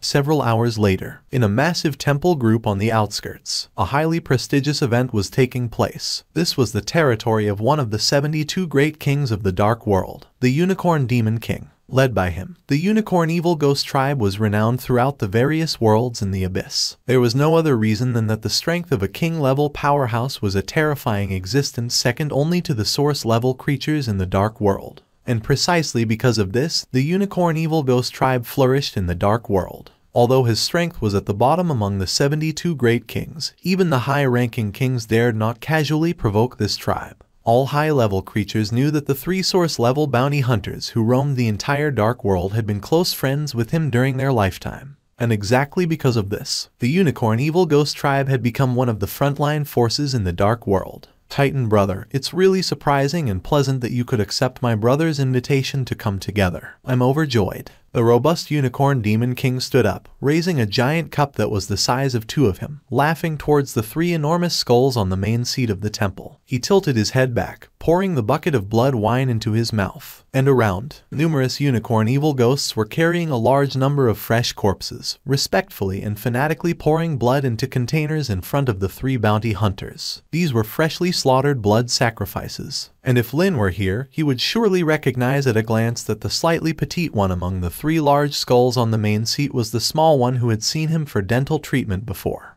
Small opened its huge mouth, revealing a row of shiny teeth, dazzling the unicorn evil ghosts below. So shiny, the unicorn demon king exclaimed, giving a thumbs up to Small. I didn't expect my niece to become even more shiny and charming than before. Besides Small, a significantly larger female skull poured out countless tentacles from its mouth, ferociously engulfing the fresh corpses into the container in front of the three bounty hunters. It chewed forcefully. It revealed a ferocious smile, and beams of light flickered in its chaotic and clear eyes. And in the central seat, the largest skull remained silent, its eyes more chaotic than the other two, occasionally showing intense malice. Only in very rare moments would a trace of clarity flash through its chaotic gaze. And if it weren't for that trace of clarity suppressing the surrounding powerful and chaotic aura, the evil and frenzied aura it emitted alone would have been enough to collapse the surrounding unicorn evil ghosts. Sister-in-law, is Big Brother feeling better now? The unicorn demon king asked cautiously. The massive female skull laughed hideously. When his head was cut off, malicious intent and curses allowed him to survive in this dark world. He is always thinking of going up.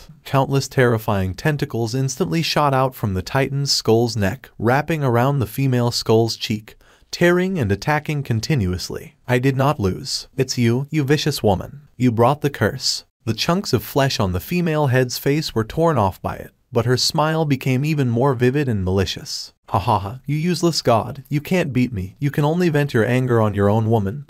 Ha ha ha. If it weren't for the curse, hee hee, you would be just a pile of bones now. The chaotic and terrifying tearing and frenzied attacks continued for more than 10 minutes. All the unicorns in the temple were horrified, shivering uncontrollably, until the clarity in its eyes gradually balanced with the chaos. It finally quieted down slowly. The unicorn king couldn't help but breathe a sigh of relief. If his elder brother had gone berserk at this moment, their entire clan would probably face a catastrophe.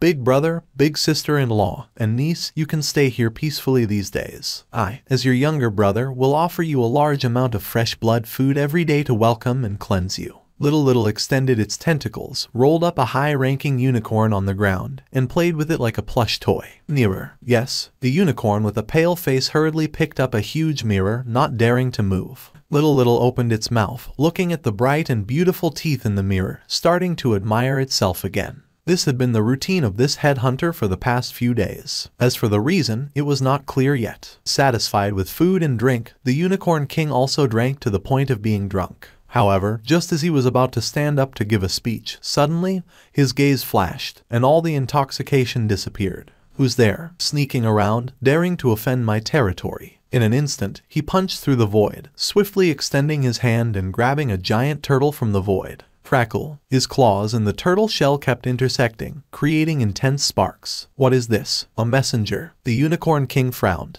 As a king-level existence, he naturally had heard of the high-security messenger turtles. What happened? The female head turned its gaze, looking at the unicorn king. The unicorn king immediately said, "It's a void messenger, probably for me. I'll deal with it right away." Without saying a word, he immediately connected his consciousness to the messenger turtle in his hand. Since someone used a messenger turtle, it should have been sent a few hundred or 1,000 years ago. Was it an old friend? He was a bit puzzled. But the next moment, after receiving the information from the messenger turtle, he was stunned and said, "Not for me." Then he furrowed his brow and turned to look at the unicorn demons below, shouting, "Who called Little? Get the hell out." But as soon as he finished speaking, a voice came from the high platform behind him and called, Little. Squeak. The unicorn king shivered. He subconsciously turned his head, looking at the headhunter admiring its shiny teeth. Then he turned his gaze to the female head, looking bewildered. Obviously, he didn't think his elder sister-in-law would give such a weird name to their daughter. Moreover, it didn't seem like a serious name. It sounded more like a pet name for a cat or a dog. He felt a bit choked. The female head turned its head, creaking, and part of its gaze was taken over by clarity, saying, "Daughter has a name." Little turned its head, showing its teeth. Then, the shiny teeth flashed a light. The female head's gaze immediately melted, and it stuck out its tongue, licking its daughter's face affectionately. Obviously, it was extremely indulgent to its daughter. The Unicorn King hesitated, picked up the wax-sealed letter, and felt a strange sensation. Because who would write a letter to a primal-level creature? Most primal beings were chaotic entities, and having a brief moment of clarity was already extremely rare. "Niece, your letter." "Don't know." Words. Little continued to admire its shiny teeth. "Who wrote it?" The female head closed its eyes and asked. The Unicorn King thought for a moment, then quickly glanced at the letter and soon captured a name. Lin. He was taken aback. In an instant, the two giant heads pricked up their ears. Little said, "Remember." The Unicorn King shivered as he looked at the silent big brother and big sister-in-law on the main platform, then swallowed his saliva, tremblingly saying, "It's from a very friendly and lovely girl. And since you left, I haven't slept well day or night. My mind is full of you. I don't think about tea or food, and I've lost a lot of weight." In an instant, the whole place fell silent. Even the crowd of one-horned evil spirits below were all plunged into a stunned state. Several evil spirits, pouring themselves drinks, had their cups overflowing. Little nodded and said, "I also lost 2 pounds. No." The evil spirit king trembled in his heart. The two meanings are different. Niece, you are reluctant to starve due to the loss of your teeth, but this guy in the letter is flirting with you. He's teasing you. The hand holding the letter trembled, and he really hesitated to continue reading. Because it gets even more cheesy later. "Read," Little eagerly said. "Read." Two extremely sinister and terrifying voices. The evil spirit king subconsciously raised his head, and suddenly all the hair on his body stood on end. A huge shadow cast down, and he didn't know when his elder brother and sister-in-law's two huge heads had appeared in front of him, staring at him. And his elder brother's originally chaotic gaze, at some point, had become clear.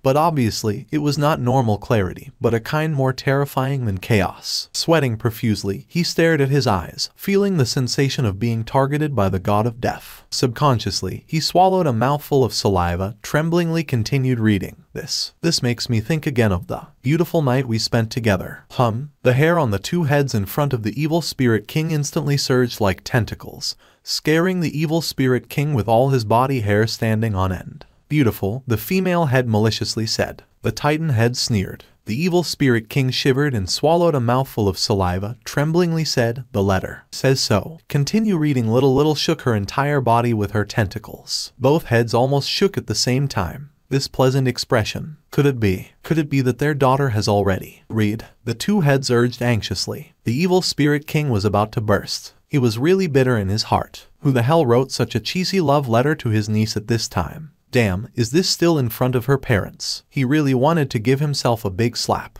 He should have just glanced at the letter and asked one of his subordinates to read it. Why did he get himself involved in this mess? Now, he had no way out. With a forced smile, he continued, because it is difficult to restrain the longing for you in my heart. So, after thinking about it, I decided to write you a letter today. Because I feel that if I don't write to you, I won't be able to live. He could already hear the terrifying grinding sound of the two heads in front of him. "Can't live," the titan head roared. "You are like a white moonlight in my heart, and I really can't get rid of it." The evil spirit king felt as if the ground had cracked countless fissures. White moonlight in the heart, the female head gnashed her teeth, and her eyes flickered with light. The evil spirit king shivered, holding the letter. "So, I want to invite you to meet at the Soul Alley, and I have prepared a big meal for you. Sincerely looking forward to your visit, Mr. Lin N." He recited this damn love letter with extremely fast speed. And under the stage, all the one-horned evil spirits were stunned, their mouths wide open, unable to utter a word.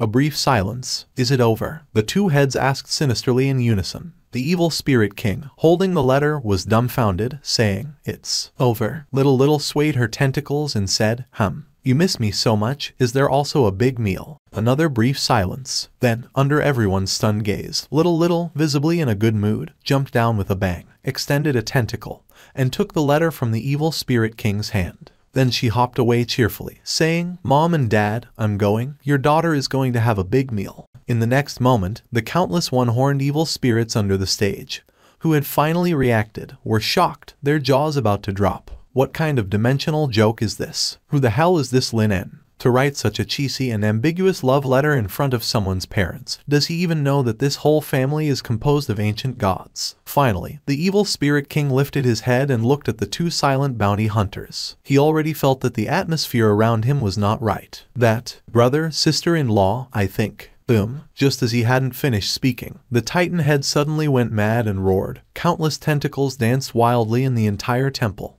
and the entire dome collapsed. Darn it. Taking advantage of my illness, trying to get my daughter, and writing such a cheesy thing. You've gone too far. Calm down. Finally, there's someone who likes our daughter. Old man, you need to calm down. This is abduction of an underage girl. Doom. The entire temple was in chaos. The female head continually restrained the already out-of-control Titan head. Let go. Let me kill that bastard who wrote the letter. The female head forcefully dragged her husband, constantly preventing him from going berserk. Old man, calm down. Free love. Parents should not interfere with the affairs of their children. I'm free. This is kidnapping. An underage girl kidnapped. Boom. The entire temple finally collapsed under the strain. Dal Courtyard. The glaring red moon hangs high above the tower of the castle. Surrounding the castle is a vast expanse of thorn roses blooming in the mist. Blood-red petals cover the long and silent paths, and the air is filled with mysterious and intermittent songs. Click-clack, click-clack. The flower field. Sounds of footsteps echo repeatedly. In the faint black mist, one after another spider-headed hunters cautiously advance towards the central castle. Prepare for the third assault. Hunter Squad 21 is in position. Requesting orders for the assault. Orders received. Confirmed. Assault. In the eyes of the lead hunter, flashes of red light pass rapidly, and in the next moment, dozens of hunters suddenly rush towards the flower field in the black mist at an extremely fast speed.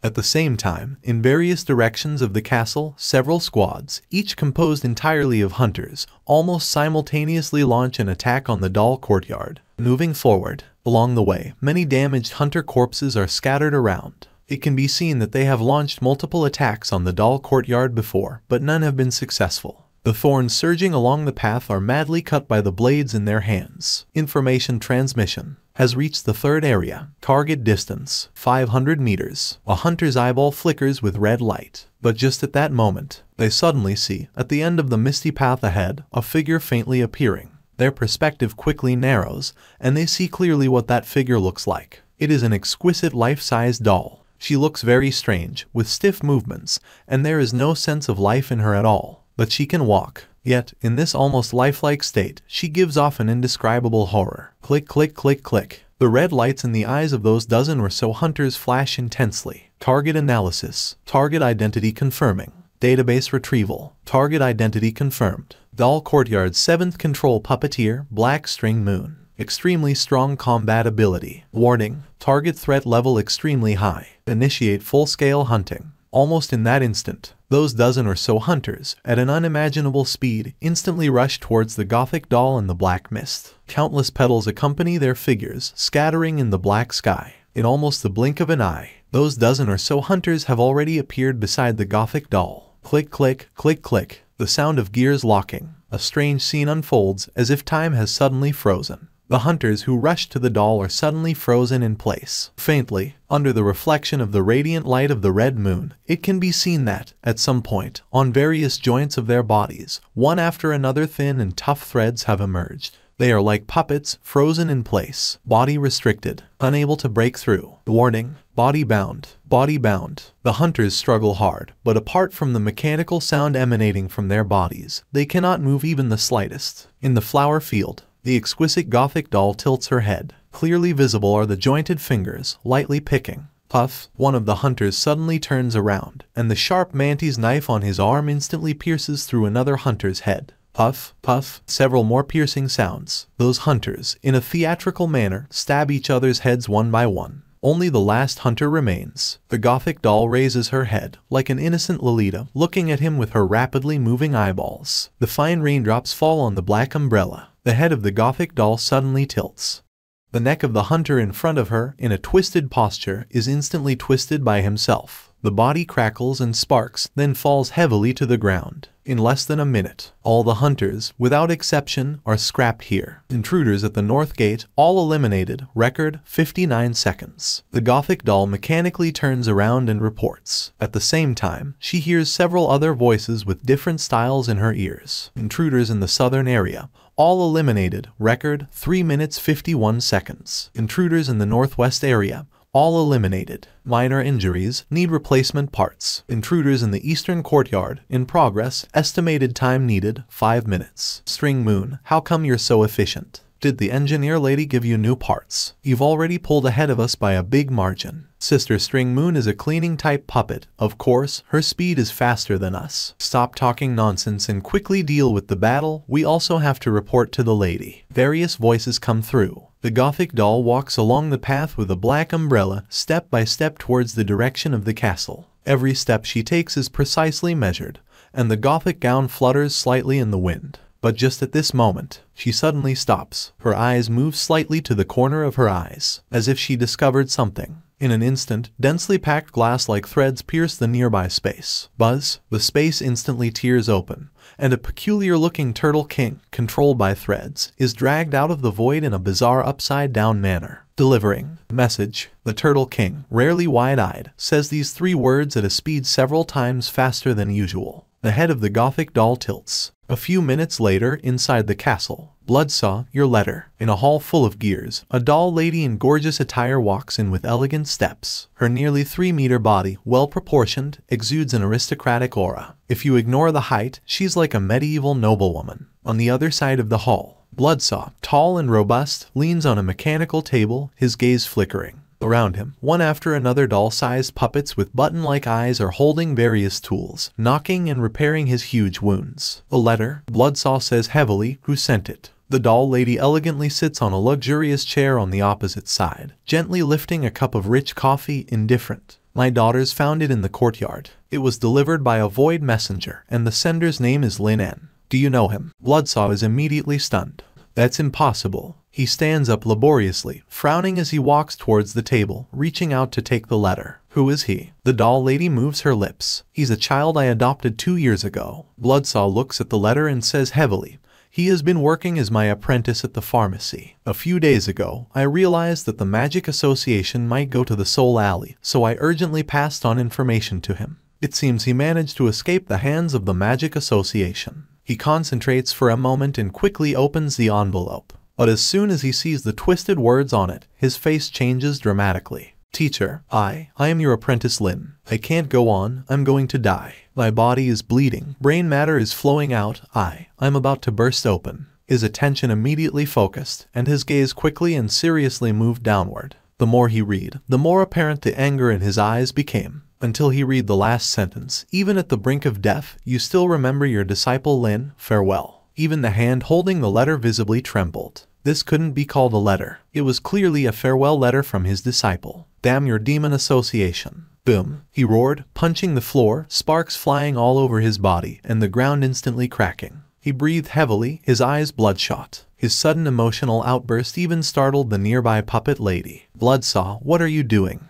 Without a word, Bloodsaw gritted his teeth, quickly got up, and was about to push the door open to leave. Madam, thank you for your hospitality these past 2 days, but I must leave today. If there's a chance in the future, I'll come to repay your kindness. His anger was palpable, but just as he was about to step out of the gate, countless threads swiftly bound his body in place. What are you doing? Your wounds haven't healed, and now you're going out. Aren't you looking for death? The puppet lady squinted, pulling the threads in her hand. Nowadays, there are hunters tracking you everywhere outside. I guarantee that as soon as you step out of my courtyard, you'll be killed by the flesh puppets outside. Bloodsaw, infuriated, tore at the threads controlling him, his face twisted, saying, instead of sitting here waiting for death, I'd rather fight to the death with them. Demon Association. I will make them pay in blood. He roared. One by one, the threads controlling him snapped. It was evident how furious he was. The puppet lady frowned. Bloodsaw, usually calm, had suddenly become so uncontrollable. Obviously, the contents of the letter had stirred his emotions. She suddenly reached out, taking the letter from the ground, and frowned as she read.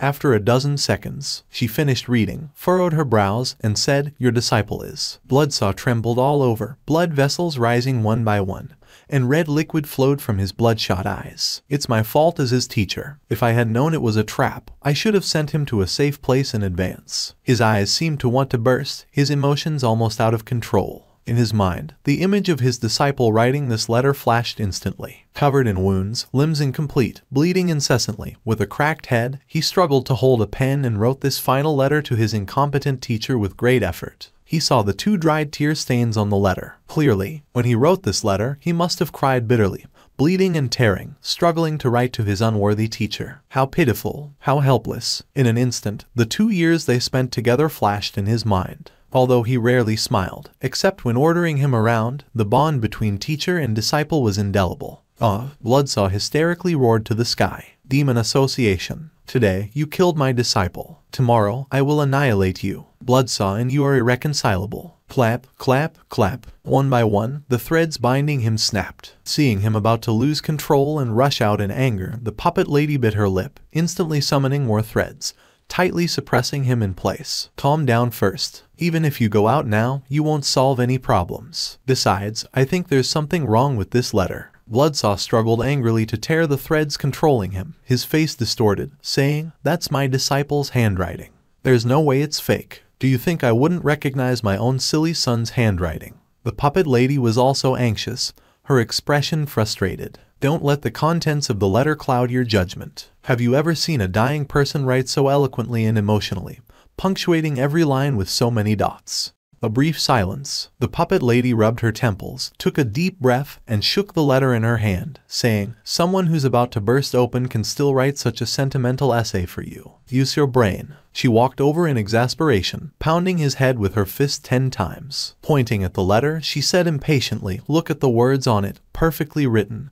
Every dot is round. Does that look like someone on the brink of death? This is obviously written in a calm state. Let's not even mention that. Have you ever seen a dying person?" She flipped the letter over and pointed to the emoticon drawn with a pen. She said impatiently, "And does someone at the brink of death have the strength to draw such a pitiful expression for you?" Bloodsaw stared blankly, unable to utter a word. The puppet lady took a deep breath, canceled the control of the threads on him, leaned back in her chair, and said, "Idiot, just like in the past, your brain made of elmwood hasn't changed. The cells in your head must be dead, probably only muscles are left." Bloodsaw slowly got up, holding the letter in his hand, hesitating. "Are you saying that my disciple was just trying to amuse himself by sending me on a wild goose chase? He actually has nothing wrong." Smack. The puppet lady punched him on the back of his head. She took a deep breath, massaged her temples, and said, "Hopeless idiot, look for yourself." Bloodsaw, still skeptical, reluctantly opened the area channel of the 900th Plaza. But the moment he saw the discussions, his face changed instantly.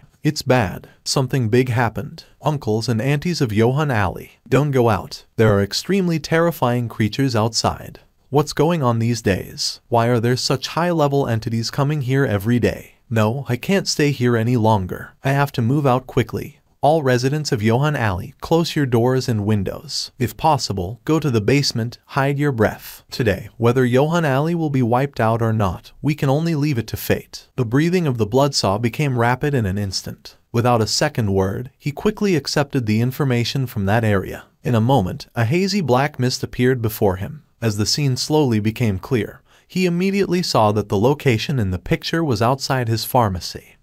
What is this? He was greatly shocked. In the scene, the Bloodsaw pharmacy was already severely damaged, evidently having experienced a great battle. At this moment, a huge skull, hidden in the black mist, was stopping at the entrance of the Bloodsaw pharmacy, and one after another crimson tentacle was extending toward the inside of the shop, as if searching for food. "Disciple," he roared. This time, he was truly shaken. He didn't see the lackeys of the Mage Association, but he saw something even more terrifying than the Mage Association. In his mind, the image of the dying Lin instantly surfaced, scenes of the dreadful monster devouring him. He heard the crunching sound in his mind, the sound of Lin being chewed by that terrifying creature. Lady Puppet, witnessing this scene, was also shocked and murmured, "Something's not right. I said my disciple is in trouble, and you're giving me this nonsense." The muscles all over Bloodsaw's body swelled up. Without saying a word, his figure disappeared from sight in an instant. Faintly, the sound of a roar could be heard. "Disciple, hold on. Teacher is coming to collect your corpse." Wait. Lady Puppet became anxious and also disconnected. At the same time, The attic of the Bloodsaw Pharmacy. Lin, who was sleeping soundly, suddenly felt something soft and sticky poking his face. Don't mess around. Lin sleepily reached out, grabbed the revolver on the counter, and fired a shot in the direction of the poking. Then he turned around, closed his eyes, and continued to sleep soundly. The tentacle poking Lin's face instantly froze. Special achievement has a chance to be obtained when launching an attack against an opponent that is impossible to defeat. You gain a permanent bonus, agility +5, intelligence -1, happiness +10. Lin instantly opened his eyes in a daze. In front of the pharmacy, Lin climbed the ladder, wide-eyed, picked the flat shell stuck on Little's head from the ladder, blew on it, and then took out a large plaster from his pocket and stuck it on. Is this some kind of welcome ritual? Lin wiped his sweat and said, let's consider it as one. Little, I didn't expect you to come so soon after I wrote you a letter tonight. I'm really pleasantly surprised, because I saw you miss me, so I came quickly. Lin was extremely moved. Having such a cute and understanding guest is really a wonderful thing. Look at my teeth. Little opened its mouth, showing off a row of white teeth. Its teeth flashed fiercely at Lin. Bright enough. Lin immediately gave a thumbs up and said seriously, really well maintained. Shiny just like before. It seems like, Little, you've been taking good care of your teeth. Yes, 3 days, without eating anything. Well, although it's good to take care of your teeth like this, it's not okay if you don't eat anything. Or how about this? Come to my backyard. I'll make you some pastries to whet your appetite, and then give you a full body care, guaranteeing that besides your teeth, every other part of Little will be exceptionally shiny and charming. How about that? Good. At the same time, outside the Ghost Lane, dozens of kilometers behind a small hill, vaguely, it could be seen that a huge skull was half hidden behind the hill, holding a giant telescope with tentacles, peering at the direction of the Ghost Lane from a distance. And behind the hill, the Unicorn Demon King, with hundreds of elite guards guarded behind, not daring to move. Yes, after Little left, they secretly followed from afar all the way. This was his idea because if not, his big brother in a rage state could easily destroy their main base with a casual outburst. Big brother, what happened? Did you see that bastard? The Unicorn Demon King glared. Beside him, the female skull, with a large telescope rolled up, smiled madly and said, he's a handsome boy, just a bit small. Just as she finished speaking, crack, the Titan skull grabbed the telescope and smashed it onto the hill, roaring madly with a frantic sway of its tentacles, destroying the surrounding landscape. Darn it, I'm going to kill him now. Such a tiny race. Even learning to drive big cars. I'll make you drive a big car. Calm down. Don't rush over destroying good things for your daughter. Besides, being smaller is not a big deal. Your size isn't that big either. Finally, they managed to restrain the enraged Titan skull. The Titan skull angrily took the telescope, breathed heavily with a crazy look, and continued to peek through the telescope. Blocked by the broken house. Can't see him anymore. He took my daughter to his home. I dare he. He angrily slapped the small mountain with his tentacles. Don't get excited. Listening is also fine. We're not here to fight. It's for gathering information, understand? The furious Titan skull calmed down, grinned fiercely with grinding teeth, picked up the hearing aid specially made for them by the Unicorn Demon tribe, and quickly received the sound coming from that direction. And soon, they received the sound signal from the direction of the Bloodsaw Pharmacy in the Ghost Lane. Really, is this necessary? Little sounded a bit confused and resistant. Don't worry, since it's a comprehensive service, all aspects must be considered. I am your doctor, so don't worry about anything bad happening. But there, it's deep. If I poke in all at once, it will be strange. Rest assured, it won't hurt much. My skills are good, and the last time wasn't too painful, right? Behind the hill, the Titan's head, covered in tentacles with hearing aids, was already trembling. Meanwhile, the Demon King and others, who used special means to receive sound signals, widened their eyes, held their breath, and couldn't utter a word. Something's not right. What's wrong? Why is the situation slowly developing in such a strange direction? It can't really be as they think, right? This is impossible. And it was at the next moment that a small voice finally came through the sound signals. Well, let's begin, if we must. Okay, I'm ready to start. Don't be nervous, take a deep breath, everyone has a first time. Ready. And at the next moment, a small scream suddenly came through. Doctor lied, it hurts a lot, deep inside. The Titan's head instantly split the nearby small hill into two with its tentacle, and flames of rage erupted from its head. Oh damn, the Titan's head was on the verge of losing control. The small hill was directly sent flying into the sky by him. Don't stop me. Let me kill him. That bastard deceived my daughter and did such a nasty thing. The Titan's head roared and charged forward. Behind him, the female headhunter used her tentacles to pull him back. Misunderstanding. It must be a misunderstanding. My daughter is like us, she has no body. The Titan's head slapped the ground with his tentacles and roared. Other places are even worse. At this moment, without exception, all elite guards, including the Demon King, felt an indescribable admiration for the human named Lin. A true warrior dares to face the bleakness of life. An even more formidable warrior dares to face the fundamental and stand tall. What kind of strength does it take to lure someone over with a letter and then without saying a word, bring them to the backyard for some intense operations? This person is simply invincible. They trembled uncontrollably, eager to continue listening to the sequel. By the way, didn't it hurt? I'm quite skilled, right? Not painful, though strange, not really painful. That's good, let me take another look. Wait, it seems to be blocked inside. Little one, don't move. I'll take a careful look. Is it troublesome for you? Rest assured, I'll get a lamp and take a closer look. It's too deep, and I can't see clearly. Okay, listening to the signals coming from there, the Demon King and others maintained an expression.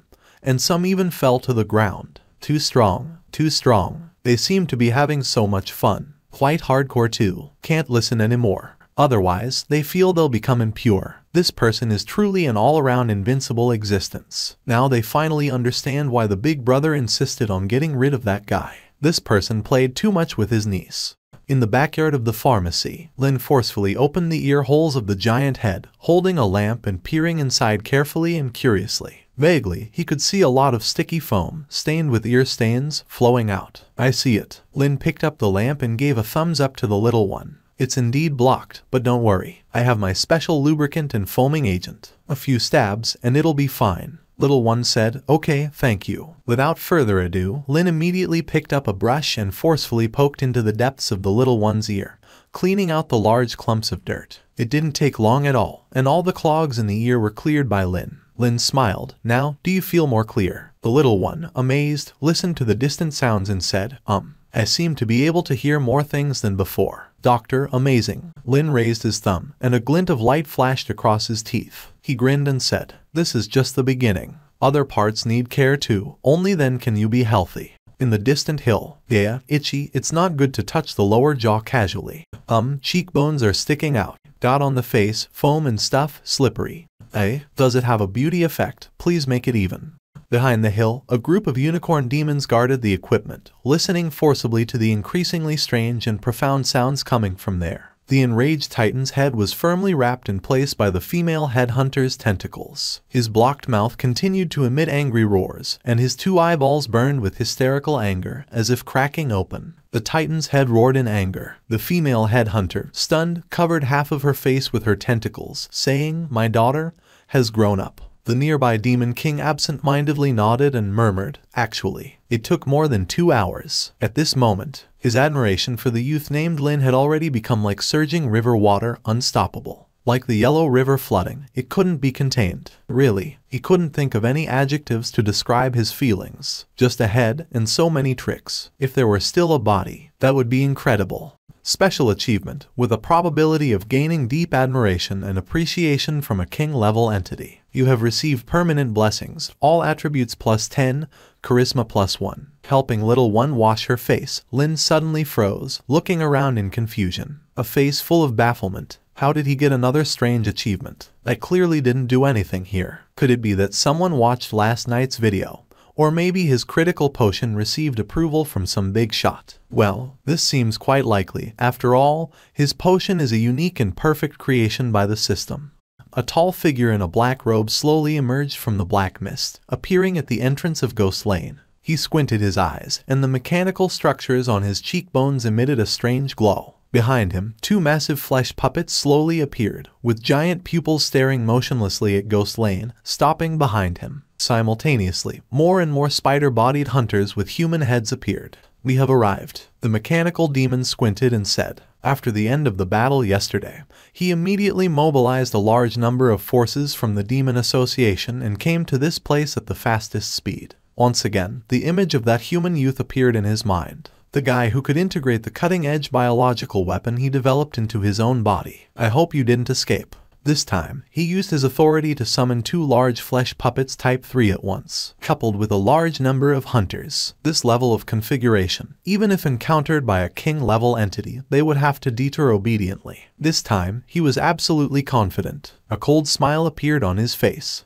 At the same time, in the backyard, Lin, who was happily wiping little one's face with a towel, suddenly received a system prompt in his ear. Lin's movements instantly stiffened in place, but he quickly recovered, his expression returning to calm rapidly. Triggered a mission. It seems to be exactly as he guessed. After experiencing 2 failed hunting attempts, the Demon Association finally decided to send a stronger entity to deal with him. And since the system has already issued the mission, it means that the crisis this time is imminent. And this mission, it's a bit outrageous. Has the standard for completing missions been lowered to this level? In his mind, there suddenly appeared an image of himself dressed in a decent suit, holding flowers, lying peacefully in a titanium alloy coffin. Outside, paper money fluttered and wreaths floated. A whole set of processes has been arranged. Lin bit his teeth instantly, his expression serious. But fortunately, thanks to his cleverness in inviting little one over with a letter last night, although the teacher did not come back, it was already close enough. Little one, are you hungry? Lin turned around and looked seriously at little one,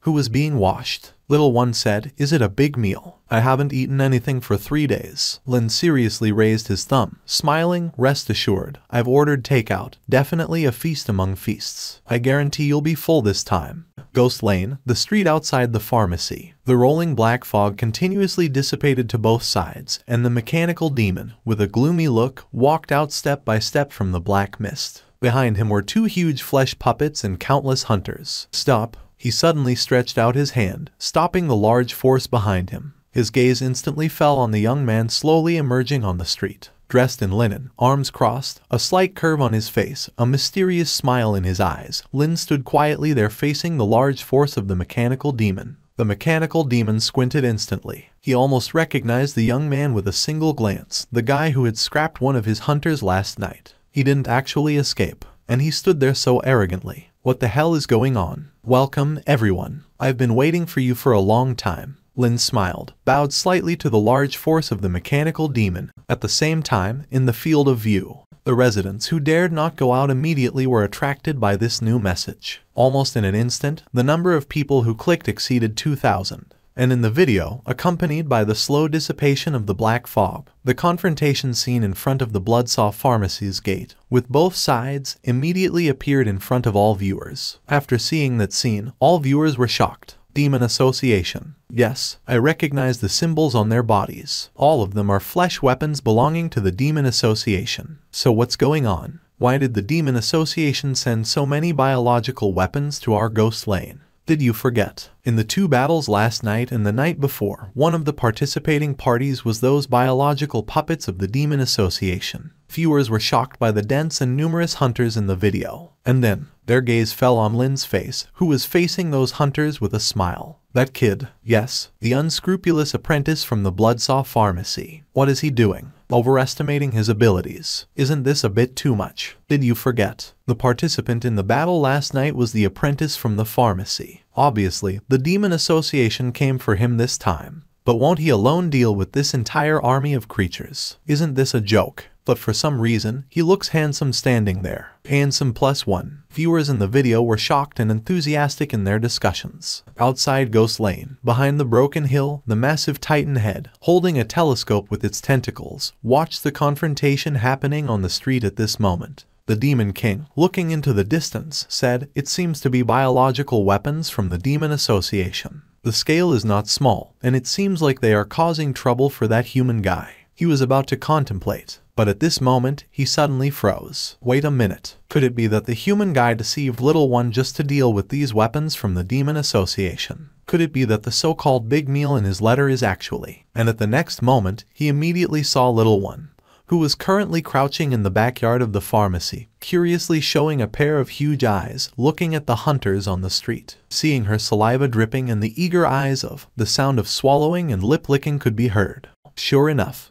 It seems you're aware that we would come. The mechanical demon squinted its eyes and decided to probe. Calmly, Lin crossed his arms and replied, of course, after all, you lost a flesh puppet and 3 hunters here. Unless your mage association backs down, you won't give up easily. The mechanical demon sneered, "You're quite brave, huh? Why not run for your life if you knew we were coming? Do you think you can defeat us?" "No assurance whatsoever." The mechanical demon sneered again. "Oh, then I'm curious. Since you have no assurance, why are you here?" A gentle breeze blew through the black mist, ruffling Lin's hair. He said with profound meaning, "No reason, just showing off." The wind lifted dust from the ground. The mechanical demon was stunned for a moment, opened its mouth, seeming like it wanted to say something, but found itself at a loss for words. This seemed to have touched upon his blind spot of thinking. This person, he didn't seem normal, and at the same time, in the viewer's sight, the initially shocked and eagerly discussing spectators fell into an eerie silence. "Because my teacher once told me, if you encounter a sure-win situation and still hesitate and ponder, that's just too devalued. Since you have 3 aces in your hand, why not play them out against your opponent? How can you justify your good hand if you don't reveal it card by card?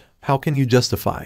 All viewers in the scene were stunned. For some reason, they were speechless for a while. This person seems a bit abnormal. If he says he's not sick, who would believe it? He's too arrogant. Why can he say such arrogant words in front of a group of tigers? This guy with no sense of pride dare to act so pretentious in front of me. Do you think you're capable now? The mechanical demon gritted its teeth, its expression turning ferocious with anger. Who is he? He is the vice president of the Mage Association, the top mage who has researched countless cutting-edge bioweapons. And this guy with no sense of pride dared to show off in front of him. He looked like a person with no intelligence. This guy had to die. Kill him. The mechanical demon roared in anger, giving the order in an instant. The countless hunters behind him suddenly raised their heads, rushing towards Lin at an unimaginable speed. The pupils of the 2 huge flesh puppets beside him focused in an instant. "You think your pretense can save your life?" The mechanical demon exploded in an uproar of electricity, saying, "My flesh puppet type 3 is the best war weapon in this world.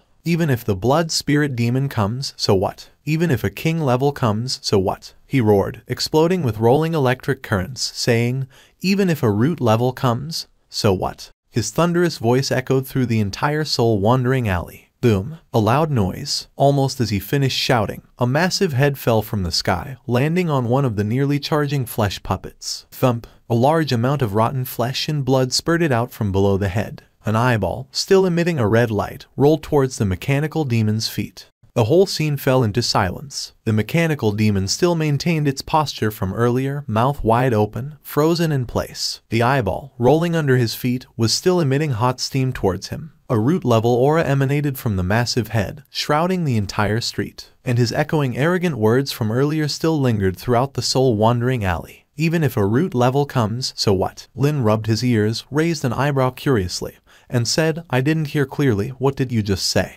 And then, in an instant, the screen displayed the huge, white, saliva-dripping head. Instantly, everyone watching the live stream screamed in terror. Even the screen visibly trembled, rapidly distancing itself at an unimaginable speed, afraid to get closer. "It's the root headhunter from before. It's that root-level monster. Are you kidding me? It can't be possible. Could it be that the monster in the Soul Alley wasn't here for slaughter, but was invited by that guy Lin? How is that even possible?" Milestone achievement, obtained when over 1,000 creatures fear you. You successfully took a solid step towards terrifying the indescribable demons once again, gaining a permanent buff, all attributes +5, monster fear +1, happiness +10. Lin listened bewilderedly to the system prompts in his ears. Small extended its long tongue, licking its lips eagerly. "This is, take out, so much, rich meat, can't resist anymore. Don't worry, small, no one will compete with you, they are all yours." Stiff and trembling, the Machina demon stared at the head that had descended before the human. "Root level? How is this possible?" He took terrified steps backward, trembling uncontrollably. Lin slowly approached, picking up the eyeballs of the 2 flesh puppets from the ground. Holding them in his hands, he stared at the Machina demon and said, "Since you called for help, I couldn't just stand by without preparation. If I didn't have some assurance, would I be standing in front of you so boldly?" Special achievement has a chance to be obtained when successfully intimidating a target stronger than yourself with powerful assistance. You gain a permanent layer, intelligence +3, fame +5. Trembling, the Machina demon stepped backward, looking at the gigantic root headhunter, the twitching flesh puppet, and its broken hand. In his ears, the urgent warning from another flesh puppet continued. Target analysis. Root level. Highest level warning. Unable to contend. Unable to devour. Battle success probability analysis. 0. Devour success rate analysis. 0. Suggest immediate escape. At that moment, the Machina demon finally realized what was happening. He roared, turning around abruptly. Run! Almost instantly, the Machina demon exhibited the fastest reaction speed of his life. He turned around at an unimaginable speed, speeding away in the direction he came like the wind. Seeing this, Lin grinned and said, Small, it's up to you now. Feast to your heart's content. If you're still not full, I'll take you to their lair to eat. In an instant, Small happily opened its mouth, numerous tentacles rushing towards the fleeing hunters on the street. Swirling around them, it crunched, the taste of chicken, crispy and meaty. So delicious. Besides the meaty aroma, there's also the chewiness of metal. So tasty. Small expressed its joy. For a moment, the entire Soul Alley became a paradise for diners. One by one, the hunters howled in chaos. Some of the hunters who dared to attack rushed forward, one slashing at Small's nose, shattering the blade. Crunch. Small joyfully rolled up one after another, tasting each one. It had to eat them all. There couldn't be any waste, truly. It was so happy. Previously, besides the single-horned uncle, no one had treated Small like this. In their field of vision, witnessing this reverse situation, all the viewers were astonished. As expected, that Root Headhunter was summoned by Lin. I can't believe, in my lifetime, I can actually witness the feeding scene of a root-level monster. I've made progress. It's just like eating small chickens. Wait a minute. Do you guys remember a while ago, 3 headhunters ate many creatures in our area, but they didn't touch our Soul Alley? Could it be that it's because we have that apprentice? This statement shocked all the residents of Soul Alley. That's right. With this statement, they suddenly understood. No wonder. In other words, if it weren't for that young man named Lin, they probably would have. And in the next moment, when their gaze fell back on the screen, they were instantly shocked. In the scene, the gigantic Root Headhunter suddenly extended a tentacle, then lifted Lin by his waist, placing him on top of its head, and started hopping towards the escaping prey. Oh my god, no way. That root-level headhunter actually voluntarily let him ride on it. What is their relationship? This relationship cannot be just a simple acquaintance. It's unbelievable. He seems to be the first human ever to dare to ride on the head of a root-level monster. Root Rider. Seeing this horrifying scene, everyone trembled to the point of breaking, because this was truly beyond their comprehension. It was like a world-famous Lolita queen suddenly coming to this remote and desolate place, then saying to the ordinary foolish son next door, "Come, ride on me." No matter how you thought about it, it was a terrifying scene that shattered 3 perspectives. Ding! You triggered the epic level achievement, Root Knight. You gained basic experience 1000. Root Knight, an epic surreal achievement. Obtainable difficulty is the same as other epic achievements such as Root Companion and Root Whipper, only surpassed by the hellish difficulty of Root Rider and Root Baby. Ding! Congratulations! You gained a permanent epic level upgrade, plus 50 speed when riding a root level monster, plus 10 stamina, plus 50 accuracy, plus 10 charm. Riding swiftly in the wind. System notifications kept chiming in Lin's ears. Lin tightly grabbed Little's hair, preventing her from falling off, and exclaimed, "System, this achievement is outrageous. You've gone too far. This was clearly a normal friendship. How could it be called Root Knight? Besides, they were good friends, so riding together wasn't a big deal. Little, chase in that direction. More prey is running that way. Eat to your heart's content, I'll assist," Lin shouted. Without hesitation, he pulled out his revolver, released the safety, and aimed at a hunter's head in the distance. Bang! Ding! You hit a hunter. Your firearm proficiency +1. The hunter hit by the magic bullet froze in place, surrounded by the sacred electric current. Then Little extended her tongue and rolled it over, swallowing it. Crunch, crunch, crunch, crunchy and delicious, and still alive. For Little, it was a delightful feast. Ding! You hit a hunter. Your firearm proficiency +1. Crunch! Little joyfully ate a hunter. Your favorability with her +10. This terrifying hunt shocked all the creatures passing through Wandering Soul Alley. Groups of hunters ran in panic, with gunshots echoing behind them. Then, a gigantic skull, carrying a trigger-happy human teenager, leaped out of the black fog. Under their astonished gaze, they soared over their heads. Lin gritted his teeth, fired his gun, and grabbed Little's hair, sparks flying as they drifted to pursue. In the swift wind, with sparks of electricity, bang, bang, bang, assisted by Lin's accurate gunfire, one hunter after another became Little's chewable delights. "Little, are you full?" Lin yelled while shooting. Not yet. Little licked her tongue, jumped from the sky, and into the air. Then, let's go after the big one, Lin roared, shooting rapidly into the sky. Okay, Little said. Boom. The massive skull suddenly landed and sped towards the direction where the mechanoid was fleeing. What the hell? What kind of dimensional joke is this? In his half-mechanical eye, connected to the hundreds of hunters he brought, less than half remained at this moment. Less than 10 minutes had passed. Root level. Their entire association didn't have a single root level. Why did they casually encounter one in this remote place? A howling wind rushed into his terrified gums as he swung his hands, his speed almost reaching its limit. Din. Mechanoid's fear level towards you +10. He trembled, pressing the mechanical structure on his left face. You are establishing contact with the association. Waiting. Signal delay. You've successfully established contact with the association. Soon, a hoarse voice came from the association. Speak, Lord Mechanoid. This is the association's number 5 unit, following your orders. The mechanoid, in horror, immediately shouted loudly, quick. Don't delay. Immediately locate my position. Activate the void jump device. Immediately. But he hadn't finished the second half of Jump Me Away when,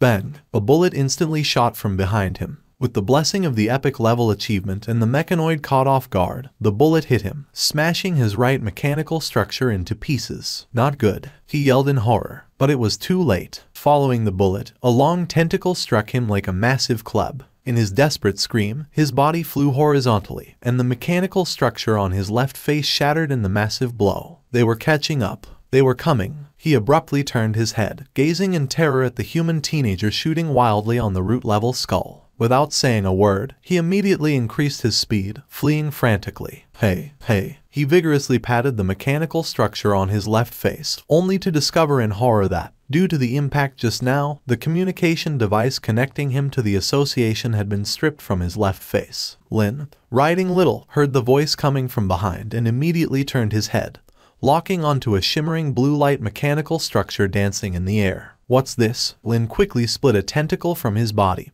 pulling the mechanical structure towards him. Ding. You obtained communication device 325 model. Lin was stunned. Then he quickly heard the urgent voice coming from inside. He immediately pressed it to his ear and listened carefully. Soon he understood the meaning. A friendly smile appeared on his face. So, the mechanoid wanted to escape using some kind of remote teleportation method. Since it fell into my hands, Lin quickly used Flesh Catastrophe to modify his vocal organs, imitating the mechanoid's voice, and shouted into the communicator, requesting support. Support. I need a large military force to besiege the target. I'll say it again, locate my coordinates. Requesting massive military support. Hunter forces assembled. Void leaping device activated. Target coordinates confirmed. Authorization to deploy. Maximum authorization. Authorization coordination personnel, mechanoid.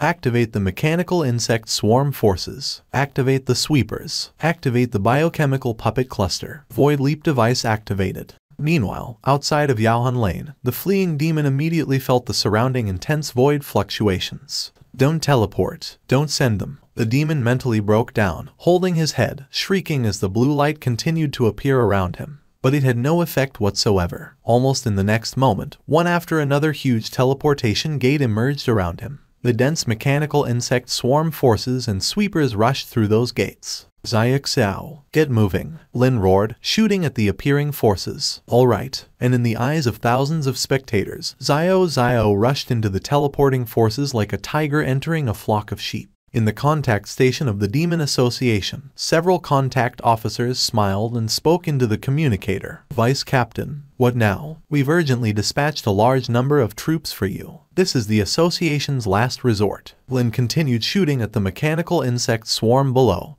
praised them, and picked up the communicator, saying, Good, you've done very well. This support is very timely and substantial. I'll remember you. When I return victorious this time, I will definitely reward you handsomely. Those contact officers were instantly overjoyed. They quickly envisioned the satisfied expression of their demon vice captain upon his return, as well as their own future after being rapidly promoted. After all, having the appreciation of the demon vice captain was an unparalleled honor. Yes, my lord, it is our duty to serve you, and it is our supreme honor. Our loyalty to you is as clear as day. They quickly became excited and passionate. Without further ado, one of the contact officers immediately knelt in front of the communication device, excitedly saying, Thank you for your guidance, my lord. "We are willing to serve you faithfully, my lord." Tears welled up in their eyes. Special achievement, occasionally gained by expressing gratitude to hostile members in a way that makes them grateful. Permanent bonus obtained, intelligence +5, monster base favorability +1. Lin praised them, cleared his throat, and spoke into the communicator. "As for the medals, let's talk about it later. But you need to be vigilant. The enemies I'm facing this time are extremely formidable, and they are full of tricks. Remember, now is the decisive moment. There might be someone infiltrating our troops' communication signals, providing you with false information." On the other side, amidst the surging army, the demons surrounded in the middle had completely collapsed and gone crazy. "Don't send them. Stop sending them. This is a trap.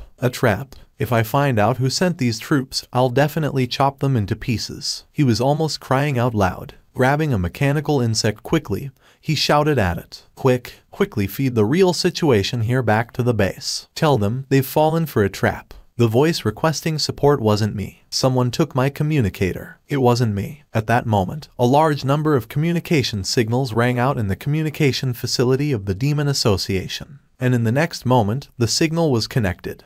Hey, who among you is the communicator? Someone is impersonating me. The orders you received are fake. I'll say it again, don't send anyone anymore." In the communication facility, the communication officers listened to the voice of Vice President in the signal, looking at each other. A smirk appeared simultaneously on their faces. The Demon Lord really had foresight. He just mentioned that someone might infiltrate the signal to confuse them, and here it came. One communicator replied sarcastically, "Not bad, being able to mimic our Vice President's voice so well. It seems you've put in some effort." The demon was about to explode with rage. "This is so damn frustrating. Listen carefully. I am your Vice President. I am the demon. My identity code is 352,372. Immediately get your superiors to come over to me." The communication officers sneered, and one of them picked up a communicator, saying, "Wow, you've stolen the identity code so clearly, and you want to meet our superiors. Are our superiors so easily accessible as you say? Don't waste time with him. Someone who can only impersonate the Vice President and pretend to be a bug really lacks intelligence. Leave it to me. I just downloaded a collection of curses from major races from the information database. I was just looking for a place to use them." And then, in the next moment, a series of bitter and acerbic curses, including insults to his ancestors and reproductive organs, came from the demon's side. The insults were quite imaginative. The demon shuddered from head to toe. The demon roared in frustration, and finally he couldn't hold back, and a mouthful of blood sprayed out violently. Already with a mindset on the brink of explosion from the actions of the human, he was verbally abused by his subordinates for more than 10 minutes. Even the strongest psychological resilience couldn't bear it. He clutched his chest, pointed at Lin's head in the distance, and tremblingly said, "I can't coexist." Pooh! The second mouthful of blood burst out. The mechanical structure on half of the demon's body exploded with countless sparks, emitting thick black smoke. His eyes rolled back, and the demon gurgled with blood, eyes wide open, body sparking, and went offline. Special achievement can be obtained by causing the main brain-level figure of an opposing faction to go offline by making their mentality explode through special means. You gained a permanent bonus, all attributes +5, intelligence +5, happiness +10. Meanwhile, in the distance, Titan's head, which had been observing from afar with a telescope, was surprisingly not angry for once. The tentacles behind his head swayed left and right, revealing a relatively good mood at the moment. The female head, satisfied, held the telescope, licked her lips with her long tongue, and said, "My daughter has found a good boyfriend indeed. Call my daughter over and use so much food to entertain her. It really makes people excited. What do you think, old man?" The Titan had opened its sticky huge mouth and said, "Sugar-coated shells, flour intestines, wanting to take my daughter away with just a meal, without even a proper invitation." But although he said that, it was obvious that compared to his previous attitude of constantly beeping, he had already improved quite a bit. But the one following them, the Unicorn Demon King, didn't think so. Unicorn Demon King said, "But I always feel that the kid's real goal might be to let my niece help him deal with the threat of the Demon Association. I think that guy is using my niece as a tool." No, the female head licked her lips, using the telescope from afar to watch the continuously incoming food. "This is food, not a threat. They really look delicious." The Titan head also surprisingly did not refute, continuing to watch with the telescope. The Unicorn Demon King opened his mouth wide in astonishment. No, that's right, he forgot. For beings of the origin level, this was indeed not a threat. At most, it was some disobedient food that could be taken and eaten casually. At the same time, at the Demon Association, in the deepest part of the inverted tower, within a huge underground container, a massive consciousness slowly woke up. The mobilization of a large number of mechanical creatures within the association finally caught his attention. What's going on? The gloomy voice rumbled from the underground container. How can there be such a large-scale troop movement? The Void Leap has been activated. Who gave the order? The moment he woke up, his consciousness instantly enveloped the entire inverted tower, seeing the massive mechanical mobilization inside. In the core area, beside the huge container, dozens of servants responsible for maintaining the operation of the container immediately knelt on one knee and said, reporting to the chairman, "It's Vice President Demon Lord's order." Vice President Demon Lord encountered a threat that requires a large army to jointly suppress. So, an urgent report came a while ago, requesting urgent support for a large army. So the current large-scale mobilization is a result of that.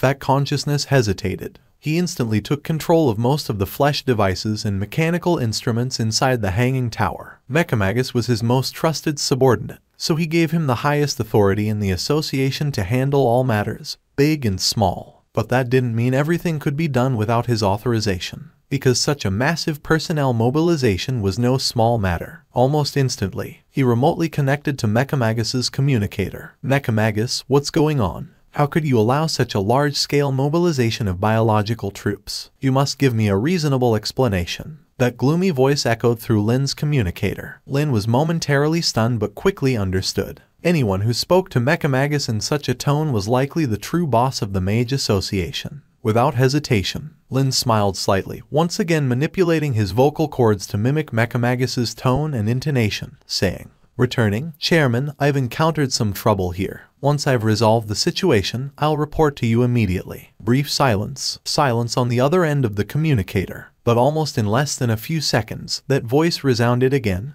colder than before. "You're not Mechamagus, you've taken off his communicator." Just as Lin was about to say something, the signal abruptly cut off. Almost simultaneously, the once unstoppable mechanical and flesh army that had been leaping over came to a halt. Lin understood immediately. The big boss had taken control of the Mage Association's authority. Lin smiled faintly, but he hadn't expected to deceive the boss with his voice. After all, those who could truly lead an organization were not easily fooled. At the same time, inside the hanging tower of the Mage Association, that consciousness spoke coldly. "Mechamagus probably encountered an accident. You waste of space. You've squandered so much of our forces and been played like monkeys. You've truly disgraced our Mage Association." That thunderous voice echoed throughout the hanging tower. The communication officers of the various devices trembled, faces pale, immediately kneeling on the ground. In almost an instant, he remotely took control of all the troops outside the Soul Alley, including the hunters, mechanical insects, and eradicators. His will instantly descended, locking onto Mechamagus,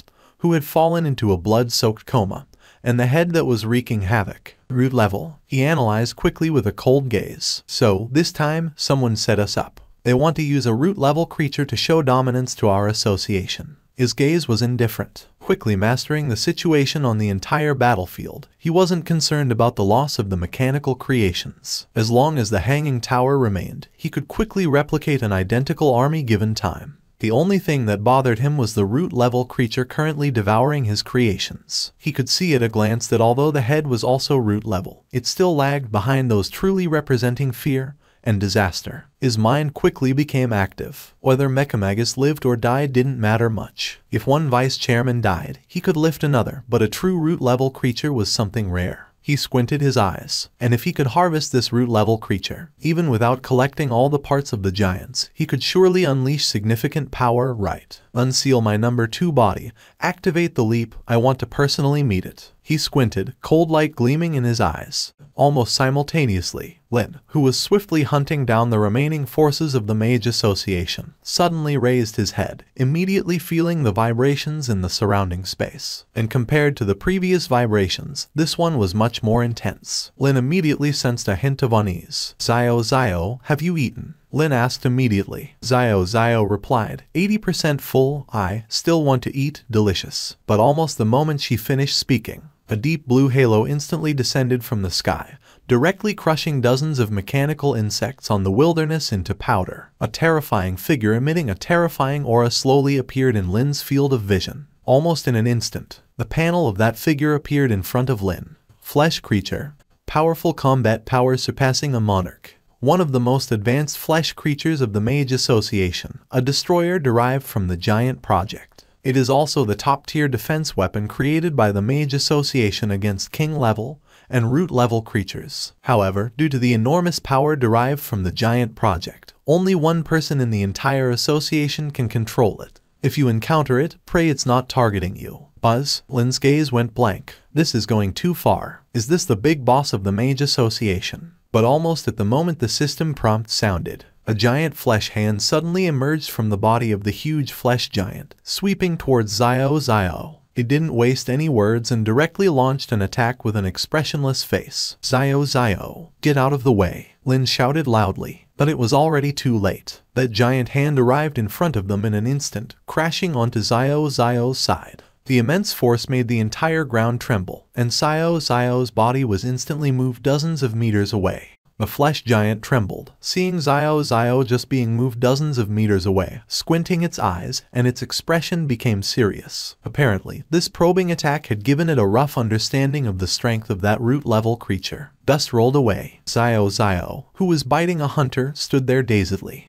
With a click, one of her teeth broke off and fell to the ground. In an instant, Xiao Xiao's eye sockets turned to unimaginable red at an incredible speed, and an overwhelming sense of grievance surged. Xiao Xiao, are you okay? Lin asked in astonishment, extending his hand. Xiao Xiao instantly burst into tears, pointing to her broken milk tooth, saying, Dr. Tooth, beautiful tooth cracked, cracked, wah.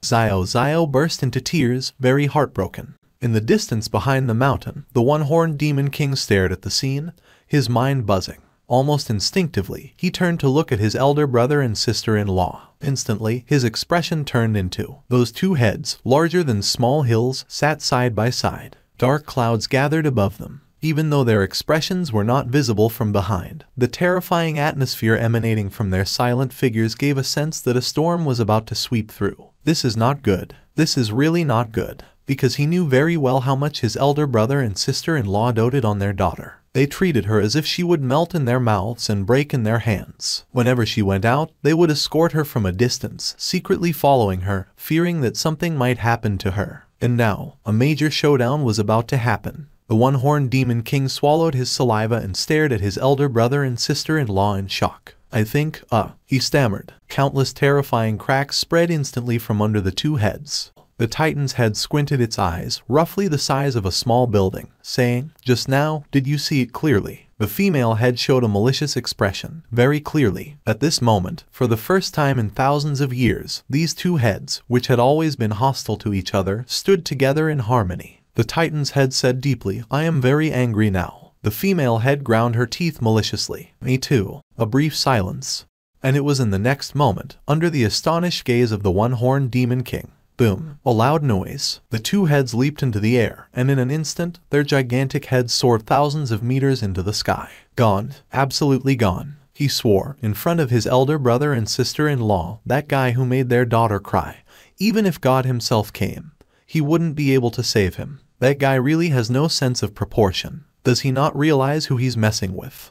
At the same time, on the battlefield, under the control of that immense consciousness, countless remaining hunters, mechanical insect squads quickly gathered around the gigantic puppet head. With a height of dozens of meters, like a giant stripped of its skin, its grim and crimson tendons were clearly visible. The puppet hunter raised its head, expression indifferent, exuding a terrifying aura. It moved its wrist, overlooking Xiao Xiao, who was crying in the distance, and Lin, who was comforting her by patting her head, indifferently saying, You must be the human who destroyed one of my flesh puppets a few days ago. Root-level creature, not bad. With such power, you can indeed stride freely in this dark world. But you really shouldn't have provoked the head of my Mage Association. Today, you've destroyed so many of my flesh puppets. I don't think you can leave today. Lin suddenly raised his head, expression calm. He flipped down from Xiao Xiao's head. Click. He immediately lifted his left revolver with one hand, pointing it at the enormous hunter puppet in the distance, squinting. Do you know how much psychological trauma a big showdown like this can cause to such a small child?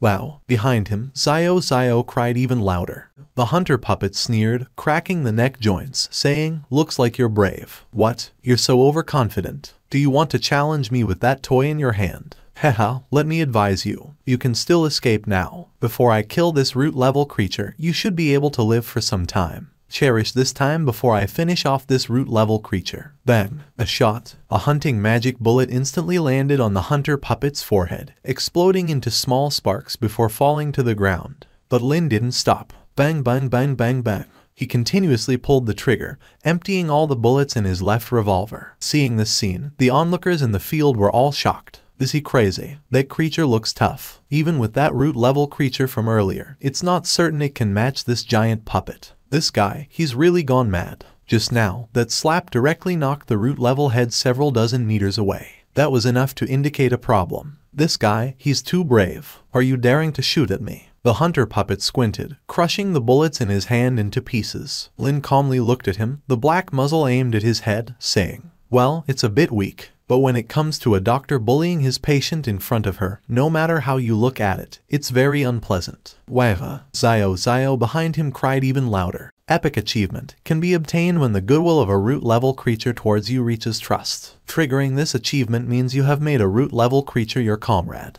Please continue to work towards a deeper friendship. You have gained permanent bonuses: root-level creatures basic goodwill +5, charisma +5, constitution +5, love +1. Lin turned around, tilted his hand to Zio behind him, raised his thumb, and a light point lit up on his teeth. The expression was like saying, "Don't worry, I'm here, don't cry." Zio wiped away her tears and said, Even at this time, he didn't forget to show off a bit. The onlookers in the field all showed an expression. It's outrageous. It's too outrageous. Is he really confident or is he mentally abnormal? This is like facing an incoming nuclear bomb, not only not running away but also giving the middle finger to the bomb, and not forgetting to be cool for the little lowly behind him. The puppet hunter burst into laughter and said, "Interesting, very interesting. Are you trying to increase the favor of that origin-level creature towards you? You are indeed a very shrewd human. However, the condition is that you must be able to leave here alive. But do you think it's possible? My body possesses power surpassing that of a king class, and if fully exerted, even a true origin level would be child's play. As for the head behind you, it has just stepped into the origin rank." Lin squinted his eyes, blowing smoke from the gun barrel, calmly saying, "Do you really think I only have this one friend?" As soon as these words were spoken, the puppet hunter burst into laughter, as did the modified hunters around him. "Oh, can you summon a few stronger origin-level creatures? Do you have a mechanical god up your sleeve? Do you think origin-level creatures are so cheap? Are they delivered to you on a silver platter?" He shouted and pointed towards Lin. But at that very moment, boom, boom, two loud sonic booms. In an instant, under the shocked gaze of onlookers, two giant heads, taller than mountains, descended like meteors, landing behind the puppet hunter. The hunters behind him were instantly crushed into a spray of blood. Brief silence. The howling wind scattered the surrounding dust. A massive shadow cast from behind. The puppet hunter still maintained his no pose, pointing towards Lin. Two pairs of chaotic eyes, like spotlights, illuminated a circle around him. "Isn't this what you wanted?" Little by little, Zio ran towards him, calling out, "Daddy, Mommy." Complete silence as if time had stopped. The puppet hunter stood there stiffly, looking at the huge shadow that had descended from behind. He subconsciously swallowed. His several dozen meters tall body appeared puny in front of the two enormous heads. You were quite arrogant just now. You seem to have given my daughter quite a fight." The puppet hunter stiffly turned around. His gaze instantly turned vacant. In his eyes, the reflection of the two huge heads behind him, with malicious expressions, was as terrifying as bursting magma. Real. Origin level.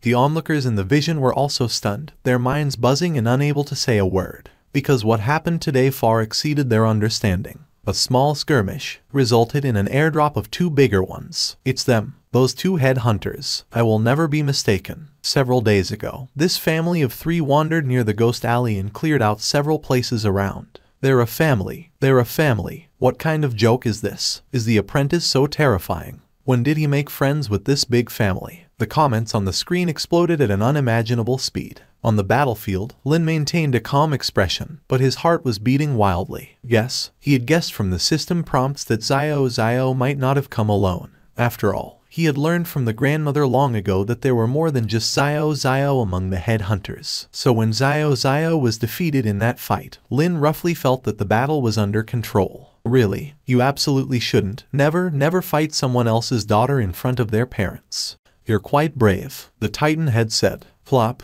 the puppet hunter's legs bent uncontrollably, and he stared blankly, saying, "No, not brave. I just said it casually." Really. The female head licked her lips maliciously, saying, "You seemed quite happy smacking her during that fight." No, I didn't. Really didn't. The puppet hunter trembled, shivering in fear. I was just joking with her. Such a cute child. Who would have the heart to hit her, really? Both of you must not misunderstand. In fact, that was just... He widened his eyes, raised his hands, and shivered as he explained. It's a traditional custom of expressing love and goodwill from our Devil Association. When we encounter particularly cute and friendly creatures, we express our inner goodwill in this way. This is actually a kind of cultural difference in customs, a difference between regional cultures. It's a very friendly gesture. Snap. He slapped a nearby hunter. Just like this, it's as normal as shaking hands when you meet someone. Look, it's very joyful too. The gazes of the two giant heads fell on the hunter beside him. Crackle. With a burst of sparks, the hunter's head rolled to the feet of the two giant heads. The force was too much. Brief silence. He pointed at the hunter's head and said, "You see, although his head did fall off, he's still very happy. See how big he looks when he laughs." The puppet hunter knelt there, holding his head in his hands, almost on the verge of collapse, crying, I can't save this situation." The female head squinted. "Didn't you say it was quite happy just now?" The puppet hunter almost collapsed, tears streaming down. I can't fix it anymore." In following moment, the two enormous heads angrily dragged him over. Countless tentacles shot out from the neck, pressing against the puppet of the hunter god at an unimaginable speed, resulting in a violent beating. Boom, boom, boom, boom, boom. For a moment, cries of misery resounded, and the hunter god was pounded up and down, with dust rolling. "Do you know how much psychological damage that fight caused to my daughter? Eat first, then fight first, then eat." For a moment, the earth trembled. Rolling dust soared into the sky, and in front of the two titan heads, the colossal giant of dozens of meters seemed like a helpless doll, with no room for resistance. All the onlookers, upon seeing this scene, opened their mouths in shock, their brains blank. It seemed like they also saw the giant being beaten by the two heads, seemingly reaching out to resist. But as soon as the hand was extended, it was instantly pressed down and trampled upon. Slap, slap, slap, slap, slap. The rhythmic sound of beating and the cries of misery made people's hearts tremble. It's a total mess. Is this the power of a root-level being? Indeed, one entity suppressing another. Just now that giant was so arrogant, so terrifying. Too terrifying. Meanwhile, in Lin's eyes, information about the two heads instantly appeared. Chaotic evil, chaotic neutral. No need to run. The head of a titan that fell from a higher unknown world into the dark world, filled with endless anger and chaos in its consciousness. The derived madness curse, appearing the moment it emerged, successfully made it one of the most inscrutable root monsters in the dark world. It is rarely clear-headed, but once it falls into chaos, it becomes a disaster for all living beings in the dark world. Chaotic evil, lawful evil. Believe me, sometimes death is a kind of happiness. The head that fell simultaneously with the first titan's head, cursed to become extremely cruel and malicious. She takes pleasure in playing with her prey, and every being she targets eventually dies in extreme pain. It seems that only such malice can restrain the crazy resentment in her heart. However, even so, her love for her daughter remains unaffected, especially her desire to marry her daughter off. Lin. Seeing the introduction of the two heads, Lin's heart pounded. Lin stared, because from the introduction above, it seemed that the little parents had some connection with those ethereal gods. This involved his knowledge blind spot because that field was really too far away for him at the moment. And if they had a relationship with the divine beings, wouldn't little Lin also be? God. Lin's gaze instantly became hollow, and it seemed that seeing Lin turn around, little Lin stuck out its tongue and playfully licked Lin all over with sticky slime. My daddy, mommy are very powerful, although I don't know why they ran over. Later, I'll introduce a doctor I really like to daddy and mommy so they can meet. Lin wiped off the saliva on his face, suddenly coming to his senses. As expected, little Lin was still very friendly and cute. With a relationship with little Lin, the two elders should also be very friendly to him. Crackle, crackle. Under the fierce tearing of those two huge foreheads, the colossal flesh giant instantly let out a miserable scream.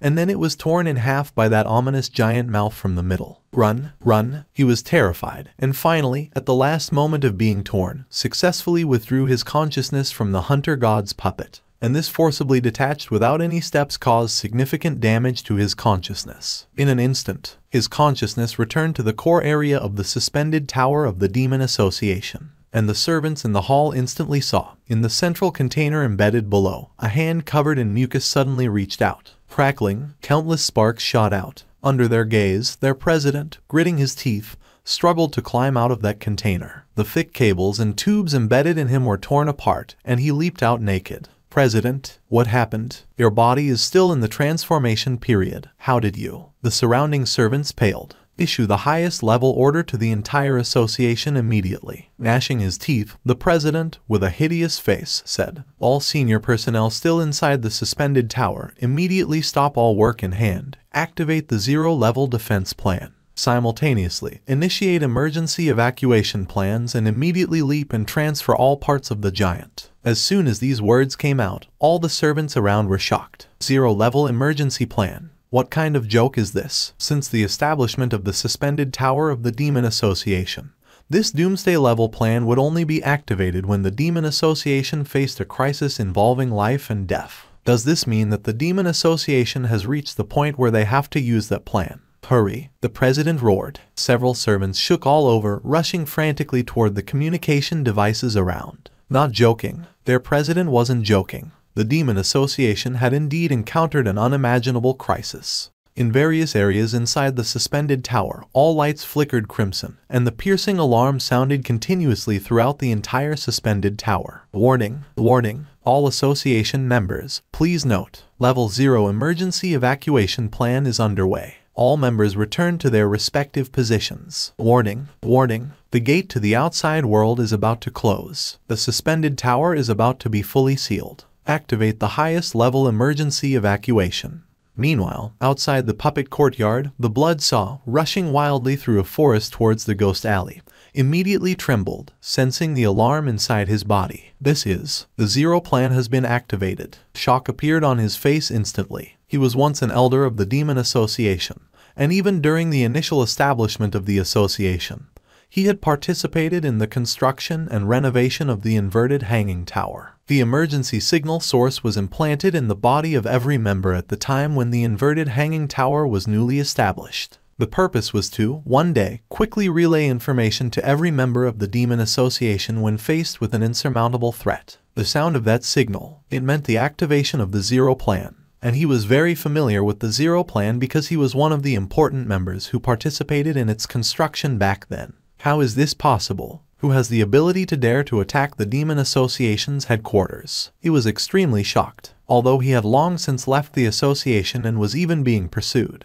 But he had a precise understanding of the strength of the Demon Association, which was currently at its peak. Not to mention the puppet hunters kept in reserve. Even the modified flesh puppet Type 3 had the strength to deal with the majority of crises. What's wrong with you? Asked the approaching puppet lady loudly. Bloodsaw gritted his teeth, muscles all over his body bulging, saying, something has happened to the Demon Association. They seem to have encountered a massive threat. It's unimaginable. The puppet lady quickly walked alongside him, raising her eyebrows. What do you think it could be? Bloodsaw gritted his teeth. I don't know, let's hurry. On the way to Ghost Alley, we might pass the road to the inverted hanging tower. Maybe we can witness something. After saying that, he immediately accelerated, swiftly rushing out of the forest. At the same time, in the wilderness, the Titan Skull and the God Skull were feasting on the massive puppet giant, chewing its flesh with a creaking sound. Woman, have you located that guy? This lord is still very angry. The God Skull forcefully chewed on an arm, and a large amount of blood oozed out from between her teeth. She spoke maliciously and ruthlessly. He can't escape. Dared to slap my daughter, now he wants to run away. Where does he think he can go? Eat him. She turned her head and looked into the distance at the approaching little, her malicious gaze instantly turning teary and affectionate. Daughter, come let mother hug you, you've suffered. Two long tentacles instantly reached out, lifting Little up and affectionately rubbing her daughter's cheek. Like a perfect loving mother, Little, carrying Lynn on her back, ran along the wind path. Mom, why are you here? The God Skull tearfully stretched out her tongue, licking her daughter's face, saying, Mom and Dad couldn't rest assured. They were afraid their precious daughter would be deceived by the scoundrel, so they quietly followed over. Lin sat on Little's head, pulling 2 strands of her hair in his hands, his expression blank, sanity plummeting. After all, when 2 extremely powerful and unfamiliar root-level monsters are right next to you, it's really hard to stay calm. But it should be fine. He's Little's good friend and personal dentist, so it should be fine. Little said, Then she joyfully pointed with her tentacle at Lin on her head, happy, waving her tentacles, saying, Dad, Mom, let me introduce you to. This is daughter's super favorite, awesome dentist Lin Doctor. He's a very good person, very skilled. Every time I go to the doctor, daughter feels very comfortable. Lin immediately felt 2 murderous gazes fall on him. Lin's whole body's hair stood on end. Something's wrong. Something's wrong. Why does it feel like Little's parents suddenly want to kill him? What's wrong, young man? The approaching Titan Skull said. With great effort, Lin managed not to collapse. I am Little's dentist and nurse, surnamed Lin, living at number 55 Ghost Alley, 17 years old, unmarried, have a house, parents deceased, with some savings. Please, uncle and aunt, take care of me. Silence. The 4 eyes, larger than houses, stared at him fixedly, as if they could eat him at any moment. In this situation, he really struggled not to crack. The 2 skulls squinted at him. What's going on? Something's wrong. Why did the malice from Little's parents increase instead of decrease? Young man, quite good. The Titan Skull extended a tentacle, squinted, and with a crunching sound of chewing flesh, patted his shoulder, saying, Driving the car, very skilled. Another forked tongue from the other side similarly poked his side, and a friendly mocking laugh sounded in his ear. A letter lured my precious daughter over. Really, very cunning. Deceiving a little girl, riding my daughter very comfortably. Lin's ears kept ringing with warnings of decreasing sanity. Special achievement. There is a chance to gain by persisting for 60 seconds without dying in front of a root-level creature that harbors immense malice towards you. This proves that you are a brave person. You have gained permanent bonuses. Spirit +5, Constitution +5, Courage +5. You actually persisted for 60 seconds without dying in front of 2 root-level creatures that harbored immense malice towards you. No one knows how you did it, but this undoubtedly proves that your ability to attract hostility has reached the peak. Your courage is unparalleled. You have gained permanent bonuses. Spirit +10, Constitution +10, Happiness +10. No, Lin stiffened there. I'm not happy at all. Or did you see me being happy? At this time, you even gave me a 10-point increase in happiness. Are you trying to make me leave more happily? Damn system. Little nodded vigorously, running with the wind. Dr. rides Little, very happy. Little is also very happy. She paused for a moment, reciting the lyrics Lin sang when he was racing. Buzz. Lin instantly became hollow, cold sweat pouring down like a torrential rain. Little. At this time, let's not say strange things, okay? Because murderous intent is already blowing in his hair, the back of his neck feels chilly. He really is about to crack. Looking at Lin's state, the Titan Skull opened its bloodthirsty giant mouth with a creak, revealing sharp teeth, and chuckled, patting his shoulder, saying, After eating that guy who slapped my daughter, the 2 of us, how about we have a private chat? Let's talk privately. Do we have anything good to talk about privately? Could it be that Dad misunderstood something? Heaven and earth can testify. Although I do have thoughts about inviting Xiao Xiao over to help me solve this crisis, I swear there's absolutely no ill intent. After all, who would harbor unhealthy intentions towards such a cute and friendly guest like Xiao Xiao? But looking at the malicious smiles on her parents' faces, there's definitely a huge misunderstanding. Come, my daughter, you haven't eaten yet. Since we have this opportunity today, let's have a feast. Xiao Xiao said, Meanwhile, on a vast wilderness, the ground began to tremble. Crisis Response Plan 0, activated, currently in full activation, accompanied by a series of harsh mechanical friction and the sound of flesh moving. The earth slowly cracked open, and faintly you could see the structure leading to the upside-down tower breaking through the ground. If someone were here, they would surely be shocked. A towering structure, composed of flesh and mechanical parts, slowly emerged from the ground. It seemed to be an inverted tower of machinery, and at this moment, the surface of the tower was covered with expanding and contracting solid flesh. Zero Plan fully activated. Highest defense mechanism activated. Prototype Gigas number 12 initiated. Entering emergency combat mode. Desolate Wilderness, the location of the Mage Association. The figures of Bloodsaw and Lady Puppet suddenly leaped from the other side of the rolling black mist-covered mountains, and the entire wilderness appeared before them in an instant. Almost instantly, Bloodsaw saw the towering tower wrapped in flesh and blood at the end of the wilderness. His face instantly became serious. As expected, the Zero Plan is activated. What does that demon devourer want to do? How dare he activate this creation? Lady Puppet looked into the distance at the towering tower that reached into the clouds and murmured, so big, tall, thick, a pillar supporting the sky, covered with hideous flesh and grooves, surrounded by countless gigantic mechanical arms. This terrifying Gigas was like a world-destroying giant, making it unimaginable that it could be a man-made creation. Seeing its immense size, even root-level creatures would probably have a fighting chance against it. What is that? Lady Puppet asked in astonishment. Bloodsaw squinted, his muscles exploding all over his body, grinning. This is the highest research achievement of our Mage Association, the first-generation prototype war machine built by imitating the Gigas. It almost incorporates all the cutting-edge technologies of our Mage Association over the years. It is the largest creation we can produce at this stage. It is based on the technology of a fallen technological civilization in our dark world. As soon as these words came out, Lady Puppet trembled all over. She also had some understanding of the research of the Mage Association. In this dark world, the Mage Association was a massive organization specializing in the modification of machinery and flesh. In this field, they were unique. Flesh is weak, machines ascend. This was the motto when the Mage Association was founded. However, as the Mage Association developed, they began to specialize in the two paths of flesh modification and mechanical ascension. As a result, they reached unprecedented heights in the fields of flesh and machinery in the dark world. Lady Puppet asked in concern, a technological civilization. Bloodsaw said deeply, yes, but rather than a technological civilization, it is more like the legacy of that civilization's downfall. It's because we obtained that legacy that we have the later Gigas project. A blueprint, a perfect blueprint, and a true giant. It was probably around 3,000 years ago, during a period that carried the entire civilization's technology, that the giant fell from a higher world with a resounding crash. It was a perfect fusion of flesh and machinery. From the information they unearthed, the strength of the complete giant even surpassed the origin level, reaching a level beyond their comprehension. And because of this, members of the successive Demon Association were fanatically eager to uncover the secrets of that giant, even at one point considering rebuilding it.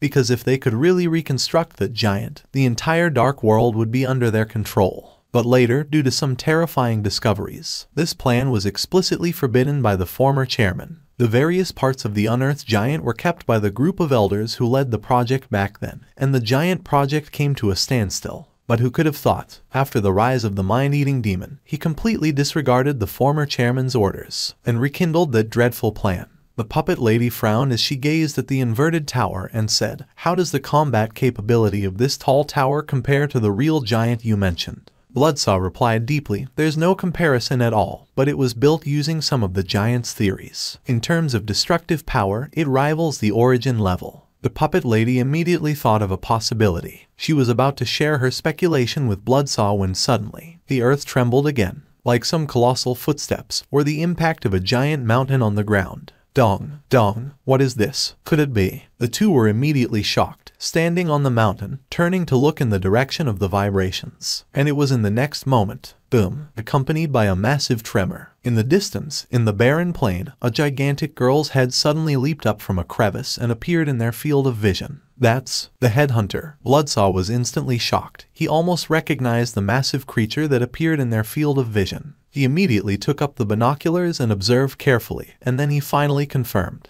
Yes, it is indeed the headhunter. Could it be that the Demon Association has provoked such a monster? Seeing this scene, Bloodsaw almost immediately understood the reason for the activation of Plan Zero. Indeed, Plan Zero was established to prepare the association for encounters with terrifying creatures at the king and origin levels. They're crazy. Bloodsaw was full of anger, even though he was in the middle of a chase, as a former elder of the Demon Association. Seeing this scene still ignited his rage. But that headhunter looks a bit smaller in size, and its strength should not be compared to those truly formidable origin beings. He gazed solemnly, saying, if there is only one, we can easily handle it as a prototype giant. But almost at the moment when he finished speaking, boom, another loud noise. A head much larger than the two previous ones suddenly leaped up from behind it, landing heavily beside those two heads. In an instant, Bloodsaw was shocked. There's another one. His gaze immediately fell on the other head, seemingly a female head, which seemed smaller but exuded a malicious and cruel air. Just a glance would send shivers down your spine. Bloodsaw, with a trembling voice, said, "It's over. I thought there was only one. Turns out they've provoked 2 origin-level creatures at once, and one of them is mature." The puppet lady opened her mouth, wanting to share her thoughts with Bloodsaw, but suddenly, boom, it was another loud noise. A head much larger than those 2 heads suddenly leaped up from the crevice and landed heavily next to those 2 heads. Bloodsaw trembled with both arms, saying, Three of them. Damn it. Did we accidentally poke a hole in the origin nest? Are you kidding me? The puppet lady muttered, "What do you think? The Demon Association's chances of winning are?"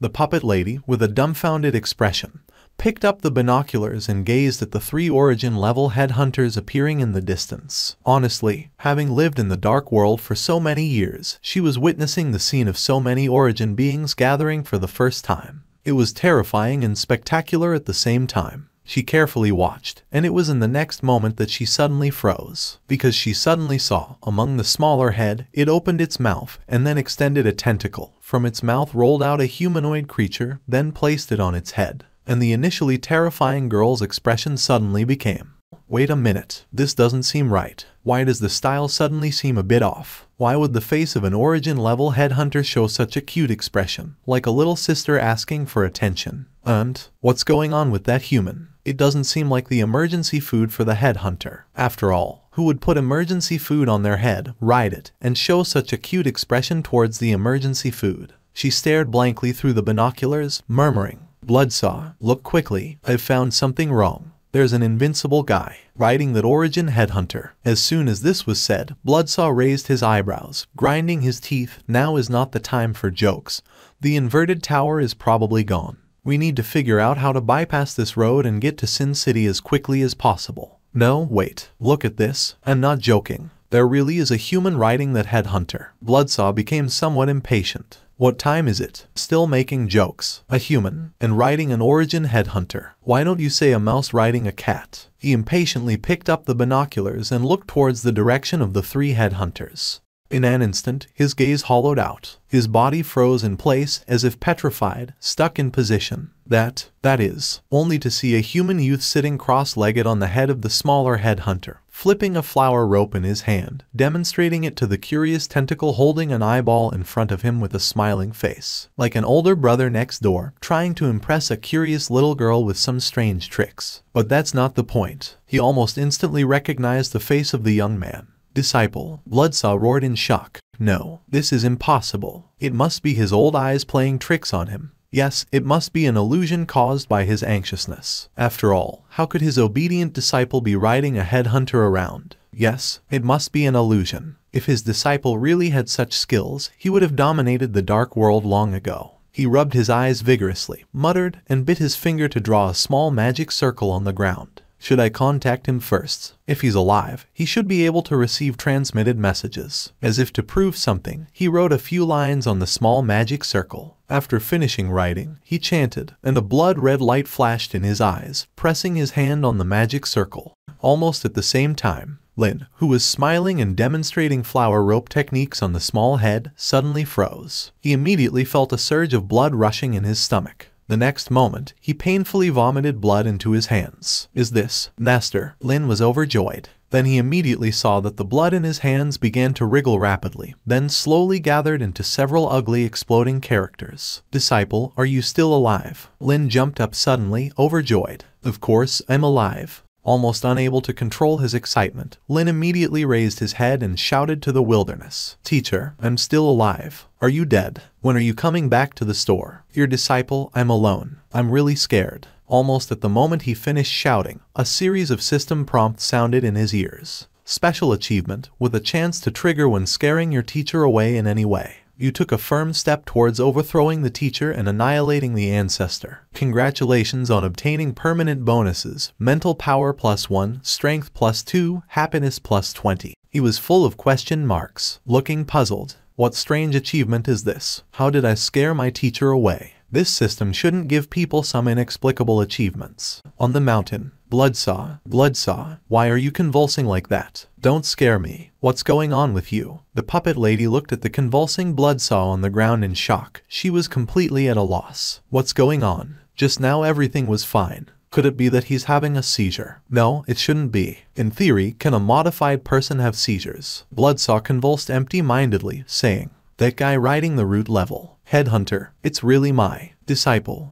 Above the wilderness, Lin looked around in confusion and could only shrug, not understanding. Time continued to pass. A few minutes later, "We've arrived." The god's skull grinned and licked his lips. Lin immediately opened his eyes, and his gaze was immediately drawn to a huge fleshy tower at the end of the wilderness that appeared in his sight. He stood up immediately, looking into the distance, his expression astonished. Could it be the Hanging Tower, the headquarters of the Mage Association, the organization that chased after his teacher and himself? Is that it? The rolling dust and mist were dispelled, revealing a huge tower that went straight into the clouds. On it, the gleam of metal and machinery flickered, and huge gears moved the expanding fleshy mass, creating a strange combination of mechanical and fleshy monstrosity. One after another, huge mechanical arms grew oddly from the fleshy sack beneath the tower. The top of the tower resembled a giant chimney, emitting black smoke from the post-industrial era. The collision of flesh and machinery. It had a bizarre steampunk style. Hanging Tower. Almost at the same time, an information panel appeared in front of him. Flesh and mechanical creation. Unrivaled against pseudo-root source giant. The final creation of the Mage Association, derived from the legacy of the Star of Death civilization. The prototype giant Hanging Tower. However, due to only using part of the giant's blueprint construction, it cannot be compared to a real giant. Still, the Hanging Tower, which combines hundreds of years of research results from the Mage Association, still possesses terrifying power comparable to the root source. Almost at the same time, Lin's ears were once again filled with a continuous series of system prompts. Lin stared wide-eyed. He immediately noticed that next to the icon in the lower right corner of his interface, there was now an icon representing the. He tried to open it. Instantly, page after page of entries appeared before his eyes. 10 points of free attributes. And this is just because he recorded information about a wonder, and it directly gave such a luxurious reward. And if that's the case, can Little's mother, and Little's father all be recorded? You should know, they are source-level creatures. Without further ado, Lin quickly focused his gaze on Little under his crotch. Sure enough, a system prompt sounded in his ears. Lin was instantly delighted. It really works. Without further ado, he immediately turned his head and looked at the other two source-level creatures not far away. With just 4 recordings, it added 51 points of free attributes. This is much more than the attributes gained from leveling up. Little, holding an eyeball, curiously looked at Lin and said, "Doctor, you look so happy." Lin gave her a thumbs up and smiled. "Because I encountered something happy, of course, I'm happy." Dr. Happy, Little happy too.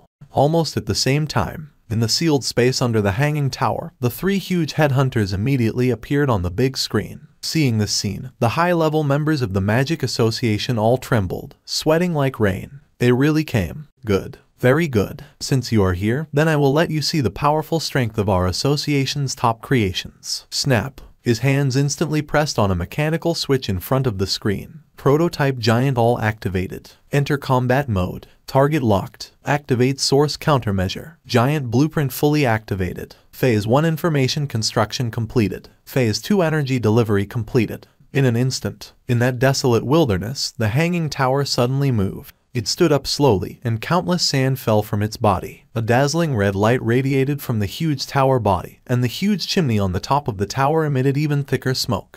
What do you have to fight against me? Even if you are source-level creatures, what can you do against the highest-level research results of my Magic Association? The world changed color, and the earth trembled. Lin covered his ears, shocked. But it was at the moment when the giant roared. Puff, puff, the sound of breaking through the air suddenly sounded in Lin's ears. Then Lin immediately saw that the Titan's skull, with a ferocious mouth wide open, shot out countless thick tentacles like lightning, suddenly rushing towards the giant. Snap, a loud whipping sound. The giant that had just roared towards here suddenly staggered and fell to the ground with its huge body into the sky.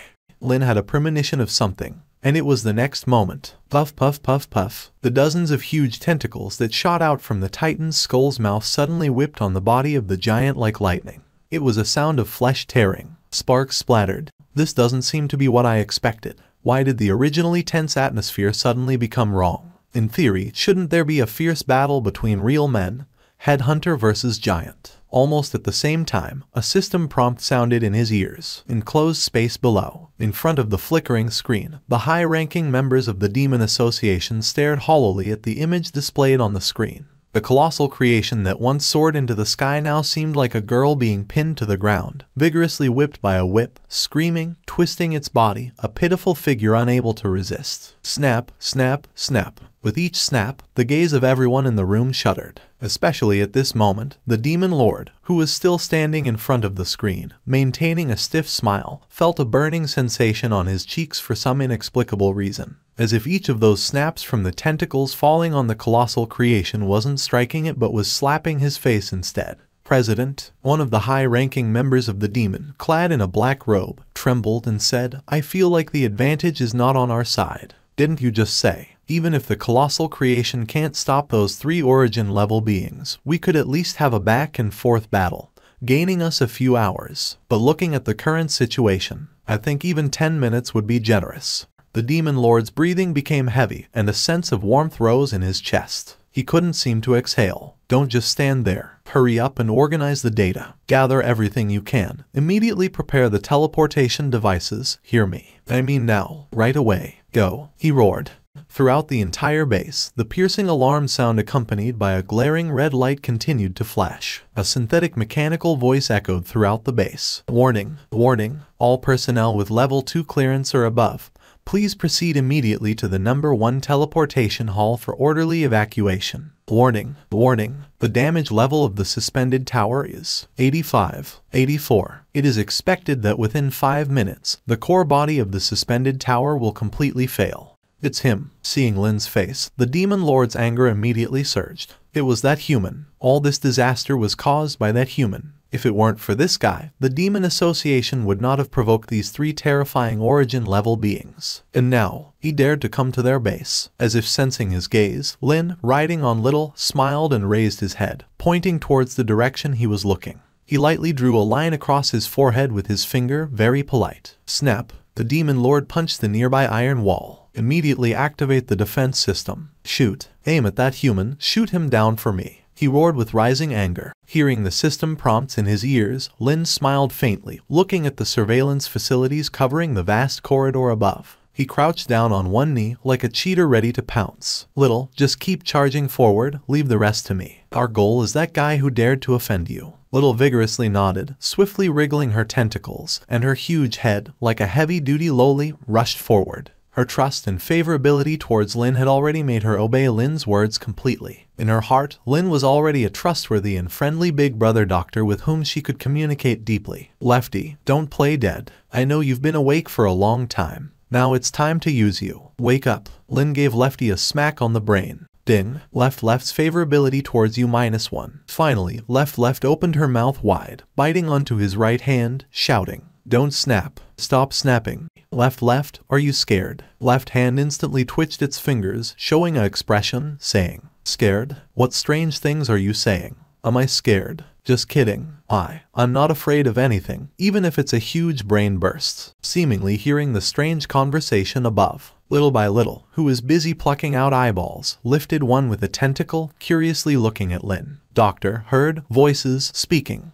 Seeing the rolled-up eyeball, Left instantly exploded, backing away with Lin's arm, hiding behind his shoulder, teeth chattering. Ding. Left's fear of Little +10. Little curiously tilted its eyeball, saying, "Hey, it's okay, Little, don't mind. My left hand is a bit shy, you'll get used to it." Lin closed his eyes, a smirk on his face. Oh, then it retracted its tentacle, not feeling surprised about why the doctor's left hand seemed to move on its own and was afraid of such things. Because, just like it had many tentacles, it considered the doctor having a moving left hand as completely normal. Feeling the trembling of the left hand, Lin, with an evil smile, grabbed Left's wrist, raising it to his face, saying, Left, you're trembling." Left hand clutched its palm with the pinky and thumb, saying, "No. Where did you see me tremble? I just stretched lazily just now. Did I tremble? I didn't tremble." Bullying the soft, afraid of the hard, Lin revealed a sly smile, pointing to the left hand with a malicious expression. The left hand twitched instantly, exclaiming, "No, I didn't. Where is there bullying the soft and fearing the hard?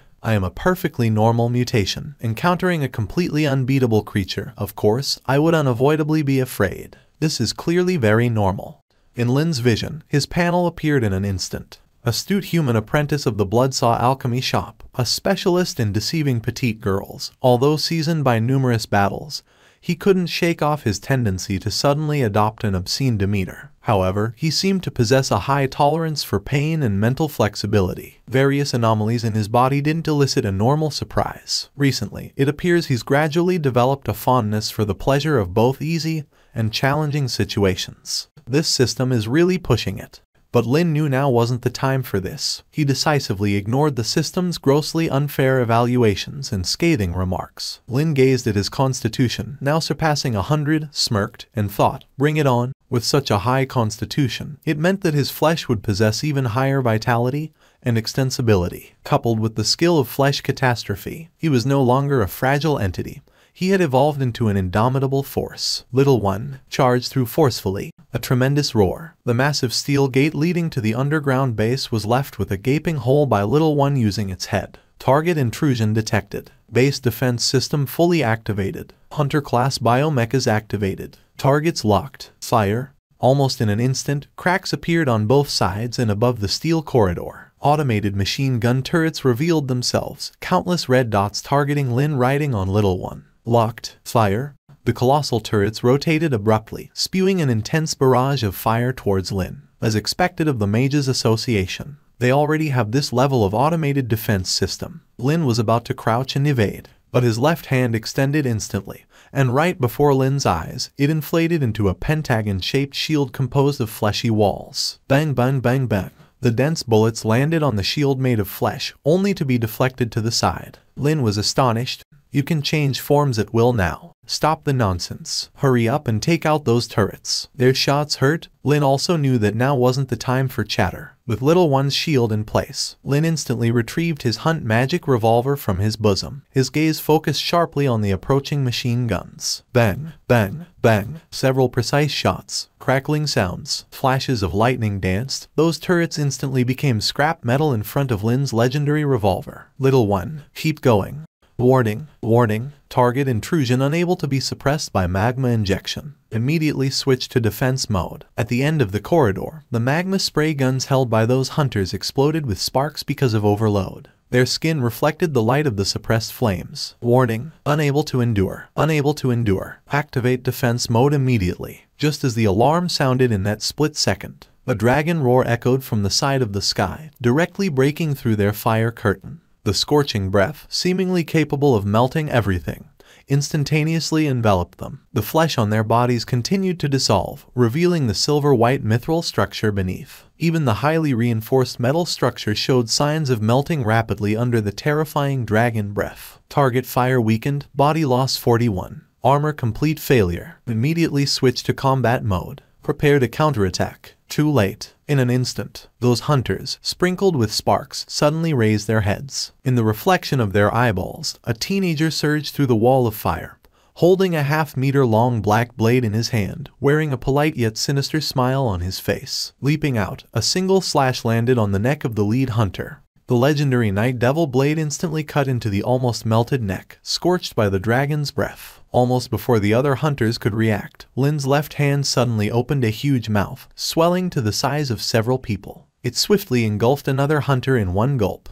Little One complained, "That's mine, delicious," sob. Lefty immediately shook its head, decisively closed its mouth, and then its entire arm twisted into a long blade. Lin exclaimed, "You can transform into a sword too." Lefty wildly danced its body, leaving deep wounds on the hunters. The hunters I ate before have been digested, and I assimilated some of what they could use. Also, your physique suddenly became much stronger, so there are more things I can transform now. The flexible blade formed by Lefty, measuring over 10 meters, restrained the hunters like slicing dumplings. Lin was amazed but not outdone. Using the flesh catastrophe skill, he bit the head of a hunter, releasing a torrent of dragon breath. Indeed, his left hand was incredible. It had such amazing features. This made him feel like he was playing a game of slaughtering prototypes. Since weapons can change, can't other things change too? Enough said. If there's a chance, I'll definitely explore Lefty's flexibility and potential thoroughly. Lin suddenly became excited. In the next moment, with Little One joining, the hunters, already almost powerless under the dragon's breath, became a feast for Little One alone.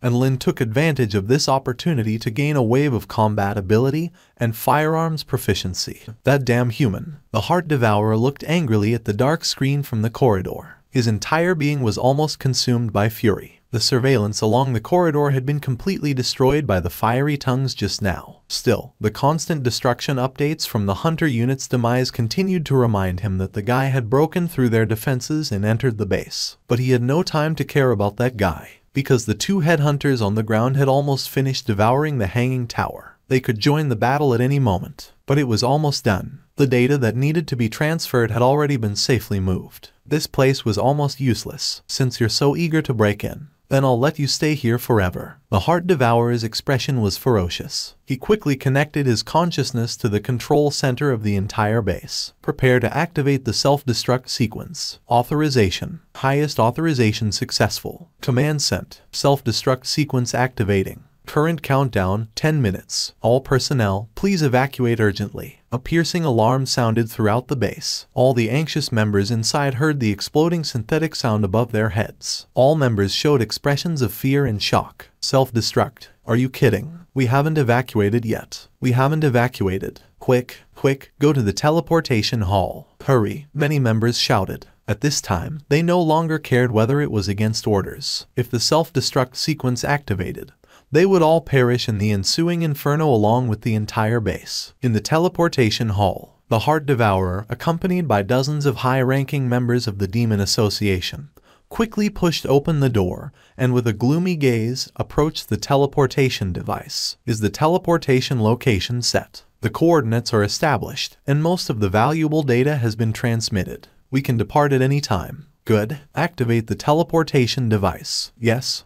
The huge machinery in the hall immediately rumbled to life. Blinding blue light gathered in the center of the hall, forming a slowly converging blue screen. The teleportation device has been activated. Coordinates established. Teleportation gate forming. Countdown 10, 9, 8. The Heart Devourer gritted his teeth, turning his head to stare intently behind him. It won't end so soon, let's see what happens. One day, when the behemoth is born in my hands, all of you will pay for today's events. But just as he finished speaking, the light in the entire hall suddenly flickered violently. Then, a cracking sound. The entire hall instantly dimmed. Then emergency red lights lit up again. Warning, base energy core damaged. Energy efficiency reduced to 3. Teleportation activation failed. The once forming blue screen instantly dimmed and collapsed with a thunderous roar. What's going on? The faces of the dozens of high-ranking members next to the Heart Devourer turned pale. The Heart Devourer himself was shocked, realizing something. He urgently connected his consciousness to the energy supply core deep inside the base. In the monitoring screen of the energy core stack, flickering due to energy loss, the Heart Devourer instantly saw a scene that nearly shattered him. This is. He trembled and stepped back. The Heart Devourer stood there in a daze, his mind blank, unable to utter a word. The silhouette that had burst through the energy core, even more insulting than a dozen strong men stomping on his dignity, was like someone slapping your face over and over. Then, with a wicked smile as they walked away, that feeling.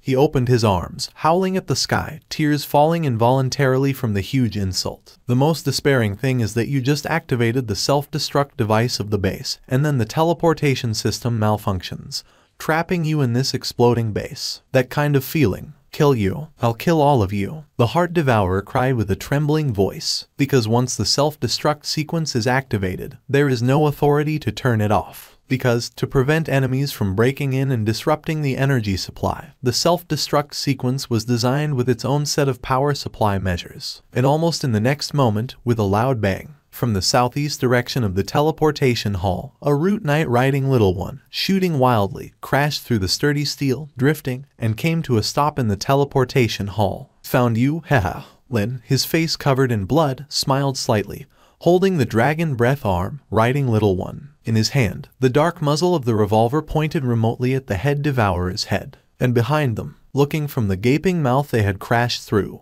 you could clearly see a nearly straight line that extended from the outer corridor to here. Straight as an arrow. 3 root-level creatures indeed have the power to destroy us completely. However, you overlooked one thing. You shouldn't have appeared in front of me. Almost in that instant, his pupils turned silvery. Buzz, invisible ripples emanated from his body, and Lin immediately felt his entire brain about to explode with a thunderous roar. Warning, warning, you are subjected to a strong mental shock. Decreased life points. Decreased life points. The change happened too quickly, and Lin's eyeballs instantly became bloodshot and swollen, blood streaming down. Everything happened too fast to react. My head. Xiao was shocked. She and Lin were connected, and she immediately sensed the excruciating mental pain as if his brain was tearing apart. It was a mental attack. Xiao, obviously unfamiliar with such assaults, seemed dazed. At this moment, Lefty had almost no hesitation. She opened her huge mouth and emitted a sharp, ghostly howl. Her entire arm quickly dissolved, turning into thick and pitch-black liquid, falling to the ground.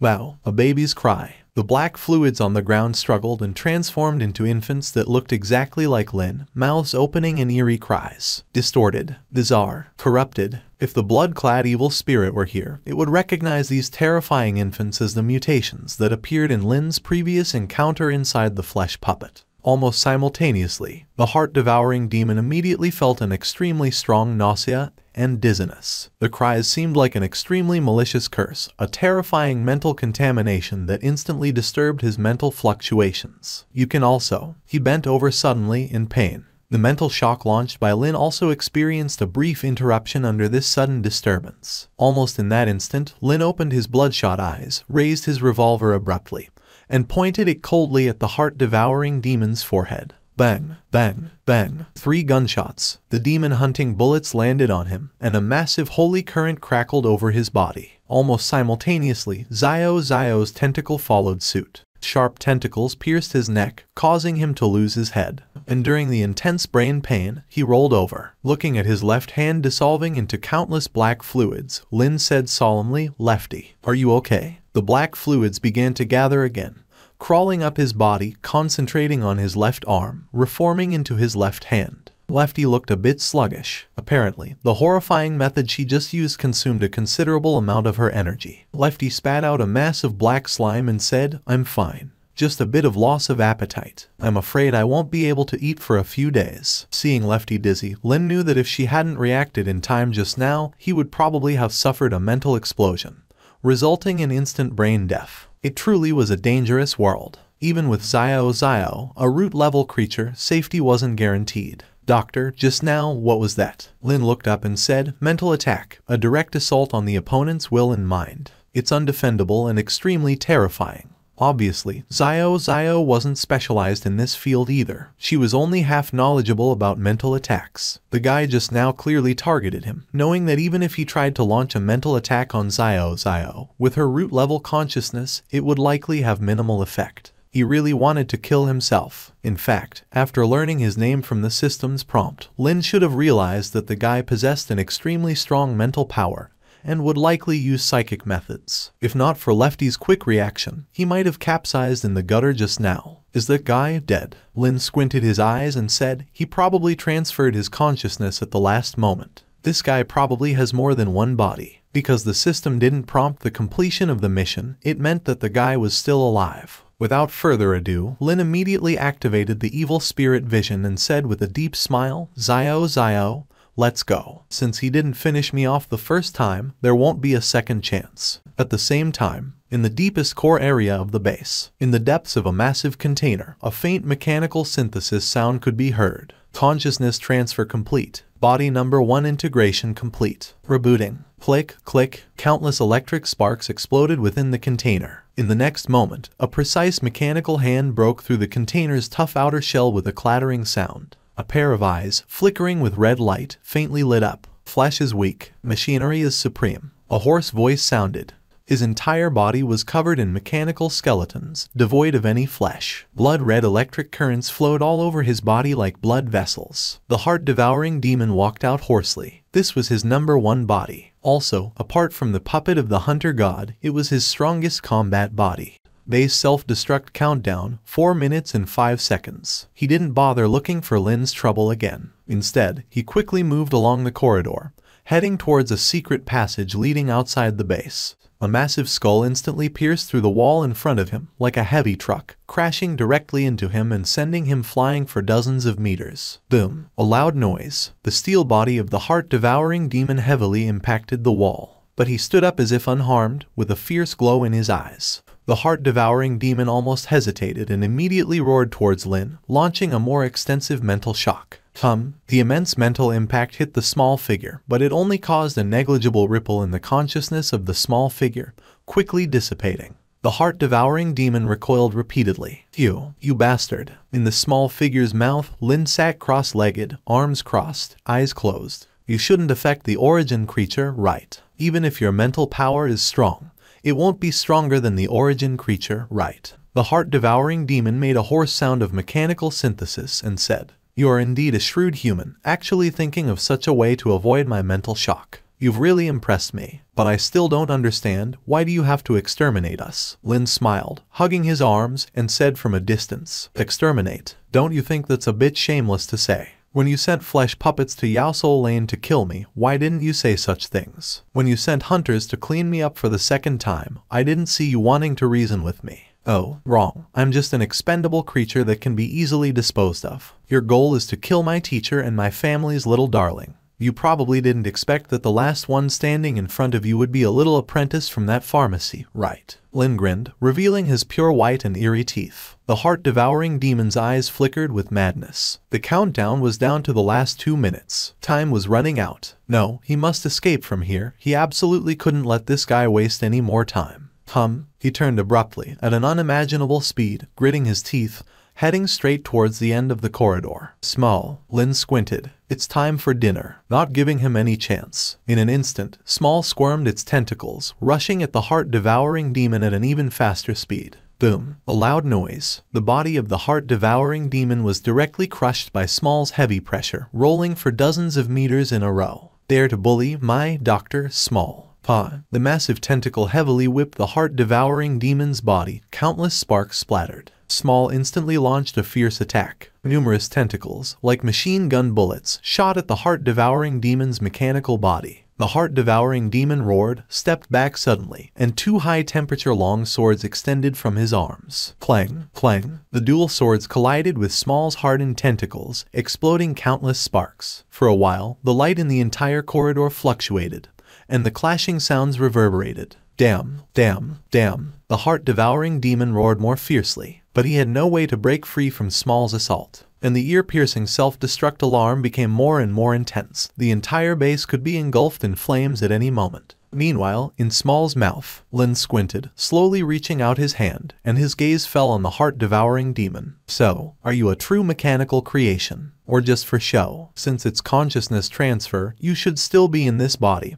hiding the filthy flesh, right? Of course. Lin squinted. My lovely patient.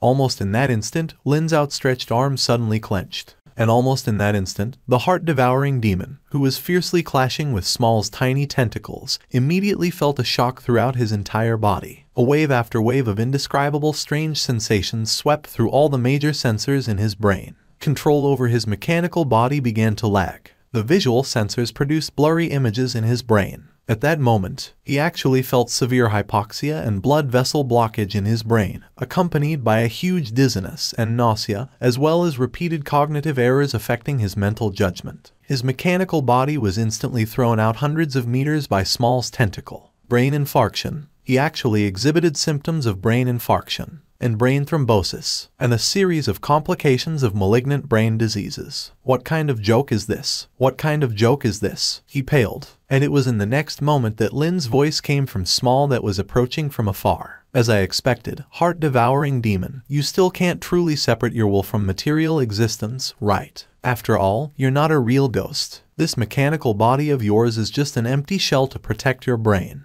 If you used a true flesh body, I might have no way to deal with you. But your mistake lies in using a mechanical armor in front of me. Through the feedback from the system just now, Lin had already understood the structure of this mechanical body. Beneath the complex mechanical structure, what was hidden was actually a frail brain of flesh. It's like taking your own brain out, then filling it into a machine. Even if your mechanical body is strong, it can't change the fact that your brain is fragile. And his random diagnosis art. depended on his own mental power and the strength of the target's constitution. The weaker the target's constitution, the higher the success rate of his activation, and vice versa. If the heart-devouring demon was still in his previous body, the success rate would indeed be low. But for the current brain without a body, the result was unsurprising. Brain infarction, brain thrombosis, parasite, Alzheimer's. No matter what, the heart-devouring demon couldn't believe that he had fallen into such a situation at this time. Cursed, that guy must have used some kind of curse, directly bypassing his mechanical body and affecting his brain. He, who had never been sick before, was instantly given so many illnesses. I can't die here. I am the president of the Mage Association. I still need to complete the thunderous plan. I still need to wash. Hey. He finally screamed in horror. And almost at the same time, the final countdown to the base explosion came from the outside. 10, 9, 8. Lin suddenly raised his head and shouted loudly, "Little, the base is about to explode. Let's go up first." "What about him?" Lin smiled slightly, raised an eyebrow, and said, "Of course, we'll come back to dig him up later." Countless tentacles leaped suddenly, crashing through the steel structure above, and quickly moved outward. 5, 4, 3. The countdown continued. "I will definitely take your life. I must. Fly. I want to fly. Take off. Heh." Psychotic laughter erupted again, and he started laughing foolishly. Almost simultaneously, the countdown ended. Self-destruct device activated. Boom, boom, boom. Countless explosions occurred all over the base, and a roaring blaze instantly engulfed the corridor where the laughing demon was. In the external area, with a head leaping from the huge pit, the ground within a few hundred meters collapsed instantly, and a massive explosion lifted flames high into the sky. Little's massive head landed steadily. A sudden break. Bouncing and jumping, he landed on the edge of the explosion. With the system prompts in his ears, Lin smiled slightly. The shockwaves of the explosion blew against his forehead. He smiled, gazing at the rolling ruins. Finally, it's over. Special skill consumes a large amount of mental power, can briefly reproduce the target's state at a certain point in the past, cannot change the opponent's strength, success rate proportional to the target's resistance level, duration, 1 hour. It seemed to be another domineering skill like his random diagnosis technique. Can reproduce the target's state at a certain point in the past. Does that mean it can turn the target into a fertilized egg? Lin rubbed his chin, considering some special applications. But soon, he dismissed the idea, because if it could only reproduce and not actually influence the opponent's strength at that time, its utility seemed limited. His mind immediately conjured up an image of a fertilized egg chasing after him. His face looked weird. Just then, a massive sound of the ground trembling came from a distance. Titan Skull and Shaman Skull heard the commotion, rushing over. With every jump, it felt like a small mountain crashing onto the ground, making people tremble with fear. "It seems my daughter took care of them all." Shaman Skull let out a terrifying, malicious laugh. Titan Skull chewed on a large amount of mechanical structures and flesh, foul-smelling blood oozing out from between its teeth. It grinned ferociously while chewing, saying, "Sorry, daughter, I ate the giant statue for you." Little said, Dad, you chipped a tooth. Let the doctor replace it for you." An eerie silence spread unbridled in the surroundings. Lin vaguely felt the killing intent behind him. He coughed and said, "Little, did we forget something? Oh, how about we dig up that machine first?" Even though the system had already indicated that the demonic creature was dead, Lin didn't think the mechanical body would be easily destroyed. After all, even with Little's terrifying strength, it failed to crack open the machine's head earlier. Apparently, the defense strength of that machine was definitely on par with the root source. After more than 10 minutes of effort, with Little's help, Lin quickly unearthed the smoking mechanical body from the ruins of the explosion. It was covered in scorch marks, extremely hot, but apart from obvious signs of surface melting, its internal structure was intact. This was an extraordinarily high-intensity mechanical creation. The structure hasn't suffered severe damage, but the brain inside is probably damaged. Lin moved his hands a bit, then took out his indestructible night demon knife and forcefully inserted it into the back of the mechanical creation's head. Turning around, his eyes reflected Little, saying, "Little, hit it again. I'm very interested in that demonic creature's brain." "Okay." But before Little could act, Lin was instantly shrouded by two huge shadows. Lin turned around, staring with widened eyes at the two enormous skulls looking down at him coldly. Cold sweat broke out on him. "Is it time to start ordering my daughter?" Titan Skull revealed its terrifying fangs with a creepy smile. "No." Lin stared. "Have you already started commanding my daughter?" Shaman Skull squinted, looking extremely malevolent. Huh? Lin was bewildered. Wait a minute. Something's not right. What are they talking about? Why do I always feel like I don't understand what they're saying? Marriage? What marriage? Crack. A loud noise sent all creatures on the ground flying 2 meters into the air. Lin turned around, swallowed a mouthful of saliva, and then saw Little's mother's huge tentacle rising. His own night demon knife had pierced directly into the head of the mechanical creation. The skullcap was pried open. Lin widened his eyes, swallowed a mouthful of saliva, and said, "Thank you, Auntie." Shaman's skull revealed a strange, mysterious smile, opened its mouth, and said, "No need to thank. Almost family, too polite." Lin shivered. For some reason, he vaguely had a terrifying guess. Lin turned around, and he could feel the terrifying gaze stabbing into his back. Still, he tried hard to maintain composure, carefully approaching the mechanical body. After seeing the internal situation of the skull, Lin was momentarily stunned, but his expression quickly returned to seriousness. Just as he had guessed, a brain, a fleshy brain. The menacing brain tissue on top continued to emit hot steam, and the wrinkles remained intact, but the temperature was not very high, indicating that the mechanical body had excellent protective capabilities against the explosion. The true cause of its death was the extensive pathological changes inflicted on the devouring heart demon's brain. The brain, emitting thick slurry with blood streaks, was bubbling out, indicating that it had completely lost its function. An ancient race existing in the dark world, also known as the brain demon. They possess powerful psychic abilities but lack a physical body. Some special devouring heart demons can parasitize within a host, gradually consuming or assimilating the target's brain. The assimilated brain becomes a new consciousness carrier for the devouring heart demon, allowing rapid consciousness transfer among multiple brains. Lin smiled faintly, carefully packaging the brain, and said, "Let's go back and give this to the teacher. I think the teacher will appreciate the gift I'm giving him." On a distant mountain peak, the puppet lady witnessed the entire explosion and the destruction of the colossal statue by the 3 origin-level creatures. She took a deep breath, still shivering despite the current calmness. Her gaze fell on Lin, who stood before the 3 origin creatures, focusing on his smiling face. "Is he Bloodsaw's apprentice?" she muttered, her eyes showing excitement. "He's outstanding. Much better than that Bloodsaw guy." She felt a bit moved. After all, a young and exceptionally capable being like him was rare, even in this dark world. And most importantly, he was a human. A human who could shine brightly in the dark world was a perfect plus. She glanced at Bloodsaw still bubbling and unconscious on the side. Suddenly, she lost interest in the eccentric guy. Back then, if she hadn't struggled to find a somewhat normal humanoid creature, she wouldn't have allowed this guy, who knows nothing about charm, to help her lift the blood curse on her. She slowly developed some thoughts. Initially, she intended to let Bloodsaw help her daughters remove the curse. But now, her thoughts had changed. If she could deceive his outstanding disciple to the puppet mansion, then, by using some special means, let him get along well with her daughters, perhaps, just like back then with Bloodsaw, they could slowly develop feelings. By then, if everything went smoothly, she wouldn't have to watch her daughters suffer within the curse of puppets. She silently made up her mind, her expression becoming serious. Then, she glanced at the still Bloodsaw. Snap! She kicked him off the cliff. Useless trash. Spitting for over half an hour, what a waste of food. In the field of vision, for a while, the entire dark world was shaken by this sudden influx of information. Despite being secluded, the Devil Association was still a powerful force in this dark world. Their unique blend of powerful machinery and flesh creations had always been the direction pursued by many fanatical beings. And now, such a powerful force was actually destroyed. Bounty hunters. Unbelievable. How did the Devil Association provoke those 3 monsters? If it's the bounty hunters, it's not surprising. The taboo of the origin level in this world. No matter how strong you are, if you provoke them, you're destined to die. Poor Devil Association. Another organization annihilated by the hands of origin level beings.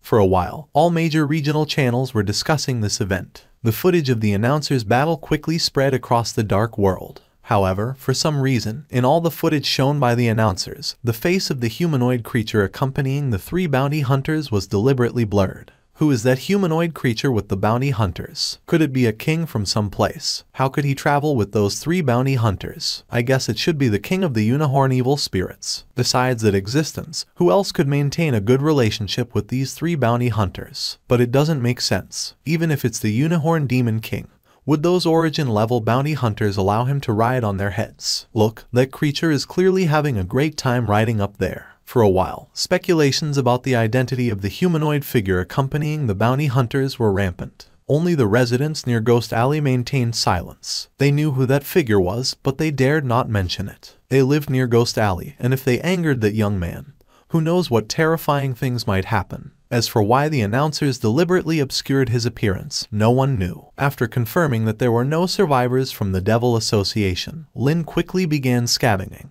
Regardless of whether it was useful or useless, as long as it could be picked up, Lynn, with the idea of making the most of it, picked up everything. After promising to help Little utilize better materials for her tooth repair, Little happily behaved like a child with 20,000 pounds. After Lynn finished scavenging, she promised to help him transport all these goods to Ghost Alley. After several hours of busyness, Lynn looked at the large bundles of loot in front of him, smilingly extended his hand, and high-fived Little. Everything is packed, so happy. Yes, Lynn wiped the sweat from his forehead, hands on hips, smiling like a teenager who had just experienced exercise. Then let's prepare to go back. It's not good to be noticed by other things. Okay. Then Lynn immediately felt a tentacle wrapping around his waist from behind, lifting him up. Lynn patted the tentacle and said, "Little, don't play, I'm afraid of heights. It's not fun to roll up so high." Little curiously raised her head and said, "Little didn't roll up."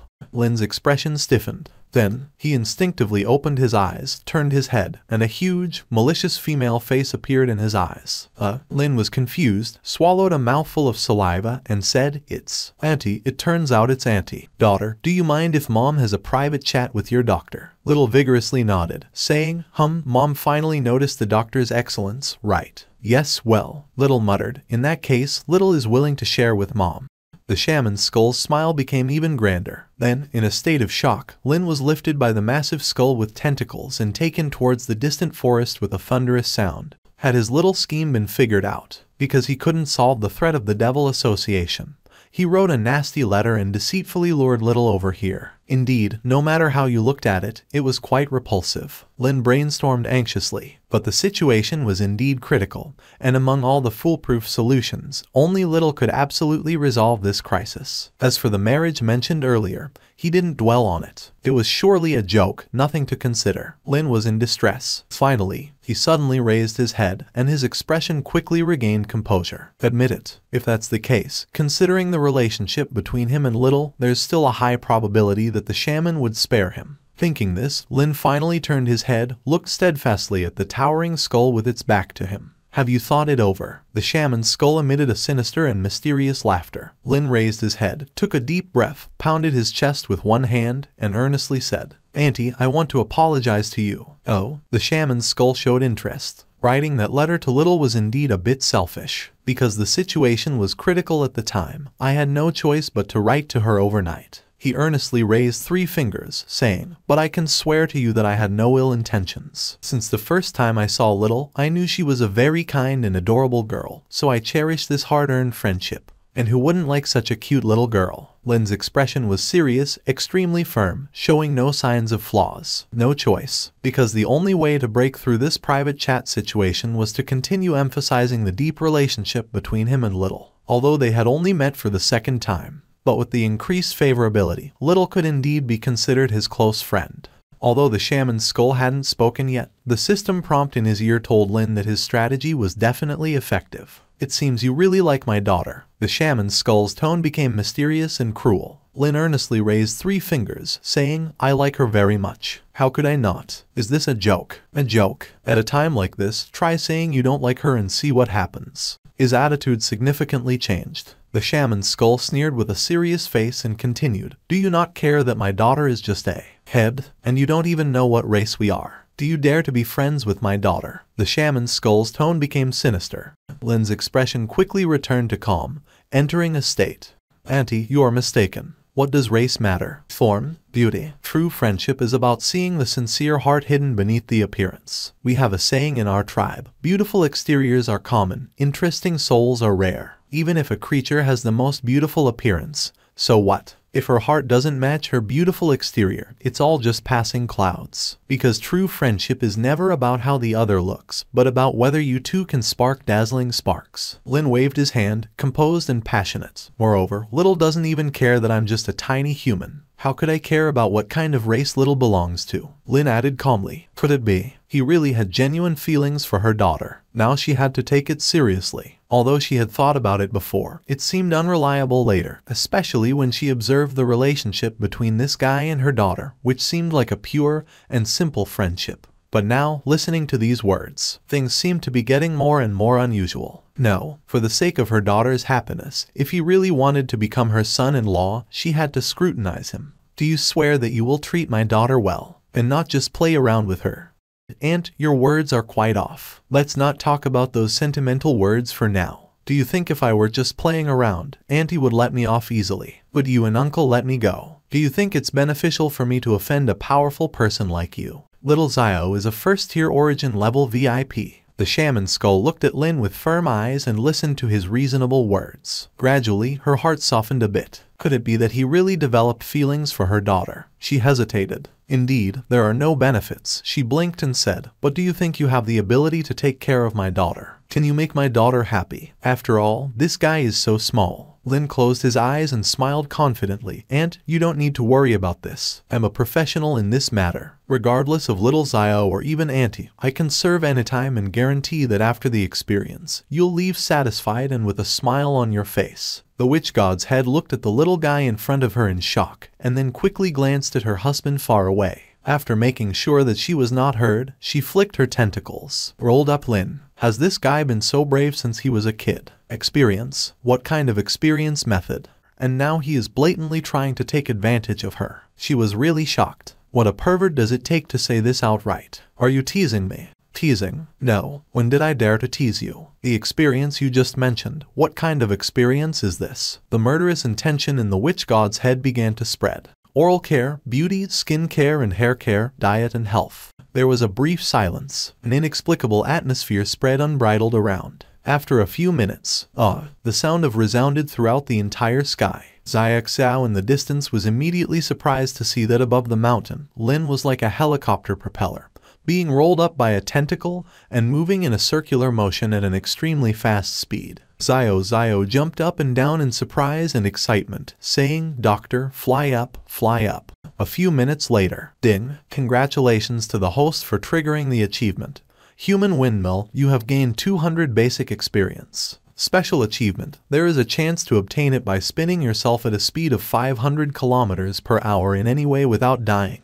You have obtained permanent attributes. Bonus, resistance to stun +1, agility +5, happiness +10. Although you are not reliable, but since my daughter likes you so much, and also made a promise in front of me, you can date my daughter now. But if you want to marry my daughter, you still need my husband's consent. That's really great. I really want to thank Auntie. Your magnanimity, There was a brief silence. Lin's expression suddenly became hollow. Wait, what did she just say? Marriage? What marriage? Intercourse? What relationship? You are still the first creature in history that wants to date my daughter. Although you are indeed a bit young, what you say is indeed good. You can't judge people by their appearance, you have to look at their heart. I was still a little hesitant, but you have expressed your opinion like this. Auntie is also willing to give you a chance. Wait a minute. Auntie, this is no joke. We just talked about whether to let me go or not. Why did you suddenly pull this off? When it comes to dating and marriage, my relationship with Xiao is not what you think. What I have been emphasizing just now is the very pure friendship between Xiao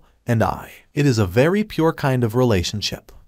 The witch godhead sneered, stretched out a tentacle, and took out a creation from his mouth. The previously recorded conversation between Lin and Xiao in Wandering Soul Alley was instantly heard inside. Press gently. Jinging. The face has turned into a strange shape. Dr. Xiao, very comfortable. I heard something coming from inside. With those sounds, Lin instantly felt as if someone had hit the back of his head with a sledgehammer, and his head was buzzing. You still want to make excuses? We already have enough evidence about the bad things you did to my daughter. It also shows how extraordinary you are, because it is impossible for a normal creature to still be excited when seeing a headhunter. That's wrong. He rushed over quickly and jumped up to grab the device wrapped in the tentacles of the witch god's head. But the witch god's head closed its eyes and quickly lifted it up, preventing him from grabbing it. Listen to my explanation. Things are not what you think. We didn't do the bad things you thought back then. It's just a very normal maintenance. I was picking out Xiao's ears, really. She smiled slowly and said, I was a little skeptical at first, but seeing you so panicked now, I am more convinced. Auntie, listen to me, things are really not what you think. If you don't believe it, you can. Young people play a little high. It's normal, you don't have to feel ashamed. But as a mother, I still need to remind you. As for the intimacy between you and my daughter, I don't objection. But after all, my daughter is just ahead now. Don't continue to open strange places in the future. When my daughter has a body, you can go deeper, it's not too late. There was a brief silence. Lin grabbed his head like it was split open, banged it against the hill next to it, and let out bursts of inexplicable long and tearful howls. No, why can't I explain it? The witch god's head instantly narrowed its eyes, with murderous intent everywhere. Oh, what you mean is that after you've f***ed my girl, you still don't want to admit it. A few minutes after, Mother, are you not satisfied, brother doctor? The little girl hugged her and said softly, no, as long as the daughter is satisfied, the mother is satisfied. I called the little cutie here this time. I want to ask something. Daughter, you have to tell your mother the truth. Daughter, did you and the doctor do anything very high in that alley this morning? Quick, Tiny, tell your mother everything about my care for you. Tell her that we are just doing normal things, not those weird behaviors. Xiao glanced at her mother blankly, then turned her head and glanced at Lin suspiciously. Hi, does it mean happy? Yes, the doctor's skills are really great. It makes Xiao so high. Wait a minute, Xiao, it's not. The tentacles of the witch god's head flicked. A small piece of sticky flesh stuck to Lin's face with a snap like a facehugger, directly interrupting his subsequent words. Lin stared, tearing hard, trying to make a sound, but couldn't. Ears, mouth, nose, the faces have been taken care of by my brother, a doctor, very hard. The picture emerged in her mind of Lin using various tools to help her clean out all the stains inside and outside, and then taking good care of her. It's really very attentive. Every part, even the pores, is carefully scrubbed clean with a lot of bubble-filled liquid. I can't explain it clearly. I really can't explain it clearly now. The loving smile on the head of the witch god became even brighter. She stroked the little head softly and said, Daughter, do you like this doctor? Xiao suddenly nodded vigorously and said, Super, like, the doctor is, very good person. A relationship like mom and dad, marriage or something. Xiao said, marriage. Although I don't quite understand what these two words mean. But although mom and dad occasionally go crazy and pinch each other when they are not crazy, they are still inseparable and have a very good relationship. Could it be that that is what marriage means? If that's the case, Xiao immediately jumped for joy. Xiao wants to have a better relationship with the doctor. Ding, Xiao's favorability towards you plus 30. Forced arranged marriage, forced selling and penetration. Mom, why are you crying? Xiao stretched out his tentacles curiously and wiped away her tears. Today I finally met a guy my daughter really likes. No matter what, you have to keep him. Because it's really been a long time since I've seen my daughter show such a happy expression like a normal child. I'm only 17 years old. I'm still a minor. I haven't reached the legal age for marriage yet. A drop of blood suddenly floated from that point. Xiao said, It hurts. The head of the witch god quickly said lovingly, Be patient, this is the tradition of our Titan family. If you really like a boy, you can sign with him contract. Xiao asked doubtfully, Equal contract. Yes, it's a very simple magic to each other. There are not many restrictions, but you will tell other Titans that you already have a very good partner. You are a big girl who can get married at any time. Although the Titans have long been dead. Now, Xiao immediately said, Is it a symbol of a very good relationship? Yes, it is a grown-up symbol. Xiao was happy, she said. Well, Xiao is very willing. Will Dr. Brother be willing? Brother Doctor, are you crying? Xiao was curious. They are tears of emotion. He is also very willing. Following a strange fluctuation, Lin immediately felt that there seemed to be some indescribable connection between him and Xiao. It's like telepathy, or some kind of strange link. You can clearly feel the heartbeat of the other person and the distance between them. At the same time, an ancient cross pattern slowly appeared on his forehead. It flashed by and quickly disappeared under the flesh, and the system prompts came to his ears instantly. Ding, you have signed a spiritual contract with Xiao, and you have obtained permanent additions. The reputation of the Titan clan has been increased to friendly, the favorability of the witch god's head plus 30, and all attributes plus 10. The tradition from the ancient Titan clan ceremony can make the two parties who sign the contract become more in tune with each other. According to the custom of the Titan tribe, on the annual celebration day, giants who have a crush on each other will request the one they like to sign a contract. If you agree, it means that you can get to know each other more deeply, and if suitable, you can form an eternal partner in the future and be blessed by the Titan gods. Din, congratulations on triggering the epic achievement. Titan Lover, you have gained 200 basic experience. The epic achievement can be obtained when you have a Titan of the same or opposite sex who has signed a spiritual contract with you. This means as you head towards the point of no return of driving a big car, you gain permanent additional layers. Little good trust plus 30, mental power plus 10, and physical fitness plus 10.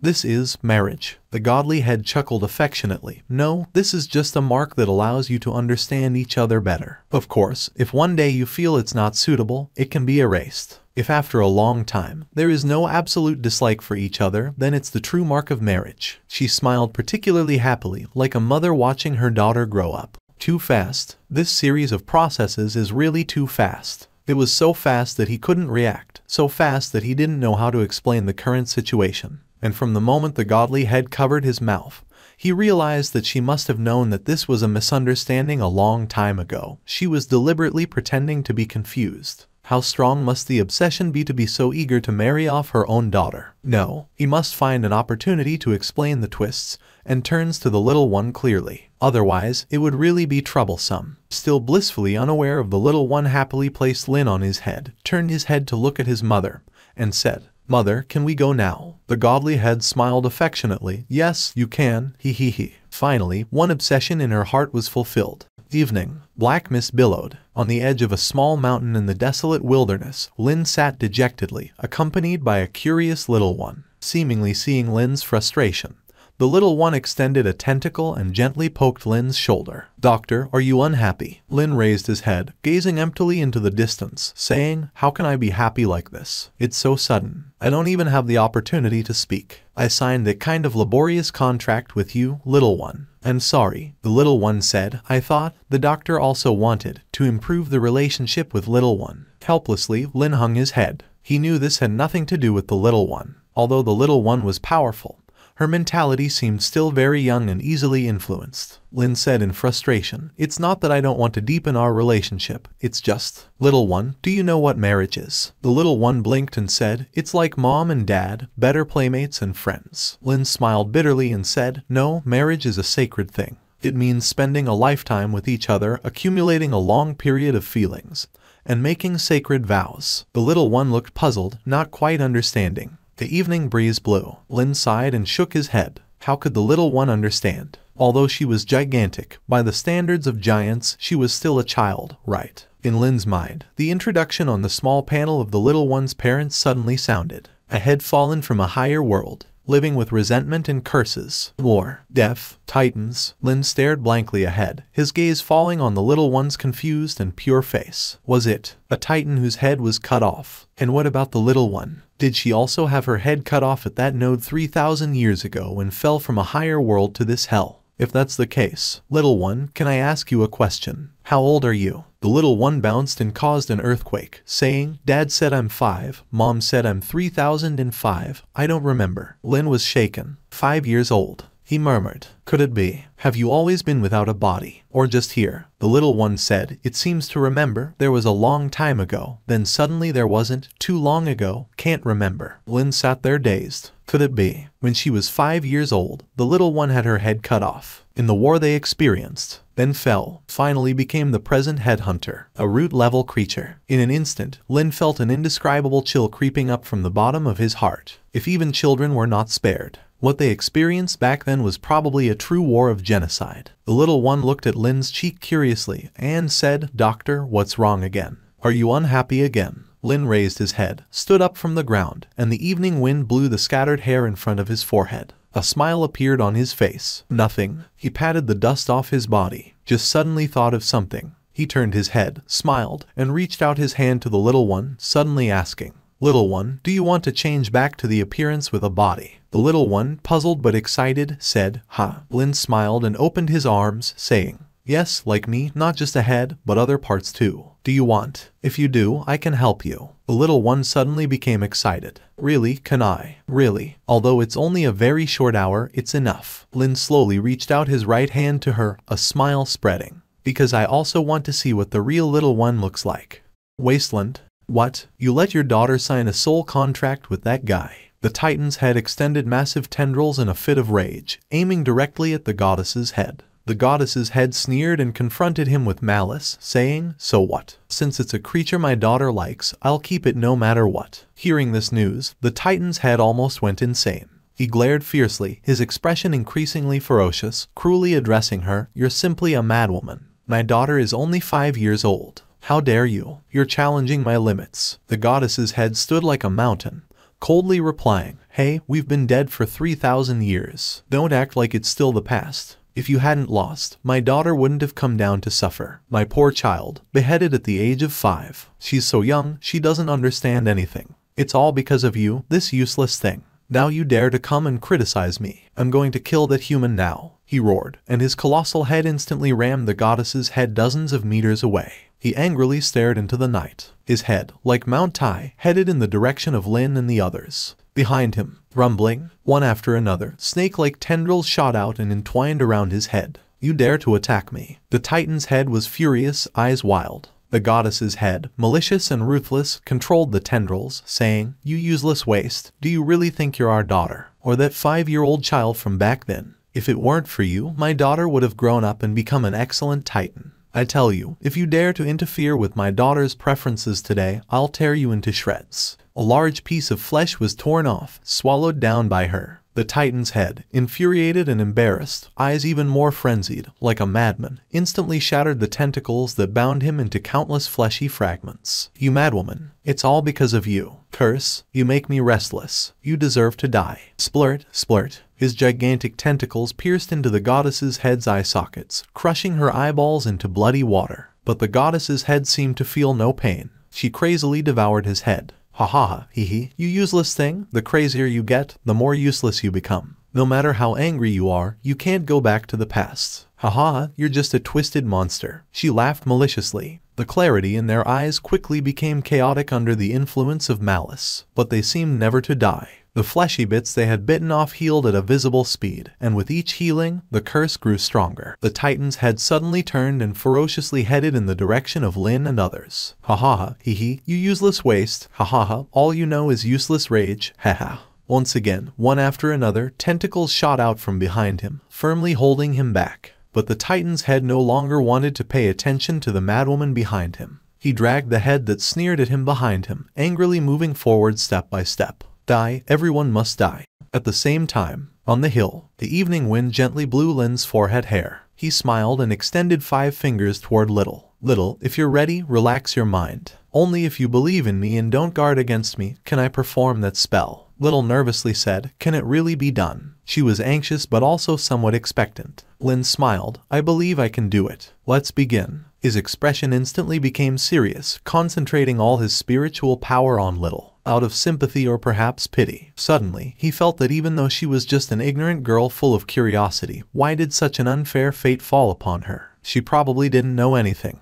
She might still be in a dream. She was suddenly beheaded for no reason, fell into this dark hell, and became a monster no one dared to approach. In an instant, countless fine lights spread in Lin's eyes. The introduction of that legendary skill also emerged in his mind. Although it only lasts for an hour, and perhaps even shorter because the opponent is a source-level being. If it can really bring back the Little of that year, even if it's not eternal, it's still a kind of comfort. The glaring light almost instantly enveloped the figure of Little in front of them. The massive head emitted a faint glow, tearing through the pitch-black night covered in dark mist. In this dark and gloomy atmosphere, it resembled a radiant curtain tearing through the night, instantly illuminating the surrounding darkness. Meanwhile, in the distance, the Titan head, driven mad by anger and gradually advancing towards this place, also saw the surging and enormous light curtain. It was as dazzling as sunlight, as magnificent as time itself. As if, in an instant, they had returned to the upper world, with the sun hanging high in the sky, casting a warm light over their bodies. The Titan head came to a stunned halt. His entire face was illuminated by the grandeur of the light. At the same moment the light curtain appeared. The witch god's head, standing behind him, also stood there dumbfounded, unable to utter a single word. In the dark world, there was no warm light. There was only eternal and unchanging black mist and a sky filled with deathly stillness. The only glimmer one could see was the dimly flickering soul lamp in the black mist, burning with the suffering brought by souls and blood. Never before had there been a moment like this. It was as if genuine sunlight had descended into this pitch-black hell. But at this moment, they saw light, the dazzling and magnificent light. As the huge beam of light scattered, countless points of light gradually vanished into the air. It was in that light that a figure they were incredibly familiar with, one they missed dearly, and even shed tears every time they thought about it, appeared before their eyes like an illusion. That is, the Titanhead's pupils trembled. His unrestrained and boundless rage, at the moment his gaze met that figure, instantly collapsed. "Daughter," the witch god's head murmured lifelessly. At some point, a row of crystal-clear teardrops, along the grotesque and bloody cheeks, dripped onto the ground, making a ticking sound. The light faded away. Just in front of the small hill, a pair of sparkling and translucent emerald eyes opened, as if waking from a dream, sitting on the hill with a confused expression, gazing at the miniature Lin in front of her. She lowered her head in surprise, looking at her delicate hands, looking at her long and fair legs and feet. Real. Little widened her bright green eyes in astonishment, jumped up in joy, and exclaimed, "I have a body now. It's amazing. It's really amazing." Boom. With this jump, the half of the small hill almost collapsed. This she, the little from 3,000 years ago. Despite being enormous, her body proportions were unexpectedly perfect and coordinated. Moreover, she clearly hadn't reached maturity. Judging by her features, she didn't differ much from a scaled-up human little girl. And she was really beautiful, exquisitely beautiful. Although her face retained a childish charm, anyone could see that if she grew up, she would become an exceptionally beautiful girl. Doctor.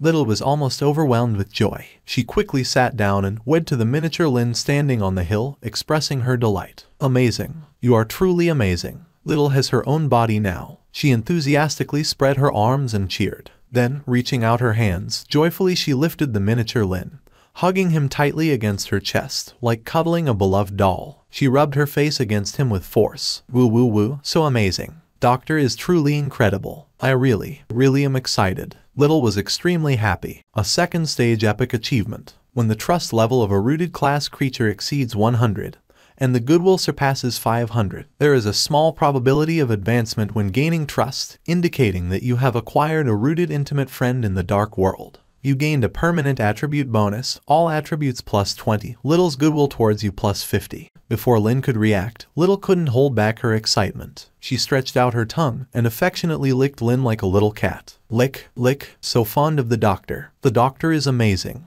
Woo, really, I like it so much. In just a few licks, Lin was left moist. Obviously, despite temporarily reverting to her original appearance, the habits of expressing intimacy developed over these years between monsters were still unchanged. And Lin hadn't expected this. The original Little turned out to be so adorable. Wait, Little, don't lick for now. Listen to me first. Lick, wet, my whole body is soaked. I'm really dirty, covered in dust. Lick, why does it seem to get more energetic the more you lick? Lick. In the distance, the Titan head and the witch god's head stood side by side, staring dumbfoundedly at the scene. The wounds left on their heads from the recent bloody battle quickly healed under the effects of the curse. "Is this our daughter?" the witch god's head murmured. At this moment, the enraged Titan head, for the first time in a while, lost his usual anger. His lips moved dazedly, staring at the little figure so familiar from memories. In that moment, in his chaotic mind, scenes from before his defeat surfaced once again.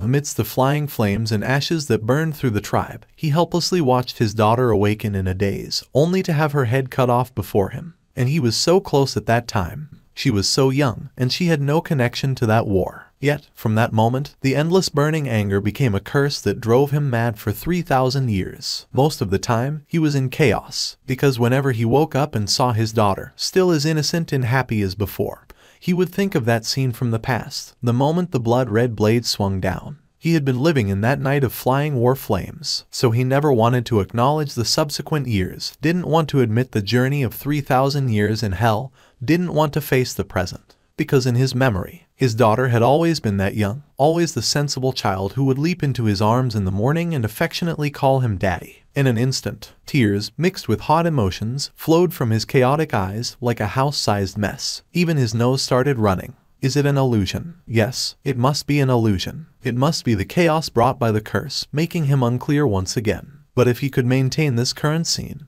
he would rather never be clear again, forever living in the curse brought by chaos. Seemingly sensing their presence, the little lowly, holding Lin like a small mountain, twitched her ears, then turned her head in confusion, looking in their direction. The moment their gazes met, the titans and the gods' heads shivered, even their breathing stopped. And in the next moment, the golden-haired little lowly's eyes lit up. A highlight appeared. Daddy, Mommy. She quickly jumped up from the ground, hugged Lin, and joyfully cheered, running towards them. And when she shouted those 4 words, both the titans and the gods' heads couldn't help but burst into tears and runny noses. Daughter, our daughter. The next moment, the little one joyfully hugged both heads, closed her eyes, and pressed her cheek against theirs, as if, in an instant, she returned to many, many years ago, in the distant memories that had become blurred. It seemed that such scenes would happen every day, peaceful, carefree, and worry-free. In an instant, feeling the warmth of their daughter's cheek, feeling her real body, the titans and the gods' heads couldn't help but burst into tears. It was a remnant of the past. It was also a bond of affection brought by time and curse. In this hell, in this dark and mysterious world, they even forgot what they looked like in their past lives. But why? Why could they remember this child in front of them so clearly? Clear, no matter how hard they tried, they couldn't forget. Crying loudly, crying out loud, hugging tightly for a long time. Even Lin, who had been held in front, was squeezed in the middle, although the excessive size made Lin afraid of being crushed to death. But lifting his head and seeing the small parents crying tears of joy, he felt a slight comfort in his heart. 10 minutes later, Little sat on the ground, blinked, hugged Lin to her chest. Little lifted Lin, happily rubbing her face against his. It's Dr. Lin who gave Little a body. Really, it's like a miracle, super amazing. In an instant, Titan's head asked seriously, full of doubt. Lin raised his head, coughed, and said, "It's not that amazing. It's just an ability I was born with, the ability to recreate past things. After I roughly understood Little's situation, I just tried it casually, and I didn't expect it to be successful." He raised his head, looked at the heads that were bowing and blinking at him, blushed, coughed, and said, "Sorry, I didn't expect Little to be so cute in the past." Stare.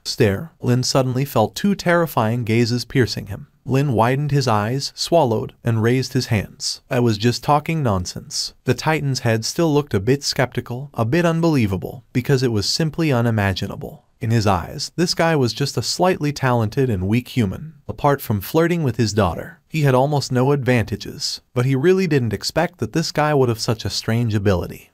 Can it be maintained continuously? Titan's head found a key point. Lin raised a finger seriously. 1 hour, that's my current limit. Even though he had guessed that this ability could never be permanent, a whole hour still exceeded his expectations. Because in this dark world, they were almost the top-tier creatures. Titan's head said seriously, "Your ability, what's it called?" Lin closed his eyes and said, "Past reminiscence." Titan's head murmured those 4 words. Past reminiscence. It seemed like a fitting name. Was it for the ability to reproduce the past for those who had died? His gaze towards Lin became complicated. Just a superficial appearance, no real change, right? Lin raised his head, locked eyes with him, and said, "Yes." There was a hint of sadness in Titan's head's gaze. Lin knew what he was thinking. But that was absolutely impossible. Because that meant reversing time, meant reversing life and death, and that was something he couldn't do. Even if this skill could really do it, it would definitely come at a considerable cost. And his past reminiscence was just a reproduction of the past. A real illusion. Under the illusion's appearance, nothing changed. Little was still the Origins headhunter. She still had her head cut off. Silence surrounded them. Suddenly, Lin felt Little's hand move,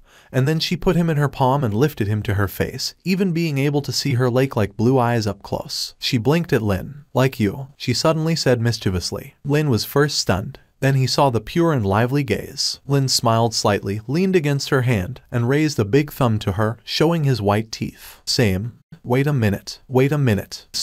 Stop. Lin suddenly panicked. "Little, you have to understand that when I say same, it's just a liking between normal friends, without any other things mixed in. It's just pure liking between good friends, do you understand?" Little looked at Lin with an expression and said, "Understand." For a long time, Lin finally eased out of the small, suffocating embrace, took a breath, and wiped the cold sweat from his forehead. No, this situation, developing in an abnormal direction, must be immediately brought under control. Although she was indeed 3,005 years old, but she was still a very small lowly. Certain things were unacceptable, or at least they shouldn't be. Just as Lin was contemplating a solution, a tentacle poked him from behind. The Titan's head squinted its eyes like the head of a majestic lion and said solemnly, "Since you can temporarily change my daughter back to her original appearance, can you also?" His expression slowly began to look somewhat unnatural. "I mean," Lin stared, froze, and didn't dare to move. Snap. Before he could finish speaking, a tentacle behind him smacked him several meters away.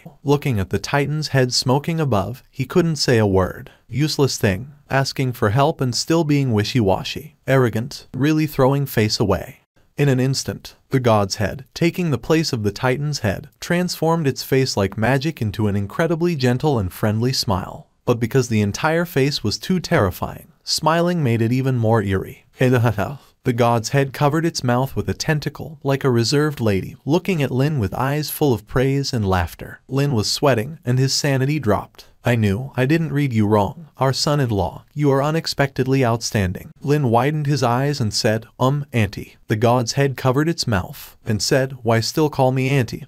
How impolite. You should change it, like Little does. Call me mommy. Calling mommy is more intimate." Ha ha. Lin sat dazedly on Little's leg, opened his mouth, but couldn't say a word. In his mind, he once again saw the scene of being tossed into the air. Did things really change this quickly? Lin sighed, rubbed his temples, and said, "I'd better call you auntie for now. Auntie, do you want me to help you like I did with Little to recreate the past?" As soon as these words were spoken, the god's head's smile became even more pronounced, covering its mouth. No, how can a mother-in-law ask her son-in-law to do things? That's too immodest. Hey.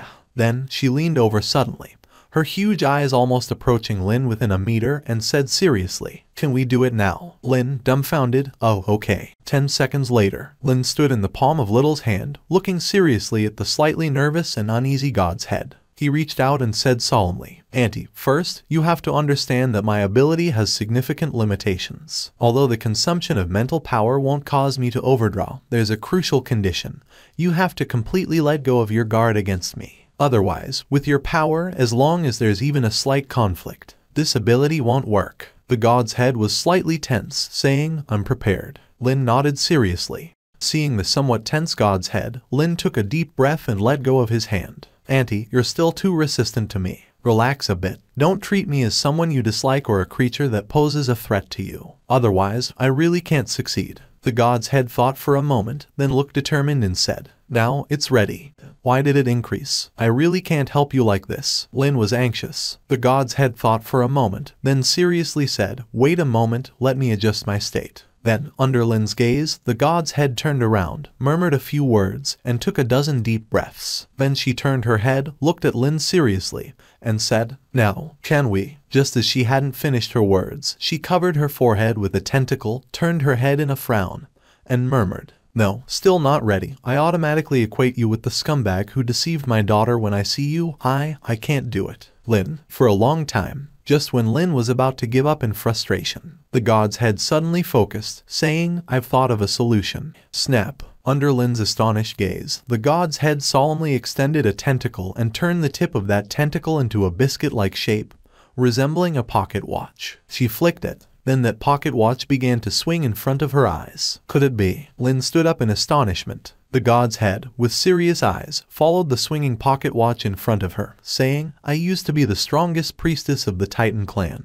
Hypnosis was my expertise. Wait a moment, let me erase the bias against you in my heart. It'll be done soon." Then Lin heard her muttering words. "He is my friendly and harmless son-in-law. He is not the scumbag who kidnapped my daughter. He is not a shameless and perverted lolicon. He is not the jerk who likes to drive big cars. I never thought of dismembering him, swallowing him alive, peeling his skin, drinking his blood, or turning him into a doll." Lin sat dazedly, listening to the various tortures directed at him. All in all, he counted 121 different ways. Was it that malicious? It seemed that if it weren't for Little's relationship, it wouldn't have been easy for him to survive. After several minutes, "Initiate." The god's head narrowed her eyes solemnly, and a purple halo emitted from her eyes. She immediately closed her eyes, and all her tentacles drooped down. Thank you for watching. Subscribe and enable notifications so you don't miss the next chapter.